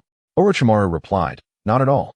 As the 3 departed, Shursui, who had been observing from a distance, remarked, "Though they held back and did not engage in a life-and-death struggle, it nonetheless illustrates the formidable power of martial arts. I am certain that in the past, Orochimaru would have approached a single opponent with caution, yet now he faced 2, merely finding himself at a disadvantage. This highlights the advantages of martial cultivation. In a life-or-death battle, even against 2 foes, the outcome remains uncertain." Uchiha Izumi expressed, "I am truly curious about how powerful the Dragon King is now." Shursui replied, The strength of Lord Dragon King is unfathomable. To witness his prowess, we must strive harder. Izumi smiled and suggested, Brother Shursui, why not test the waters of Lord Dragon King's strength yourself? Shursui turned, his expression darkening, and said, Izumi, you mischievous girl. You are pushing your brother into the fire pit. Izumi countered, but Brother Shursui, your strength is formidable as well. Jishui spoke with a hint of annoyance, saying, Go away. Stop trying to undermine your elder brother Jishui. No matter how strong I become, I shall never rival the Dragon King. It became clear to him that after practicing the primordial body refinement technique, the true essence within his dantian was not of martial arts, but rather the primordial power. A synthesis of all elemental energies, which had become inseparable, thereby rendering him incapable of performing ninjutsu.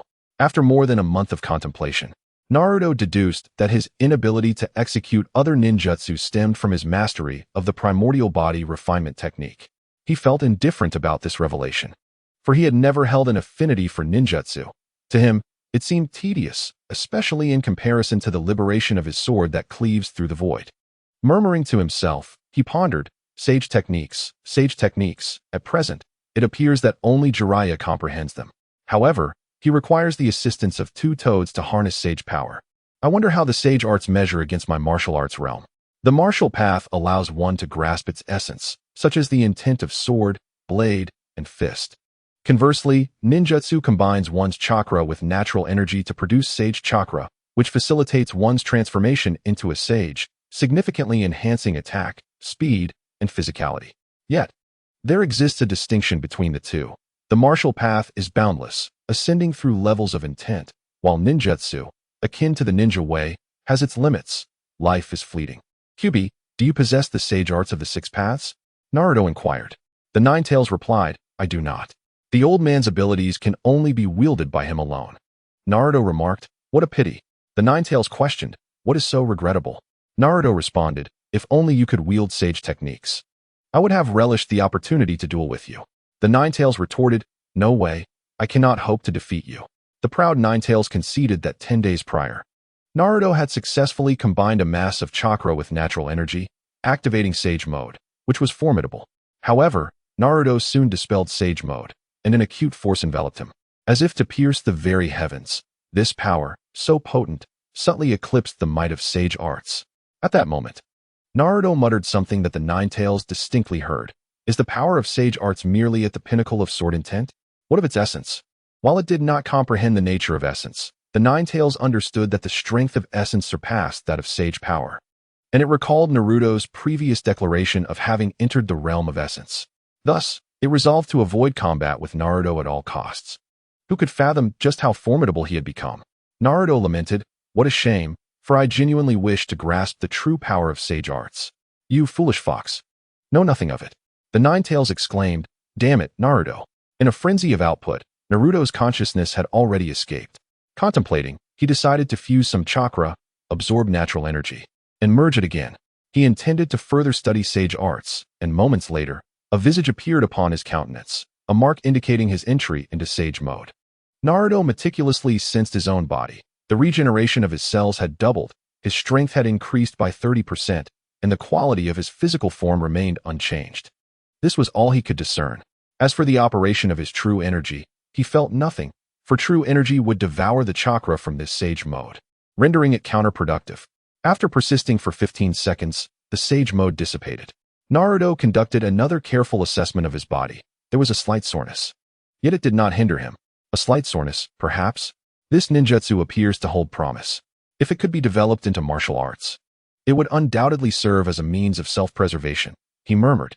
This sage art is quite akin to certain forbidden techniques within martial arts that enhance strength. However, the sage art boasts a significant advantage. Its side effects are minimal, merely a sense of physical fatigue.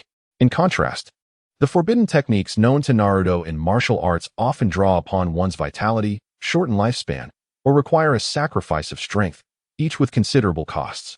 Indeed, while this sage art in the ninja realm accelerates cellular division, it also reduces lifespan, albeit to a far lesser degree than the sacrifices demanded by martial arts forbidden techniques.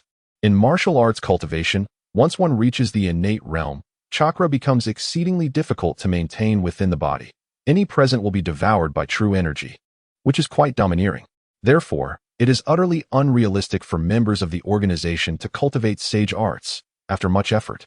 They could only sustain it for 10 seconds and could not utilize true energy. Naruto, feeling at a loss, shook his head and said, "Forget it. I shall address this later." Stretching lazily, he exited the cave and descended onto the rocky terrain, where several presences entered his perceptive domain. Silently, Naruto approached, recognizing 3 individuals at a glance as ninjas from the Mist Village. All 3 appeared quite young, merely 11 or 12 years of age, and their strength was at the peak of the genin level, indicating some degree of talent and cultivation. One of the ninjas spoke, "By leveraging our mission, we aim to join the Martial Arts Academy and gain insights into martial arts cultivation methods." The other 2 chimed in, "Understood." Soon after, the trio shed their garments, transforming into 3 children, further dispersing their abilities until not a trace of chakra remained. Naruto murmured, "Quite ruthless indeed. However, if we cannot enlighten even these 3, we truly face failure."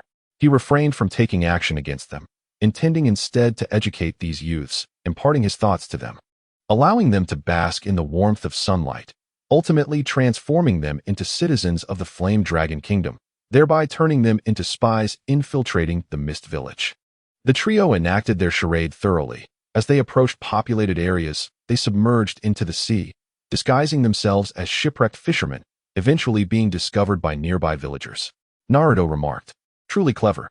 Chapter 63. A sword to cut down 2 ninjas upon returning to Flame Dragon City. Kurama spoke, "Naruto, wait. There is a trace of my chakra in the western forest." Naruto felt puzzled. What could it mean?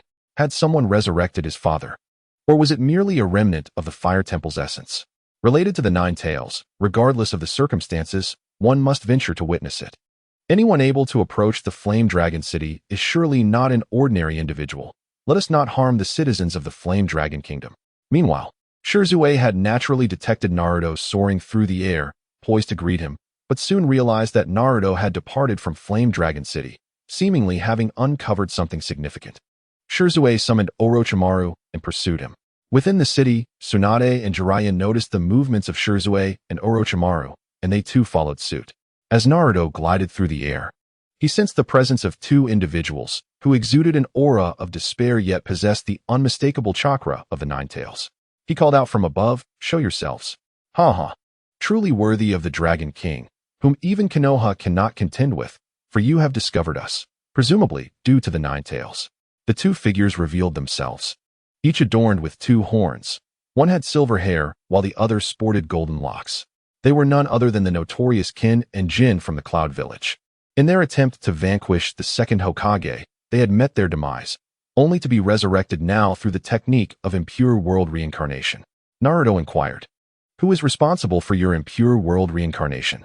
He recognized them as former ninjas of the Cloud Village, Kin and Jin, who had been devoured by the 9 tails. He pondered, recalling that this particular jutsu seemed to be known only to a select few: Orochimaru, Kabuto, Senju Tobirama, and Uchiha Madara. Orochimaru was presently in Flame Dragon City, so it could not be him. Kabuto, now the head of the medical department at the Hidden Dragon Academy, was occupied teaching children and had yet to master this technique.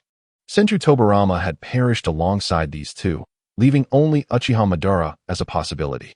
However, given that the collection of tailed beasts had not yet commenced, it was unlikely he had been resurrected at this time, as he should still be resting in the depths of the earth. Naruto found himself at a loss as to who could have done this. Kin remarked, "The Dragon King is well acquainted with impure world reincarnation?" Naruto replied, "I am aware of the ninjutsu invented by Senju Tobirama. However, this forbidden technique has been sealed by Konoha, and only a few can wield it. I am curious as to who has resurrected you." Jin responded, "A seal does not equate to obliteration, nor does it imply that it cannot be learned." A spark of realization flickered in Naruto's eyes as he thought of someone and said, "I see. It must be him. Konoha, how audacious of him. Truly, he has rotted away." Kin declared, "What a Jinchuriki, what a whirlpool of Naruto. Indeed, you are astute. Alas, today marks your demise." With that, Kin and Jin transformed into their tailed beast forms. Time was of the essence, and they had no luxury for delay. Having been consumed by the 9 tails, they had nourished their bodies with its flesh and blood, thus acquiring its chakra, allowing them to undergo tailed beast transformation. However, This was vastly different from the true transformation of the Nine Tails. The two morphed into 6 malevolent foxes, ominous and sinister, preparing to launch their assault on Naruto. At that moment, Shirzue and Orochimaru rushed to assist Naruto in alleviating the pressure, while Tsunade and Jiraiya came to a halt. As she gazed upon the tailed beasts, Kim Q and Jin Q, she murmured, "It is they." Naturally, she was aware of these two war maniacs.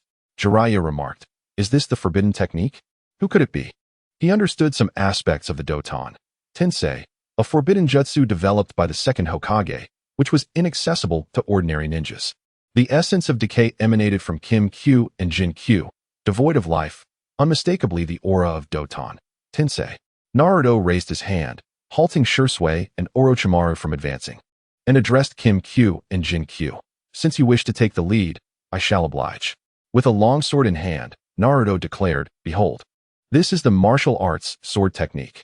Kim Q and Jin Q's prowess was not to be underestimated. They possessed the strength of shadow ninjas, or else they would not have been capable of slaying Senju Tobirama.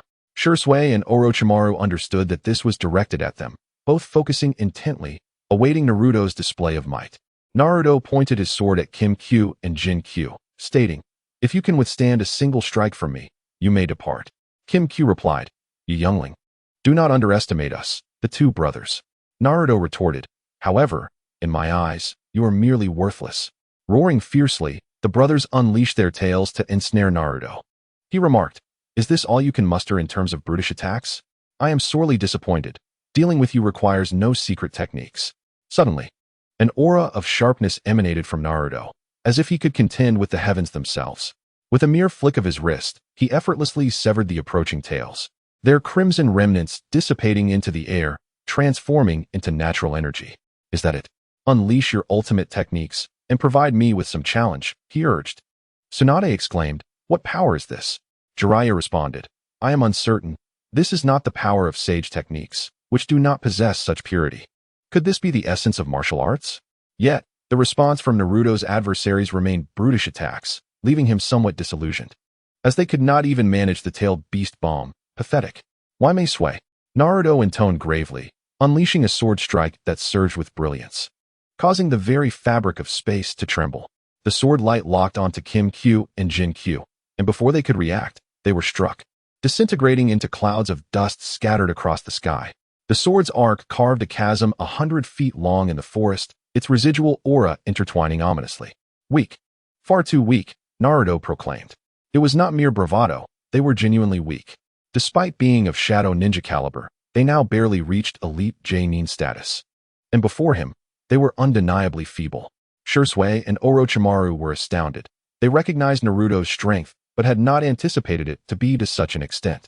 Kim Q and Jin Q, though not devoid of their former might, now stood at the pinnacle of elite J-nin, yet before Naruto, they were effortlessly obliterated by a single strike. What level of power had their Dragon King attained? Tsunade inhaled sharply. Such formidable prowess faintly echoed the legacy of her grandfather. Although the display was slightly lacking, it was evident that Naruto was destined to become a figure as illustrious as her ancestor. Jiraiya murmured, "Is this the might of martial arts? Truly terrifying. Without the use of sage techniques, one cannot hope to resist." It became clear to Jiraiya that he was no match for Naruto, especially considering Naruto possessed a Sharingan. He vividly recalled that Naruto's Susanoo manifested as a swordsman, and wielding that power today would undoubtedly be fearsome. Previously, he had believed that battling Naruto with sage techniques would allow for an equitable confrontation. Now, he realized such thoughts were mere delusions. Sighing, Jiraiya acknowledged that he must depart from the land of the flame. This outing had indeed culminated in utter failure. He had been unsuccessful in persuading Tsunade, and his resolve had wavered. He could not abandon Konoha, at least not at this moment. Chapter 64. Secrets of Martial Arts. In the realm of martial arts, Shirzue and Orochimaru stepped forward, bowing, "Lord Dragon King." Their excitement was palpable. Naruto replied, "There is no need for such fervor. Upon my return, I shall compile the secrets of martial arts for you to study. Our martial path must indeed possess its unique teachings." Shirzue and Orochimaru responded eagerly, "Yes, Lord Dragon King." Naruto descended before Tsunade and Jiraiya, smiling, "Lady Tsunade, have you made your decision?" Tsunade felt an inexplicable sensation upon seeing Naruto's expression, sensing mischief in his demeanor. I've thought it over and agreed to join. But what benefits will I receive? Naruto replied, I possess little to offer. Perhaps I could grant you this 100+ pounds of flesh? Get lost. Tsunade retaliated with a powerful punch. Naruto chuckled, huh? You think you can hit me? No chance. He then turned to Jiraiya with a smile. Welcome to the land of the flame, Lord Jiraiya. Jiraiya inquired, Naruto, how much power did you exert during that sword strike? Naruto responded, oh, I didn't measure it. Those two were rather unimpressive, easily dispatched with a single strike. So, what do you say, Lord Jiraiya? Would you like to join our Hidden Dragon organization? He genuinely hadn't measured, but estimated it to be no more than 40%. Jiraiya shook his head. No, I must take my leave. I appreciate the hospitality of my friends and Hidden Dragon during my time here. It has been quite enjoyable. Naruto stated, then I shall not keep you, Lord Jiraiya. However, should you find yourself without a true objective in the future, you are always welcome to visit the land of the flame. I believe you will find the answers you seek here.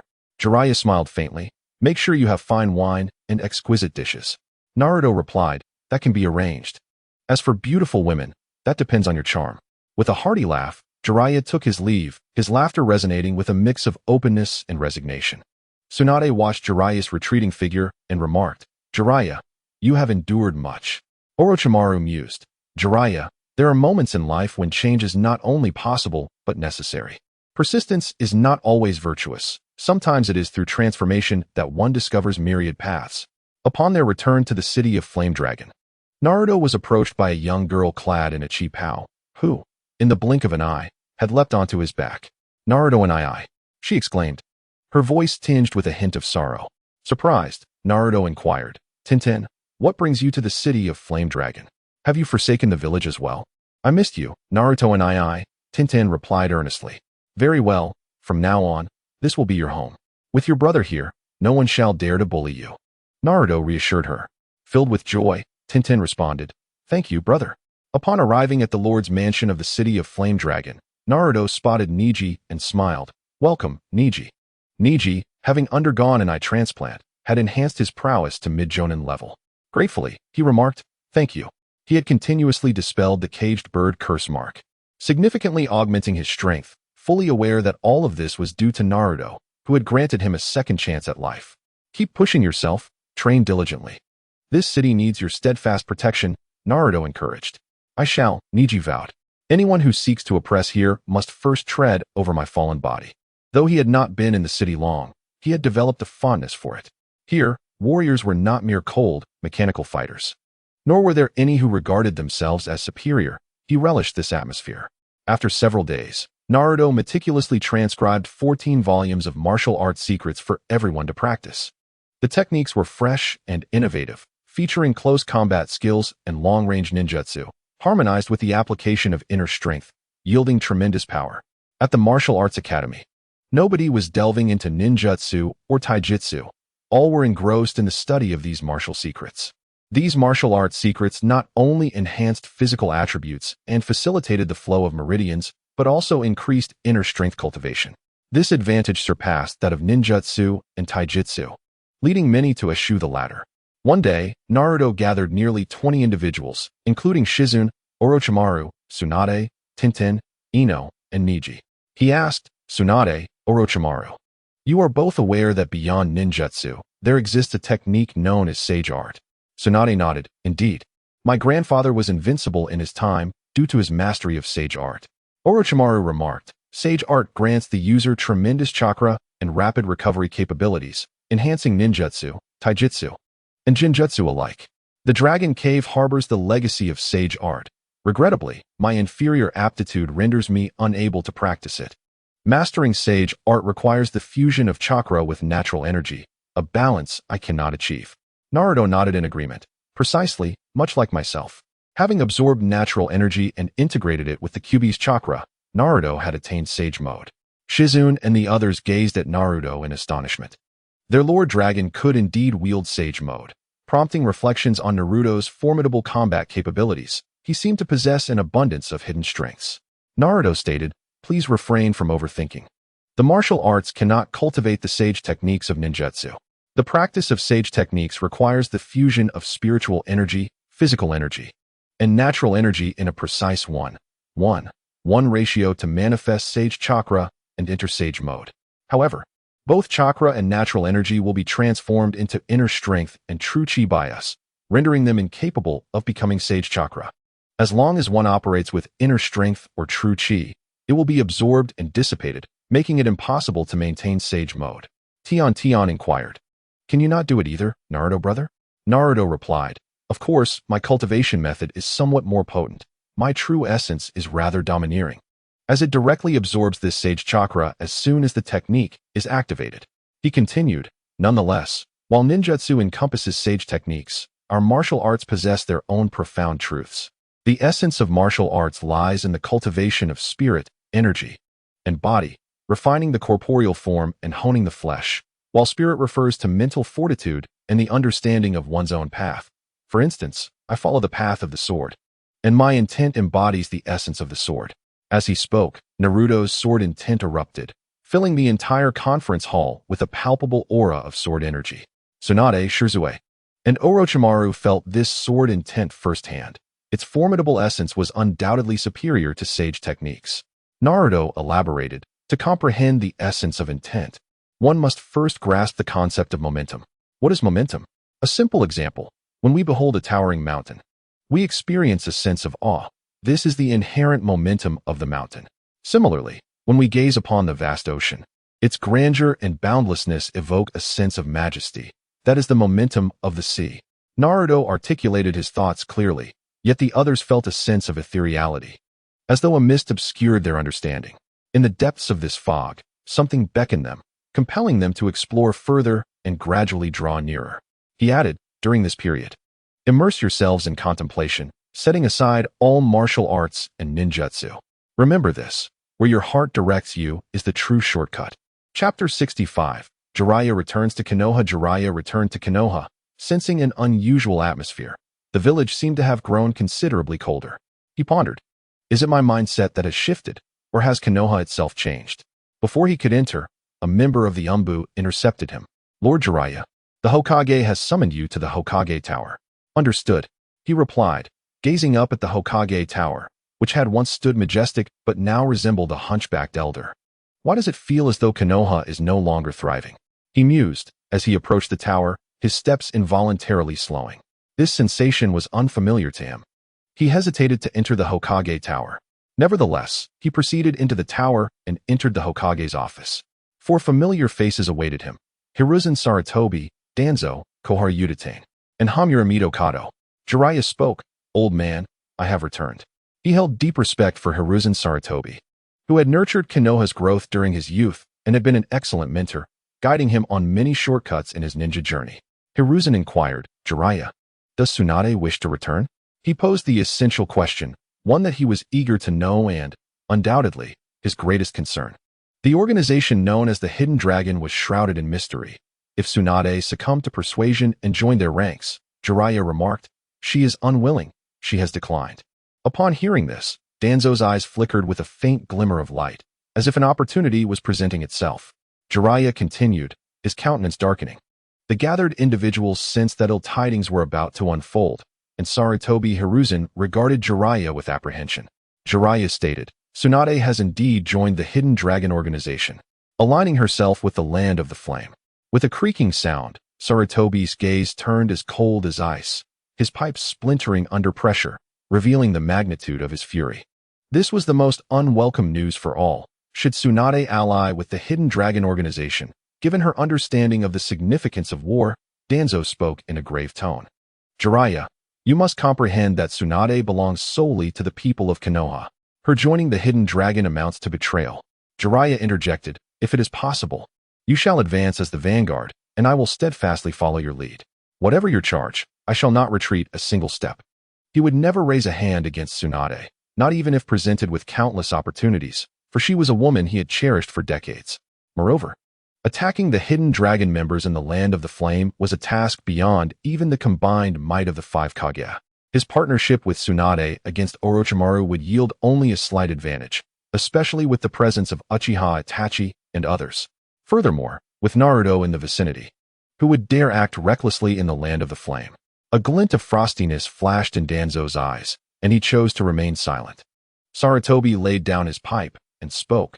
Jiraiya, having spent so much time in the land of the flame, you must have gathered substantial intelligence, correct? Jiraiya replied, not particularly. But I do know one thing. The Hidden Dragon organization is formidable. The current strength of the land of the flame is on par with the 5 great nations. This much was clear. Without the power of at least 7 or 8 Kage-level shinobi, it would be impossible to contend with the Hidden Dragon organization. Sarutobi's voice turned somber as he continued, during your time in the land of the flame, have any peculiar occurrences transpired? Upon hearing this, Jiraiya felt an unsettling sensation wash over him. After a moment's contemplation, he responded, indeed, the duo known as the Gold and Silver Brothers, who perished in the Second Shinobi World War, have resurfaced, intending to infiltrate the land of the flame, but they were discovered by Naruto. Kurenai interjected, that's impossible. They perished completely after the war. How could they be alive? Jiraiya clarified, they are not truly resurrected, but have been brought back through the reanimation jutsu. Mito Kazumura remarked, reanimation? That is forbidden jutsu. To which Jiraiya retorted with a smirk, it is merely forbidden jutsu. It has not been eradicated. And those who practice it are not to be dismissed. Orochimaru has returned to such techniques. What is the issue? Kazumura fell silent. Realizing that if Orochimaru were to pursue his ambitions, one could only speculate how many would harness the secret art. Sarutobi then inquired, Jiraiya, what was the outcome? Jiraiya remarked, what other outcome could there be? Naruto's blade shattered both of them. In their tailed beast forms, they were no match for his strike. The elegance of that swordplay lingers in my mind, impossible to forget. Danzo inquired, is the power of martial arts truly that formidable? Jiraiya replied, indeed. Naruto's strength is an extraordinary augmentation of sage techniques, overwhelmingly powerful. Sarutobi Hiruzen asked, if you were to battle him, what probability would you assign to your success? Jiraiya offered a wry smile, acknowledging the question's weight. He solemnly stated, not even a fraction. Despite my utmost efforts, I could not hope to defeat him. Sarutobi's countenance darkened further as he posed several additional questions to Jiraiya before allowing him to depart.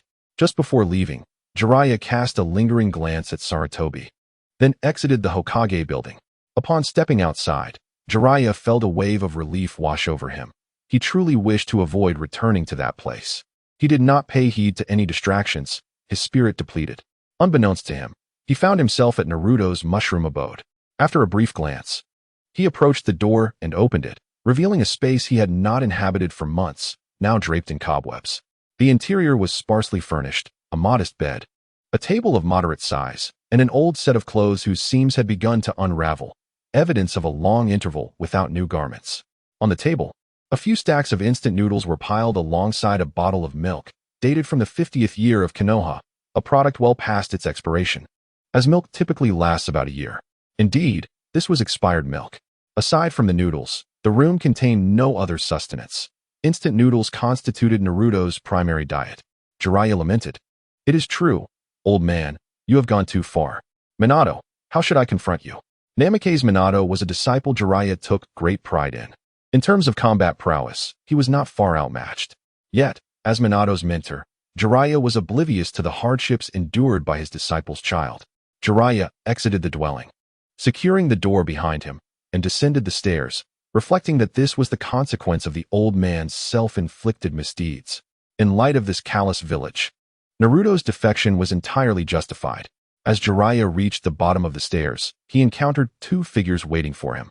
Their distinctive hairstyles and physiques could only belong to the Nara clan. The newcomers were Shikamaru and Choji, eager to inquire about Naruto's condition in the land of the flame. Jiraiya addressed them. Are you 2 youngsters waiting for me? Shikamaru nodded. Yes, we wish to ask you some questions, Jiraiya-sama. Jiraiya replied, very well, but you must treat me. Shikamaru responded, no problem. Chapter 66. A small meeting of the Akatsuki. The trio ventured to a barbecue restaurant, where Shikamaru and Choji took on the role of chefs, preparing meat for Jiraiya to savor.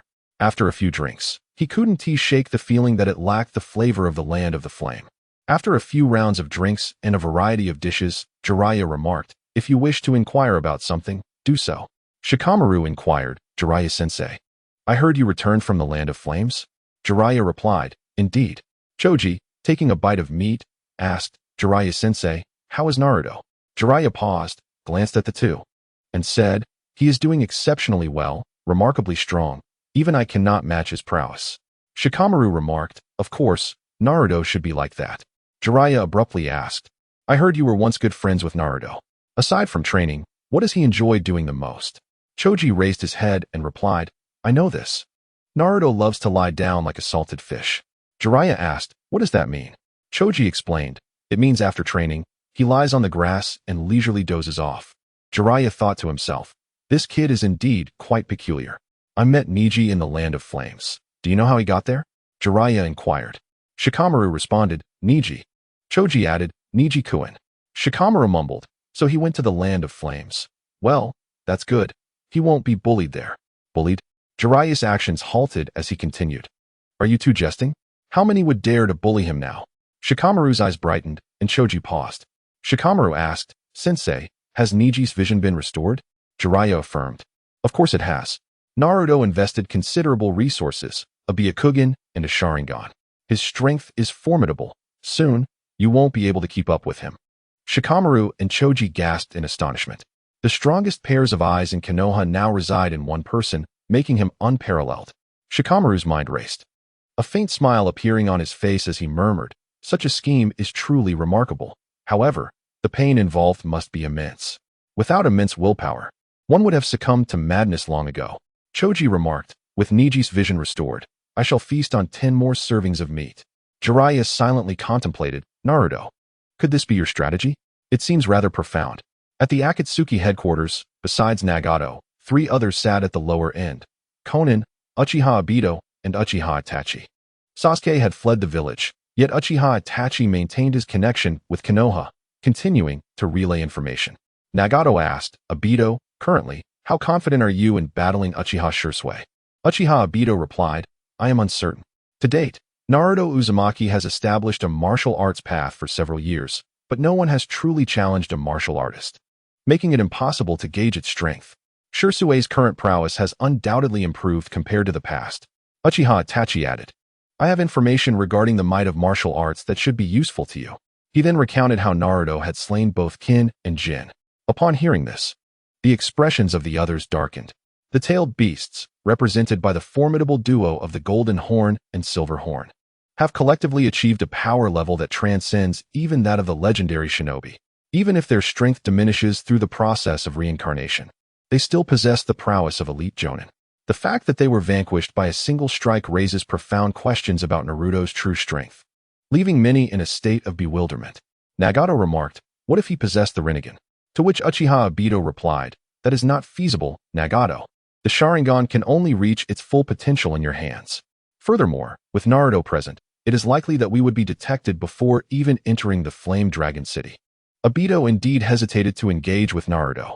It is crucial to recognize that Naruto, as the Jinchuriki of the Nine Tails, possesses not only the formidable power of the tailed beast, but also the Sharingan. The combination of these two abilities is far beyond what he can currently contend with. Thus, dealing with the organization must be postponed and reckless actions avoided. Uchiha Itachi suggested, I could venture forth to gauge the depth of the waters in Flame Dragon City. Nagato cautioned, Itachi, you must be aware that there are many members of the Uchiha clan within Flame Dragon City, each possessing terrifying strength. If you proceed, there is a high probability you will be captured, or worse, killed. Itachi reassured, do not worry, I will exercise caution. The Jinchuriki of the Nine Tails is of utmost importance. Obito inquired, Itachi, your brother seems to have awakened the Manjiki Sharingan as well and possesses elite ninja capabilities. Should we consider recruiting him into the Akatsuki? A chill flickered in Itachi's eyes as he responded, Senior Zetsu, given Sasuke's hatred towards me, should he learn of my affiliation with the Akatsuki, his singular desire would be to eliminate me. Obito conceded, indeed, only someone of your caliber could conceive such a deeply troubling scenario. Unperturbed by Obito's influence, Itachi nonchalantly remarked, is there anything else? If not, I shall take my leave. Nagato cautioned, Itachi, be careful. Uchiha Shisui assured, Leader, do not worry. Little did the Akatsuki anticipate that Itachi's departure would result in the loss of a powerful ally. Months passed, and the 4 major ninja villages continued to remain vigilant against Konoha. Numerous events unfolded in the shadows. Consequently, Sarutobi Hiruzen personally intervened to clarify the situation, asserting that this was not a conspiracy by Konoha, but rather the ambition of Naruto Uzumaki, the Jinchuriki of the Nine Tails. Through Sarutobi's narration, it became apparent that Naruto harbored ambitions of unifying the ninja world. Naruto did not disappoint in this regard.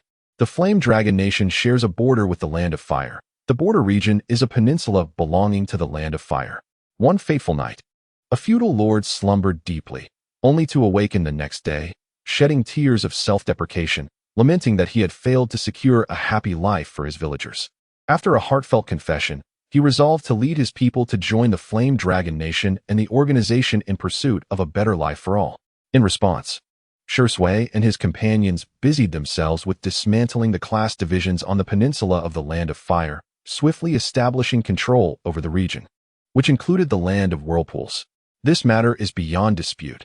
Naruto Uzumaki's mother hails from the Land of Whirlpools, and he is indeed a member of that realm, thus justifying the dominion over the Land of Whirlpools. In Chapter 67, the four great ninja villages converge upon Konoha, stirred by Naruto's fervor, which has caused quite a commotion among the great nations, as if the four great ninja villages have sensed the unsheathing of a blade. The leaders of the four villages, Mist, Wind, Lightning, and Earth, namely Meitarumi, Raza, and Inoki, have resolved to journey to Konoha to deliberate strategies. Originally, only Sunagakure was to attend the Chunin exams in Konoha, but this time, all five great villages have come, indicating that they feel their interests may be jeopardized. Although this gathering ostensibly concerns the Chunin exams, it is, in truth, a united front against the potential threat posed by the Chenlong organization. Consequently, aside from Sunagakure, the other three villages have sent only a single representative, chosen for their insignificance in the outcome, merely to partake in discussions aimed at curbing the influence of the Chenlong organization. Sunagakure's delegation included several individuals, with the main figures being Temari, Kankuro, and Gaara. Gaara remains the same, a troubled youth whose demeanor is as frigid as an iceberg, chilling to the core. However, Naruto and Konohamaru have not caused any disturbances, ensuring no conflict arises with Sunagakure. Raza has not fallen victim to Orochimaru's machinations and remains uncorrupted. He carries Gaara with a sense of pride. As Sunagakure enters Konoha, Meitarumi follows closely behind.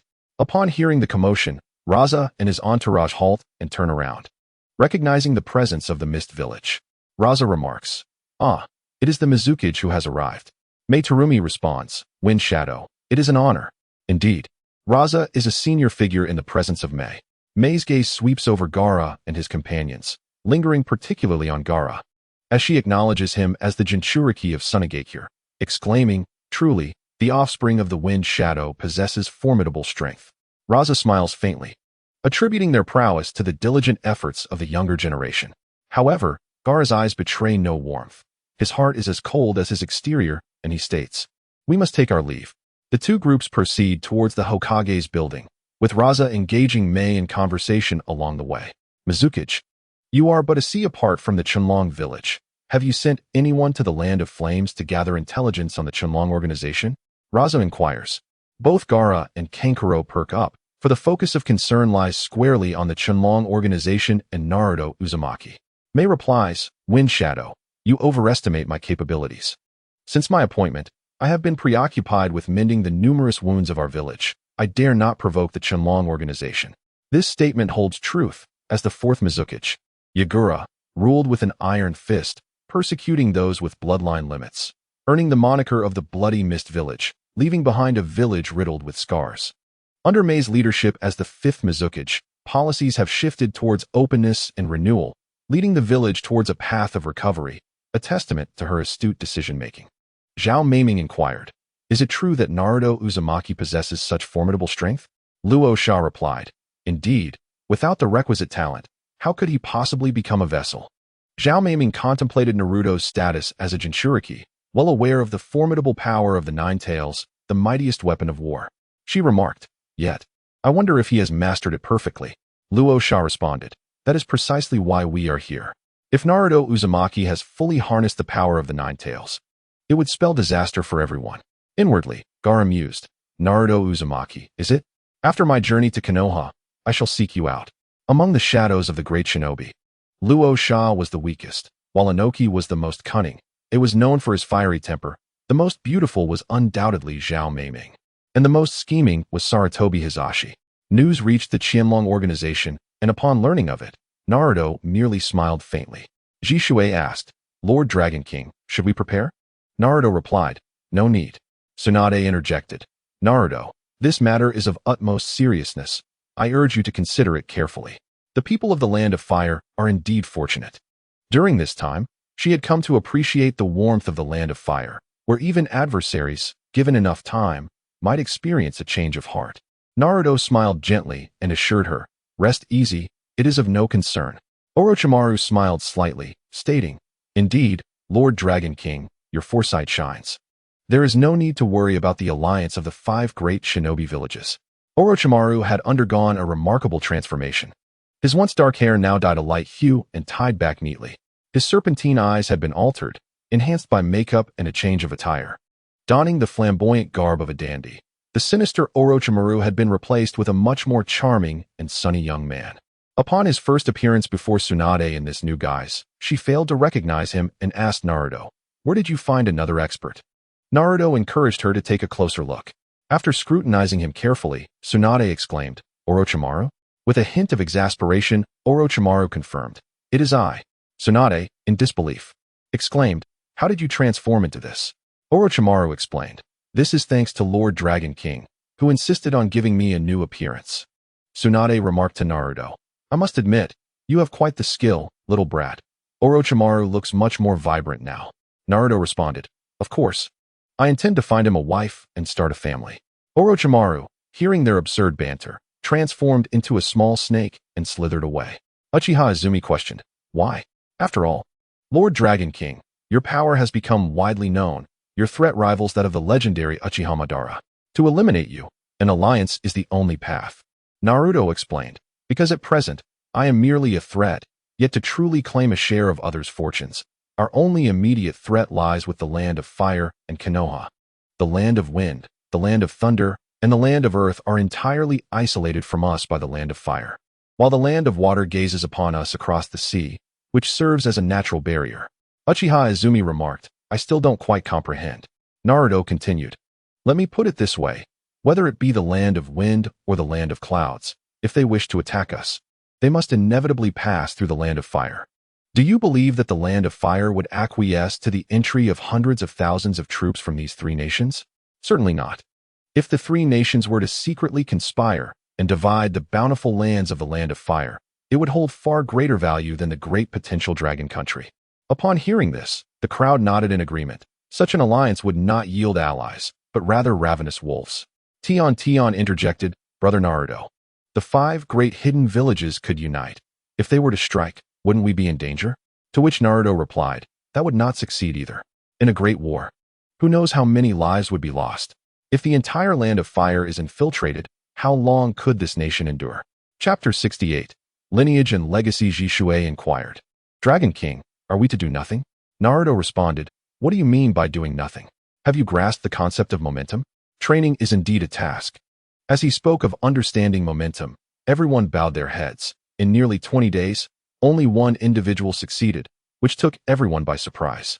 That individual was none other than Tion. Tion's talent was quite ordinary, not particularly strong, yet she combined space ninjutsu with concealed weapons, yielding tremendous power. Moreover, what she comprehended was not merely momentum, but intent, the intent of assassination, which could be said to be a meteoric rise. However, one thing to note is that with Naruto's sword intent enhancing her technique, the power of her swordsmanship was amplified by approximately 2-fold. While Tion's assassination intent only increased by 50%, considered half a fold. Nevertheless, her concealment abilities were considerably deeper. As she hid, even Jishui, standing 3 meters away, could not detect her, while previously he could sense her from 10 meters afar. It seemed as if she was born to excel in assassination. Her combat prowess had already entered the ranks of elite jonin, her terror surpassing even that of shadow ninjas. While a straightforward attack may be evaded, a hidden arrow is challenging to defend against. It is easy to imagine the sheer terror of Tion should she decide to strike.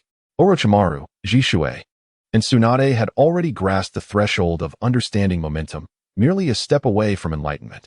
Naruto stated, you must diligently enhance your abilities. I shall visit Konoha village to take a look. Tsunade replied, Naruto, I will accompany you to see. With a cheerful smile, Naruto teased, What is this, Tsunade? Are you unable to part from me? Or are you worried for my safety? Irritated, Tsunade's cheeks flushed slightly as she retorted, You little brat, what are you thinking? Who is concerned for you? Naruto replied, Well, that is good. Hence, you must not go to Konoha village. You must understand that you are now a member of the potential dragon organization, which means you have betrayed Konoha. Even though you are the granddaughter of Hashirama Senju, you might still be captured and criticized, and I cannot bear that. Get lost. In front of so many, being defended by Naruto left Tsunade feeling exceedingly flustered. It must be said that after Tsunade cultivated her martial arts techniques and transformed all her chakra into true energy, she appeared even more radiant, completely defying the appearance of someone in their 50s, resembling a youthful maiden of merely 20 years. However, her excessive nourishment rendered her overly mature. Orochimaru remarked, Dragon King, why not allow me to accompany you? I am quite familiar with Konoha, and there are numerous hidden gems to explore. Naruto responded, No need. You all focus on your training. How could such a small place like Konoha pose a threat to me? This time, I intend to visit old friends and, naturally, see if I can persuade a few companions to join the Flame Dragon. From what I gathered, it seemed that Mei Terumi was an exceptionally capable individual, and I wondered if I could win her over. Orochimaru continued, Indeed, she possesses considerable acumen and strength. After taking office, she issued various decrees that turned the declining Kirigakure around. If she were to join the Hidden Dragon, our strength would significantly increase, though it would undoubtedly be a substantial blow to Kirigakure. Tsunade interjected, She is also quite the attractive woman. Naruto nodded, Yes, I have heard about her. Her eyes are a striking emerald green, with long brown hair cascading down, partially obscuring her right eye. It is said that she covers it due to her extraordinary beauty.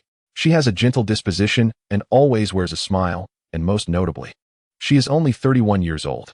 Tsunade retorted, You little brat, when will you ever stop?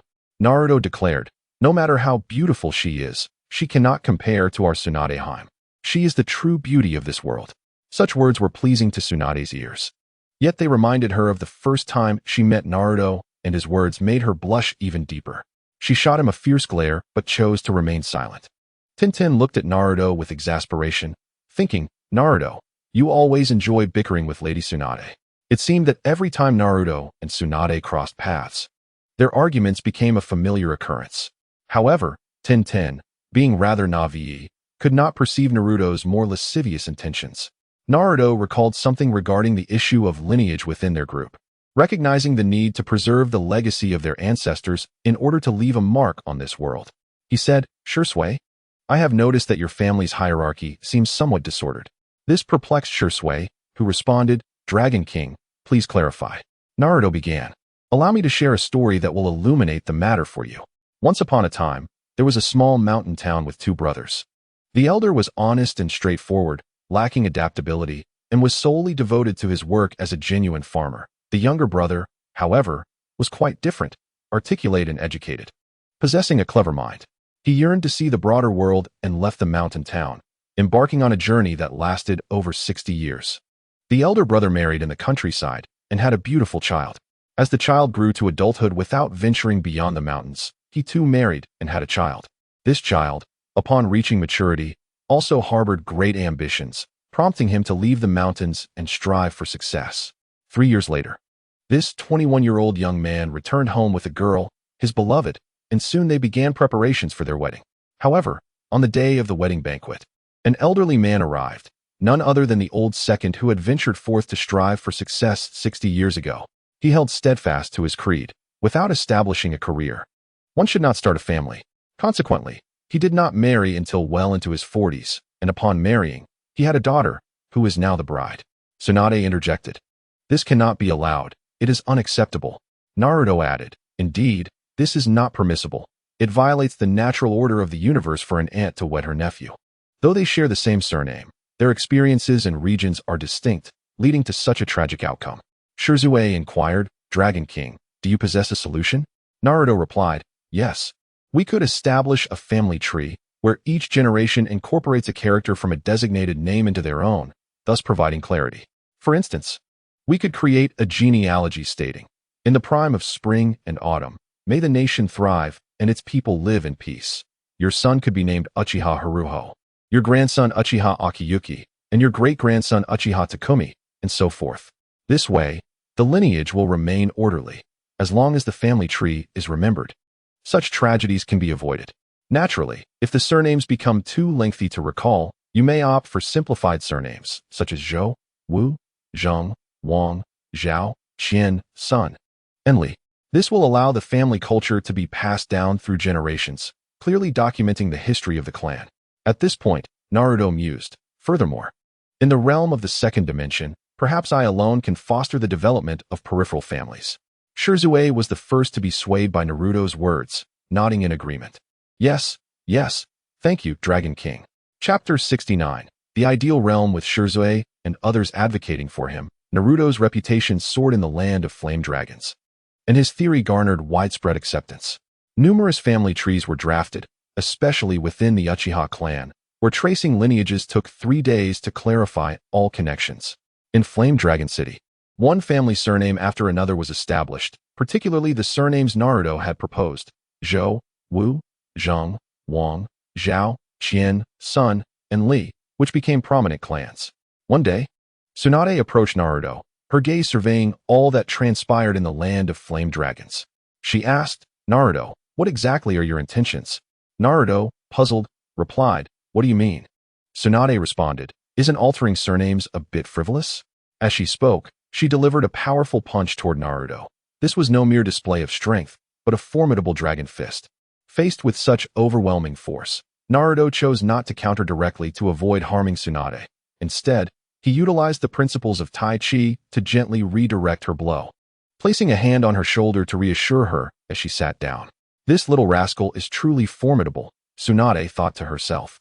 Had this punch been delivered by the current Orochimaru, he would have to approach it with utmost caution, yet in Naruto's hands, it felt akin to a child's playful jab at an adult.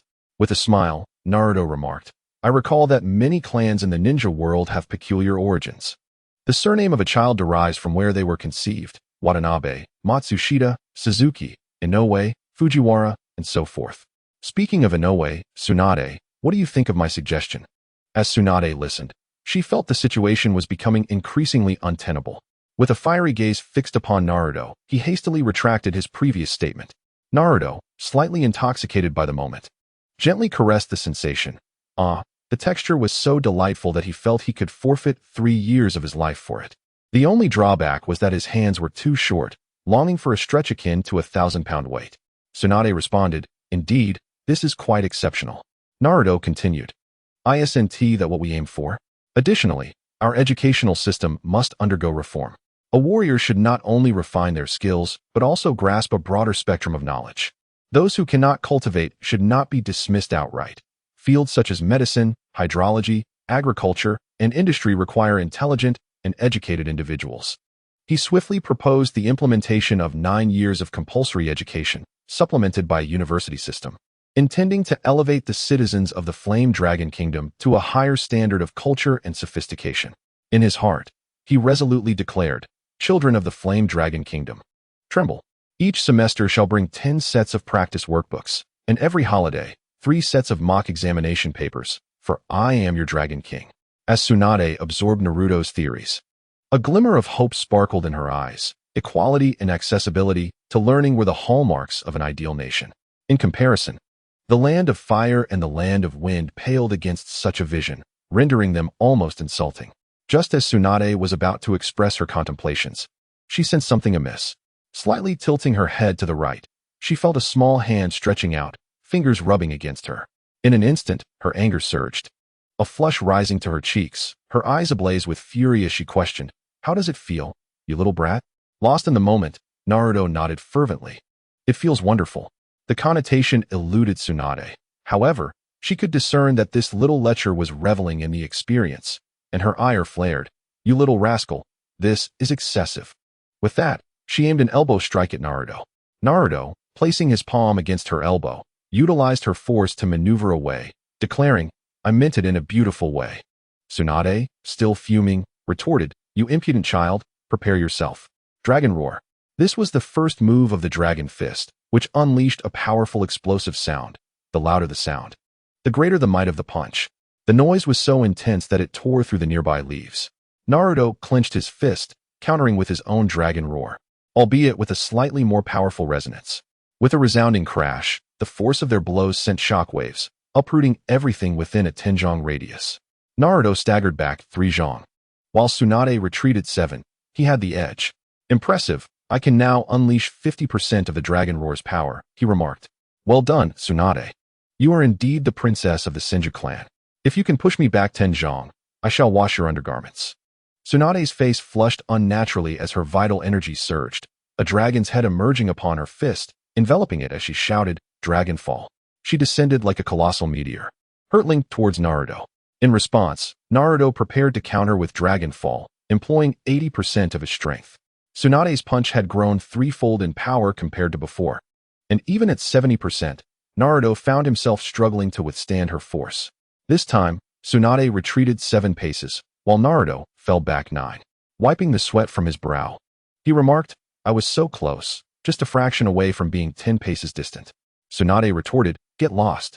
To which Naruto replied, fear not, Tsunade, though my hands are small. They are impeccably clean. Within Tsunade's dantian, her vital energy surged like a tidal wave, subtly manifesting as a blue dragon around her.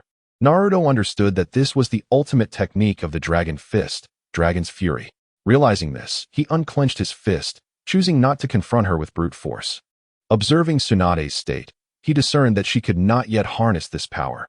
Should he respond with a punch, the overwhelming force could tear her garments asunder, unveiling her unclothed form. Although he would have found joy in that, his diminutive stature posed a significant limitation, employing the Tai Chi cloud hands. Naruto caught Tsunade's Dragon's Fury and, with Tai Chi's rolling arms, gradually dissipated its overwhelming force. Tsunade, astonished, inquired, what martial art is this? It bewildered her that her formidable punch could dissipate so effortlessly. Naruto answered, it is Tai Chi, can I learn it? Tsunade asked. No, he replied. For you are a creature of pure violence, incapable of achieving a tranquil mind. The essence of Tai Chi eludes you. He was well aware that her fiery temper could ignite an entire mountain. What a pity, Tsunade lamented. In the future, you must refrain from wielding Dragon's Fury lightly. Naruto advised. Why? She questioned. Just look at your clothing, he pointed out. Tsunade examined her attire, noticing numerous tears that revealed glimpses of her skin beneath. Naruto continued. If you wish to unleash it later, we shall do so in solitude. He cast her a significant glance. Get lost, she retorted, having long since lost count of the number of times her cheeks had flushed in Naruto's presence. Very well, I shall take my leave, he announced. When will you head to Konoha? Tsunade asked. I will depart shortly. A 3-day delay is fortuitous, allowing me to observe how Sarutobi Hiruzen chooses to act, Naruto replied. Will you intervene? She queried. That's a rather pointed question. Were it not for me, he would have perished long ago. Orochimaru once plotted the downfall of Konoha, targeting Sarutobi Hiruzen, Naruto explained. In the past, Orochimaru could not defeat him, Tsunade commented. I am aware of that. However, Orochimaru possesses the ability to use the impure world reincarnation, which could bring forth your grandfather. Though his power may not match that of Sarutobi Hiruzen, he would be sufficient to confront him, Naruto stated. Tsunade's expression darkened at the implication that her grandfather's remains had been disturbed for such purposes. As for your grandfather's body, how shall I put this? Long ago, Danzo conducted experiments with Orochimaru. If you seek vengeance, it would be prudent to spare this little snake for now and direct your ire towards Danzo, Naruto suggested. Tsunade, wishing to divert the conversation, asked, how did you break through your limits? Chapter 70. The clash of the Nara couple just a step away. Tsunade was not one to calm her mind easily. She had grasped the essence of power, yet she needed a little more refinement to fully embrace it. Naruto remarked, a myriad of words cannot compare to genuine feelings. Do not resist.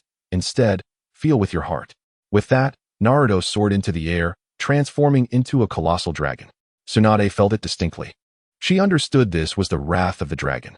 Immediately, a magnificent aura enveloped Naruto, akin to a falling meteor. Tsunade, burdened with tens of thousands of pounds, found it nearly impossible to move. In that moment, she felt the overwhelming force, a weight so profound that even myriad obstacles could not hinder its might. Seeing Tsunade's complexion turn pale, Naruto withdrew his power. With a gasp, Tsunade spat out a mouthful of blood, clearly wounded. Naruto landed behind her, channeling his true energy into her, mending her internal injuries. After a brief moment, he withdrew his hand, and Tsunade's color improved significantly. With a smile, she expressed her gratitude. "Thank you," Naruto replied. "There's no need for such formalities between us." Tsunade disregarded his words and inquired, "You little pervert. How did you come to comprehend the essence of power?" Naruto smiled. "It is undoubtedly because of you. Seeing you so troubled, I had to make some sacrifices to help you keep pace." Tsunade's cheeks flushed slightly as she retorted, "Speak properly." Naruto continued, "To embrace a corner and guard the world. As the saying goes, understanding one method illuminates myriad others. My swordsmanship has long transcended the mundane. What is so strange about grasping some of the power's essence?" Tsunade asked, "If you were to fight with all your might, would I be able to last for a single round?" Naruto replied, "That is difficult to ascertain. There are only exhausted oxen, not ruined fields." Tsunade clenched her fists again, turning away. What a pity. But alas, Naruto had already taken to the skies on his sword, heading in the direction away from Flame Dragon City. Concern filled Tsunade's heart. "You little rascal, take care of yourself. You are the light of Flame Dragon." As Naruto soared through the air, he traveled 10 miles in an instant. The world of Naruto is a vast two-dimensional realm, vastly larger than the small island of his homeland, magnified 100-fold. This thought led Naruto to ponder whether the author, Masashi Kishimoto, had based his narrative on the geographical features of the Dragon Kingdom, the land of his homeland, where even a slight disturbance in the Pacific could engulf it, had somehow become the center of the ninja world. Truly absurd. In just half a day's time, Naruto arrived at Konoha. With his speed and altitude, even the legendary sage of the Six Paths, Hashirama Senju, would not have been able to detect him. First, he incapacitated a guard from the Nara clan. Although he could not use transformation jutsu, he possessed the art of disguise, a far more practical skill inherited from his ancestors. As long as he played the role well, there was no risk of exposure. Transformation jutsu was different. Once the chakra was depleted, the disguise would unravel. Mingling with the examination venue, Naruto surveyed the surroundings and remarked, "Only Tsunade is so ostentatious, sending 3 elite shinobi." In his perception, nature had enveloped all those present at the venue, while the remaining 3 villages were filled with individuals of mediocre talent, long since eliminated from contention. Only those from Tsunade seemed resolute in their aspiration for victory. Naruto remarked, "If Shikamaru, CHG, and Sakura do not intervene, Konoha's reputation will surely be tarnished." With him, Sasuke and Neji having departed, there was truly no one left to restore dignity. Hinata was currently training in secret, absent from the scene. Rock Lee counted among the present. Yet he was ill-equipped to confront the Jinchuriki Gaara. The next match pitted Temari of Tsunade against Shikamaru Nara. As Naruto prepared to approach Shikamaru, he was startled by a voice, nearly losing his footing and stumbling. "What a pity, it seems I have missed quite a bit." Temari's entrance was undeniably grand, as she descended upon the arena with the aid of her fan, determined to showcase her prowess and defeat her opponent. Had it been the Shikamaru of the original tale, the outcome would have been evenly matched. However, the Shikamaru of the present had the potential to dominate her. Naruto mused, "Shikamaru, this could very well be your future wife. I wonder how you will choose." Shikamaru, yawning as if still recovering from slumber, remarked, "This is truly tedious. I suppose I shall." A voice echoed in his ear, "Hurry down, this is your future wife." The familiar voice brought him joy, and not having steadied himself, he fell gracefully into the arena, catching a glimpse of Naruto, disguised as a servant, smiling gently at him. With a thud, Shikamaru found himself on his back, limbs akimbo. Since the circumstances remained unchanged, the original narrative continued to unfold. Instead of lying there contemplating, as he had in the original story, Shikamaru swiftly rolled over to face Naruto, a smile gracing his lips. "Shikamaru, trust me. This is indeed your future wife. I am merely weaving your red thread of fate." Naruto's words resonated in Shikamaru's ears, causing his brow to furrow as he turned to regard Temari, her fighting spirit palpable. His eyelids drooped slightly, revealing his white eyes, as he thought, so fierce. This is troublesome. Nevertheless, since he was already here, he might as well engage in battle, albeit at the level of a Ch-nin. Presently, Shikamaru's combat abilities rivaled those of many elite J-nin. "Why do you stare? Do you wish to forfeit?" "Coward," Temari taunted. Shikamaru was impervious to such remarks. Compared to the trials Naruto faced, this was trivial. However, having already lost one match, losing another would reflect poorly on Konoha. Yet, winning might lead to further complications. Naruto watched with great interest, pondering how Shikamaru would respond. Would he, like in the original tale, exchange a fight for a wife? Temari, not waiting for Shikamaru's reply, charged forward, unleashing her might with a powerful strike from her fan, enveloping the arena in a cloud of dust, as Shikamaru vanished into the forest of the arena. His movements were swift and unexpected. Upon witnessing this, Naruto immediately comprehended the intentions of the individual before him, revealing the prowess of a second-tier warrior, which left him with little to anticipate. His gaze shifted to the elevated platform, landing on the 5 Kages. Chapter 71. Gaara. His attention fell upon Inoki, and he mused inwardly, so this is Inoki? This old man possesses a cunning nature, having even outsmarted the Akatsuki organization. However, now that he has encountered me, I could very well ensnare his granddaughter. Yet, Naruto soon shook his head, declaring, never mind, his granddaughter is rather unremarkable, and her name is quite unappealing. As for the Tsuchikage and Reikage, Naruto dismissed them outright, considering them devoid of any remarkable traits. If anything, one was uglier than the other. Wow, is this Mai Terumi? She truly lacks endurance in her appearance, he observed, noting her resemblance to Tsunade, albeit with a noticeable deficiency in physique. One eye seems to struggle in sight. Should fate allow, I might assist you with your hair. Naruto contemplated as he regarded Mai Terumi, stroking his chin thoughtfully. Originally, Shikamaru could have easily claimed victory. Yet this fellow managed to entangle himself in a predicament, barely controlling Temari before conceding defeat. The strategy he employed was transparent. Did he win? He had already surrendered, thus failing to achieve victory. However, the opponent was under his control, and in his mind, he had triumphed. Reluctantly, the teacher was compelled to declare Temari the victor. Shikamaru then glanced towards Naruto's position, only to discover that Naruto had vanished. He searched the stage for an extended period, finding no trace of him. Had one possessed a divine perspective over the venue, they would have recognized 2 familiar faces, yet such a guessing game was best left unexplored, as no one would bother to look. Little rascal, trying to find me? Not a chance, Naruto remarked. Should he grow overly familiar? It might attract the attention of Sarutobi Hiruzen, an old coot he neither feared nor wished to trouble himself with. Ino questioned, Shikamaru, what are you looking for? To which Shikamaru replied, a familiar servant. Ino continued, Shikamaru, you could have one. Why didn't you? CHG interjected. He prefers tranquility, cherishes slumber, and relishes a leisurely life. Unwilling to squander time on such trivial matters, hence his concession. Ino responded with surprise, oh. The next match featured Rock Lee of Konoha against Gaara. Naruto noted, with Neji absent, has it now fallen to Gaara? Yet it seems these two were destined to clash eventually, albeit sooner than expected. As the referee signaled the commencement, Lee sprang into action. Meanwhile, Gaara stood coldly, arms crossed, emanating an aura of chilling disdain, akin to the frigid depths of a pond, with sand swirling around him.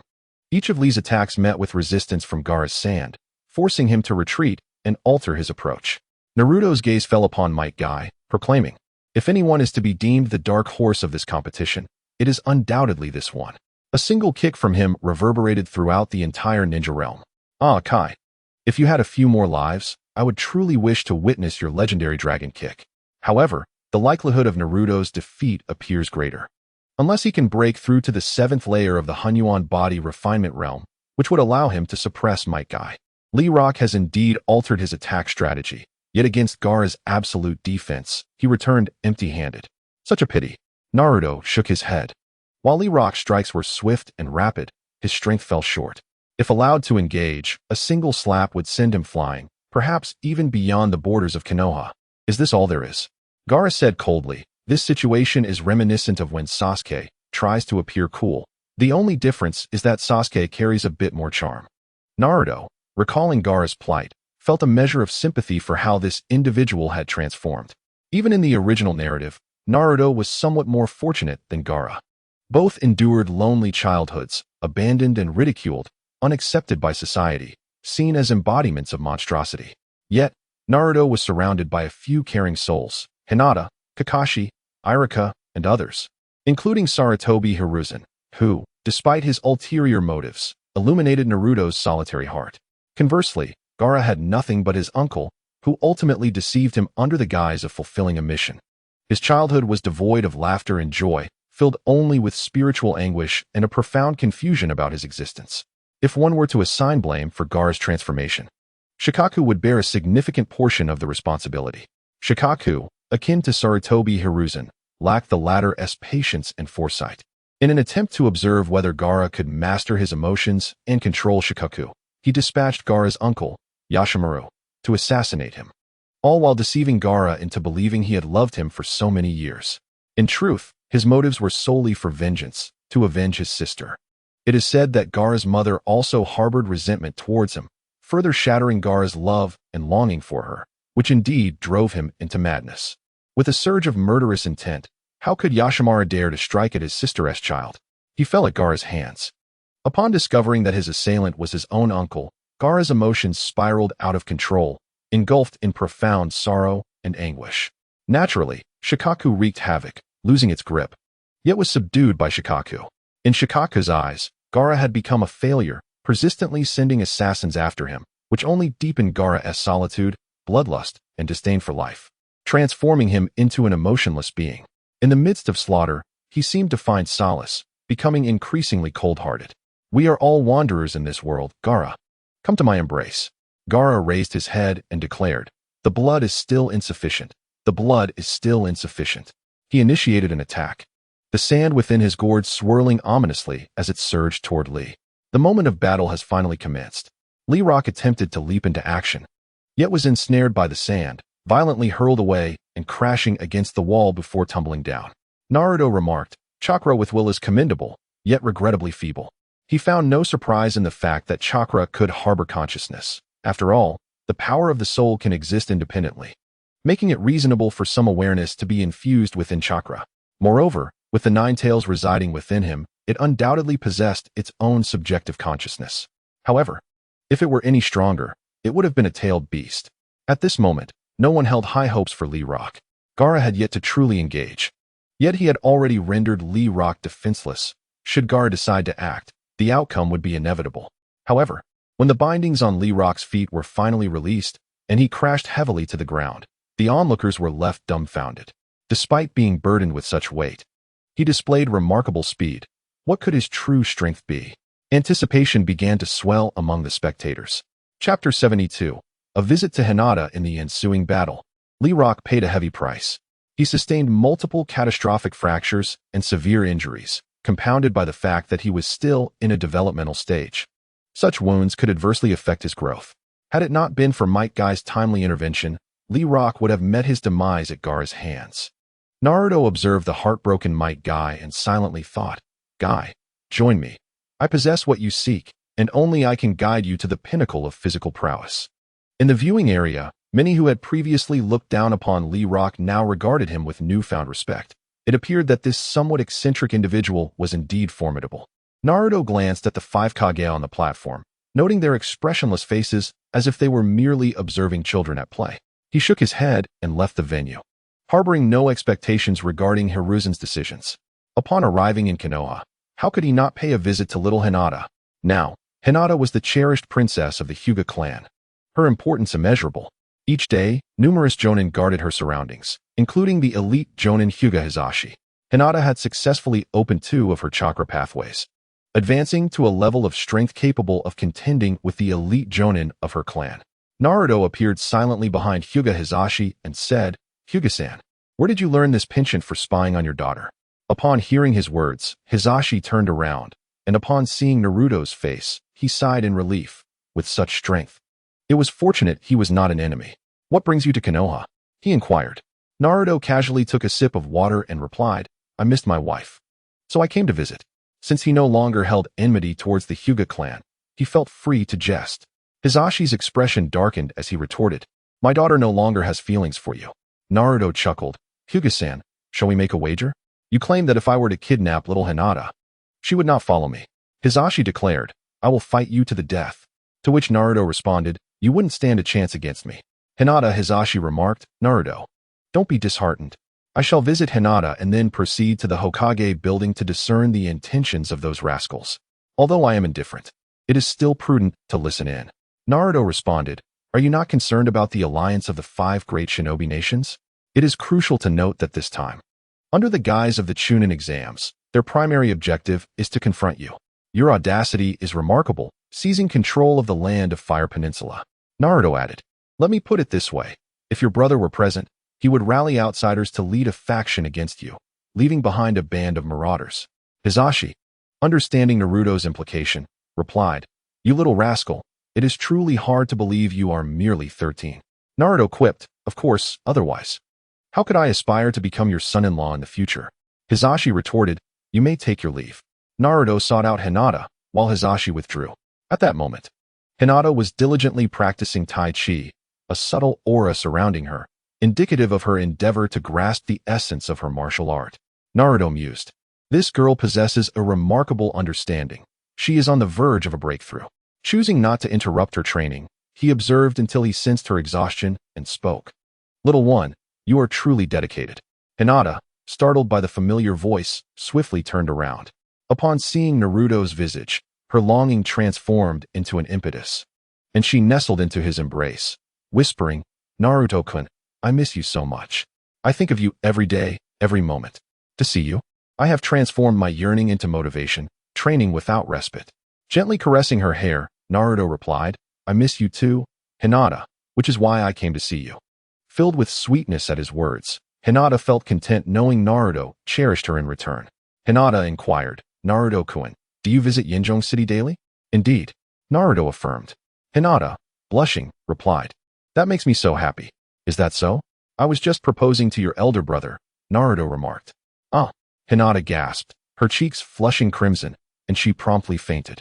Naruto gently carried Hinata to her bedroom, and, channeling his chakra, she soon regained consciousness. Naruto-kun, she exclaimed, her face adorably aflame, her voice imbued with profound affection for him. Naruto said, Hinata, as you delve deeper into Tai Chi, you seem to be on the brink of transcending certain boundaries. Yes, but I feel rather foolish. I cannot seem to grasp it and break through, Hinata confessed. Naruto playfully tapped her nose, asserting, my little Hinata is not foolish. She is quite intelligent and has discovered much on her own. Thus, Naruto elucidated the principles of momentum and provided numerous examples, ensuring Hinata gained a lucid understanding of the concept. Finally, Hinata asked, Naruto-kun, who among them has comprehended it? I do not wish to fall behind, especially not behind you. Naruto remarked, when I departed, I was all alone, but now Tsunade should have made significant progress. Hinata responded, oh. Her small fists clenched a few times. She was determined to hasten her training. In Naruto's perception, Hayashi Hyuga approached, visibly enraged. Hinata, I must take my leave. Your father has arrived. After our lengthy conversation, he must be concerned that a child is on the way. Upon hearing this, Hinata's face flushed crimson, and she shyly exclaimed, Naruto-kun, you scoundrel. The tone of her voice bore a hint of playful affection. Naruto gently caressed Hinata's cheek and said, I must go now, but I shall visit you again. As Naruto truly prepared to leave, Hinata felt an undeniable sense of reluctance. Yet powerless to change the situation, she simply replied, Naruto-kun, I will wait for you. Naruto smiled faintly, vanished from the room, and departed quietly from the Hyuga household.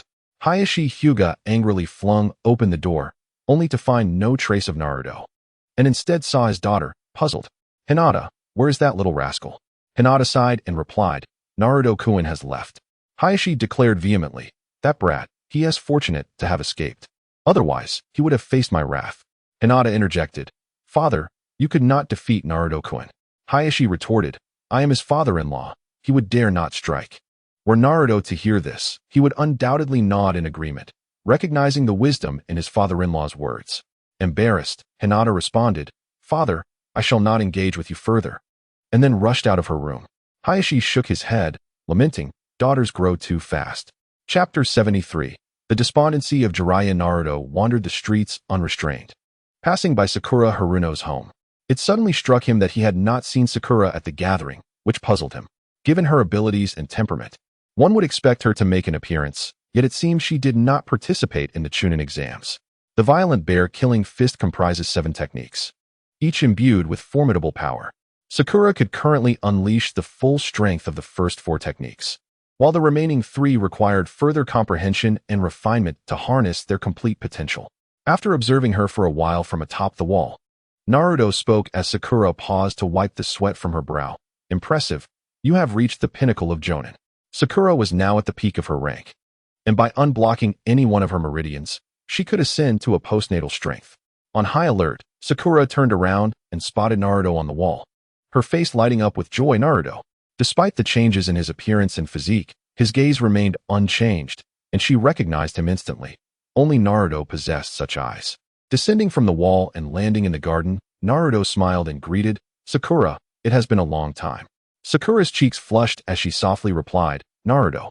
It has indeed been a while. She longed to rush forward and embrace him, but she restrained herself. Did Sakura miss Naruto? It is only natural that she had contemplated leaving Konoha on numerous occasions to seek out Naruto. However, this place is her home. Departing would mean forsaking her parents, a notion she simply cannot entertain. She lacks the unwavering resolve of daily determination and the pure-heartedness of Hinata. Thus, she finds herself unable to stand beside Naruto. Naruto inquired, why did you not participate in the Chunin exams? With your prowess, promotion would surely be effortless. Sakura replied, it is no longer necessary. Whether I participate or not has ceased to matter. In the past, she would have reveled in the prospect of becoming a Chunin, but now she finds contentment in quietly honing her skills, unbothered by distractions. Naruto remarked, that is a fortunate circumstance, sparing you from being targeted by that old rascal Danzo. Sakura recalled the upcoming summit of the 5 Kage, aimed at confronting Naruto, and her expression faltered. Naruto, you must leave. The 5 Kage, Naruto interjected. They are merely the 5 Kage. There is no need to concern yourself. They cannot unite against us. Sarutobi is not so foolish. I am merely here to observe how he chooses to act. By the way, both Sasuke and I have departed, leaving you as Kakashi's sole apprentice. Has he imparted any wisdom to you? Sakura responded, yes, he has taught me, but it holds little value for me. I still prefer the martial path. Naruto nodded, indeed. That shows insight. Suddenly, Sakura's demeanor shifted to one of melancholy as she posed a grave question. Naruto, will you wage war against Konoha? She genuinely hoped for peace. As this was her home where she had lived for over a decade, it would be disingenuous to claim she held no affection for it. However, opposing Naruto was simply not an option for her, leaving her heart in turmoil. Naruto replied, oh, that is not likely in the immediate future. It all depends on Sarutobi. If he insists on war, I will oblige him. However, you need not worry. Innocent civilians will not be dragged into this conflict. Although the villagers of Konoha may not be endearing, it is beyond me to cause their demise. Thank you, Sakura exclaimed. Suddenly, Naruto asked, Sakura, if I were to become an enemy of Konoha, what would you choose? After a moment of contemplation, Sakura stated resolutely, I would leave Konoha village. Naruto was taken aback by her response, as it did not seem like a choice Sakura would make. Not wishing to dwell on the topic, she asked, Naruto, how long will you stay here? May I come to find you? Naruto replied, oh, I shan't stay long. You might as well not seek me out. I intend to visit the Hokage Tower to eavesdrop on a conversation. You won't be able to find me. You have made considerable progress with the Bear Killer Fist, and it is time for you to learn some deeper truths. After taking some time to convey the essence of martial will, whether she comprehended the concept of Chiwood depends solely on her own understanding. Gazing at the empty courtyard, Sakura felt a tinge of nostalgia, realizing they could never return to those days of shared training and fishing by the river. Having departed from the Harino household, Naruto contemplated visiting the Nara clan to seek out Shikamaru. However, he was once again drawn in a different direction before he could make it halfway. This individual is none other than Jiraiya. In the world of Naruto, he is a renowned figure greatly admired by Naruto Uzumaki. However, at present, he appears despondent. His clothes long unwashed, his hair in disarray, and he is inebriated, as if he has suffered some profound blow. Naruto muses to himself, could it be that this esteemed hero has fallen into such despair? It perplexes him, for in his understanding, Jiraiya has always been an optimist, impervious to adversity. Even in the face of death, he would meet it with equanimity. What could have led this esteemed individual to such a state of desolation? After contemplating, Naruto discreetly withdraws. Moments later, 7 or 8 slender young women approach, clad in revealing attire, their delicate skin hinting at affluence. Talent can indeed open doors, even in this two-dimensional world. Initially, the young women vehemently refuse, their anger directed at Naruto. Yet, when he flashes a substantial sum of money, their eyes immediately become entranced by the allure of wealth. transforming into symbols of currency. Each one meticulously prepares to impress, determined to secure a generous reward. The young women enter Jiraiya's room, opening the door with enthusiasm. Without hesitation, they rush forward, cooing, "Ah, handsome, you possess such a captivating scent." One even playfully pecks Jiraiya on the cheek. Naruto nods in agreement. Indeed, he has not bathed in over 10 days. It is only natural he would have an odor. Jiraiya, somewhat bewildered by the sudden influx of beautiful women, finds himself overwhelmed by their affections. Regardless of who summoned them, he blushes deeply, rejuvenated by their presence, embracing the moment with abandon. Astounded, Naruto observes this transformation, then gives a thumbs up, exclaiming, "What a remarkable talent." He steps inside, using his chakra to summon a jug of liquor, which he consumes eagerly before remarking, "I initially thought you had succumbed to despair, yet here you are, fully revitalized. Please, continue.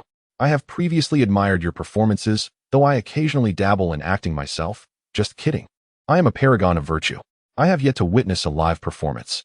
Jiraiya, unable to comprehend Naruto's words, exclaims, "Ah, so it is you." He instructs the young women, "You may leave for now. We shall continue shortly." However, the young women are reluctant to heed him, their gazes fixed on Naruto.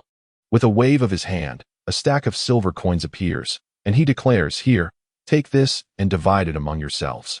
Chapter 74. Jiraiya's heart grows cold. The young women, clutching the money, exit the room with joy. Jiraiya remarks, "I apologize for the expense." He recognizes Naruto's presence, for this energy is unmistakably his. Naruto responds, "It is but a small matter. Should you ever visit my land, the kingdom of flame dragons, and encounter trouble, I shall ensure they are dealt with." 3 broken legs. Jiraiya, Naruto inquired, "Jiraiya-sensei, seeing you in such a state of despair is quite uncharacteristic of you. What happened? Did the woman you cherish reject you?" Jiraiya responded, "The girl I hold dear. I have confessed my feelings to her 1,000 times, only to be turned down 1,000 times." Naruto remarked, "Tsunadeheim is indeed very captivating." Jiraiya continued, "Tsunade now has a spark in her eyes, a newfound motivation to live." Naruto stated, "In my land of the flame dragons, there will surely be a radiance to guide." Jiraiya retorted, "You don't understand." Naruto exclaimed, "Come on. I lived over 30 years in my past life, and I've already spent a decade in this one. It seems I am still short by more than 10 years. Jiraiya sighed, "Never mind that. What brings you to Konoha? Aren't you afraid of being confined by the Alliance? You should know there are 5 Kage here." Naruto, with an air of indifference, suggested, "Should I summon your 2 toads to perform sage jutsu, and then have Sarutobi Hiruzen use the Shiki Fujin to see if they can keep me?" Jiraiya gazed at Naruto and said, "You seem to know quite a lot. The ability to perform sage jutsu is known to very few. How does Naruto know this?" Naruto replied, "Of course, I've read the script." Jiraiya questioned, perplexed, "Script? What do you mean?" Naruto brushed it off, "That is of little consequence. Let us focus on you. Why have you become like this? I could say I'm from another world, and that you are merely characters from an anime. Would you believe that?" Jiraiya remained silent for a moment before responding. "I am just somewhat disappointed." Naruto countered, "Is that merely disappointment? It seems to me that your disillusionment runs deeper. For how could the great Jiraiya have fallen to such a state?" Jiraiya offered a bittersweet smile, shaking his head, and asked in a somber tone, "Naruto, do you know who resurrected Kin and Jin?" Naruto replied, "Naturally." Jiraiya exclaimed, "You truly know?" Naruto said, "By process of elimination, it's clear who it must be. The technique originates from Konoha. Who else could it be but your old man? As for Danzo, given his current state, how could he possibly control it?" Jiraiya shuddered, saying, "If even you know, how can others remain oblivious? Truly, it's bewildering." Naruto clarified, "I know, but others may not, since this ninjutsu is classified, developed by the Senju Tobarama, and has since been sealed away. Very few have seen it, and even fewer are aware of it. By the way, you wouldn't be feeling this way because of that, would you?" Jiraiya shot Naruto a glance that seemed to say, "Look at how astute you are." Naruto replied, "Seriously? You can't handle it? Do you believe that even more outrageous events are yet to unfold?" Jiraiya's eyelids twitched as he asked, "What do you mean by that?" Naruto inquired, "What is the current strength of Konoha?" Jiraiya replied, "If the Uchiha clan were still around, they would naturally be the strongest. Now, who would dare claim to be the strongest in the land of the flame dragons? This is a point he must concede. Presently, the city of Yanlong stands supreme in combat prowess, unmatched by any of the 5 great ninja villages.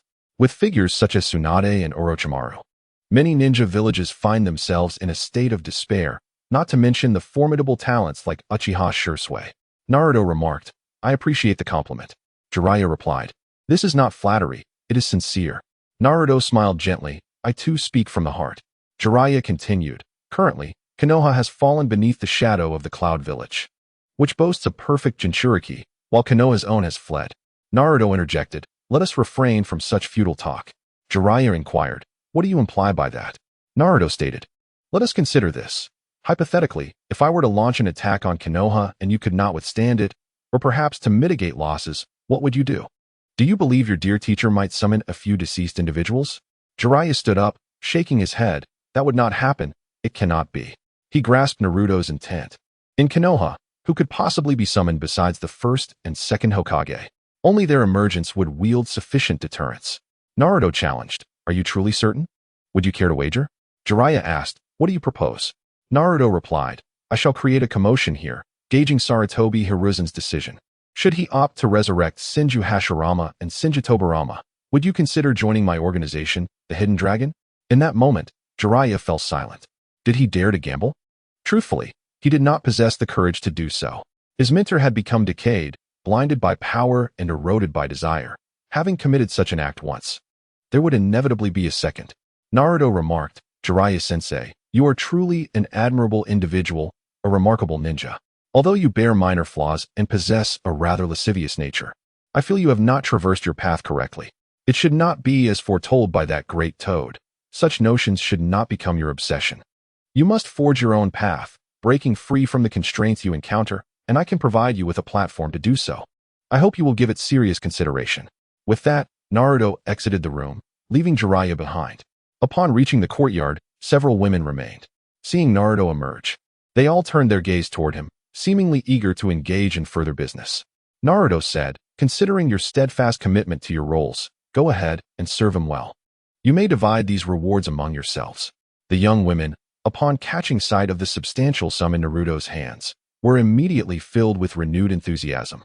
This transaction could sustain them for 3 months. They quickly surged into the room, and soon, Jiraiya found himself enjoying the fruits of their labor. Naruto mused, "Sarutobi Hiruzen, the glory of Konoha has been severed by your own hand." Even a figure as illustrious as Jiraiya had lost faith in him. It is worth noting that Jiraiya was also a disciple of Sarutobi Hiruzen and held great respect for his teacher, despite his grievances towards Sarutobi in the original narrative. He ultimately returned to clean up the mess and manage the aftermath. However, at present, the series of actions taken by Sarutobi Hiruzen has deeply chilled Jiraiya's heart. As for his previous remarks about stepping aside, they now seem but a jest. He has returned for quite some time and has not mentioned it even once. Naruto shook his head, choosing not to dwell on Sarutobi Hiruzen any longer, and instead continued to pry into the foundations of Konoha, seeking to hollow it out. Chapter 75. The proud younger brother and the humble older brother in the dim and frigid forest, branches intertwined, allowing only faint rays of light to filter through the leaves, creating an atmosphere of eerie desolation. The cold wind howled, causing the branches to tremble and evoking a sense of being ensnared in a bizarre realm. In the heart of the thicket, 2 figures raced through the underbrush, both clad in identical black cloaks adorned with crimson clouds, their foreheads protected by headbands bearing a distinctive scar. Such attire belongs solely to one organization within the ninja world, the Akatsuki. One bore the red ring of the Suzaku, while the other had deep blue hair, reminiscent of a shark. These 2 were none other than Kisame Hashigaki and Itachi Uchiha, emerging from the ranks of the Akatsuki. Suddenly, Itachi Uchiha halted in his tracks, prompting Kisame to return and inquire, "Itachi, what are you contemplating?" Itachi replied, "Kisame, you should return." Kisame, puzzled, asked, "What do you mean?" Itachi stated, "I intend to withdraw from the Akatsuki." Upon hearing this, Kisame's eyes narrowed slightly as he questioned, "Why? Are you aware of the consequences of defecting from the Akatsuki?" "Of course," Itachi replied, "but I do not mind." He was uncertain of the Akatsuki's ultimate intentions. Yet he was confident they lacked the time or inclination to pursue him unless they were to cross paths, engage in conflict, and then part ways without resolution. "Kisame, we are friends. You present me with a dilemma," Kisame remarked. "You should leave, You are not my match, and I have no desire to harm you, Itachi replied. Kisame insisted, Itachi, I wish to understand the true reason. The genuine reason, of course, lay in Sasuke's defection from Konoha, which had left Itachi feeling a sense of disillusionment towards the village, leading him to sever ties with it. The arrival of Naruto had triggered a butterfly effect. The path taken by Shisui Uchiha, influenced by Naruto, profoundly impacted Itachi, who realized he had strayed from his course, having become a mere pawn of Konoha.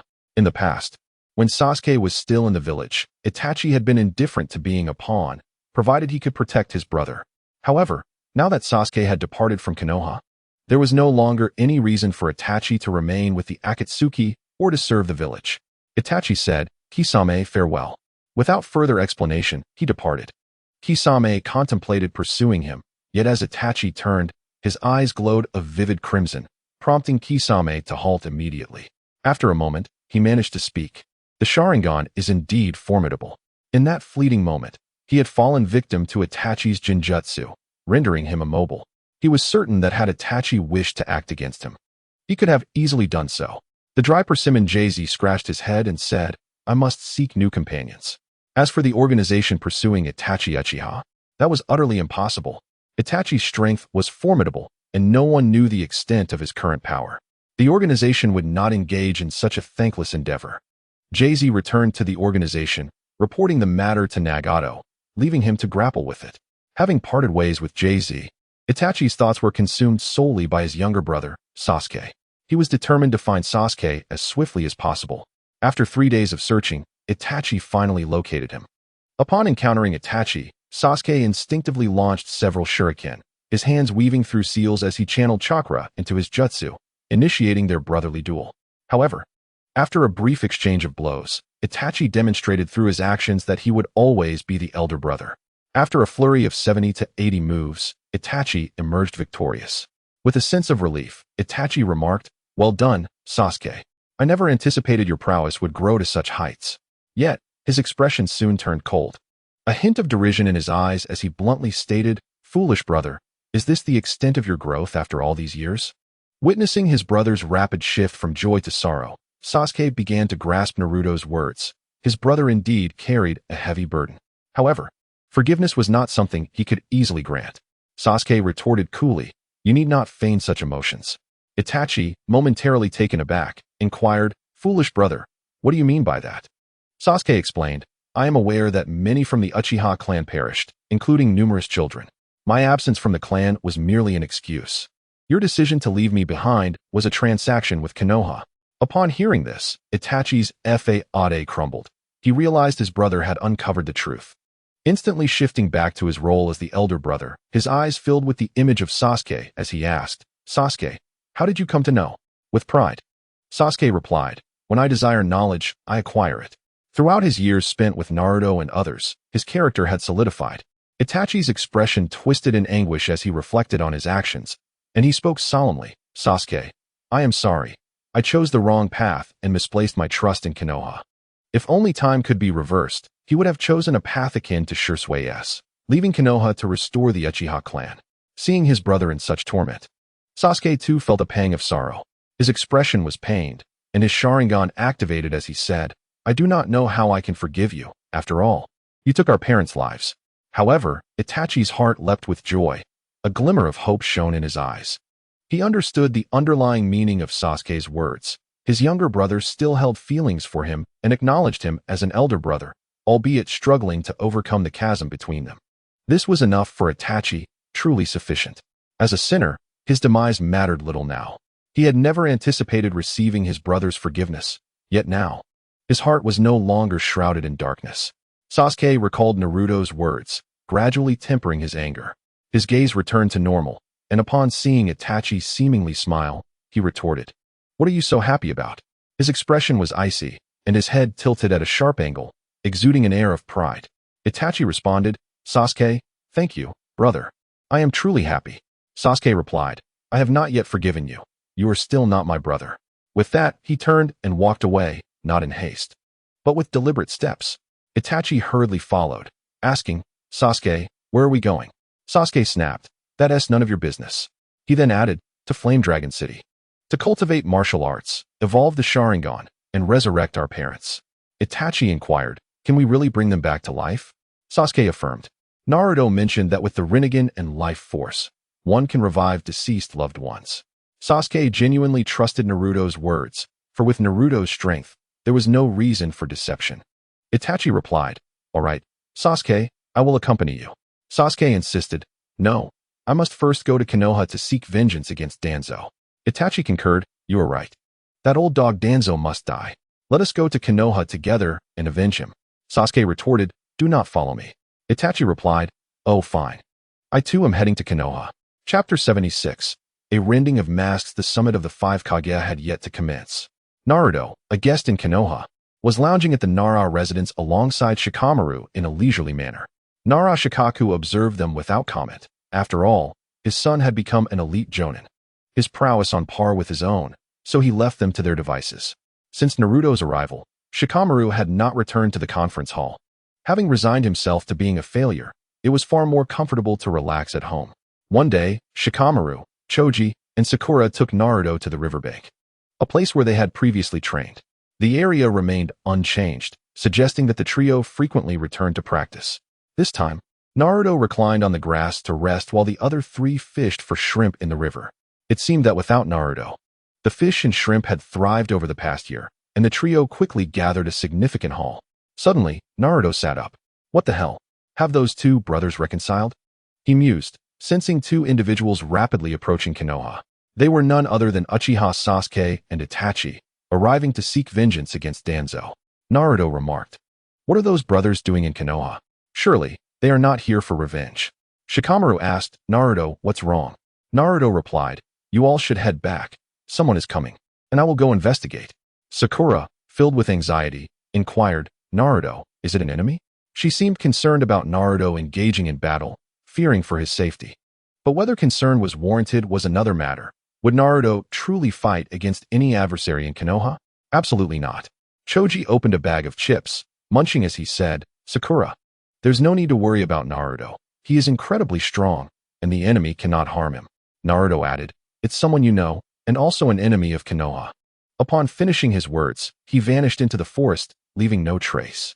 Sakura murmured, our acquaintance, the enemy of Konoha, who could it be? Shikamaru's eyes flickered as he softly replied, it must be Sasuke Uchiha returning. Truly, this was the brilliance of the Nara clan.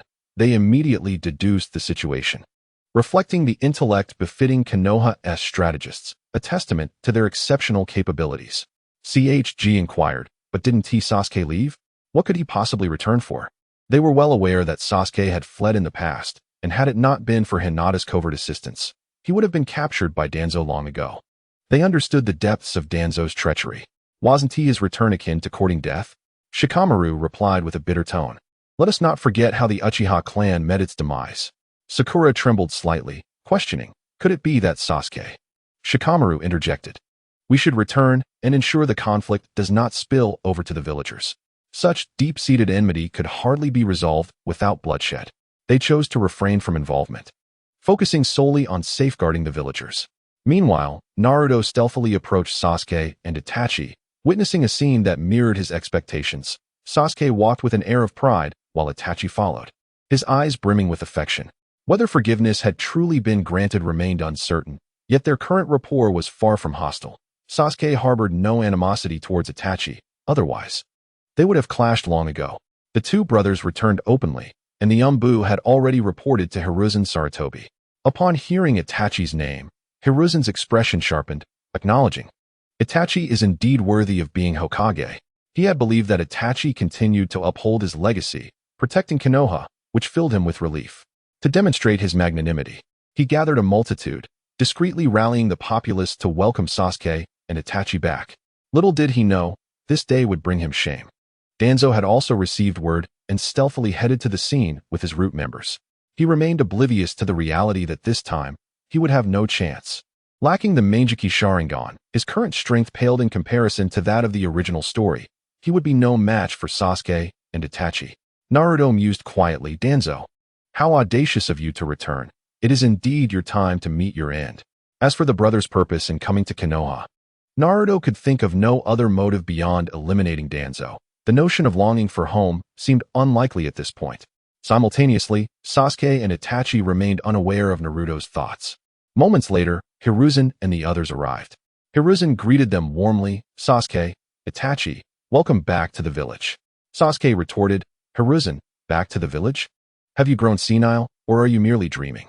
The coldness in his tone immediately alerted Hiruzen to the shift in circumstances. Sasuke was not coerced back by Itachi. Observing Itachi, it appeared that even he was no longer under Hiruzen's control. Hiruzen inquired, Itachi, what is happening? Itachi affectionately replied, Sasuke wishes to kill Danzo, and naturally, I must accompany him in that endeavor. With an indifferent demeanor and a chilling tone, he showed no regard for Sarutobi Hiruzen whatsoever. Sparks of fury flickered in Hiruzen's eyes as he spoke. Itachi, do you realize what you're doing? Uchiha Itachi's icy gaze swept over him, his voice frigid. Hiruzen, I know exactly what I'm doing. Konoha is already dead to me, withered and decayed under your schemes. At this point, do you still fear tearing off the pretense? Then, his eyes shifted, revealing the eternal Mangeki Sharingan, freshly evolved. The aura radiating from him surpassed even Hiruzen's. Sensing this overwhelming presence, Noki, Meiterum, and Raza swiftly arrived, only to halt upon recognizing an Uchiha. This was Konoha's internal affair. None dared interfere. Besides, why should they care about Konoha's troubles? Itachi summoned the Susanoo, his voice commanding. Today, my brother and I have come for one purpose, to kill Danzo. Hiruzen, if you're wise, hand him over. Once he's dead, we leave. Jiraiya arrived as well, rubbing his temples as he glanced at Hiruzen. Old man, is this what you wanted to see? Hidden in the shadows, Danzo felt an ominous premonition.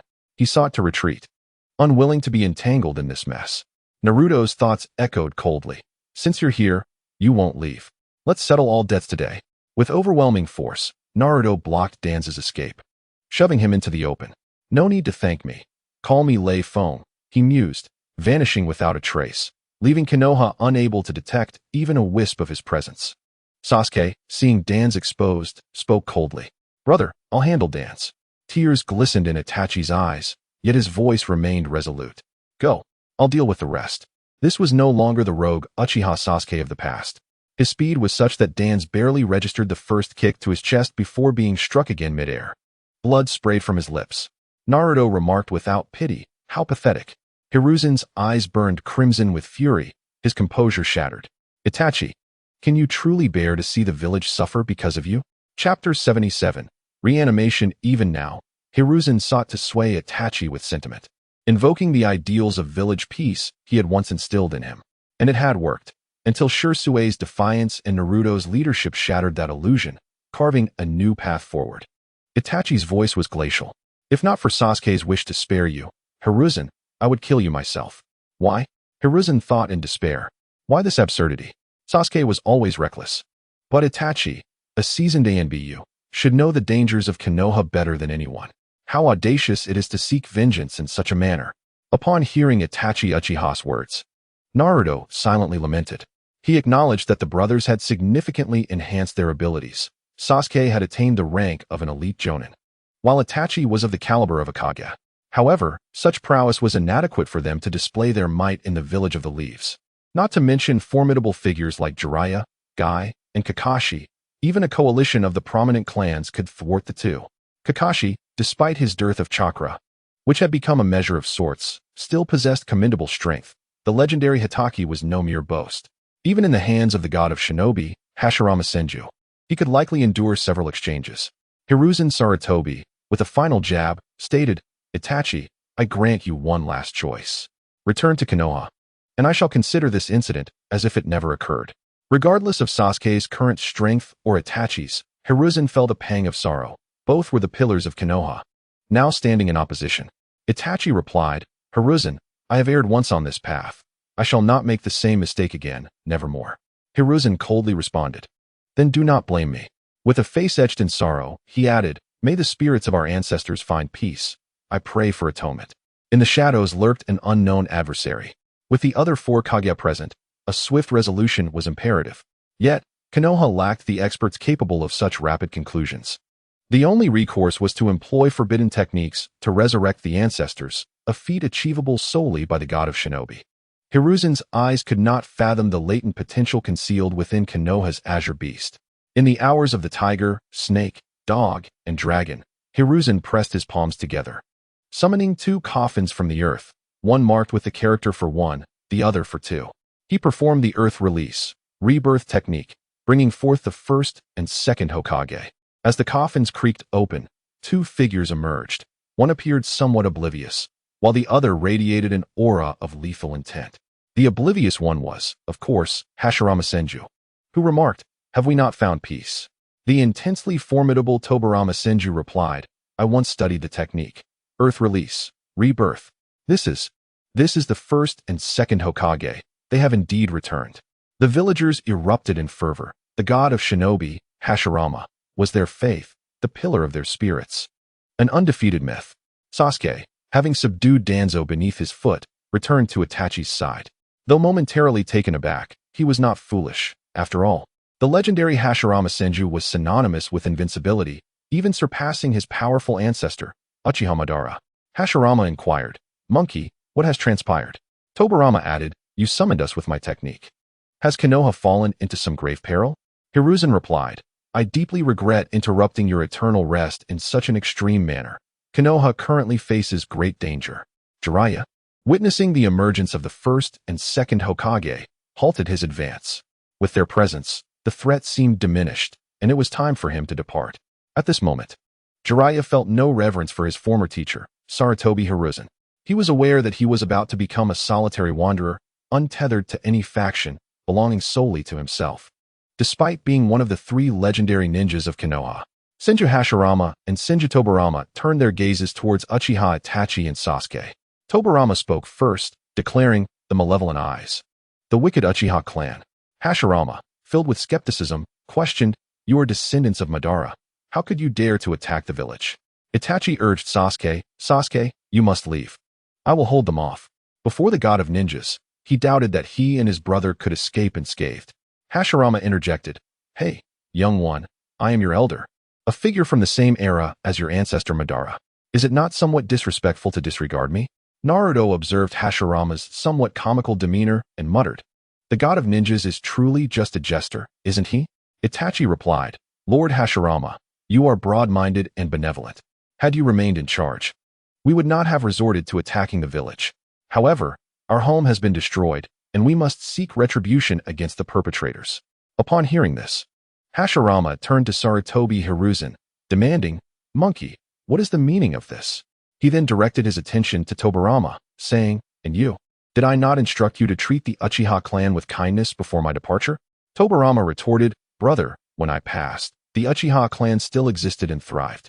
Itachi responded, "Lord Tobirama, indeed my clan existed then, but we faced relentless exclusion, gradually retreating, yearning for peaceful coexistence with the village. Yet, the outcome was only exacerbated hostility that led to our annihilation.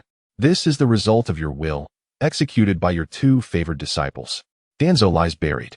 You may gaze into his eyes and see whether they reflect the Sharingan of the Uchiha clan." Tobirama coldly stated, "The Uchiha clan is inherently evil and deserves extermination." Sasuke scoffed, "Evil indeed. We Uchiha are truly pitiful, but compared to you, we are fortunate." Tobirama icily inquired, "What do you mean?" Itachi interjected, "The Senju clan has vanished from Konoha, save for Lady Tsunade. No other Senju remains." Hashirama's anger flared as he turned to Sarutobi, demanding, "Monkey, what is happening?" He had wished for his family to integrate with the common folk, but never intended for them to be extinguished. Sarutobi, controlling the situation, said, "Lord Hashirama, Lord Tobirama, I shall explain this matter to you later.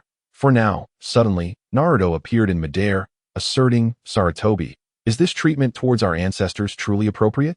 Sarutobi gritted his teeth, exclaiming, "Naruto, Uzumaki."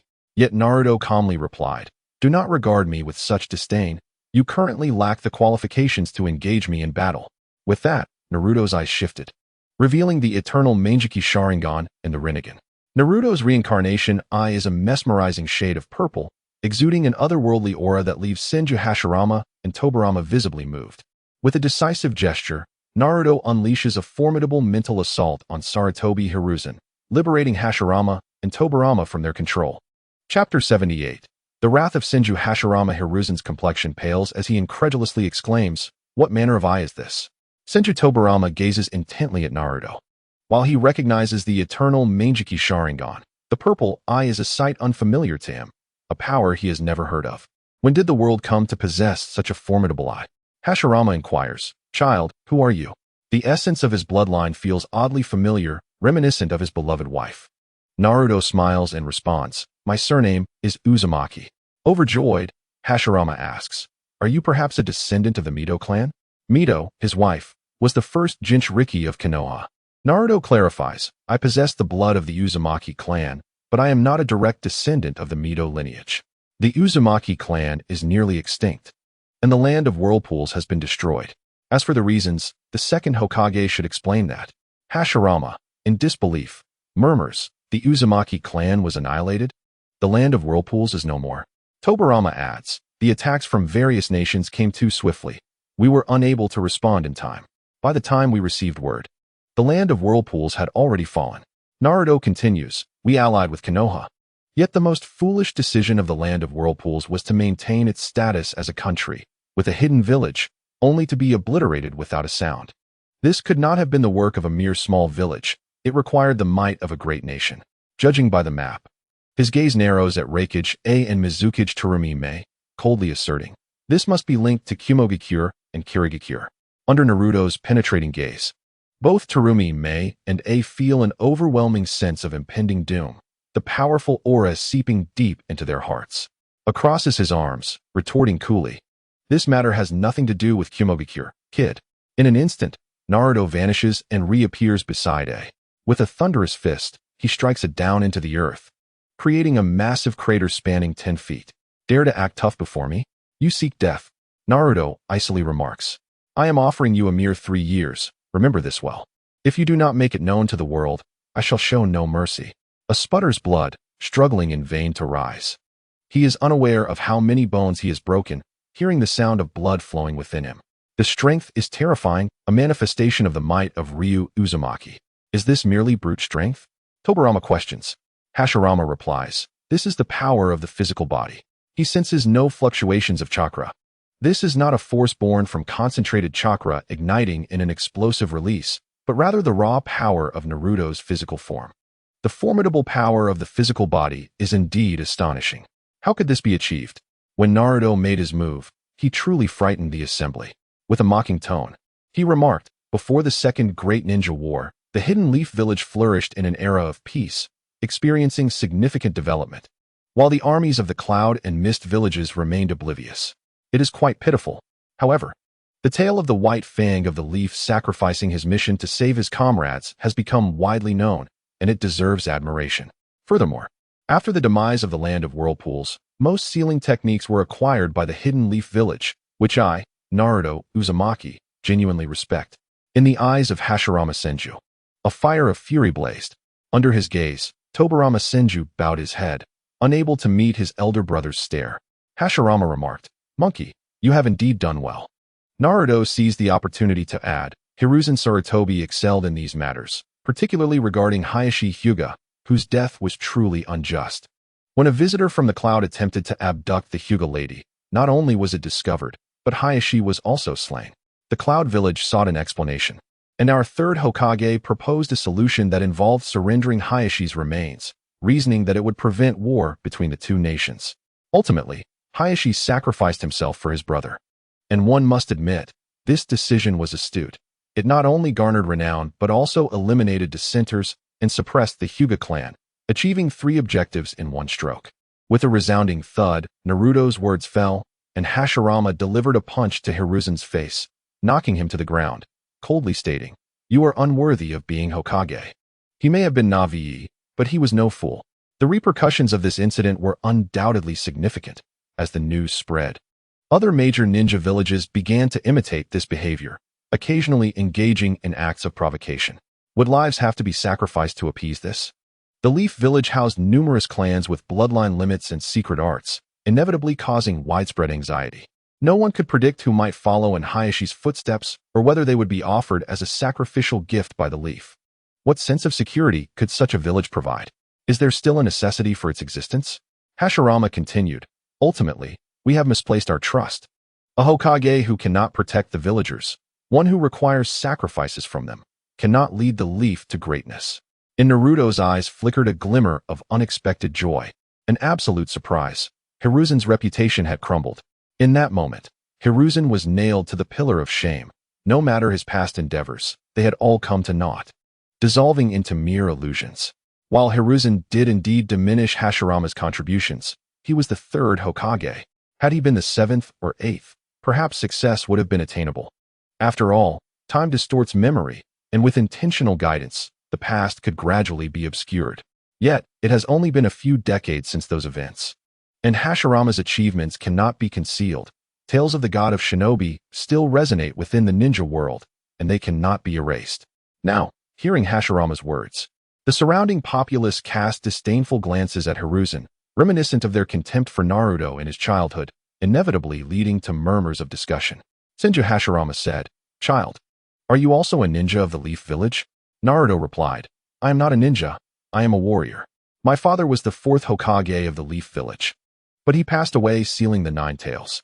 The Nine Tails resides within me, and I am considered the Jinchuriki of this generation in Konoha." Senju Hashirama's eyes sparkled as he remarked, "In that case, you can be regarded as one of Konoha's own."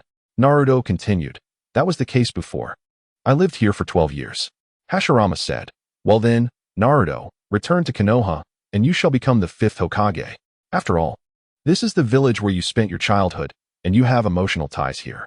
Naruto raised his hand and interjected, "Hold on, Hashirama-sensei, you may be mistaken. I truly have no strong feelings for Konoha, and as for the position of the fifth Hokage, I hold little interest." Hashirama sensed there was more to this situation and inquired, "Naruto, is there some misunderstanding?" Chapter 79. The Path of Danzo. Upon hearing this, Sarutobi Hiruzen felt a sense of foreboding. Naturally, Naruto would not let this opportunity slip by, recounting his experiences with the skill of a storyteller, vividly illustrating his childhood. In the end, Naruto asked, "Hashirama-sensei, do you think it's wrong for me to leave the village? Or should I abandon my hatred, strive forward, and protect those who once regarded me as an enemy?" Hashirama fell silent, unable to respond.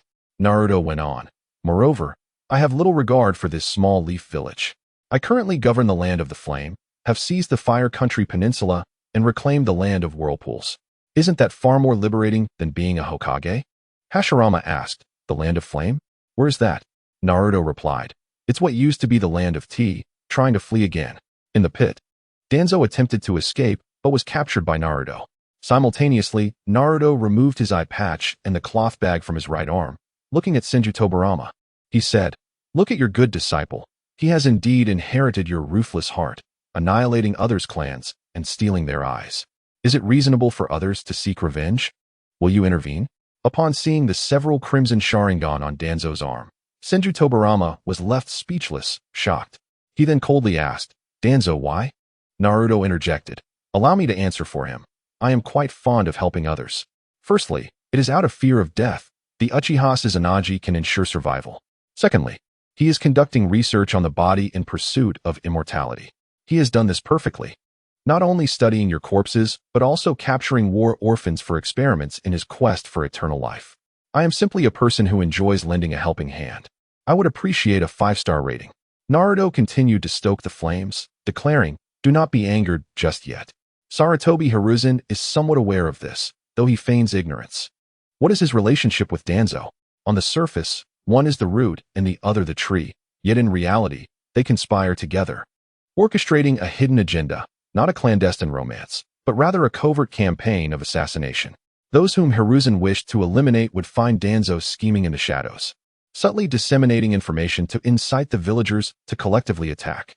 The likes of Konoha's White Fang and the Uchiha clan met their demise in this manner, as did I. The tale of the son of the nine-tailed fox was also spun by Danzo. Thus, in this unholy alliance, Konoha thrives in its current prosperity. This is what is meant by killing with intent, and it is indeed ruthless, exceedingly so. They could foresee that after today, both Hiruzen and Danzo would be forever infamous, their names steeped in infamy for eternity. Naruto then added, "As for what I say, you may find it hard to believe, but the truth can be verified with ease." Kakashi, step forward. Kakashi, upon hearing the fate of his father, felt a familiar pang of sorrow, gazing skyward, his spirit seemingly drained. When he heard Naruto call him, he glanced over and, upon seeing Naruto nod, he made his appearance. Naruto instructed, "Please wait a moment." Kakashi replied, somewhat speechless, as the others regarded Naruto with a mix of confusion and anticipation. Naruto's gaze sharpened, his immense mental energy crashing against Danzo, compelling him to divulge the details of his research. This was one of the abilities of the Rinnegan, the power to manipulate the will and actions of others, extracting information from their minds. Hiruzen made no attempt to intervene. He understood that any effort to obstruct would be futile. Let it all unravel. The situation was entirely in Naruto's hands, and any attempt to resist would only result in disgrace. Naruto addressed Kakashi, "Have you grasped the location? You may investigate the underground research chamber, and the truth shall be revealed." Tobirama Senju interjected, "There is no need to go." Yet Naruto insisted, "You should still proceed. You might be able to save a few lives." This time, Tobirama did not object, and Kakashi set off to rescue those in peril. From this day forth, Konoha would no longer have its roots. Tobirama's gaze fell upon Naruto as he remarked, "The energy within you is quite extraordinary. It is not chakra, but something far more potent." Naruto replied, "This is natural energy, known as true essence. It is martial true essence, cultivated through the absorption of the world's energy, thus surpassing chakra in its sophistication. Even sage chakra pales in comparison." Tobirama queried, "Martial arts? Do you mean Bushido?" Naruto retorted, "Elder Tobirama, this is where you err. Do not belittle my martial path by associating it with the frivolities of Bushido. The martial way is a discipline of cultivation, the foremost path in pursuit of truth. The spirit of martial arts seeks to quell conflict and find a unified resolution amidst discord." Tobirama responded, "This new form of cultivation is quite intriguing. Should the opportunity arise, I would certainly like to witness it firsthand." Naruto expressed his desire to witness the legendary prowess of the god of ninjas, suggesting that after he dealt with the matters concerning Konoha, he could journey to the land of flame for a duel. Senshu Hashirama readily acquiesced, exclaiming his agreement. Senshu Tobirama chimed in, saying, "Count me in," to which Naruto bluntly retorted, "You can sit this one out. You're not worthy of battling me." Having been defeated by the likes of Kin and Jin, this was not mere arrogance, it was the stark truth. Kin and Jin, having undergone the earth transformation rebirth, were vanquished by a single stroke of his sword, and Hashirama's brother would meet a similar fate. Hashirama laughed heartily, declaring, "You're a spirited lad. Konoha's decision to let you go was its greatest blunder. Alas, we are not of the same era. Had you been my contemporary, you would undoubtedly have transformed this world." Naruto replied, "Indeed, that is a certainty." This revelation evoked another round of laughter from Hashirama, further endearing Naruto to him. Naruto then addressed the brothers. "I leave Tuanzo in your capable hands." Hashirama remarked, "He is one of my own in Konoha. Truth be told, I would prefer he faces judgment here. He should perish on Konoha's trial stage. But as for a duel with you, the timing is not yet right." "Very well, take him." Naruto turned to Sasuke and Itachi, saying, "Sasuke, Itachi, the task is yours." Originally, it was their domain, a stage they had painstakingly built, yet Naruto had commandeered the entire performance. Sasuke expressed his gratitude. "Thank you, Naruto." Itachi smiled and added, "Thank you, Naruto-kun." For Itachi, his heartfelt appreciation stemmed from Naruto's pivotal role in rescuing Sasuke from his nadir. Not only had Sasuke grown stronger, but his character had also undergone a significant transformation, recognizing Naruto as his brother. Naruto replied, "No need for formality. Sasuke and I are friends. It is only natural for friends to assist one another." Under the furious onslaught of the two brothers, Tuanzo attempted to employ Izanagi thrice, yet ultimately met his demise, consumed entirely by the flames. In Chapter 80, Rock Lee's Intent, the recent Chunin exams rendered Konoha a mere laughingstock. Both Sarutobi Hiruzen and Tuanzo had garnered infamy throughout the ninja world. Their despicable tactics had incited disgust, tarnishing their reputations irrevocably. The Sarutobi clan, too, faced unjust wrath, becoming the object of villager scorn. Fortunately, their residual influence prevented rampant bullying against them. Sarutobi Hiruzen had aged considerably, transitioning from a respected Hokage to a reviled figure. Each day, he was subjected to the derision of the villagers, and in that moment, he could empathize with the tribulations faced by Hitaki Sakumo and Naruto. This experience was indeed painful, as every insult pierced his heart like a steel needle. Had Naruto departed from Konoha? Naturally not. His purpose for coming to Konoha remained unfulfilled. He still sought to unearth more talent. Kakashi was out of the question, as he had now ascended to the position of the 5th Hokage, appointed personally by the 1st Hokage, and had transformed the root into a formidable weapon under his command. Originally, this matter was meant for Jiraiya, yet he departed from Konoha. Even amidst the peril that loomed over the village, revealing his resolute determination and the profound disappointment he harbored towards Sarutobi Hiruzen. Ultimately, the responsibility fell upon Kakashi. The prospect of persuading him to join the Hidden Dragon organization was rendered impossible. The seeds once sown by Shursui withered away as Hiruzen stepped down. Naruto could only lament this loss in silence, though his primary focus remained on enlisting Guy. What outcome might arise if he presented Guy with a vial of life? That was indeed worth anticipating. On that day, Naruto transformed into a nurse to visit Rock Lee.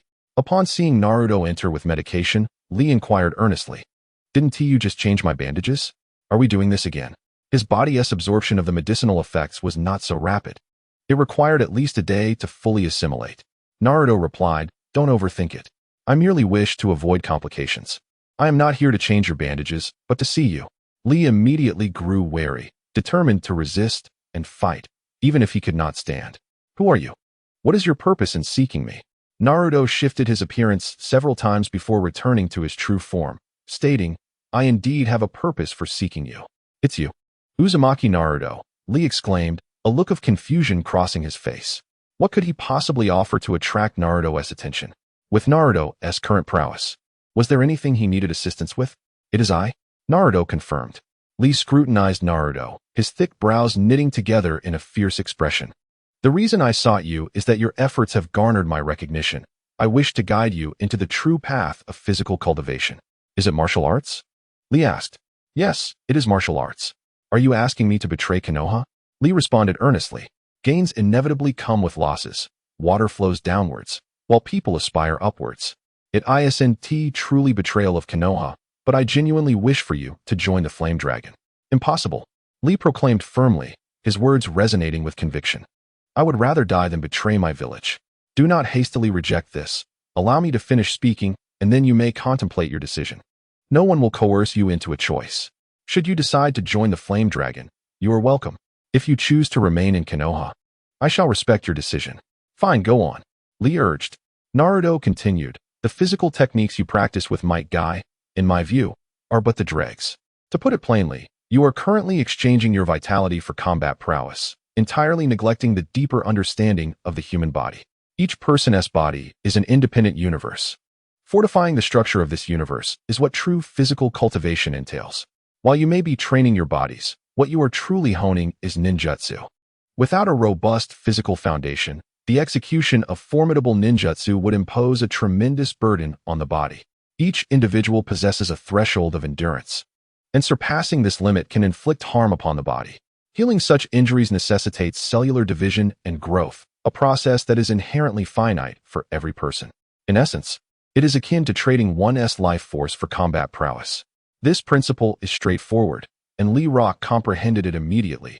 He neither refuted nor could refute it, for the reality was undeniable. Naruto remarked, "In martial arts training, one must first strengthen the body. If the physical form reaches a level akin to mine, not only can one open the 5th gate, but even the 8th gate could be endured." As he spoke, Naruto produced a knife from an unknown source and struck it forcefully against his own wrist. With a resounding clang, his arm remained unscathed, while the blade, encountering a rebound force, shattered into pieces. Lee Rock's eyes widened in astonishment. The blade had broken without even grazing the flesh. Was this truly a corporeal form? The answer was affirmative. It was indeed a corporeal form, albeit one perfected to an extraordinary degree. Naruto inquired, "Do you know Tsunade?" Lee Rock, momentarily dazed, nodded. "I know her, one of the legendary Sannin, an exceptionally powerful kunoichi." Naruto continued, "Her strength is indeed remarkable. As a medical ninja with the bloodline of the Senju clan, she possesses astonishing physical power. When she attacked me with her formidable strength, it amounted to less than 80% of my own. Understand this clearly. It is the power of the physical body, not the energy cultivated through martial arts. If you were to practice body refining techniques and attain even 10% of my strength, employing taijutsu, you could not only subdue Gaara, but would also not find yourself lying here." Lee Rock questioned, Is it truly possible to reach such a level? Naruto affirmed. With your determination, it is indeed possible, for you are diligent. Lee Rock appeared visibly moved, but the thought of leaving Konoha weighed heavily on him, creating an internal conflict. Naruto reiterated, as I said, the choice is yours. Should you choose to join the Flame Dragon Kingdom, we can together establish a realm of complete freedom. Consider it well. I shall take my leave for now. Internally, he mused, I still need to persuade your teacher. Convincing him would be a tremendous gain. Lee Rock did not attempt to detain Naruto, recognizing the need for contemplation. In contrast, Might Guy was far more vigilant. He launched a sidekick, attempting to strike Naruto from 10 meters away. However, the attack missed as Naruto deftly evaded. As Might Guy continued his assault with another powerful kick, his might was akin to that of a child in Naruto's hands, who swiftly subdued him. Understanding that he was facing a master, Might Guy began to mobilize his chakra, preparing to open the 8 gates. Naruto interjected, Teacher Guy, is it truly necessary to open the 8 gates? Recognizing the familiar voice, Might Guy replied, Is that you, Naruto? Chapter 81. Hinata vs. Guy. Naruto's expression shifted back to its previous state as he responded, It is I, Teacher Guy. Might Guy remarked, As expected of you. Such a fierce attack was effortlessly thwarted by you. By the way, why haven't you chosen to retreat? With the first and second Hokage teaming up, you would undoubtedly find yourself in a precarious position. He felt no surprise at Naruto's ease in countering him. It was entirely expected, considering that the Raikage could easily incapacitate him with a single blow. Naruto responded, I am not intimidated by that. With the recent events in Konoha, they hardly have the luxury of time to engage me in battle. Besides, rather than confronting them, I am far more inclined to challenge you. Might Guy, puzzled, inquired me. This truly caught him off guard. Indeed, it is you, Naruto affirmed. Do you truly hold me in such high regard? Guy questioned, feeling somewhat incredulous. He was merely a Nin, an inconsequential figure. How could he possibly attract Naruto's attention? The current Naruto, whose power had garnered the recognition of the Sage of 6 Paths, undoubtedly outshone him, a man of little renown. Naruto nodded affirmatively, naturally. I am, after all, the one who holds the script. How could I be unaware of your remarkable potential? You have sent the likes of Madara to his knees. Guy shook his head. The world today belongs to the youth. I have grown too old to compete. Naruto, exasperated, replied, Master Guy, you are being far too pessimistic. True old age is found in those who are in their 80s or 90s, like the third Hokage. At your age, you are still in your prime. Calling yourself old is rather disingenuous, don't you think? Guy, weary of the conversation, asked, Naruto, what brings you to seek me out? Naruto stated, to discover the true path of physical cultivation. Guy inquired, martial arts? Martial arts, Naruto exclaimed. He then proceeded to employ his persuasive skills, weaving a compelling narrative. He had become quite adept at this art. Whether or not it was genuine, he could make it sound convincing. Although Might Guy possessed a playful demeanor, he was not a fool. If Naruto's words were merely a ruse, it would be challenging to unravel. Yet, Naruto spoke with conviction, articulating truths that resonated with Guy's innermost thoughts. Naruto continued, if you possessed a formidable physique, even opening the 8th gate would be bearable. Master Guy, have you ever envisioned what that would entail? I genuinely yearn to engage you in battle in the 8th gate state. However, once it is opened, you would surrender half your life to the Grim Reaper, and whether you would survive remains uncertain. Take some time to contemplate this. If you wish to understand the allure of martial arts, you could engage in a duel with some of my former companions. Once you have come to terms with it, I shall await you at Qianlong City. As Naruto departed, Might Guy remained, sensing the true energy Naruto had left within him, mending his hidden wounds and augmenting his cells. Time passed gradually until night fell, and only then did Might Guy awaken, exclaiming, what an exhilarating power. The children of Konoha are indeed remarkable, especially the princess of the Hyuga clan. Impatiently, Might Guy made his way to the Hyuga clan. Might Guy and Hyuga Hizashi had little interaction, merely being fellow villagers. Hizashi, being slightly older, was considered a senior to Guy. Upon Guy's unexpected visit, Hizashi was perplexed and decided to greet him personally. Might Guy? Hizashi called out. Senior Hizashi. Guy responded. Hizashi inquired, Guy, have you come to the Hyuga clan for a specific reason? Guy replied earnestly, I wish to meet Hinata. Hizashi's Byakugan flickered slightly as he asked, you seek my little sister for a particular purpose? In all honesty, Guy stated, I wish to personally experience the formidable strength of martial arts. While seeking to understand the allure of martial prowess, he knew that seeking Naruto would be the optimal choice. However, he was not foolish enough to challenge Naruto's might, fearing injury. From Naruto's words, he learned that Shikamaru Nara, Choji Akimichi, Sakura Haruno, and Hinata Hyuga had all engaged in martial arts training, among whom Hinata possessed the greatest prowess. Thus, it was only natural for him to seek the strongest among them. Hisashi, now more vigilant, questioned, "Guy, what do you know?" His Byakugan was activated, and he warned, should Guy be vague, he would remain with the Hyuga clan today. Guy sensed Hisashi's hostility and quickly replied, "Senior Hisashi, Naruto Uzumaki wishes to invite me to join the Hidden Dragon. I have not agreed." Hisashi immediately relaxed, responding, "I see." His demeanor softened as he nodded. "That brat certainly has discerning taste. Your diligence will surely yield results if you master the art of physical cultivation." He then led Guy to find Hinata. "Hello, Teacher Guy," Hinata greeted politely. Hisashi said, "Hinata, Guy has come to seek your guidance in combat." Hinata's pure eyes widened in disbelief, wondering why he would challenge her to a duel. Hisashi added, "Guy is a key figure whom Naruto is eager to recruit." Hearing this, Hinata felt a surge of excitement and asked, "Teacher Guy, will you assist Naruto-kun?" This revelation seemed rather significant. It appeared that the Hyuga clan of Konohagakure was inclined towards Naruto. Hisashi silently mused that a young woman should not linger too long, as all benefits seemed to gravitate towards Naruto. Guy, however, did not dwell on these thoughts, feeling an overwhelming eagerness to experience the power of martial arts. He simply stated, "I will not be leaving Konoha just yet." Hinata responded, "I see, Teacher Guy. However, using the 8 gates may be damaging to your body. And as I am currently an elite jonin, you will need to open at least the 6th gate. Therefore, how about we engage in a taijutsu battle without chakra?" Upon hearing that Hinata had attained elite jonin strength, Guy was taken aback, glancing at Hisashi, who proudly affirmed her capabilities. This only intensified Guy's fervor for martial arts. Hinata adopted a Tai Chi stance, her movements slow and gentle, devoid of any hint of aggression. "Teacher Guy, shall we begin?" she proposed. Might Guy hesitated and inquired, "Hinata, is this a martial arts skill?" Hinata responded with a slight smile, "Indeed." Hyuga Hisashi shook his head slightly, realizing that Guy was about to be outmatched by his own daughter, and cautioned, "Guy, do not underestimate this set of boxing techniques. They surpass even our family's secret arts." Intrigued, Guy decided to test it out, attacking Hinata with a rapid straight punch. Hinata raised her palm to block the blow, and as their fists were about to collide, she flattened her hand and gently grasped Guy's fist, causing him to stumble back 2 steps. In that moment, Hinata struck his fist with her palm, sending him staggering back 7 or 8 meters before he could come to a halt. Guy stared at Hinata as if he had seen a ghost. Chapter 82. The Decision of the Master and Apprentice. Hisashi thought to himself, "This is already quite favorable for you. If she were to completely dominate you, spinning you in the air without letting you down, it would be utterly humiliating."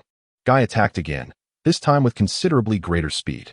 Hinata, employing Tai Chi principles, remained calm and unhurried, embodying the essence of stillness, overcoming motion, and the slow defeating the fast. After several exchanges, Hinata transitioned from evasion and blocking to effortlessly countering Guy's attacks. Regardless of his speed, what a peculiar boxing style, Guy mused, able to harness strength, disperse it, and accumulate it. Brute force is futile here, and I must alter my approach. It felt as though every punch he threw meant nothing but soft cotton upon contact with Hinata's hand, dissipating effortlessly under her gentle touch. Hisashi subtly shook his head, realizing that the momentum had shifted entirely to his daughter, as Guy became ensnared in her grasp. As Guy retreated, Hinata advanced. As he advanced, she retreated. He had to admit that he was now unable to escape Hinata, as if bound by a sticky substance, growing tighter with every exchange, rendering him helpless despite his efforts. Hisashi declared, "The outcome is decided." In the next moment, Guy found himself lifted off the ground, spinning through the air at Hinata's command. A hint of embarrassment colored his cheeks. After all, he was a teacher, and being so effortlessly manipulated was unacceptable. He opened the 8 gates 3 times, striving to break free from Hinata's hold. Yet, she seemed to anticipate his moves, and with the formation of Tai Chi, Guy found himself elevated, as if enveloped in a realm entirely under Hinata's control. Hisashi interjected, "Hinata, spare Guy." Only then did Hinata cease her actions, allowing Guy to safely land on the ground. He turned to Hinata, asking, "What is this boxing technique?" Hinata replied, "Martial arts, Tai Chi."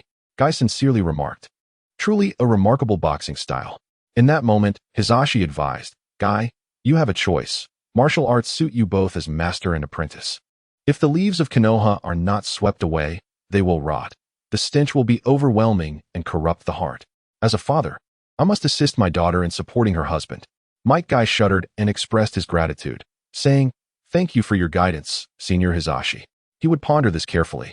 After departing from the Hyuga clan, Guy returned home. However, he found himself unable to sleep, his mind restless. Contemplating, he decided to visit Rock Lee. Venturing out in the dead of night to see a patient was a rather reckless endeavor, one only Guy would undertake. Yet, halfway through his journey, he encountered a figure limping towards him. Who else could it be but Lee? He too was restless, the conversation with Naruto echoing in his mind. The seeds of martial will germinating within him. "Teacher Guy?" exclaimed Rock Lee. "Lee," responded Might Guy, embracing him as if they were father and son. "Lee, why have you been discharged?" asked Guy. "Teacher Guy, today I met Naruto, and he spoke to me," Lee replied. "Did he seek you out?" Guy inquired. Lee paused, then asked, "Teacher Guy, could it be that he?" Guy nodded, "Martial arts training." Realizing that this was not a suitable place for discussion, Might Guy led Lee back home, where the two began to recount Naruto's invitation and an overview of martial arts training. Subsequently, silence enveloped them. Both were profoundly intrigued by the prospect of martial arts training, eager to pursue it. Yet, given the current state of Konoha, they could not leave, fearing ridicule from the world. After a considerable pause, Lee was the first to speak, stating, "Teacher Guy, I wish to train in martial arts." "Lee, you are not alone in this desire," Guy replied. Surprised, Lee exclaimed, "Teacher Guy, you wish to train as well?" "Indeed," Guy affirmed, "martial arts seems enigmatic, entirely distinct from the path of ninjutsu. It is not about consumption, but rather the acquisition of energy. I visited the Hyuga clan today." Lee's expression reflected confusion. He was well aware that his teacher had little interaction with the Hyuga clan. How could he ever turn there? Guy continued, "I sparred with Hinata Hyuga." "You heard correctly. It was Hinata, not Hisashi, and I was defeated." "What?" Lee gasped. "You were defeated by a Genin?" "Lee, Hinata is neither a Genin nor a Chunin. After years of training with Naruto, her strength has reached that of an elite Genin, and she has mastered new techniques. I was easily bested by her. Of course, had Guy unleashed his full power, Hinata would not have stood a chance. After all, he was capable of besting even the likes of Kage Zabuto. Against a mere Genin like Hinata, even a practitioner at the peak of their abilities would struggle, though reaching that level would ensure self-preservation." Lee's mouth hung agape, struggling to accept this revelation. In his eyes, Teacher Guy was the embodiment of strength. Guy remarked, "The martial arts training is quite extraordinary. It focuses on building the body, honing it, and enhancing its defensive and endurance capabilities. These aspects hold a fatal allure for our training in taijutsu and align with our aspirations." Lee's eyes sparkled with determination as he fixed his gaze on Might Guy, exclaiming, "Teacher Guy, Might Guy, so Lee, we shall venture into the land of the flames to comprehend the essence of the martial arts spirit and will." Lee Rock, filled with joy, responded, "Yes, Teacher Guy." Then, young Lee recalled the current Hokage and couldn't help but say, "But, Teacher Guy, Kakashi-sensei. He is aware of the profound bond between you and Kakashi-sensei, and leaving Konoha now seems to express discontent with the village." Might Guy chuckled heartily. "Lee, you need not worry about that. Leave it to me. I shall personally explain to Kakashi." Lee Rock affirmed, "Yes, teacher." The reason behind Might Guy's prompt decision, influenced by Naruto's words, accounted for merely 30% of his resolve. Even if he were to go, it would not have been so swift. The second factor was the training of physical techniques, which could inflict harm on the body. He was acutely aware of the pain that accompanied such training, and thus, he was reluctant for his disciple to endure similar suffering. He was indifferent to the resulting scorn, having faced his own share of ridicule in his youth. This second factor contributed only 20% to his decision. What truly propelled him to act swiftly was the statement made by Hinata, "If Konoha is not tended to, it will rot. The stench will corrupt the hearts of its people." Was this not a reflection of the current state of Konoha? The village was decaying from its roots. With an overabundance of water, fearing the branches would fall and take root, thus severing the source and leading to the present state of uncertainty. Chapter 83. Catching up with Sunagakure the following day, Might Guy donned his attire with meticulous care, presenting himself in formal garb, as if preparing for an impending battle. Indeed, it was a formidable challenge, as he was to negotiate with Kakashi regarding the matter of leaving the village. Kakashi had recently assumed the role of Hokage. Yet he managed the affairs with commendable skill, thanks to the support of the first and second Hokage, ensuring that everything was running smoothly. Upon Might Guy's arrival, Kakashi inquired, "Guy, what brings you to seek me out?" Might Guy replied solemnly, "Kakashi, may we converse?" This was the first instance Kakashi had witnessed Might Guy adopting such a serious tone, indicating that something significant was afoot. He nodded in agreement. Very well. The two agreed to meet at the cliffside, where they could gaze upon the panoramic view of Konoha below. The setting sun cast a beautiful glow, rendering the village enchanting, yet, under the slanting rays, Konoha appeared as a weary elder, trudging forward on the brink of decline. Kakashi asked, "Guy, what do you wish to discuss?" Having been friends for many years, Might Guy felt no need for concealment and stated candidly, "Kakashi, Lee and I intend to leave Konoha." Kakashi questioned, "Guy, why?" Might Guy explained, "To pursue the true meaning of physical cultivation." Kakashi pondered for a moment and remarked, "You wish to join the Dragon Submersion Organization to practice the martial arts?" Might Guy affirmed, "Indeed.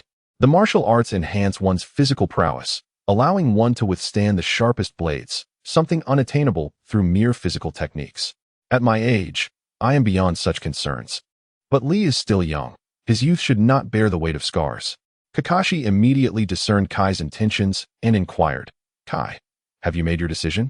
As longtime friends, Kakashi naturally would not hinder Kai. For the sake of Konoha, Kai's father had met his end, and Kai himself bore countless scars, his bones broken time and again. Each mark a testament to his valor.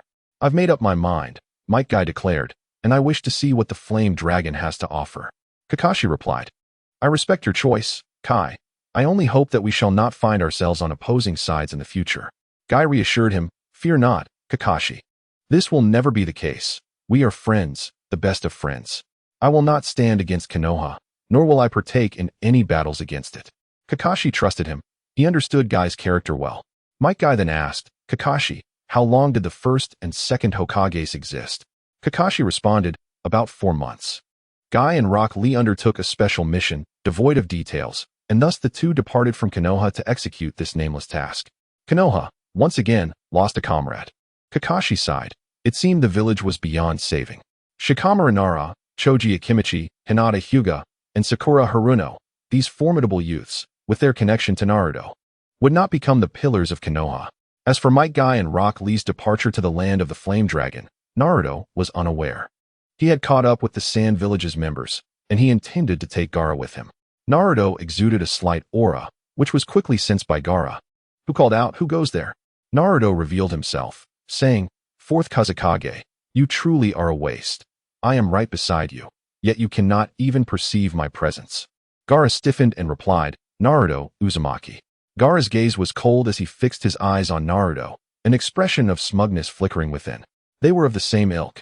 In Konoha, he had heard tales of Naruto, whose life mirrored his own, ostracized since childhood, branded as a demon, unaccepted, forced to live in solitude, nursing wounds in the shadows. "It is I," Naruto declared. His strength had garnered the recognition of the god of shinobi. Dispatching the raikage with a single hand was a trivial feat. Lowering his stance slightly, he inquired, "What brings the Dragon King here?" Pointing at Gaara, he continued, "I have come for him." Gaara remained composed, arms crossed, unusually calm. Though he was keen to understand Naruto's motives, his gaze locked onto him. Gaara queried, "Dragon King, I do not grasp your meaning." Naruto replied, "It is quite simple. I intend to take him with me. You would do well not to interfere, especially you, Gaara, for you are the one I detest the most. A father like you is repugnant." Kankuro held deep respect for his father and retorted angrily, "Do not insult," but was swiftly silenced as Naruto's hand thrust him into the ground. "When I speak, it is best not to interrupt," Naruto asserted, gazing intently at Raza. I continued, "I am deeply intrigued to ascertain whether Gaara is your son. This is to observe if Gaara can suppress his emotions, control Shikaku, and ultimately become the Jinchuriki of Sunagakure. You covet the position of Kazekage, employing Yashimaru to assassinate Gaara, who is, after all, his uncle. You deceive Gaara, claiming he was never loved, that Yashimaru's actions were merely a means to exact vengeance for his sister, and even suggested that Gaara's mother harbored hatred for him. thereby undermining Gaara's affection and longing for her. Subsequently, Yashimaru willingly perished at Gaara's hands. When Gaara discovered that his assailant was his own uncle, he was engulfed in shock, unable to contain his sorrow, which led to Shikaku spiraling out of control. Though you suppressed him with gold sand, in your heart, you have already deemed Gaara a failure. You did not hesitate to send assassins after him repeatedly, only to temporarily spare him upon witnessing his remarkable growth. What kind of father are you to deserve such a title? Gaara has matured, yet he has become increasingly isolated, bloodthirsty, and cynical, living as a tragedy. Temari shook her head, saying, "That cannot be. It is impossible, father." Naruto interjected, "Temari, please, awaken to reality. I understand your disdain for Gaara. But can you honestly reflect on how much love you bear for him? Have you ever considered him as your brother, empathizing with his struggles from his perspective? This is the wife of Shikamaru. I must leave a favorable impression to later have leverage over him." Temari's body trembled, her expression falling into despondency. Gaara's face contorted with rage as he fixed his gaze upon Naruto, demanding, "Is everything you say true?" Naruto affirmed, "Indeed, your mother and your uncle love you dearly. This is beyond doubt." Gaara let out a chilling laugh. "Thank you, truly, thank you." His chakra surged, and he began to roar, prompting Raza and the others to pull Kankuro from the ground and evade. With a surge of mental energy, Naruto entered Gaara's consciousness, placing a hand on his shoulder as he teetered on the brink of madness, urging, "Awaken." Chapter 84. An unfathomable crisis. Under Naruto's intervention, Gaara regained his clarity. Naruto remarked, "Gaara, our fates are intertwined. Neither can be deemed fortunate or unfortunate. I am orphaned, neglected by my grandmother, unloved by my uncle, and treated as a pawn. You, though you experience your uncle's affection, possess a father who is not truly a father. Gaara, consume his chakra. No one can dictate your will." Before Naruto could finish, Shikaku interjected, sensing Kurama's presence and enticing Gaara, having no qualms about such actions. Kurama's voice resonated. "Shikaku, I advise you not to provoke Naruto. He will kill you." Naruto added, "Kurama, do not paint me as a monster. I delight in obliteration." Shikaku retorted, "You wretched fox, I find your presence exceedingly distasteful." He gazed at Naruto and continued, "You little brat." Naruto, with a mere flick of his finger, commanded, "Get down." The mighty Shikaku immediately crouched on the ground. Gaara's eyes widened in astonishment. To him, Shikaku was an invincible being. Yet, under Naruto's command, it was subdued effortlessly, a display of power beyond his reach. The Ninetales mockingly remarked, "You brought this upon yourself. I've experienced this discomfort myself, and there's no escape. Naruto's strength is overwhelming." Shikaku retorted, "Stupid fox. This is your host. It seems you have submitted to him." The Ninetales replied, "At least I managed to hold out for a while you were subdued in a single move." Shikaku snapped back, "Get lost." Naruto chose to ignore the two, having achieved his purpose of suppressing Shikaku as a warning to keep its arrogance in check. Gaara pondered aloud, "Life can take many twists and turns. Only through adaptability can one find shortcuts. Sometimes, living itself requires a shift in perspective, embracing a new life. Perhaps it could lead to something better, don't you think?"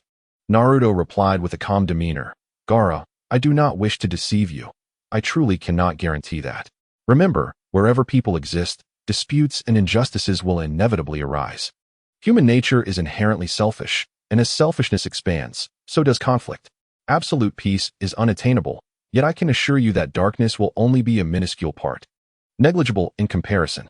Gaara nodded, "All right, I believe in you. I will follow you." Naruto remarked, "That is a wise decision." Outside, Raza observed Naruto and Gaara standing opposite each other. He noticed Gaara's chakra dissipating, realizing that Naruto's consciousness had entered Gaara's body to negotiate with Shikaku. Unfortunately, it was not a negotiation but rather a one-sided domination, crushing Shikaku. Raza dared not strike Naruto. He lacked the conviction for a decisive blow, fearing that provoking Naruto would make returning to the Sand Village a mere fantasy. As Gaara's consciousness returned, he felt significantly lighter. He turned to face his father, sister, and brother, declaring, "I am leaving." Raza, upon hearing this, became furious, exclaiming, "Gaara, do you even comprehend what you are saying?" Gaara replied coldly, "I do. I intend to escape the confines of the Sand Village and break free from your control. Is there a problem with that?" His tone was icy, as if he were speaking not to his father, but to a foe. Raza then turned to Naruto, asking, "Your Excellency, the Dragon King, Is this not a bit excessive? Naruto responded, excessive? I do not believe so. After all, who told me to be so powerful? As he spoke, crimson chakra enveloped him, fully transforming him into a tailed beast. A formidable aura radiated around him, overwhelming Temari and the others, making them too intimidated to resist. The sight of such malevolence, was something they had never encountered before. They found themselves incapable of even considering a fight, let alone a rebellion. Naruto threatened, Raza, the fourth Kazekage. Shall we test this? A test? Is this a path to ruin? While he possesses a modicum of confidence against the guardian of the crane, he is utterly unprepared for the fully tailed beast, the Nine Tails. He holds no assurance, not a shred of certainty. Reluctantly, Rasha gritted his teeth and said, You all should leave. Naruto's gaze shifted to Temari and Kankuro, and he spoke, You too, should you wish to depart from Sunagakure. You are welcome to come to the Land of Flames. Rest assured, in the Land of Flames, you shall find greater comfort. Rasha retorted angrily, Dragon King. At a mere glance from Naruto, Rasha fell silent, understanding that Naruto was displeased with him and harbored intentions of retribution. If he persisted in his folly, he would have no one to blame but himself. Temari replied coolly, Thank you, but I hold a greater affection for our village. Despite Naruto's bullying, she felt little animosity.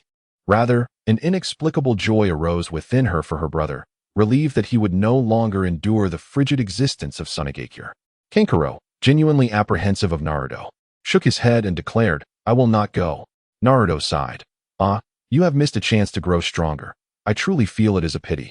With Gaara in tow, he soared into the sky, slicing through the air. Having traversed a mere 10 miles, Naruto suddenly descended, looking up, his gaze fixed upon the heavens. His demeanor was tense, the blade in his hand glinting ominously. Such a grave expression was a rare sight for Naruto in the past 7 or 8 years. Gaara inquired, Naruto, what is the matter? Naruto replied, I sense danger, a profound threat. This sense of peril was unique in both his past and present lives. Gaara conducted a brief reconnaissance and said, Naruto, it seems there is no one here? Moreover, who in this world could possibly threaten you? Naruto responded, That is difficult to ascertain. Currently, the only ones who could match me are the 8th gate of the Heavenly Ninja, Pain with his Rinnegan, and Jiraiya with his Sage techniques. I should be able to hold my ground against the first two, and I am confident I could best Jiraiya. However, both the 8th gate and Pain, though formidable, have not yet rendered me entirely powerless. Just moments ago, Naruto felt an encroaching crisis that pierced deep into his soul. A formidable presence that transcended his ability to confront. This perplexed Naruto. At this juncture, there should not exist anyone of such strength. Even should the Sage of Six Paths be resurrected, he would pose no real threat to him. Yet, that fleeting moment of helplessness was starkly real. Naruto pondered. Is it my upheaval that has attracted the Tsutsuki? Chapter 85. Tsunade invites Jiraiya. The powerful beings of the Tsutsuki typically reside above the Sage of Six Paths. Hence the sense of crisis is entirely understandable. However, according to the narrative, it is not yet their time to appear. Should the Tsutsuki emerge in the early stages of the Shinobi War, they would effortlessly subdue the entire ninja world, with no one capable of resistance, nor any strength to oppose them. Naruto, without waiting for Gaara's further inquiries, stated, I understand you have many questions. However, the time for answers has not yet arrived. We must hasten our return to Flame Dragon City. A sense of urgency welled up within him, as he sensed impending danger. The entire Flame Dragon Kingdom seemed incapable of withstanding it. It was evident that he was still quite weak and required further cultivation. For the time being, the expansion of the Flame Dragon Kingdom must be halted. Strengthening one's power was the true path forward. Once every citizen of the Flame Dragon Kingdom becomes a warrior, and he himself breaks through to the 7th layer of the primordial refinement realm. Even if the Otsutsuki clan were to unite against him, he would be able to lay them to rest beneath his blade. Observing Naruto's serious demeanor, Gaara understood that the situation was rather precarious, and thus refrained from asking further questions, following Naruto toward Flame Dragon City. Jiraiya had departed from Konoha, embarking on a long and arduous journey. Yet, before his departure, he wished to reconnect with 2 old friends. Consequently, he arrived at Flame Dragon City. Orochimaru was in seclusion, training diligently, while Tsunade had grasped the essence of momentum, and Shursui had comprehended the momentum of the blade. Inspired by this, Orochimaru remained in seclusion until he attained his own understanding. Jiraiya, wishing to reminisce with him, would have to wait for another opportunity.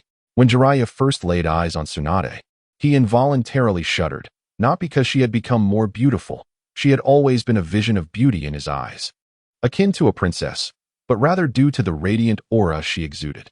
It had been over 20 years since he had seen Tsunade in such a state, reminiscent of a young girl in the throes of love. "Tsunade, what are you looking at?"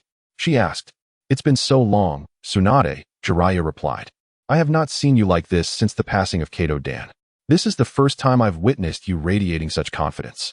A slight smile graced Tsunade's lips as she remarked, "Jiraiya, with the departures of Zuru and Kato Dan, it has been over 20 years. I lived in their shadows. Weary and burdened." Jiraiya nodded in agreement. "Indeed, it is time for you to let go. A beautiful life awaits you," Tsunade affirmed. "Indeed, just like now, carefree and untroubled." Jiraiya added, "We owe a great deal of gratitude to Naruto. He is the one who has pulled you back from the depths." A glimmer of light sparkled in Tsunade's eyes as she said, "Jiraiya, that little rascal is no ordinary child." As she spoke, a smile lingered on her lips, and her heart brimmed with joy. To be candid, although she had known Naruto for less than a year, their time together had always filled her with laughter. In terms of hardship, Naruto had endured as much, if not more, than she had. She had at least experienced the love of her parents, the affection of her grandfather, and the companionship of many friends. Yet what of Naruto? He had no family, no relatives, suffered from hunger and cold, and faced endless scorn. In such an environment, had it been her, she would have likely exploded in rage, whereas Naruto not only persevered but also rose to achieve his current successes. In her leisure moments, Tsunade once inquired of Naruto regarding the fourth Hokage, seeking to understand his sentiments. She received but a brief response. "The departed have passed, may they find peace. As for the living, they must cherish their existence." In a bid to numb her pain, she turned to alcohol, tormenting herself, as her beloved and brother could find no rest in that distant realm. This version of Tsunade reminded Jiraiya of a time when Kato Dan was still alive, leaving him with a profound sense of loss. It seemed he had been bested, outdone by a mere child. Nevertheless, the great Jiraiya remained true to his nature, feeling only happiness for Tsunade. If the formidable were to wither away, it would be far better to allow Tsunade to shine in her final glory. Jiraiya remarked, "Tsunade, you must consider this carefully. Naruto is not merely a fleeting moment of 40 years, but rather the embodiment of 2 entire generations." Tsunade's cheeks flushed slightly, resembling a youthful maiden, yet she offered no rebuttal, simply stating, "Jiraiya, join the Dragon's hidden organization, align yourself with Naruto's team." Jiraiya was taken aback by Tsunade's personal invitation, which could only signify one thing. Naruto's system had indeed garnered her approval. However, at this moment, Jiraiya's thoughts were elsewhere. He yearned to wander the shinobi world and pin tales of his adventures. "Tsunade," he replied, "I presently wish to roam. Joining the Dragon's hidden organization can wait." Tsunade pondered for a moment before speaking, "Jiraiya, do you understand? Without conflict, how long can I live in this mundane existence?" Jiraiya was perplexed by her words, asking, "What do you mean, Tsunade?" She responded, "I believe I could live for 200 years, perhaps even 300. Jiraiya gasped in astonishment. Could there truly be individuals who lived such long lives? Throughout history, no such records existed. Tsunade continued, "By that measure, I am merely a girl in her 20s. This left Jiraiya momentarily speechless, struggling to find a counterargument. Yet he recalled the crux of the matter and asked, "Tsunade, why?" "Because of martial arts cultivation," she explained. "The training of chakra actually depletes one's vitality, leading to continual cellular division, which is limited by the number of times cells can divide. Upon reaching that limit, a person meets their end. In contrast, martial arts cultivation absorbs the energy of the universe. During the process of enhancing one's power, this energy protects the cells, repairing any damage. If the cells do not perish, they do not divide, thereby extending one's lifespan. Jiraiya, there is a phenomenon we overlooked, yet Naruto has discerned it. He stated that, apart from those with unique bloodlines, most ninjas tend to have shorter lifespans than ordinary individuals." Jiraiya, upon hearing this, felt a disarray of thoughts. Tsunade's insights were profound and coherent, leaving little room for rebuttal. Yet, he found it all rather unbelievable. "Tsunade, have you heard about the events in Konoha?" Jiraiya sought to divert the conversation from this topic. "Indeed," Tsunade replied. "The earth release technique has summoned forth my grandfather and others. At this moment, my heart is filled with an endless sorrow for her teacher, who, in pursuit of his goals, resorted to every means imaginable. Jiraiya remarked, however, he has brought this upon himself. His current existence is far worse than Naruto's past life. Tsunade replied, he deserves his fate. Jiraiya continued, the first and second Hokage should still have some days left. Will you not go to see them? Tsunade responded, I shall not return, lest I add to my sorrow. Chapter 86. The disappearance of Sasuke and Itachi. Naruto returned to the city of the Flame Dragon, entrusting Gaara to Shisui for placement in the martial arts academy. The methods of cultivation had long been imparted to him. Within the academy, the systematic instruction would facilitate his rapid advancement. Upon Shisui's return, Naruto inquired, but when did Guy and Lee arrive? Shisui, puzzled, asked Guy. Naruto, somewhat exasperated, clarified, I mean Teacher Guy. That is his esteemed title, if he remains standing. The conclusion of this tale will undoubtedly be rewritten by him. Shisui replied, they have been here for 2 days. However, did you not notice, Dragon King? There are several individuals clad in green. This was the charm of Teacher Guy. He hardly resembled an adult, more akin to a child, albeit not a mischievous one, engaging with a group of children training in physical cultivation. His astonishingly unconventional remarks and the undying vigor of his youthful discourse successfully drew a few to join in the training. Naruto remarked, it's fine. This is precisely the kind of vitality we need. Shisui said, Dragon King, do you not find this peculiar? He was somewhat unable to accept it. Naruto replied, what is unusual about it? In this regard, Teacher Guy is an excellent mentor. Reluctantly, Shisui ceased his objections. In light of Naruto's admiration for Teacher Guy, he truly wished to witness the prowess of this esteemed teacher. Was he truly as powerful as Naruto claimed? Naruto pondered, wait, where are Sasuke and Itachi? Did they not come as well? After their brutal confrontation with Danzo in Konoha, Sasuke and Itachi had indeed arrived at the city of the Flame Dragon. However, he had other matters to attend to and did not join them. Logically, they should have arrived by now. Why were they absent? Shisui expressed his confusion. Sasuke and Itachi? They did not come? A thought struck Naruto. Something has happened. He was certain that a crisis had arisen. Otherwise, the two would undoubtedly have arrived to cultivate martial arts, evolve their eyes, and resurrect their parents. Even the reanimated Hashirama Senju could not impede them. Recalling the faint sense of danger he had perceived, Naruto felt that the situation was becoming increasingly complex. Shisui asked, Dragon King, has a life-threatening incident occurred? Naruto nodded, stating, Shisui, for now, let the Flame Dragon Nation focus on peaceful development, refraining from expansion. Disseminate the rudimentary techniques to the populace, encouraging nationwide cultivation. I must enter seclusion for an extended period. I shall rely on you to bear the burden. Shisui assured him, do not worry, Dragon King. I will surely safeguard the Flame Dragon Nation. From Naruto's words, he sensed a certain dissatisfaction with his own strength, as if he felt inadequate and aware of looming dangers. His seclusion was aimed at enhancing his abilities. This realization made Shisui vigilant.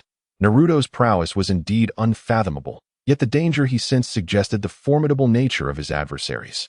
Naruto also instructed Shisui to provide Gaara with a pair of eyes at the appropriate moment, this moment being when Gaara's heart was illuminated, to guard the Flame Dragon, thus bestowing upon him the gift.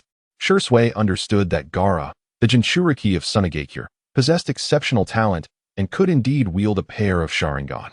After concluding discussions with Shisui, as soon as Naruto stepped outside, Tenten leaped upon him, clinging to his back, exclaiming, Naruto, I missed you so much. Naruto replied, you little rascal, what brings you here? Shisui mentioned you were in seclusion. Tenten responded, I've been working hard, and now my strength is at the late stage of the acquired realm, and my comprehension has surpassed the 5th level. Hearing this, Shisui felt a genuine sense of envy. He was currently at the innate stage. Yet his understanding of the realm was merely at the initial level, still 3 stages away from mastery: minor success, major success, and peak. Due to Naruto's influence, in the Land of Flame, regardless of one's level in martial arts, individuals were no longer referred to as Genin or Jonin, but rather classified into the 3 ranks of martial arts: acquired and innate. Naruto remarked, so impressive? Tenten proudly replied, of course. Naruto said, no wonder you're my Tenten. Truly remarkable. Tenten then declared, Naruto, you must reward me by accompanying me tomorrow. Naruto teased, are you just trying to indulge in food again? Craving my grilled fish? Tenten replied, Naruto, we haven't gone out for a feast in ages. I longed to frolic carefree like we did in Konoha. However, he had to decline, stating, Tintin, I have important matters to attend to. I may not be able to accompany you tomorrow. While it was certainly possible to spare a day, Naruto knew that if he was not fully present, it would only lead to Tintin's disappointment. What? Do you have matters again, Naruto? Tintin said, disappointment evident in her voice. Naruto confirmed, yes, I will be in seclusion tomorrow, and this time, it will be for an extended period. Tintin, surprised, exclaimed, ah, you're going into seclusion again? Naruto affirmed, indeed, I need to enhance my strength to protect you. After sharing a meal with Tintin, Naruto headed to a small island, intending to meditate and train there. Before he could commence his seclusion, Tsunade approached him, feigning annoyance. Have you forgotten about me? She said, her tone laced with grievance. Naruto reassured her. How could I forget anyone, especially you? Tsunade huffed, that's more like it. But why have you chosen to seclude yourself again? With your strength, even at his peak. Your grandfather could not claim superiority over you. Recalling Hashirama Senju, Naruto remembered the promise they had made. But he knew that this promise could only be fulfilled in the future. Naruto stated, because the strength of my enemies poses a significant threat to me, I must prepare myself. Tsunade inquired, who? Naruto replied, I am uncertain, a mysterious individual. In that fleeting moment, though merely a sensation, Naruto was resolute. He trusted that this feeling was not an illusion, for there lurked a formidable presence, one capable of overwhelming him. Tsunade remarked, among the 5 great ninja villages, there seems to be no one surpassing the power of the Kage. Who could it be? Naruto nodded. Even if the ancestors were resurrected, I would not be frightened. This person might well be from the heavens. Tsunade retorted, you speak reckless nonsense. What do you mean by from the heavens? Naruto chuckled softly, offering no explanation. Tsunade gently asked, how long do you intend to seclude yourself this time, little brat? Naruto responded, I do not know. I will emerge once I achieve a breakthrough. I won't keep you waiting too long. Tsunade teased, who would wait for you? Naruto replied, you of course. You are unaware that at night, someone dreams of calling out my name softly. If that isn't longing for me, then who could it be? Tsunade's face flushed with embarrassment as she anxiously and angrily exclaimed, you brat, and swung a fist towards him. Chapter 87, The Mysterious Shadow. Sage of 6 paths high above the ninja world, in the vast expanse, 2 ethereal figures stood facing each other. One was semi-solid, with an unusual appearance. Adorned with 2 horns, a necklace of 6-pointed stars, and wielding a black staff. The other was a fragmented figure, faceless and missing limbs. Appearing frail as if a gust of wind could sweep him away, yet emanating a powerful aura, surpassing that of the elder with the black staff. Who are you? Inquired the elder, gripping his staff, feeling an immense pressure emanating from the half-formed body before him, rendering him insignificant, like a mere speck against the vast ocean. Akin to an ant. The shadow replied, who I am is of little consequence. What matters is that the path of the ninja is fracturing, and the ninja sect you established is on the verge of vanishing, leading the world's ninjas into obscurity.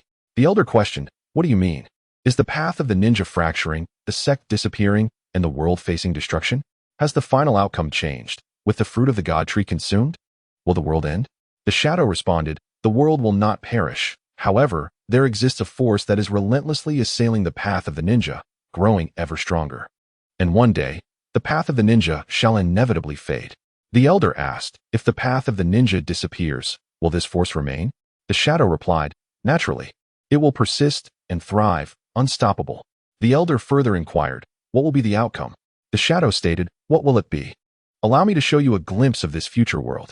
Images flooded into the elder's consciousness. Smoke enveloped the skies, cities, streets, and souls in an endless shroud of darkness. Cries of anguish, pleas for mercy, maniacal laughter, and sounds of despair resonated throughout the world, painting a picture of utter desolation.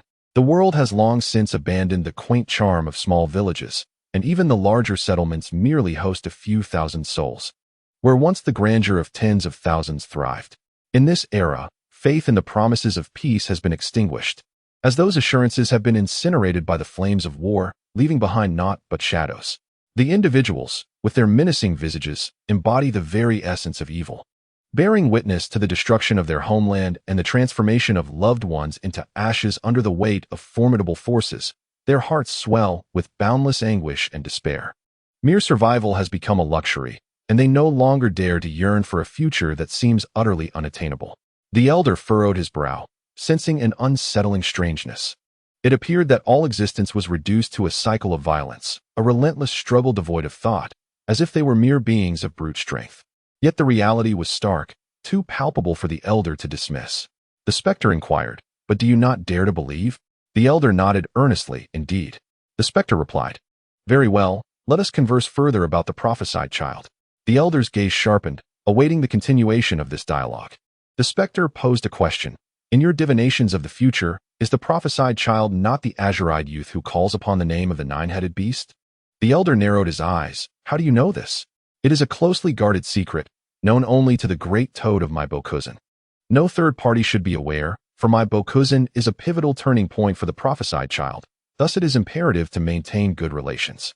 The specter replied, "That is not for you to know. The calling of the nine beasts, the nine great-tailed beasts, whose strongest host is none other than the prophesied child." The elder remarked, "You seem to possess considerable knowledge." The specter retorted, "In this realm of shinobi, there is nothing I do not know. What is so strange about that? It is essential that I remain omniscient." The elder did not perceive deceit in his words and, driven by curiosity, inquired, "Who exactly are you?" This figure was shrouded in mystery, revealing no trace of his origins, leaving the elder perplexed regarding his identity. However, the reason he could engage in this dialogue was the uncanny familiarity emanating from the specter, akin to that of a long-lost kin. This was a matter he sought to unravel. The specter continued, "As I have stated, this is something you need not concern yourself with for now.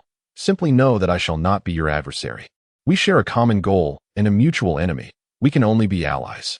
The elder queried, "Is this common goal and enemy Kaguya?" The specter chuckled, "I sense your trepidation and fear of her power. However, she is not our foe. She has yet to warrant such a title." Before the elder could further inquire, the specter interjected, "Would you like to know what your prophesied child is currently undertaking?" The elder responded, "I am awaiting him." The specter remarked, "You are merely dreaming. Your prophesied child has undergone a transformation. He is not altering the world itself, but the very essence of this world. He has created a new system of cultivation, aiming to eradicate the shinobi path, empowering each individual to seize their own fate." The elder mused, "A commendable ambition. Harmony and friendship. This is the world he aspires to create." Zanying remarked, "Indeed, a commendable notion. However, not everyone possesses the ability to wield great power. If someone like Kaguya were to attain such overwhelming strength, what madness might she unleash?" The elder inquired, "Apart from the path of ninjutsu, are there other methods of cultivation?" Zanying replied, "Certainly, and the speed of cultivation is astonishing. Even those with no talent, commoners, can ascend to the rank of nin. Imagine a world where everyone can cultivate and fight." The elder naturally foresaw the chaos that would ensue, an upheaval of order, countless wars, a land strewn with bones, a realm where silence reigns for miles. The elder asked, "Is the harbinger of this change the child of prophecy?" Zanying nodded, "Indeed. Currently, apart from the tailed beasts, he possesses no chakra. It has all transformed into the power of martial arts." "Is the QB within him?" "Excellent," the elder began. But before he could finish his thought or take action, Zanying interjected, "I advise against it, Sage of Six Paths." The elder, revered as the Sage of Six Paths, was puzzled why. With the QB as an insider, he could track the movements of the child of prophecy. Zanying cautioned, "This individual possesses formidable mental strength. Even if I were to pass above him, he would sense my presence. If you communicate with the QB, he will undoubtedly perceive it, thereby exposing us and removing our advantage. He is in the light, while we remain in the shadows. Gathering strength is essential to vanquish martial arts."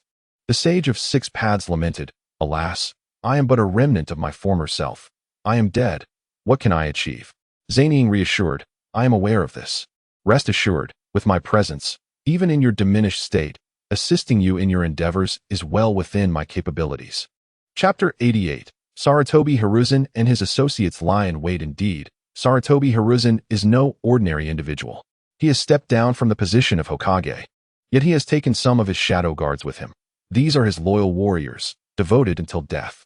It must be said, Hiruzen's strategies are remarkably astute. He has not relinquished them even now. One day, Hiruzen sat alone, his brow furrowed deep in thought. After a moment, he exclaimed, "She rejected me.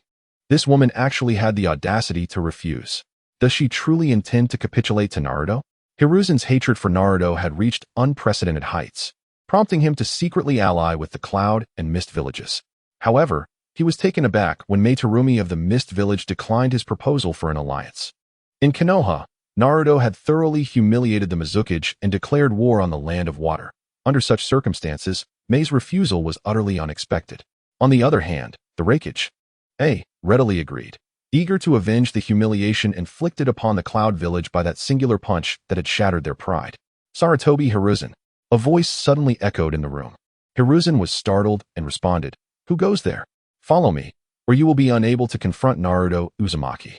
The voice resonated once more, startling Sarutobi Hiruzen. He was taken aback. Their intentions to deal with Naruto were known only to themselves, and yet this was so openly revealed. Subsequently, a door manifested in the space, and after a moment of contemplation, Sarutobi Hiruzen stepped through it. Upon re-emerging, he found himself in a mysterious realm. There, he beheld a figure seated in the air, and upon recognizing the attire, he could not help but exclaim, "You are the Sage of the Six Paths." The sage nodded, affirming, "Indeed, it is I." Sarutobi Hiruzen, filled with genuine respect for this master of ninjutsu, promptly bowed and then inquired, "Sage of the Six Paths, what is the purpose of your summoning?" A flicker of joy stirred within him. It seemed the sage intended to confront Naruto as well. This was a fortuitous revelation, for with the sage's assistance, he felt a greater assurance in overcoming Naruto. The sage spoke, "Indeed, I have a directive concerning the ninja sect and the ninja way." Sarutobi Hiruzen furrowed his brow slightly, asking, "Ninja sect? Ninja way?" The sage replied, "Yes, a new force has emerged, poised to disrupt the world and rise in power. The ninja sect and the ninja way face imminent obliteration, and those capable of wielding this power are numerous, leaving no one to control it. Thus, chaos shall reign in the ninja world, with bloodshed and unrest." Sarutobi Hiruzen exclaimed, "Martial arts." The sage responded, "This method is indeed remarkable. Even ordinary individuals can cultivate it to enhance their physical prowess, rivaling the strength of lower ninjas. With systematic training, they could surpass even the level of Chunin." Upon hearing this, Sarutobi Hiruzen was astounded. If such were the case, it would not be long before the strength of the Land of the Flame would peak. And at that juncture, the Land of Fire, and even the 5 great nations in alliance, would likely possess little advantage. The sage continued, "I trust you have grasped the implications. Therefore, for the future of the ninja way, to reduce bloodshed in this world, and to ensure peace within the ninja realm, the martial arts must be eradicated." Sarutobi Hiruzen replied, "Sage, with your capabilities, could you not confront Naruto Uzumaki?" The sage shook his head with a sigh. "I have passed on. I possess but a fragment of my former soul. If I were to intervene against Naruto, I would cease to exist. The roots of martial arts have already been sown. Only through collective strength can we sever it entirely and eliminate it, thus saving the ninja world." Sarutobi Hiruzen bowed respectfully. "I humbly request your guidance." With that, Sarutobi Hiruzen vanished, along with his 40 subordinates. Simultaneously, A from the Cloud village and Raza from the Sand village, along with their retinues, also disappeared. In an instant, over 100 individuals vanished, creating a stir in the ninja world. The 5 great nations, now effectively 6, swiftly mobilized to investigate the situation. In the city of Yanlong, Orochimaru has emerged from seclusion, having comprehended the essence of force. However, the force he grasped is neither the sword intent possessed by Naruto, nor the blade intent of Shursui, and certainly not the power of Tsunade, but rather the formidable force of myriad serpents, which instills fear within the minds of his adversaries, rendering them incapable of combat. Upon his emergence, he engaged in battle with Shursui, and despite Shursui's formidable prowess, he nearly fell victim to Orochimaru's tactics. As he received updates, Shursui's expression grew grave. Over 100 elite shinobi had vanished without a trace, indicating the strength of their hidden foes. Suddenly, he recalled Naruto's recent retreat into seclusion to enhance his strength and murmured, "Could this be related?" Orochimaru, noticing Shursui's musings, inquired, "What has transpired, Shursui?" Shursui replied, "The previous Hokage of Konoha, your mentor Sarutobi Hiruzen, has disappeared, along with his Umbu, as well as A from Kumogakure and Raza from Sunagakure. Their whereabouts remain unknown, even to their kin." Orochimaru's eyes narrowed into slits as he pondered, "Is this a covert alliance?" All 3 individuals harbored grievances against Naruto, making a clandestine collaboration plausible. Shursui confirmed, "An alliance is indeed certain. That old rascal Saratobi is no simple foe. Although he has stepped down, he still wields considerable influence. He has secretly contacted both the Raikage and the Mizukage. The Raikage, that old scoundrel, has consented, while the Mizukage, wise to the times, has refrained from agreement. A glimmer of murderous intent flickered across Orochimaru's sunlit visage, imparting an ominous aura to his demeanor as he declared, "Well played, Raikage. One day, I shall claim his head." Shursui cautioned, "Orochimaru, do not intervene carelessly. The matters behind this are complex." Detecting the underlying warning, Orochimaru inquired, "Shursui, is there further news?" Shursui recounted his discussions with Naruto, sharing his own speculations. After hearing this, a cautious look crept into Orochimaru's serpentine eyes. He was well aware of Naruto's strength. Even if he and Shursui combined their efforts, they might struggle against him, and there were others who could surpass Naruto. It became evident that they could not afford to be complacent. With a smile, Orochimaru said, "Shursui, I appreciate your efforts," resembling a warm-hearted young man. Shursui, wearing a stern expression, retorted, "Orochimaru, as a senior, how can you speak such words?" He understood that Orochimaru intended to delegate all responsibilities to him while focusing on his own training. Orochimaru responded, "Therefore, Shursui, you must respect your elders and care for the young, understand?" Shursui shot back, "You are shameless. You are not even 40 years my senior. Hardly old. You appear even younger than I." Orochimaru replied, "Shursui, listen to yourself. Does that sound reasonable? Is 40 years not a sign of age? Do you not see how frail I am, akin to a serpent?" Shursui was at a loss for words, finding Orochimaru's reasoning amusing. This was not a matter of age, but rather a consequence of his own cultivation. "I care not. The Dragon King is in seclusion, and I am now the one in charge. Orochimaru, I appoint you as the chief advisor, stationed in Yanlong to handle important affairs until the Dragon King emerges. Jishui, you are abusing your power. Indeed, I have overstepped my bounds. You must heed my words." Chapter 89. The Battle of Grandfather and Grandson. Following a heated exchange between Jishui and Orochimaru, the latter ultimately betrayed Kabuto, stating that Kabuto could accomplish anything. Jishui understood Kabuto well. He was a remarkably capable individual, and serving as the head of an orphanage was somewhat beneath his talents. Jishui sought out Kabuto with the intention of promoting him. Upon seeing Jishui, Kabuto adjusted his glasses and smiled, "Jishui-kun." Jishui replied, "Kabuto, Orochimaru has sold you out. You are now devoid of personal freedom." Kabuto was perplexed, looking at Jishui, awaiting further explanation. Jishui continued, "That old man has secluded himself for training, leaving all matters in our hands." Kabuto quickly grasped what Jishui intended to convey and interjected, "Jishuken, I reported to Lord Orochimaru yesterday, expressing my desire to train in the Dragon Cave, and he consented. I was preparing to leave Yanlong City." Jishui's expression stiffened, and with a hint of resentment, he exclaimed, "Orochimaru-senpai, this is excessive." Kabuto adjusted his glasses and smiled, choosing to remain silent, relishing the moment. Jishui remarked, "Kabuto, why are you smiling? Hurry back. This position will inevitably be yours." Kabuto was startled, exclaiming, "Jishuken, you must be jesting." Jishui retorted, "Jesting? I do not jest with you. You are permitted to train while I am not. With the Dragon King in seclusion, I am the one who calls the shots." Kabuto, taken aback by Jishui's demeanor, recognized the gravity of the situation and nodded, "Yes, yes." Fortunately, at that moment, Orochimaru was indeed in seclusion. Otherwise, Jishui would not have let him off so easily. Demanding an explanation, it was inexcusable for someone of Orochimaru's age to deceive the young. Nevertheless, Jishui was managing well, having cultivated a foundation within the Uchiha clan. Though his training time had diminished, hindering his growth and his ability to assist Naruto. As for Tsunade, Jishui refrained from seeking her out for various reasons. It was best to avoid that confrontation. That day, after concluding his affairs, Jishui was about to rest when Izumi appeared, stating, "Jishuin-ii, the god of ninjas has arrived." Jishui responded, "He truly has come. Let us go meet him, and be sure to invite Tsunade-senpai." Izumi replied, "I have already sent someone to fetch her." In the forest outside Yanlong City, the Uchiha clan members, wielding the Manjiki Sharingan, confronted the remnants of Senju Hashirama. Sensing the strength of the trio, Hashirama remarked, "Impressive. Even Madara at your age possessed similar prowess." As Jishui and Izumi sensed this, Hashirama's gaze fell upon Jishui, recognizing him as the strongest among them. Jishui said, "Lord Hashirama, It has been a long time. Hashirama replied, descendant of Madara, you are quite remarkable. Give yourself another decade, and Madara shall not be your match, nor shall I. Jishui expressed his gratitude. Thank you for your kind words, my lord. To receive praise from the god of ninjas is indeed an honor. Senju Hashirama remarked, where is Naruto? I have arrived. Is he not coming forth to face me? Was it not said that he would engage in battle? Shirzue replied. The Dragon King is currently in seclusion for training. He has stated that our duel must wait until a later time. Hashirama countered, that cannot be right. With his strength, does he still require training?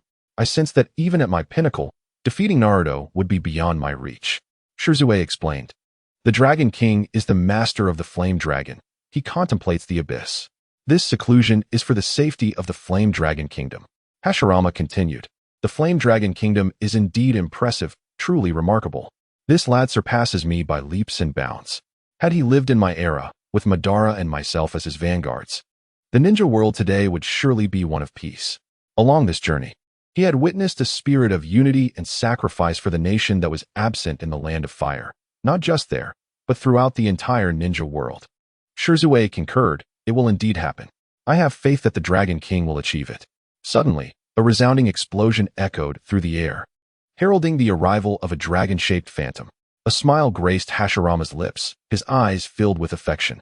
Grandfather, brace yourself for Dragon's wrath.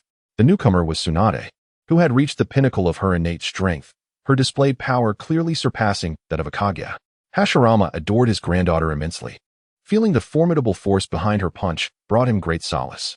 Gathering all his strength, he prepared to unleash a powerful strike. The mightiest punch he could muster without resorting to sage art. With a resounding clash, Tsunade's fist collided with Hashirama's, releasing an overwhelming force. Shirzue and Izumi joined forces, exclaiming, "Bind!" A surge of potent energy surged forth, forming a barrier that contained the unleashed power, ensuring the safety of the citizens of Flame Dragon City. Hashirama retreated over 30 meters, finding himself at a disadvantage, yet he expressed his satisfaction. Little Tsunade, you have grown. Tsunade smiled subtly, replying, Grandfather, it is not over yet. I wish to witness your sage techniques. She soared into the sky once more, her energy transforming into a dragon-shaped aura, still embodying Dragon's wrath. But now emanating an even more formidable presence, her strength amplified. Recognizing the gravity of the situation, Hashirama did not underestimate her. He immediately invoked the sage's visage and performed a technique, declaring, Wood Clone Technique. From his center, a colossal tree rapidly sprouted, ultimately transforming into an enormous wooden figure. This was one of Hashirama's signature powerful jutsu, with both size and combat prowess rivaling that of a complete Susanoo. It was capable of single-handedly catching a tailed beast bomb. In his past battle with Madara, it was this very technique that captured the Nine-Tails beast bomb and even utilized it for counterattacks, striking with remarkable sharpness. Among the Senju clan, only Hashirama, with his immense chakra, could accomplish such feats. As Senju Hashirama executed this technique, it was undoubtedly a display of legendary ninja prowess. Tsunade's enhancement greatly amplified the power of the attack, yet it remained confined within the range of the Super Shadow, still a considerable distance from the realm of the legendary ninjas. The dragon's fury descended with immense force, merely scratching the woodman's surface, failing to shatter him, and instead sent Hashirama himself flying back over 10 paces. However, the resulting energy was undeniably formidable, had it not been for the immense strength of Shizune and Izumi. They might not have been able to contain the tumultuous force. Tsunade remarked, Grandfather, you are still the strongest. Hashirama replied, Little Tsunade, your abilities are not to be underestimated. Your power has yet to reach its zenith. Should you continue to cultivate your strength, I may not be able to restrain you. Tsunade retorted, Indeed. If that little rascal Naruto were to unleash this, you would be in quite a predicament. This was not the place for idle chatter. And Shizune invited Hashirama into the Dragon Flame City. Chapter 90. The superiority of martial arts training over ninja training. The group returned to Dragon Flame City and entered the Dragon Flame Pavilion, where the others dispersed, leaving only Tsunade, Shizune, and Senju Hashirama. Hashirama remarked, Indeed, it is quite remarkable. He could sense the prosperity of Dragon Flame City and the happiness of its people. This was something that Leaf Village could not rival. If given a choice, this would undoubtedly be the best option. Shizune replied, Thank you for your praise, Lord Hashirama. Tsunade inquired, Grandfather, where is great uncle? She remembered that the two had been reincarnated together and wondered why great-uncle had not accompanied them. Hashirama explained, I have sealed him away, allowing him to exist for 3 years. Should Konoha come under attack, he can intervene. As for himself, he cannot be sealed by others, nor can he self-seal. So while he has the time, he wanders the Dragon Kingdom to observe its peculiarities. Shizen then asked, Lord Hashirama, has Sarutobi Hiruzen really vanished? Although it had been confirmed. She sought further assurance, knowing Hashirama's integrity would prevent him from lying in front of his granddaughter. Hashirama stated solemnly, yes, he has disappeared from the secret chamber. No one knows where he is, not even his son Asuma. After the incident, he had meticulously examined the surroundings, finding no trace of chakra. Tsunade questioned, he has vanished? Having been in seclusion, she was unaware of the situation. Hashirama nodded. Indeed, this matter is quite bizarre. No one knows how the monkey disappeared. Ever since I removed him from the position of Hokage, he has not left the family secret chamber nor shown any signs of having used jutsu. It does not appear to be an escape. Shizen queried, Lord Hashirama, if you were to take someone away, could it be done without a sound? Hashirama shook his head. It can't. He turned to Shizune and added, are you suggesting that the monkey was taken by someone? Shizen nodded. Yes, Raza from Sunagakure and A from Kumogakure, both of whom have past grievances with the Dragon King. This cannot be mere coincidence. The eyes of Senju Hashirama glimmered as he remarked, this must be a conspiracy. Behind the scenes, a master strategist is orchestrating something. Shirzue nodded in agreement. This is the only plausible explanation. With a calm demeanor, Senju Hashirama continued. It seems that this world harbors many mysteries yet unknown to us. The ability to silently abduct someone from under Konoha's very nose is indeed formidable. Tsunade interjected. That young Naruto appears to possess a wealth of knowledge. Once his training concludes, I shall inquire him thoroughly. Hashirama ran his fingers through his hair and lamented. What a headache. Had I still been alive, I would certainly investigate the sinister entities lurking behind this.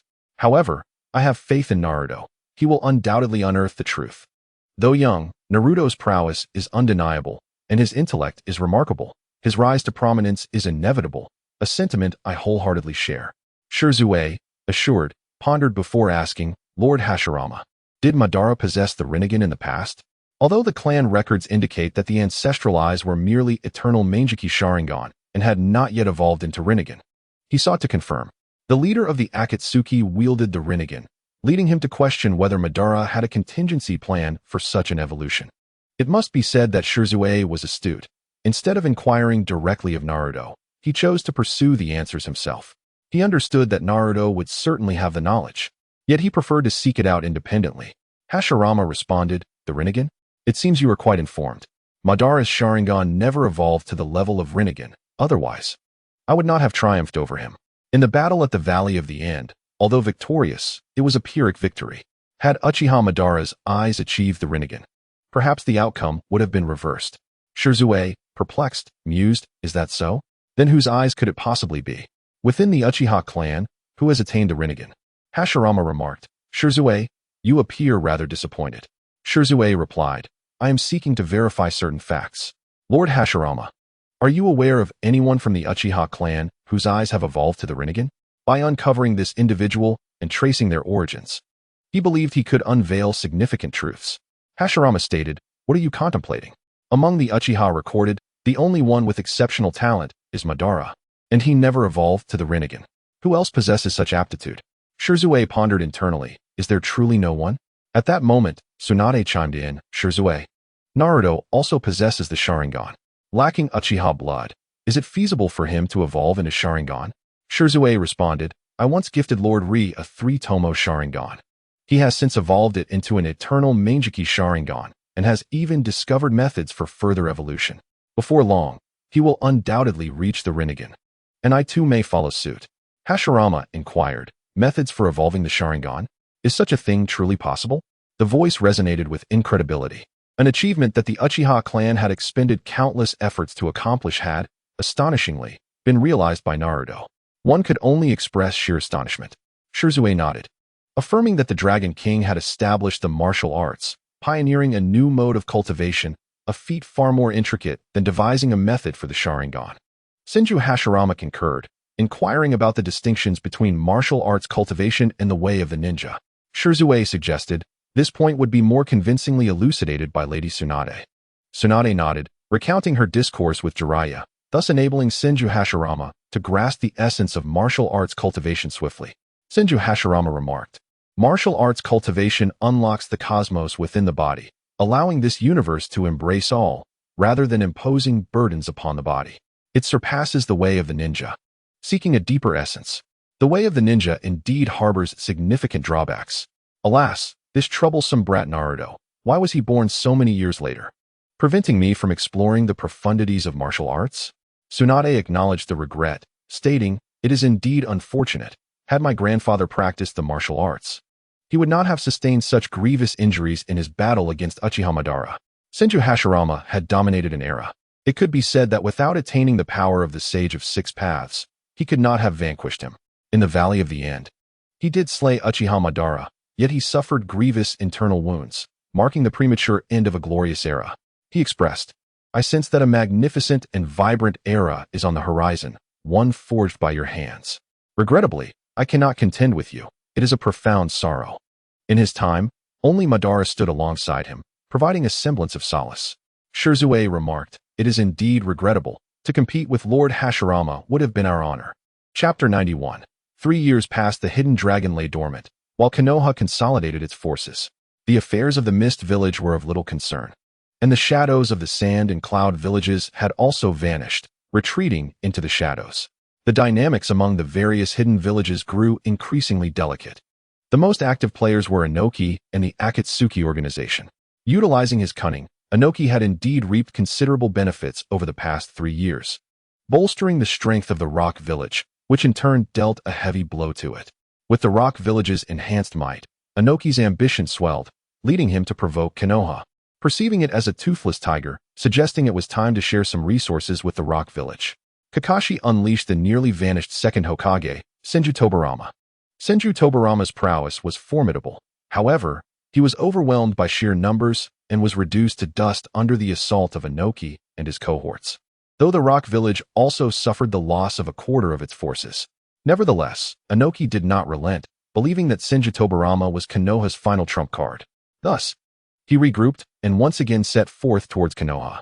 This time, Inoki would forever remember the encounter with 3 formidable adversaries, each possessing strength akin to that of a shadow and exhibiting remarkable agility.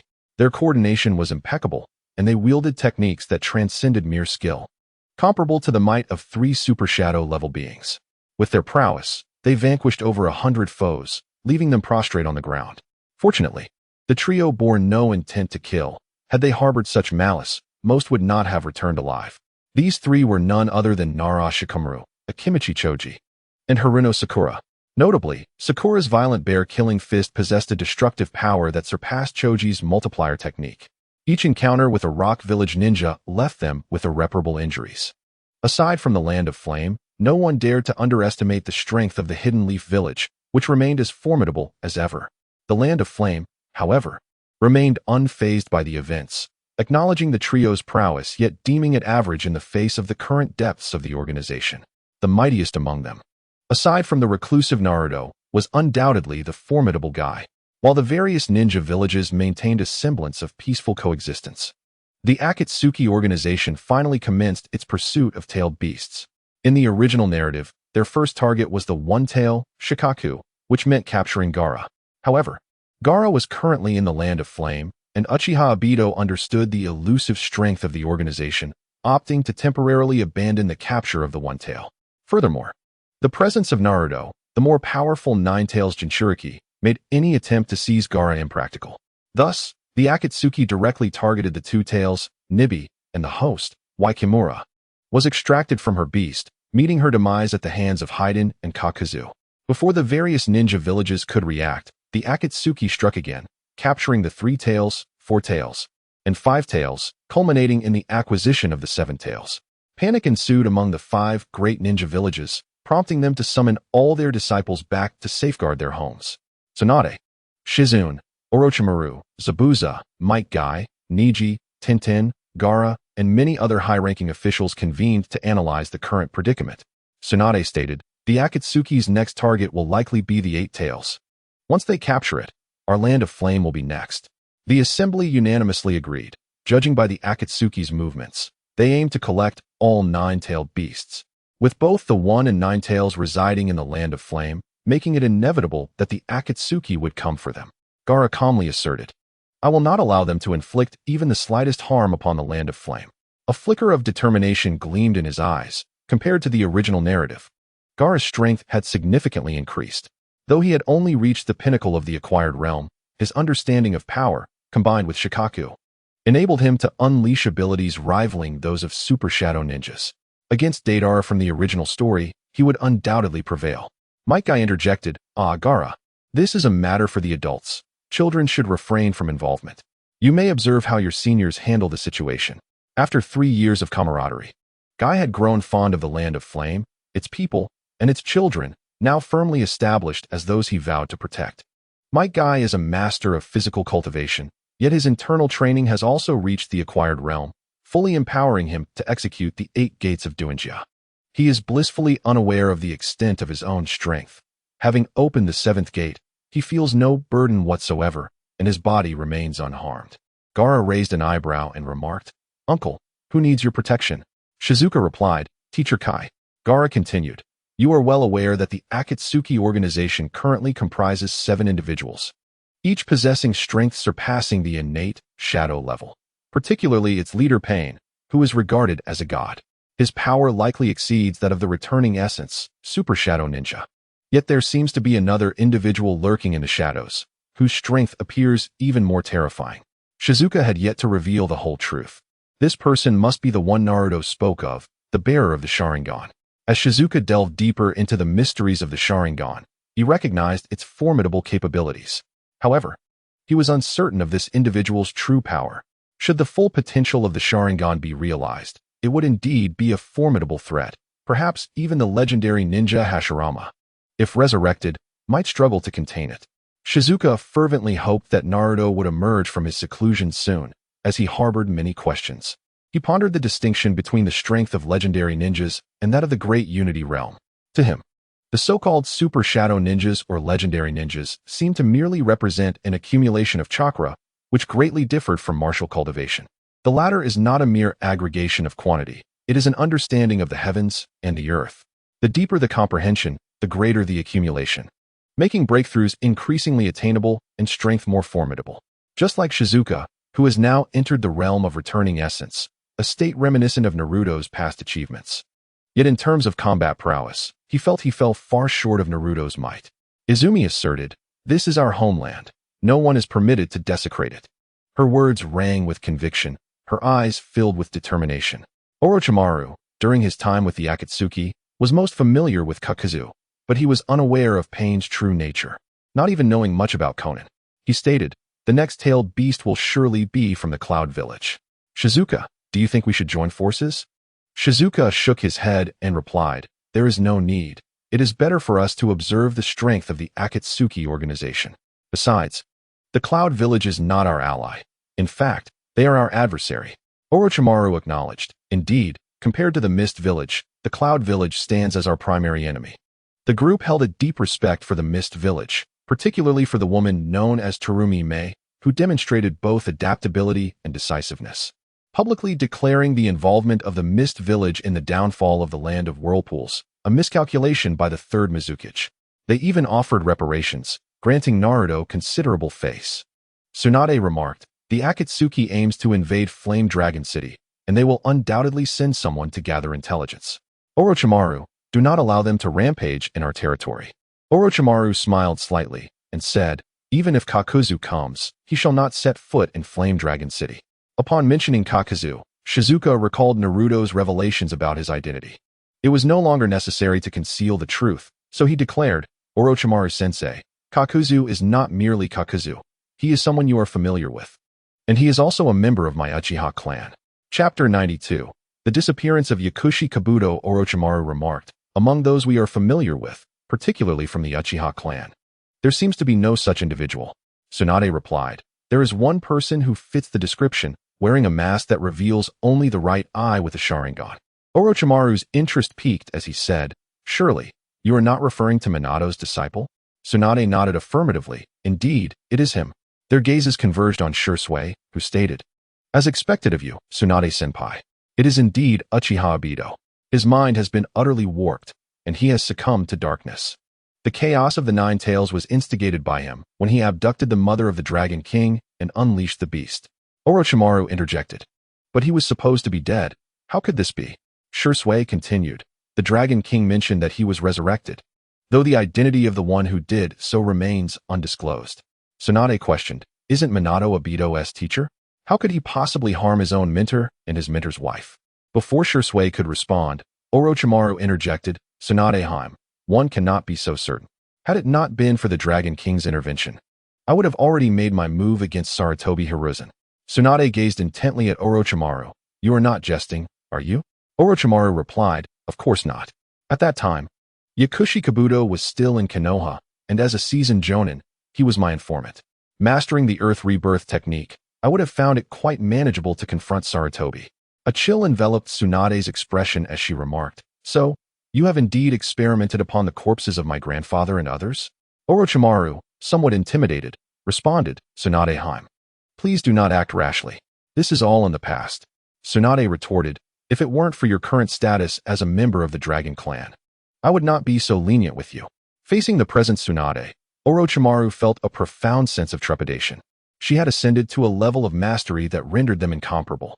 Inciting her wrath could lead to dire consequences. Might Guy inquired, "Shisui, is it truly Obito?" As Kakashi's close friend, Guy was well aware of the complex history between Kakashi and Uchiha Obito. Kakashi's profound despondency stemmed from the loss of two dear companions, one perishing by his hand and the other before his eyes, leaving him bereft for an extended period. Shisui affirmed, "This is indeed accurate. Based on the intelligence gathered, he is the only one who fits." Guy pondered, "But why? Why would he act in such a manner?" Orochimaru replied, "Guy, people are prone to change. Many become extreme in their transformations, and Obito is one such example." Shisui added, "Orochimaru-senpai sees quite clearly." Tsunade then recalled something and turned to Guy. "Guy, I am aware of your close relationship with Kakashi. However, this news must remain confidential for the time being. Do you understand?" Under Kakashi's leadership, Konoha had begun to show signs of recovery, and Tsunade could not bear the thought of the village suffering further devastation. If Kakashi were to learn of this news, it would undoubtedly strike him a debilitating blow, rendering him ineffective in his duties, which would be detrimental to Konoha. Guy nodded in understanding. "I comprehend." A sense of torment lingered in his heart, causing considerable discomfort.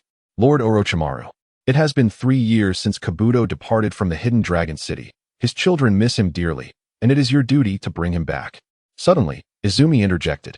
"The Hidden Dragon City naturally harbors an orphanage, and under Kabuto's diligent care, they have flourished. His absence for 3 years has led many of them to inquire about him." Orochimaru responded, "Could it be that this fellow fears being assigned tasks by Shisui, thus hiding in the dragon cave to cultivate? Let me summon a serpent to inquire." As he performed the necessary hand seals, a long serpent materialized. "Orochimaru, what is your summons?" It inquired. "Yuzan, I wish to ask you a matter. How has Kabuto fared in his cultivation within the dragon cave?" Yuzan replied, "Kabuto has indeed mastered sage techniques, and he departed the dragon cave 3 months ago." Orochimaru's expression shifted. "Yuzan, is this truly so?" "Indeed," Yuzan affirmed. "Having mastered sage techniques, his strength should now surpass yours." Orochimaru retorted, "That is not necessarily the case. Sage techniques alone do not determine supremacy. One must engage in battle to ascertain true strength."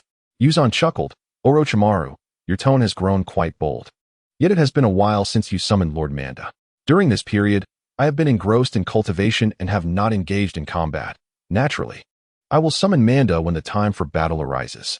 Before Yuzan could respond, Orochimaru continued, "Since Kabuto has emerged, yet not returned, I shall capture him and give him a well-deserved reprimand." After indulging in further conversation with Yuzan and offering it half a cow, the serpent vanished. Meanwhile, Shisui and the others adopted serious expressions. Circumstances had shifted, and Kabuto's whereabouts were unknown, indicating a potential crisis. This was no trivial matter, for Kabuto was a senior member of the Hidden Dragon organization and possessed significant knowledge. Shisui spoke first. "I trust in Kabuto's character. He would not betray the Hidden Dragon organization nor the Hidden Fire Nation." Kabuto indeed held admirable qualities. and his pursuit of sage techniques stemmed from a desire to discern the distinctions between sage and martial arts, as well as the merits of ninjutsu versus martial cultivation. With Kabuto's intellect, he undoubtedly understood how to make the right choices. Orochimaru cautioned, "Shirzue, one must not jump to conclusions so readily. I too do not believe Kabuto would betray us. However, consider your own techniques. What if someone forcibly altered Kabuto's will?" This suggestion opened the door to such a possibility. Shirzue responded, "Kabuto's strength is formidable. Unless ambushed, even with my current ocular prowess, it would be difficult to alter his will."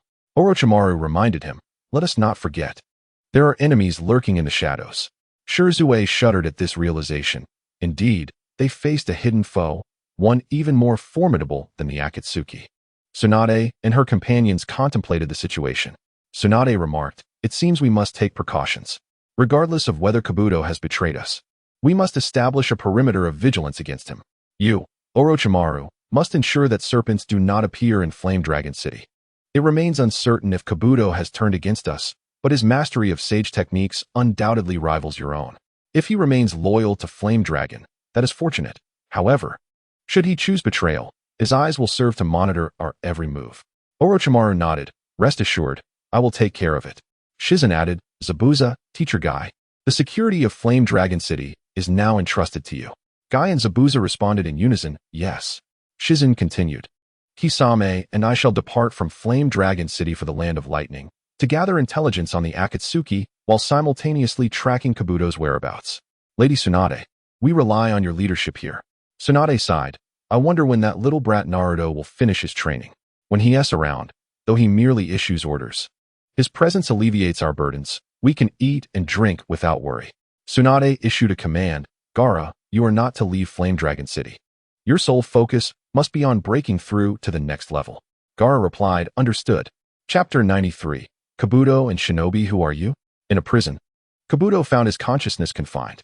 He had indeed cultivated sage techniques within the Dragon Cave, harnessing sage chakra and transforming it into true energy, allowing him to surpass the pinnacle of innate martial arts, mere steps away from the realm of returning origin. However, within the Dragon Cave, he could no longer cultivate. Thus, he resolved to depart. Just then, an entity of will fused with his being, assuming a humanoid form remarkably similar to his own. Fortunately, he remained vigilant in this dark place. Should he be devoured by Orochimaru here, it would be a consequence of his own negligence. This unexpected consciousness attempted to ambush Kabuto but failed to consume him, instead resorting to a sealing technique that imprisoned Kabuto as consciousness. When Kabuto inquired, the entity responded, "Who am I? Am I not you?"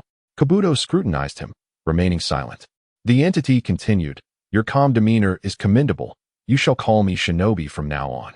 Kabuto then asked, "What is it that you desire?"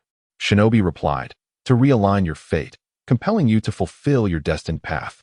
Kabuto remarked, "So, you intend to act under my guise?" Shinobi affirmed, "Indeed." Kabuto felt no anger. He understood that fury would serve no purpose. Pondering his own fate, he queried, "My fate trajectory? Does that imply I hold significance?"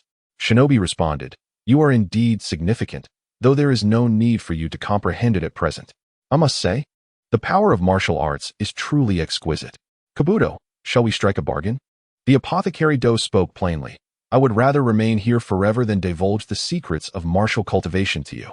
Even in death, I shall not disclose these martial arts techniques. The fundamental methods of martial cultivation can be obtained by the 5 major ninja villages. However, the profound martial arts techniques and skills are exclusive to the Yanlong Pavilion, rendering any chance of acquisition impossible. Even they possess only incomplete martial arts teachings." Nindu remarked, "This transaction would yield you no loss, only benefit." The apothecary Do replied, "There is no need. I am curious as to why you do not kill me." Nindu stated, "I would like to, but I cannot." The apothecary Do inquired, "Why?" Despite Nindu's evident superiority in strength, he was unable to eliminate him. Nindu replied, "This is something you need not know." The apothecary Do remarked, "You occupy my body, yet lack the martial cultivation method to manipulate true essence. How can you accomplish anything?"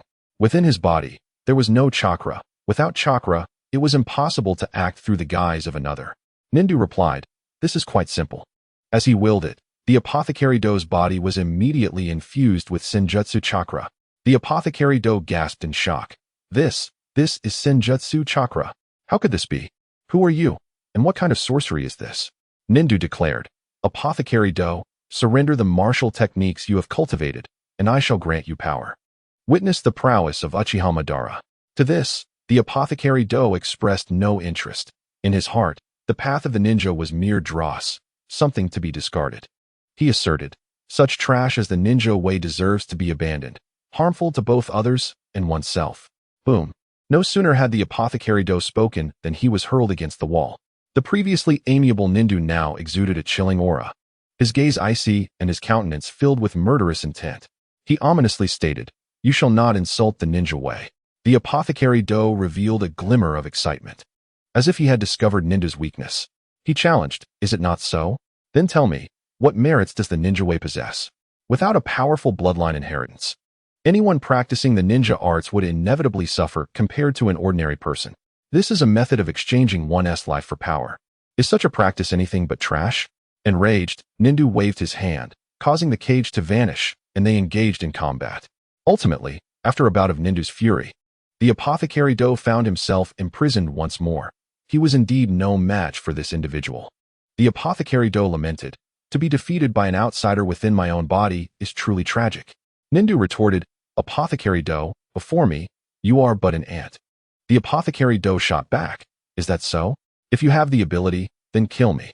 He yearned for death, unwilling to drag down Yamlong City or the Yamlong Kingdom. Nindu replied, "Though I cannot kill you, I can certainly make you suffer." The Apothecary Do declared, "I fear not death. Why should I concern myself with pain? Unleash whatever you have." Scoffed, "Pharmacist Do, you are not worthy to play tricks in my presence. If you seek death, it is merely out of fear of implicating the Flame Dragon Kingdom." Pharmacist Do slightly lowered his head, the reflection of his glasses obscuring his eyes, concealing the faint turmoil within. Continued, "It seems I have hit the mark. With your appearance, upon returning to the Flame Dragon, do you believe they will not notice that you are no longer yourself?" Pharmacist Do replied, "I advise you against that." Retorted, "What can you do to me?" Pharmacist Do coldly laughed, "You underestimate Lord Orochimaru and the others. They will undoubtedly discover your true identity." Remarked, "So they are on guard against you, Pharmacist Do. It appears you are not as significant in their eyes as you think." This crude attempt at sowing discord did not fool Pharmacist Do. Proposed, "How about we make a wager?" Pharmacist Do inquired, "What kind of wager?" Stated, "Let us bet on whether the people of Flame Dragon City will realize immediately that you are no longer the original Pharmacist Do." Pharmacist Do asked, "What are the stakes?" Replied, "If you lose, teach me your martial arts techniques." Pharmacist Do countered, "And if I win?" Flashed a mischievous smile, "I shall take you away from the Flame Dragon." Pharmacist Do sat down, closing his eyes to cultivate his energy, choosing not to waste words with the scoundrel known as. Chapter 94. Spring arrives for Kai Uchiha Shursui, and Uchiha Izumi departed from Flame Dragon City, heading directly towards the Land of Lightning. Halfway through their journey, Uchiha Shursui asked, "Izumi, would you like to visit Konoha?" Uchiha Izumi replied, "Yes." Having been away from the Leaf Village for 7 or 8 years, she longed to see her former home. Shursui smiled faintly, saying, "Actually, I wish to return as well. It is not out of lingering affection for Konoha, but rather a desire to revisit the places I once frequented, to reminisce." Izumi smiled softly, understanding Shursui's sentiments. The two altered their course, heading straight for Konoha. With their current strength, Konoha's sentinels were no match for them, remaining oblivious to their presence until they had already entered the village. Upon arrival, they disguised themselves. Though their attire was somewhat peculiar, reflecting the fashion of the Flame Dragon Kingdom, reminiscent of the Tang Dynasty, while ordinary villagers paid them little mind. The vigilant guards of Konoha could not afford to be careless. The sudden appearance of two unfamiliar faces without detection was a significant alarm. As they roamed freely through Konoha, was this not somewhat excessive? A boy with a pineapple-shaped hairstyle appeared, hands in pockets, exuding a laid-back demeanor, yawning as if fatigued. It was none other than Nara Shikamaru. Following closely behind was a Kimichi Choji, emerging from another street, his hands overflowing with snacks, indulging as he walked. Choji remarked, "Not a single trace of their presence detected. Your strength is indeed formidable, managing to evade our sentinels." Haruno Sakura also stepped forward, declaring, "Exceptional masters." With that, Shursui and Izumi vanished in a flash, making their escape. The two individuals moved with remarkable speed, causing the gazes of the three to sharpen as they pursued them. Ultimately, Shirzue and Izumi led the trio to the back mountains of the former Uchiha clan. Akimichi Choji remarked, "Shikamaru, we have encountered formidable foes." The aura emanating from the two was palpable, instilling a sense of pressure within them. Shikamaru nodded, acknowledging, "Indeed, they are strong, a first encounter for me." Sakura Haruno inquired, "Who are you?" Shirzue responded, "Truly, you are exceptional talents, honed by the Dragon King." Upon hearing the title Dragon King, the three felt their vigilance wane. It was a title exclusive to Naruto. Shirzue and Izumi revealed their true identities. Shikamaru exclaimed, "Shirzue-senpai, Izumi-senpai, it's you." Their presence was not unexpected, given the circumstances. Shirzue confirmed, "It is indeed us." Choji then asked, "Shirzue-senpai, did Naruto send you?" It had been many years since they last saw Naruto, and they missed him dearly. Shirzue shook his head, stating, "No, we are here merely to visit Konoha. The Dragon King is still in seclusion." Sakura pressed, "Shirzue-senpai, did Naruto mention when he would emerge?" Shirzue replied, "Not at all. If anyone desires the Dragon King to return, it is certainly them, with him around. They have a pillar of support and need not fret over such matters." Sakura mused, "Is that so?" "So it was you, Shirzue-kun. Welcome back to Konoha." Kakashi and two Jonin appeared, visibly relieved. Shirzue greeted, "Kakashi-senpai, long time no see." Kakashi responded, "It has indeed been a while." Shikamaru yawned, saying, "It seems we are no longer needed. We shall take our leave. I still need to catch a nap." With that, Shikamaru and his companions turned to depart. After their exit, Kakashi inquired, "Shirzue, what brings you to Konoha?" Shirzue reassured him, "No need for concern. We are merely passing through. Or perhaps one could say we have returned to reminisce about the past. We hold no interest in Konoha." Kakashi, naturally, believed this. Understanding that the current Flame Dragon Nation was quite powerful, if they wished to confront Konoha, there were countless methods at their disposal. Kakashi remarked, "Shirzue-kun, given the current frenzy of the Akatsuki, how can you and Izumi dare to venture out without fear of an ambush?" Shirzue replied, "There is little to fear when one is not afraid of death. The Akatsuki would only meet their demise in the Flame Dragon. Our city is not a ninja village." Kakashi, upon hearing this, felt a twinge of nostalgia. Such confidence stemmed from strength, and indeed, the Flame Dragon Nation possessed that confidence. Kakashi queried, "Shirzue, what do you think is the Akatsuki's motive behind capturing the tailed beasts?" He was eager to understand, yet found himself at a loss for inquiries. Shirzue responded, "I too wish to know. Only the Dragon King possesses that knowledge, but he is currently in seclusion, and it is uncertain when he will emerge." Kakashi speculated, "I believe once they capture the Eight Tails, they will turn their attention to the Flame Dragon. If they were to seize Gaara, it would undoubtedly be a means to pressure Naruto."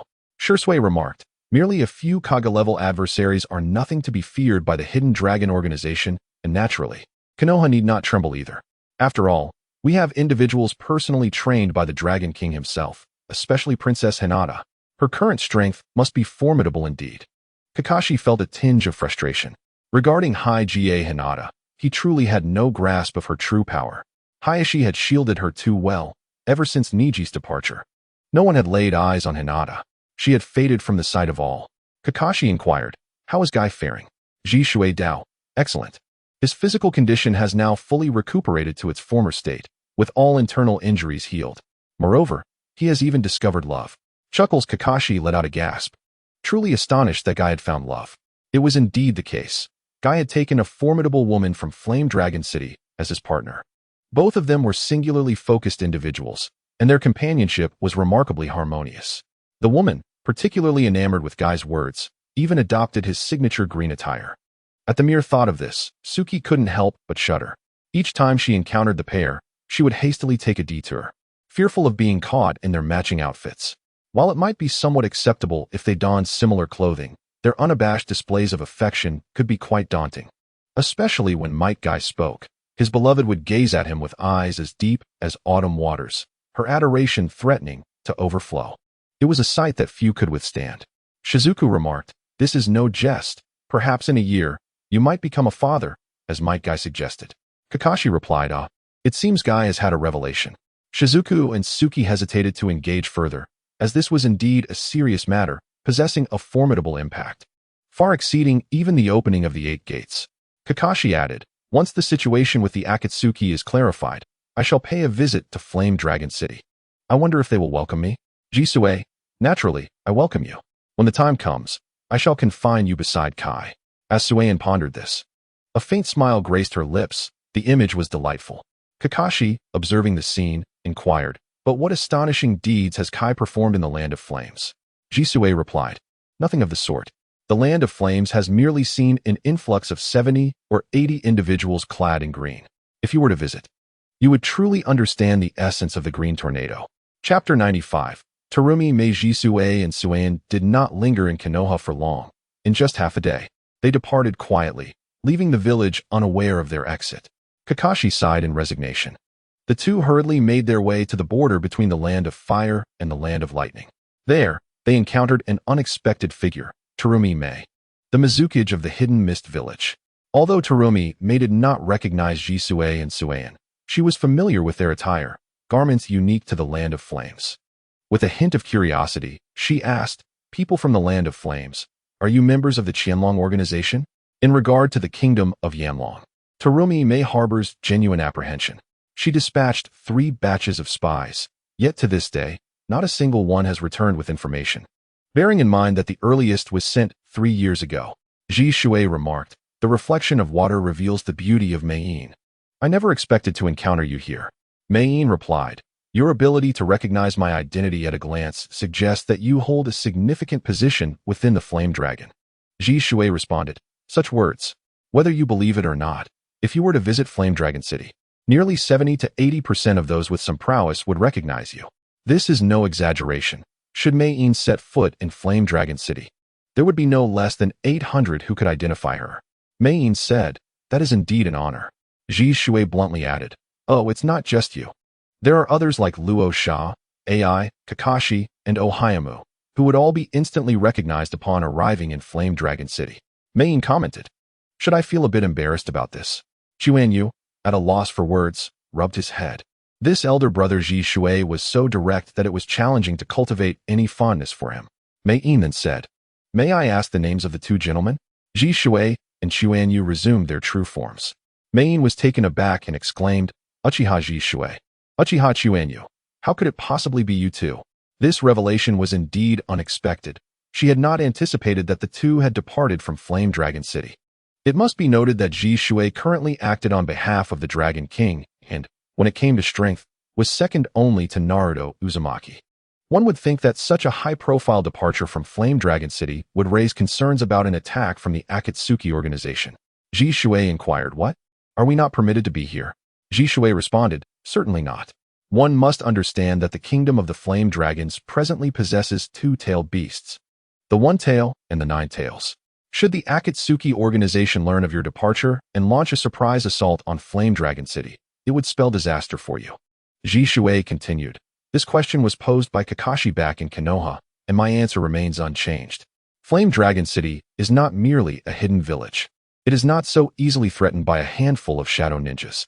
The words carried an air of arrogance, belittling the hidden village. Mei Terumi remarked, "As expected of the second-in-command of the Hidden Dragon Organization, such bold declarations." Shursui responded, "Because our Hidden Dragon Organization possesses such strength. Were the Dragon King to emerge, no matter how many from the Akatsuki come, they would all be annihilated." Mei Terumi inquired, "The Dragon King has yet to emerge?" The Water Shadow remarked, "Indeed. It appears that Lord Mizukage has taken a keen interest in our potential." To this, Kuroha replied, "Certainly. I have dispatched 3 groups into the Flame Dragon City to gather intelligence. However, to this day, we have received no word. It is worth noting that I am not the sole one concerned about you. The Akatsuki organization has completely captivated everyone's attention. Speaking candidly, this level of audacity is truly rare." The Water Shadow continued, "We are aware of this situation. There are 14 individuals in total, all mere children, whose powers have been diminished and chakra dispersed. Yet, among them, the strongest have already ascended to the rank of elite jonin." Silently acknowledging, "I'm used. This Water Shadow is certainly not an ordinary character. Her methods, temperament, and intellect are unparalleled, and she possesses 3 Kekkei Genkai, Wood Release, Lava Release, and Boil Release. Each of these bloodline limits wields formidable strength. The Lava Release Kekkei Genkai, born from the fusion of water and earth nature chakra, possesses extraordinary corrosive properties. In the original narrative, during the confrontation with Uchiha Madara, Meitara managed to partially melt his Susanoo, showcasing its formidable power. Lava release and boil release. These two Kekii Genkai are derived from the fusion of fire and earth nature chakra and water and fire nature chakra respectively. The former can generate molten rock, akin to the Earth's crust splitting apart, while the latter produces scalding steam, capable of devastating destruction. Izumi interjected, they refuse to leave. If one day they wish to return and retrieve their families, Lord Mizukichi, I hope you will be understanding. Meitaram frowned slightly and replied, and if I am not? Izumi smiled faintly. Lord Mizukichi, Kirigakure is vast, like the coastline of the Dragon's Fire. Sometimes, an extra person or two can go unnoticed, don't you think? Mei's voice darkened. In that case, perhaps I should test Uchiha Izumi's strength today. Izumi bared her pearly teeth in a grin. With pleasure. Uchiha Shursui sighed inwardly. How had a simple exchange escalated so quickly? He stepped back, confident in Izumi's ability to handle the Mizukichi. With the Sharingan activated and the power of the Manjiki, victory was assured. Truthfully, Mei sought to gauge the strength of the Hidden Dragon organization. She was certain she stood no chance against Shursui. But Izumi held a high position within the group. By assessing her, Mei could infer the organization's overall power. Izumi declared, I have no desire to waste time here. As she spoke, her eternal Manjiki Sharingan flared to life, and her ocular technique activated instantly, blazing Void Realm. Mei gasped, swiftly countering, lava release, dissolving jutsu. She combined two unknown chakra natures within her body, spewing forth a viscous, highly corrosive liquid toward Izumi. Yet in the next moment, Mei watched in disbelief as her technique dissolved into nothingness within the infernal world. The surrounding trees vanished, and both Izumi and Shursui disappeared. What kind of ability is this? She murmured, sensing imminent danger. She formed hand seals, summoning a water dragon that fired torrents of water bullets. Water release. Water dragon bullet. But the dragon and its attacks evaporated instantly into steam within the blazing realm. Mei muttered, is this the power of the Uchiha clan's Sharingan? Terrifying. I can't even discern whether this is an illusion or a direct assault. Suddenly, the dormant flames surged violently, morphing into monstrous beasts poised to consume her. An overwhelming, irresistible force pressed down, rendering her helpless. Just as the flames were about to engulf her, Izumi, stop. Chapter 96. United infiltration of Kumogakure. The command echoed, and the fiery world around Mei began to dissipate, the flames receding. Izumi turned and said, Shursui, do you truly have so little faith in me? Jishui said sternly. Young lady, you mustn't behave this way again, understood? Quan smiled gently and replied, yes, brother Jishui. The spring certainly could not have engulfed Terumi Mei in its blazing flames. After all, she was the Mizukichi. To slay her would have irrevocably plunged them into an endless feud with Kirigakure. Moreover, there existed no enmity between them and the land of water at present. Had it been Sarutobi Hiruzen in her place, his legs would have been shattered without hesitation. Dazed, Terumi Mei regained her composure and inquired, is this reality or illusion? If it were real, yet nothing around had changed. If it were false, that scorching heat, that suffocating pressure, felt so vividly real. She had utterly lost her discernment, completely unable to distinguish whether this was truth or illusion. Uchiha Shursui remarked, at first, it was false, an illusion. But what followed was real. This is a new technique Izumi developed by combining the abilities of the Manjiki Sharingan with spatial ninjutsu and martial arts. Its power is formidable, seamlessly transporting you into a spatial domain. Once her momentum is reinforced, without the strength of a Kaga-level shinobi, escape is impossible. You will be incinerated to ashes. Kaga-level shinobi? Upon hearing this, Terumi Mei drew a sharp breath. Such formidable warriors had never existed within the Hidden Mist Village, and the Qianlong organization seemed not to possess just one, but many. At this moment, Terumi Mei felt profoundly grateful for her decision. She had followed Naruto's advice and acknowledged the causality behind the fall of the Whirlpool Country. Otherwise, upon Naruto's emergence from seclusion, it would have spelled disaster for the Hidden Mist. Now, she truly comprehended the might of the Qianlong organization and the profound depths of the Yanlong Kingdom's strength. Not even a single shinobi village, let alone two combined, could hope to rival them. Rest assured, Terumi Mei said, since those 13 children have joined the Yanlong Kingdom, they are now its citizens. I will arrange for their families to be sent there as well. This battle had been a crushing defeat, one lost before it even began. She could only hope to earn even the slightest goodwill from the Yanlong Kingdom. Terumi Mei now burned with curiosity about Uzumaki Naruto. She longed to meet him, to understand just what kind of figure he was, how monstrously talented he must be. Izumi smiled faintly. Thank you, Mizuki-sama. Terumi Mei shook her head. If thanks are owed, it is we who should offer them, for your mercy toward the hidden mist. She knew all too well that had the Yanlong Kingdom not been lenient, the hidden mist would have been dismantled long ago. Shursui then inquired, Mizuki-sama, your presence in the land of lightning must carry a purpose beyond the obvious, no? He could discern Terumi Mei's intentions, which undoubtedly pertained to the Akatsuki organization. After all, 2 of the tailed beasts had been seized from Kirigakure's grasp, leaving the village bereft of its former might, stripped of 2 pivotal pillars. A frigid glint flickered in Terumi Mei's eyes as she stated, their next target is the 8 tails. Shursui inquired, is Killer Bee truly under the protection of Kumogakure? Terumi Mei inquired, does it truly matter to the Akatsuki organization? Shursui nodded indifferently. Indeed, he cares not. Launching a surprise attack on Kumogakure, slaughtering wantonly, Killer Bee truly has nowhere to hide. Should he refuse to emerge, he can only watch helplessly as the villagers perish. Such ruthless methods. Izumi declared with resolute determination, I won't allow them to succeed. Shursui responded calmly, Izumi, our purpose here is merely to assess the Akatsuki's combat capabilities and uncover the members behind the organization. We must not intervene, lest we alert the enemy. In Shursui's heart, only those of the Land of Flames were his kin, all others were foreigners. Izumi pressed on, Brother Shursui, I understand. I meant if the Akatsuki were to invade the Land of Flames. Shursui's voice was ice cold. They shall never reach the capital of flames. Meiteram's heart twisted with bitterness. Was this arrogance displayed right before her? I must admit, I am truly impressed. The elegant Mane inquired, Jishui, might I have the honor of forming an alliance with the 2 of you? The water barrier and the spring exchanged a glance, suggesting a desire to ally with the organization. They cannot make the decision. It is necessary for Naruto to emerge from his seclusion. Shursui remarked, I apologize, but I cannot take the initiative to form an alliance with the Flame Dragon Kingdom.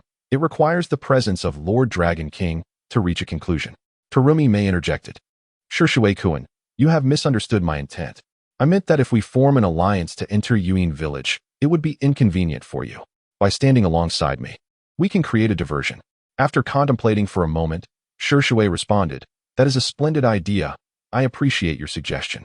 A glimmer of joy sparkled in Terumi Mei's eyes as she replied, thank you. Thus, safety was assured. This time, she had come fully prepared, having already settled all matters concerning the aftermath in Kirigakure. To facilitate their mission, Shursui and Izumi temporarily assumed the roles of Meiteram's bodyguards as they visited Kumogakure. Upon entering the village, Shursui noticed a small white serpent nestled within the crevices of a wall, so pale and diminutive that it blended seamlessly with the stone. Even the keenest of eyes would struggle to discern it without careful scrutiny. Having extended his sensory perception since their arrival, Shursui detected the serpent's presence. The creature observed passers-by with unblinking, rounded eyes, betraying an intelligence far beyond that of an ordinary snake. Only 2 individuals were known to wield such serpentine techniques, Orochimaru, naturally, and Kabuto Yakushi, who had mastered sage arts within Richi Cave. Orochimaru had no reason to dispatch spies. His confidence in Shursui's prowess rendered such measures unnecessary. Thus, the serpent could only belong to Kabuto. In that fleeting moment, realization struck Shursui. Kabuto was in Kumogakure.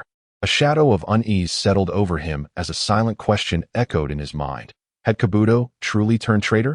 Without any action, Shursui followed the shadows of the clouds as he escorted the ninja into the building. He was confident that the enigmatic Kabuto Yakushi, with a purpose in the hidden cloud village, would inevitably make an appearance. There was no need for haste. Meanwhile, upon entering the edifice, the small white serpent vanished decisively, descending into the subterranean depths. Within the underground chamber, it transformed into a humanoid form. Who else could it be but Kabuto Yakushi? The enigmatic figure of Nindo emerged, resembling the character of Yakushi Kabuto from the original narrative during his ascension in ninjutsu. Most notably, he bore a long white serpent that appeared somewhat repulsive. Nindo murmured, Why? Why did I just experience a surge of trepidation? Just moments ago, he had sensed an ominous presence that rendered him momentarily paralyzed. A threat potent enough to instill fear in him, indicating that its power surpassed even that of a late-stage or peak shadow ninja. The legendary ninja, Nindo did not initially contemplate this possibility regarding Yakushi Kabuto, for such a ninja had yet to exist in the world of shinobi. However, while ninjas may be absent, formidable warriors certainly were not. Chapter 97. The return of the fourth Raikage. Nindo contemplated the situation he had just encountered. The only ninja present was Mizukage Terumi Mei. Could it be Terumi Mei? He pondered darkly. Naturally, Nindo held little regard for Mizukage Terumi Mei. Yet the recent feeling of unease urged him to remain vigilant, leading him to speculate. Has Terumi Mei developed some formidable jutsu capable of posing a threat to me? As for the two guards accompanying Terumi Mei, he dismissed them entirely. In his eyes, they were mere footnotes in the grand narrative, insignificant compared to the shadow cast by their leader. Unsurprisingly, Nindo would not connect this to the hidden flame dragon. Had he been Yakushi Kabuto, he would undoubtedly have recognized that only the Qianlong organization possessed the strength to pose such a danger to him. Nindo remarked, perhaps this Mizukage has indeed come prepared. The Akatsuki organization seems to be plotting something grand. Upon entering the pavilion, Shizum whispered, Mizukage, unless it is of utmost importance, please refrain from conversing with us. Terumi Mei, puzzled, inquired, why is that? Izumi shared her confusion. Having not sensed the presence of the small white serpent, and thus was oblivious to Yakushi Kabuto's presence in the village of Yunin.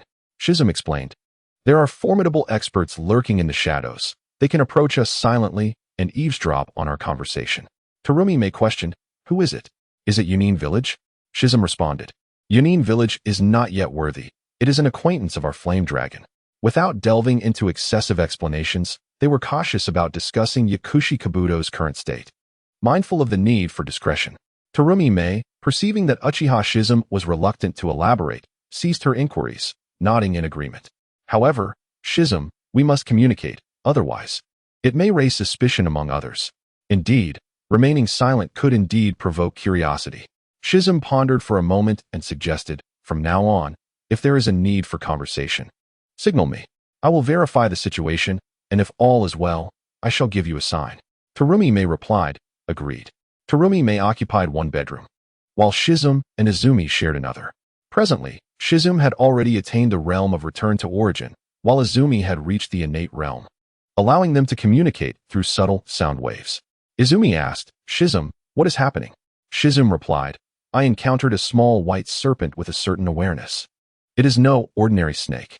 Izumi's expression shifted, and she asked, could it be that it is Lord Kabuto? Jisue remarked, it is highly likely to be him. Orochimaru must be here in the Land of Flames, anticipating the Akatsuki's arrival at Yunin village. He has likely come here in secret.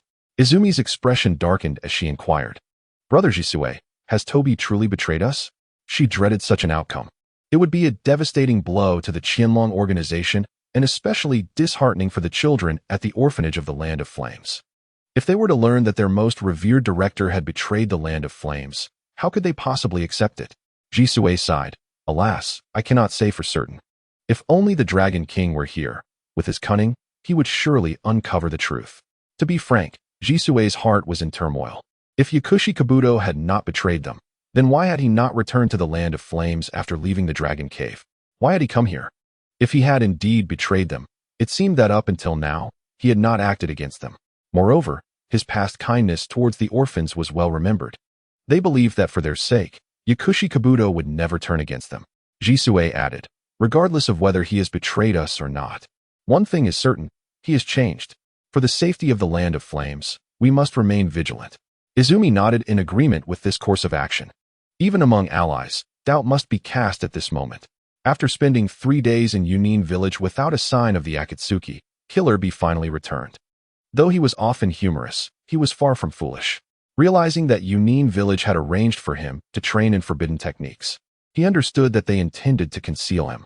He refused to shy away from his fate, feeling that escape was futile, and thus he returned to share in the village's destiny. 5 days later, the entirety of the Akatsuki arrived. Aside from Nagato, Konan was also present. Obito, Kisame, Deidara, Haiden, Kakuzu, Konan, Zetsu, and Sasori. It must be said that the Akatsuki's entrance was indeed striking, each member commanding attention with their presence. In the original tale, Sasori fought against Chiyo and Sakura during Konoha's support of Sunigakure, ultimately taking his own life in the embrace of his puppet parents. However, due to Naruto's alteration of the storyline, Gaara found himself in the land of flames, and the Akatsuki's focus shifted, rendering the rescue of Tsunegakure by Konoha irrelevant. Leading the charge was Obito, who directed Nagato to execute their orders. Killer Bee stood atop a building and declared, "Akatsuki, you have arrived." With Raikage absent, Killer Bee temporarily assumed the role of the fifth Raikage, possessing the greatest strength and intelligence, though at times he indulged in frivolous antics. Fortunately, he had not been banished. Supported by the elders and often threatened by his brother A, the fourth Raikage. Indeed, Killer Bee harbored a genuine fear of his brother, a sentiment born of their shared bloodline. Obito responded, "Indeed, we have come, Killer Bee. Do you believe you can withstand us?" He spoke, the Sharingan spinning. The eternal Mangekyo Sharingan manifesting, with a single eye opening the Susanoo, an overwhelming aura pressing down assertively. Obito did not wish to engage, yet he had no alternative. Capturing the eight tails was a necessity, as it was the most formidable of the tailed beasts aside from the nine tails. Without sufficient strength, it would indeed be a daunting task. As for the leader Nagato, his ultimate card was not aimed at the eight tails, but rather at the nine tails, Naruto Uzumaki, along with a powerful warrior from the Land of Lightning. Compared to the Hidden Cloud Village, the Land of Lightning presented a far more formidable challenge. Killer Bee stated earnestly, "Even if I cannot stop them, I must try." The people of the Hidden Cloud Village were unaccustomed to such seriousness without any accompanying performance. Obito Uchiha remarked, "So, Killer Bee, you truly do not care for the fate of the Hidden Cloud Village." As his words fell, the crowd behind him unleashed their chakra. A torrent of chakra from 7 shadow ninjas enveloping the area. Obito intensified his power, transcending that of a mere shadow ninja to become an ultra shadow ninja. Kakuzu, Deidara, Haiden, and others were perplexed by Akatsuki's motives. Why engage in such lengthy dialogue when they could simply commence battle? In truth, Obito was emulating Naruto and Shursui. Both had left Konoha without conflict, and Konoha dared not pursue them. The strategy of subduing an enemy without battle was indeed quite effective. Obito declared, "Because of you, the Hidden Cloud Village is destined for obliteration. Such a price for its demise, and you believe you are worthy." Chapter 98. The fourth Raikage abandons the bull demon. A rift tore open in the sky, and a figure emerged. Before the crowd could discern who it was, the figure vanished, only to reappear in an instant, delivering a punch imbued with electricity. "So powerful," Obito exclaimed, as Susanoo drew forth its dual blades to parry the incoming strike. The lightning-infused punch collided with Susanoo, creating a thunderous explosion, the force rippling outward. Killer Bee, with tears streaming down his face, began his infectious performance. Yo, my big brother has returned." Indeed, the figure emerging from the rift was none other than the long-absent fourth Raikage. Deidara remarked, "This individual is incredibly strong. I cannot contend with such a blow." Conan added, "Indeed, he is the fourth Raikage, one of the few unmatched among shadow ninjas, and he has now mastered sage techniques, his power surpassing that of the shadow ninjas." The fourth Raikage made his grand entrance, his sage visage radiating an overwhelming aura, announcing the return of a king. The Hidden Cloud Village erupted in fervor. Their Raikage had returned, instantly boosting their morale. Karui exclaimed, "It's him. Such a potent aura. How has he grown so formidable during his absence? What has he accomplished?" Shursui silently contemplated, Ultra Shadow Ninja.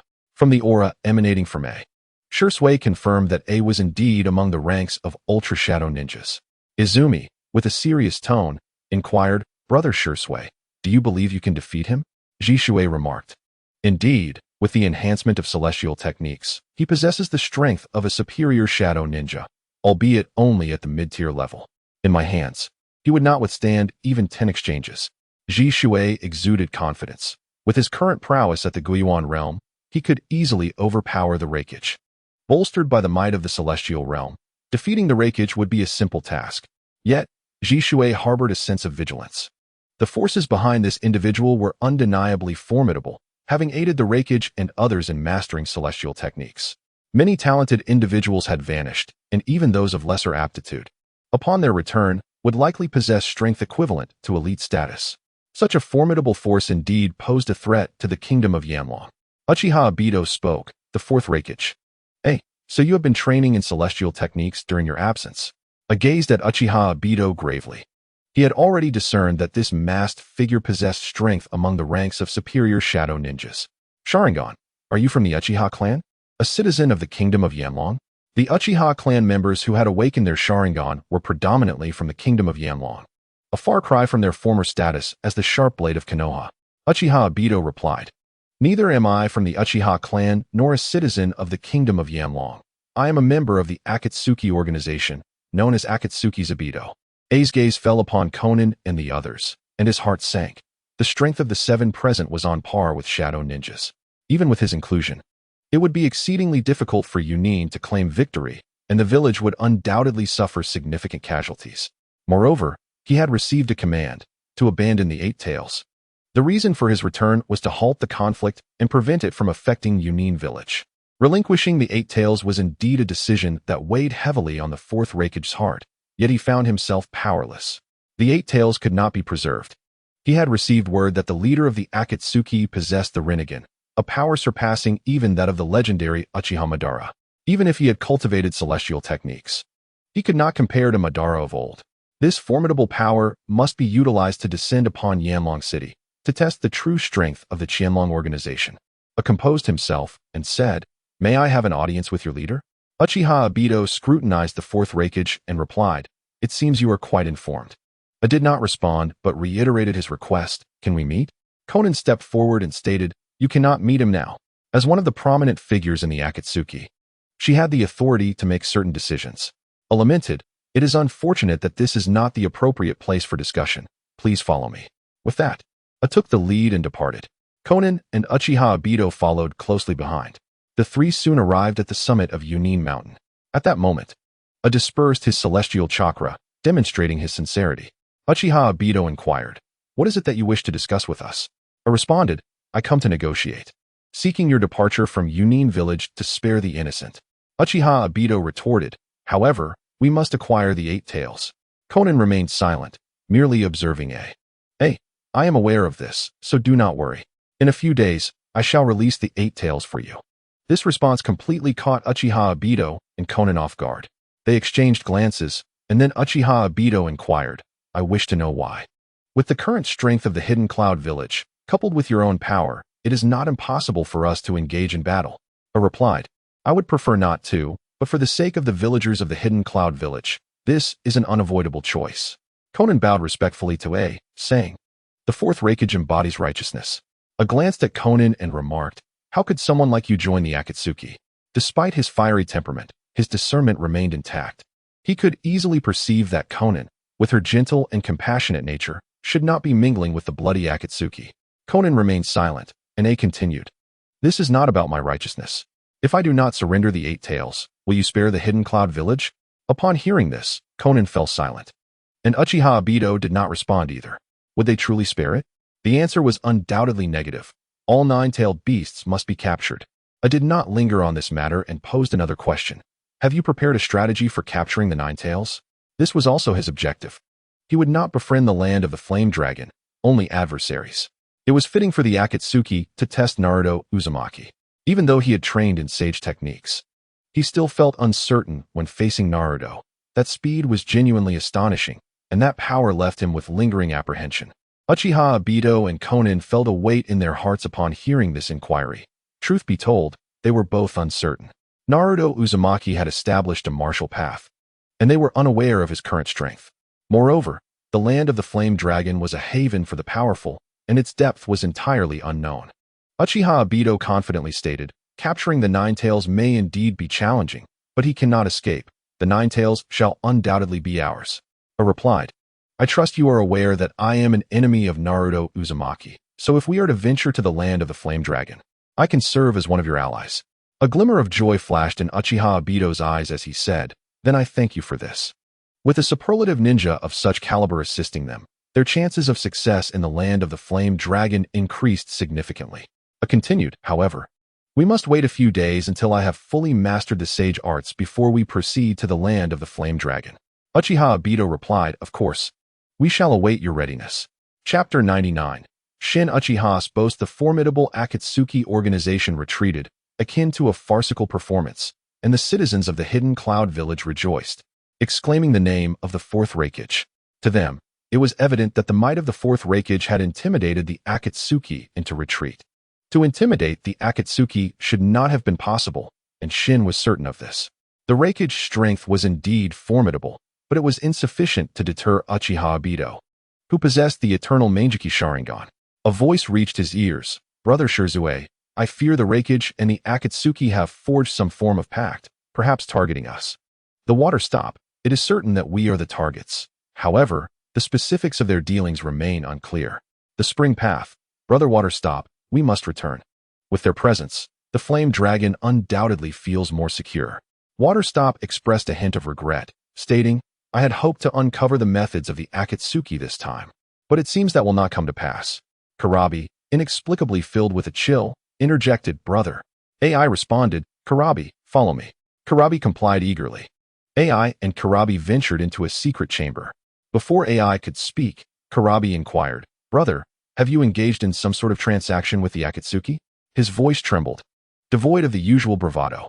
The power demonstrated by the Akatsuki was far beyond what his elder brother could intimidate. The only plausible explanation was a form of pact. AI affirmed, yes. Without allowing Kurabi to pose further questions, AI continued, we must go to another location to discuss matters. Their consciousness transitioned into the sealed cage of Kurabi. The bull demon, brimming with malice, demanded, AI, is this related to me? Kurabi's expression darkened. If it concerned the bull demon, did that mean his brother intended to abandon it?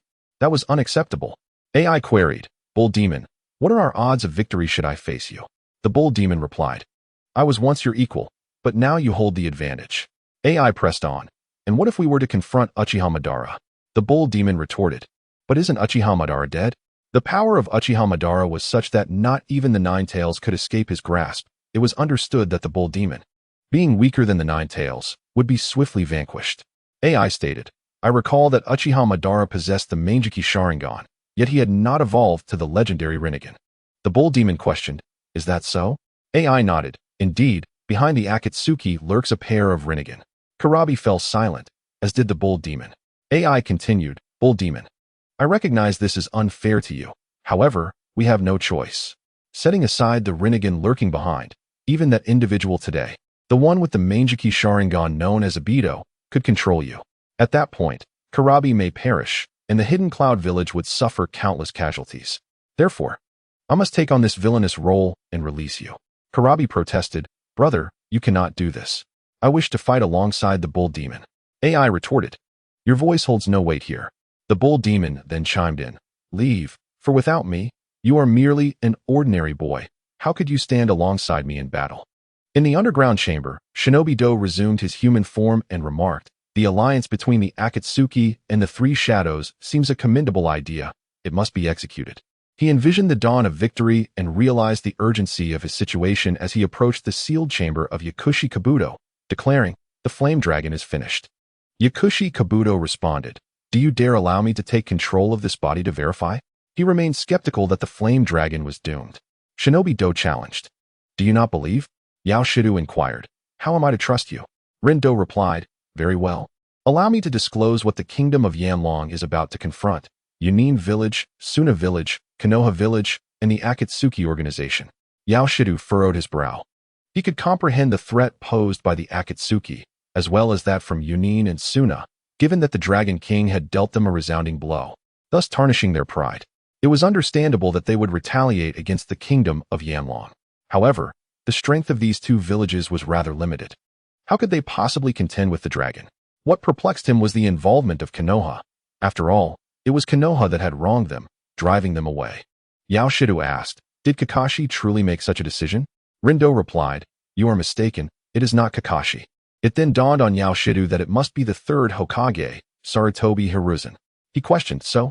You mean to say that Sarutobi Hiruzen is the one you have taken? Rindo remarked, As expected of you, Yao Shidu, you are indeed astute. Yao Shidu responded calmly, Thank you for the compliment. You have taken them to train them, to pit them against the dragon? Rindo affirmed, Of course, they are all exceptional.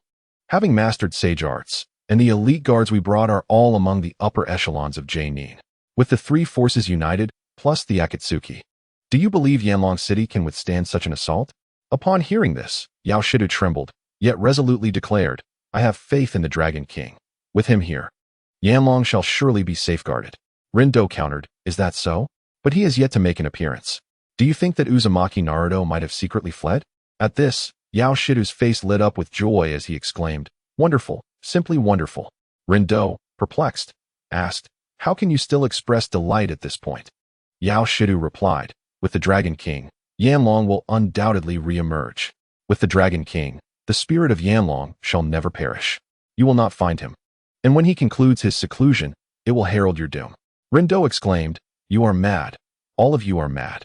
Yao Shidu smiled and said, "This embodies our martial spirit, united in purpose, unafraid of life and death. You cannot extinguish us, unlike your path of ninjutsu, shrouded in darkness and deceit." A sense of melancholy washed over him, for he could not advance or retreat alongside Yanlong, could not protect it, nor fight for it. He felt like a sinner.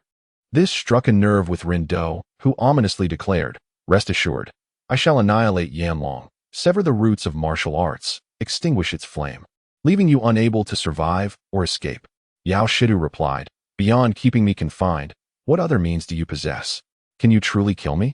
For if he were to perish, many of his unique abilities would vanish, and thus, should Rindo infiltrate Yanlong, he would certainly be detected by Lord Orochimaru. Yet he would not have anticipated that he had already fallen under suspicion. Entering Yanlong City would guarantee him special treatment." Rindo stated, "If you desire death, rest assured. I shall fulfill that wish one day." Yao Shidu responded, "I await that day, and I hope it does not come too late." Chapter 100. The fourth Raikage and Killer Bee depart. As Terumi May prepared to take her leave, the fourth Raikage personally saw her off. The Raikage was deeply grateful to Terumi May for her willingness to assist despite the imminent threat posed by the Akatsuki organization against the Hidden Cloud Village. Regardless of her motives, her actions garnered goodwill from the village. After exchanging pleasantries with Terumi May, the fourth Raikage observed their retreating figures. However, he could not shake the feeling that the two bodyguards, Shursui and Izumi, were extraordinary. He mused to himself that the Mist Village should not be underestimated. It must be said that the fourth Raikage was exceedingly cautious. While he appreciated the Mizukage's support, he remained vigilant against potential threats from the Mist Village. Unbeknownst to him, this caution would ultimately lead to his own complications. With a final glance at the Hidden Cloud Village, the fourth Raikage took to the skies and departed. The world of Naruto is abundant in mountains, forests, and waterfalls. Soon, the fourth Raikage arrived at a cliffside waterfall. Moments later, Uchiha Obito appeared and inquired, "Raikage, have you come to a decision?" A replied, "It is you who cannot afford to wait, not I." Obito then asked, "What course of action do you intend to take?" A responded, "Tomorrow, I will release the Eight Tails GY from the Hidden Cloud Village. We will not involve ourselves in the capture of GY, but should he become enraged, I trust you will manage him." Obito assured him, "You are our ally. This is merely a trivial matter." The following day, A and Killer Bee emerged from the Hidden Cloud Village and arrived at an open area where A unleashed the Eight Tails GY. This was the beast they had sealed, and releasing it was a simple task. GY, known for its volatile temperament, had been particularly agitated in recent days due to skirmishes with Killer Bee. As soon as it was freed, it clashed with the Akatsuki, unleashing a devastating tailed beast bomb, a fearsome display of both yin and yang energy. Obito remarked, "This is indeed troublesome." He activated his Sharingan, and as GY released its tailed beast bomb, spiraling vortexes appeared in the air, gradually consuming the bomb until it vanished. A's expression grew grave as he recognized the space-time ninjutsu of the Sharingan. He understood that this individual's abilities and character made him a formidable foe. The fourth Raikage was acutely aware of the dangers posed by the Sharingan, knowing it was merely one of its many powers. While the Eight Tails was undeniably powerful, in the face of the Akatsuki, it was but a minor challenge, merely causing some disarray among their ranks. Observing this, Killer Bee unsheathed the twin blades from his back and charged in to rescue GY. Obito acknowledged, "Of course, we cannot disregard your presence." He turned to face Killer Bee, activating his Sharingan. Instantly, Killer Bee froze in place, his grip on his blade slackening as if entranced. Killer Bee possessed the strength of a shadow ninja, and as a Jinchuriki in sync with GY, he exhibited power that surpassed that of an average shadow ninja. The prowess of Uchiha Obito's Jinjutsu is formidable, having ensnared the fourth Mizukage, who committed unforgivable transgressions. The fourth Mizukage, a paragon of Jinchuriki, possesses strength significantly surpassing that of the present-day Killer Bee. Thus, it is indeed within Uchiha Obito's capabilities to ensnare the current Killer Bee with ease. As an ally of the Fourth Raikage, Uchiha Obito would naturally refrain from harming Killer Bee. To injure one would result in animosity with the Fourth Raikage, an outcome not worth pursuing. The Akatsuki members sealed the Nibi, and Uchiha Obito exchanged a brief greeting with A before departing. A remained, awaiting Killer Bee's awakening. Upon regaining consciousness, Killer Bee knelt on the ground, cradling his head in his hands, weeping like a child. A approached, gently caressing Killer Bee, and softly urged, Be strong. The village of Kumogakure relies on you. I must take my leave. As the sounds of Killer Bee's anguish subsided, he lifted his head, tears still streaming down his face, and questioned, Brother, why? A replied, Naruto, Uzumaki. Killer Bee implored, Is there truly no room for reconciliation? He harbored hopes that Kumogakure would not engage in conflict with the Land of Iron, fearing the loss of countless lives, which he could not bear. A solemnly declared, It cannot be. He has vowed to avenge the Uzumaki clan. You understand how the Uzumaki clan was annihilated, B. Killer Bee protested, But brother, it is evident that this can be averted. The past miscalculations of the Land of Lightning have wronged the Uzumaki clan. Is an apology so difficult? I did not grow angry. This was merely Killer Bee's nature. He replied softly, B. It is not we who seek war. It is he who instigates conflict. His martial path cannot coexist with the way of the ninja. Inevitably, there will be a clash between these philosophies, and when that time comes, the casualties will not be in the hundreds or thousands, but in the hundreds of thousands, even millions. We have no choice now. Killer Bee fell silent, desiring to counter, yet unable to do so. Conflicts frequently arise between nations, especially in this struggle for legitimacy, yet he could not fathom why peace could not be achieved. However, Killer Bee would never grasp that the martial way has never contended with the way of the ninja. The latter is merely a facet of martial philosophy, albeit one that has veered into extremism. A. Take him with you. His physical transformation will match your power. At that moment, from the earth, a small white snake emerged, writhing until the figure of Kabuto appeared. A. On guard, inquired, Who are you? Kabuto responded, What? Have you forgotten me after only a few days? A shuddered slightly and replied, Ah, it is you. I have heard of your esteemed presence. Kabuto instructed, Ensure the affairs of Kumogakure are settled before you return. A. Unwilling to defy, affirmed, Yes. Kabuto then transformed back into the small white snake and burrowed into the ground. Killer Bee asked, Brother, who is he? A replied, He. A sage-level individual, immensely powerful. B. Your opportunity has arrived. Killer Bee inquired, Is this what he refers to as transformation? AI gently brushed his hand over his head and remarked, The so-called body modification refers to genetic mutations that enhance the physical form, enabling it to accommodate a greater capacity of chakra. Compared to the past, my body's chakra capacity has increased by an impressive 50%, and I have also mastered sage techniques, all thanks to his abilities. Karabi inquired, Brother, have Sarutobi Hiruzen from the Hidden Leaf Village and Raza from the Hidden Sand Village already gone there? AI nodded affirmatively. Indeed, particularly Sarutobi Hiruzen, that old fellow. His talent is truly formidable. The modification was most successful with him. He is stronger now than in his youth, perhaps even reaching legendary status at this point. Not only does he surpass me in strength, but he also seems to excel further in the cultivation of sage arts, staying ahead of me. Karabi declared, I will help my brother reclaim our honor. AI responded, I believe in you. The two brothers then returned to the Hidden Cloud Village, vanishing once more.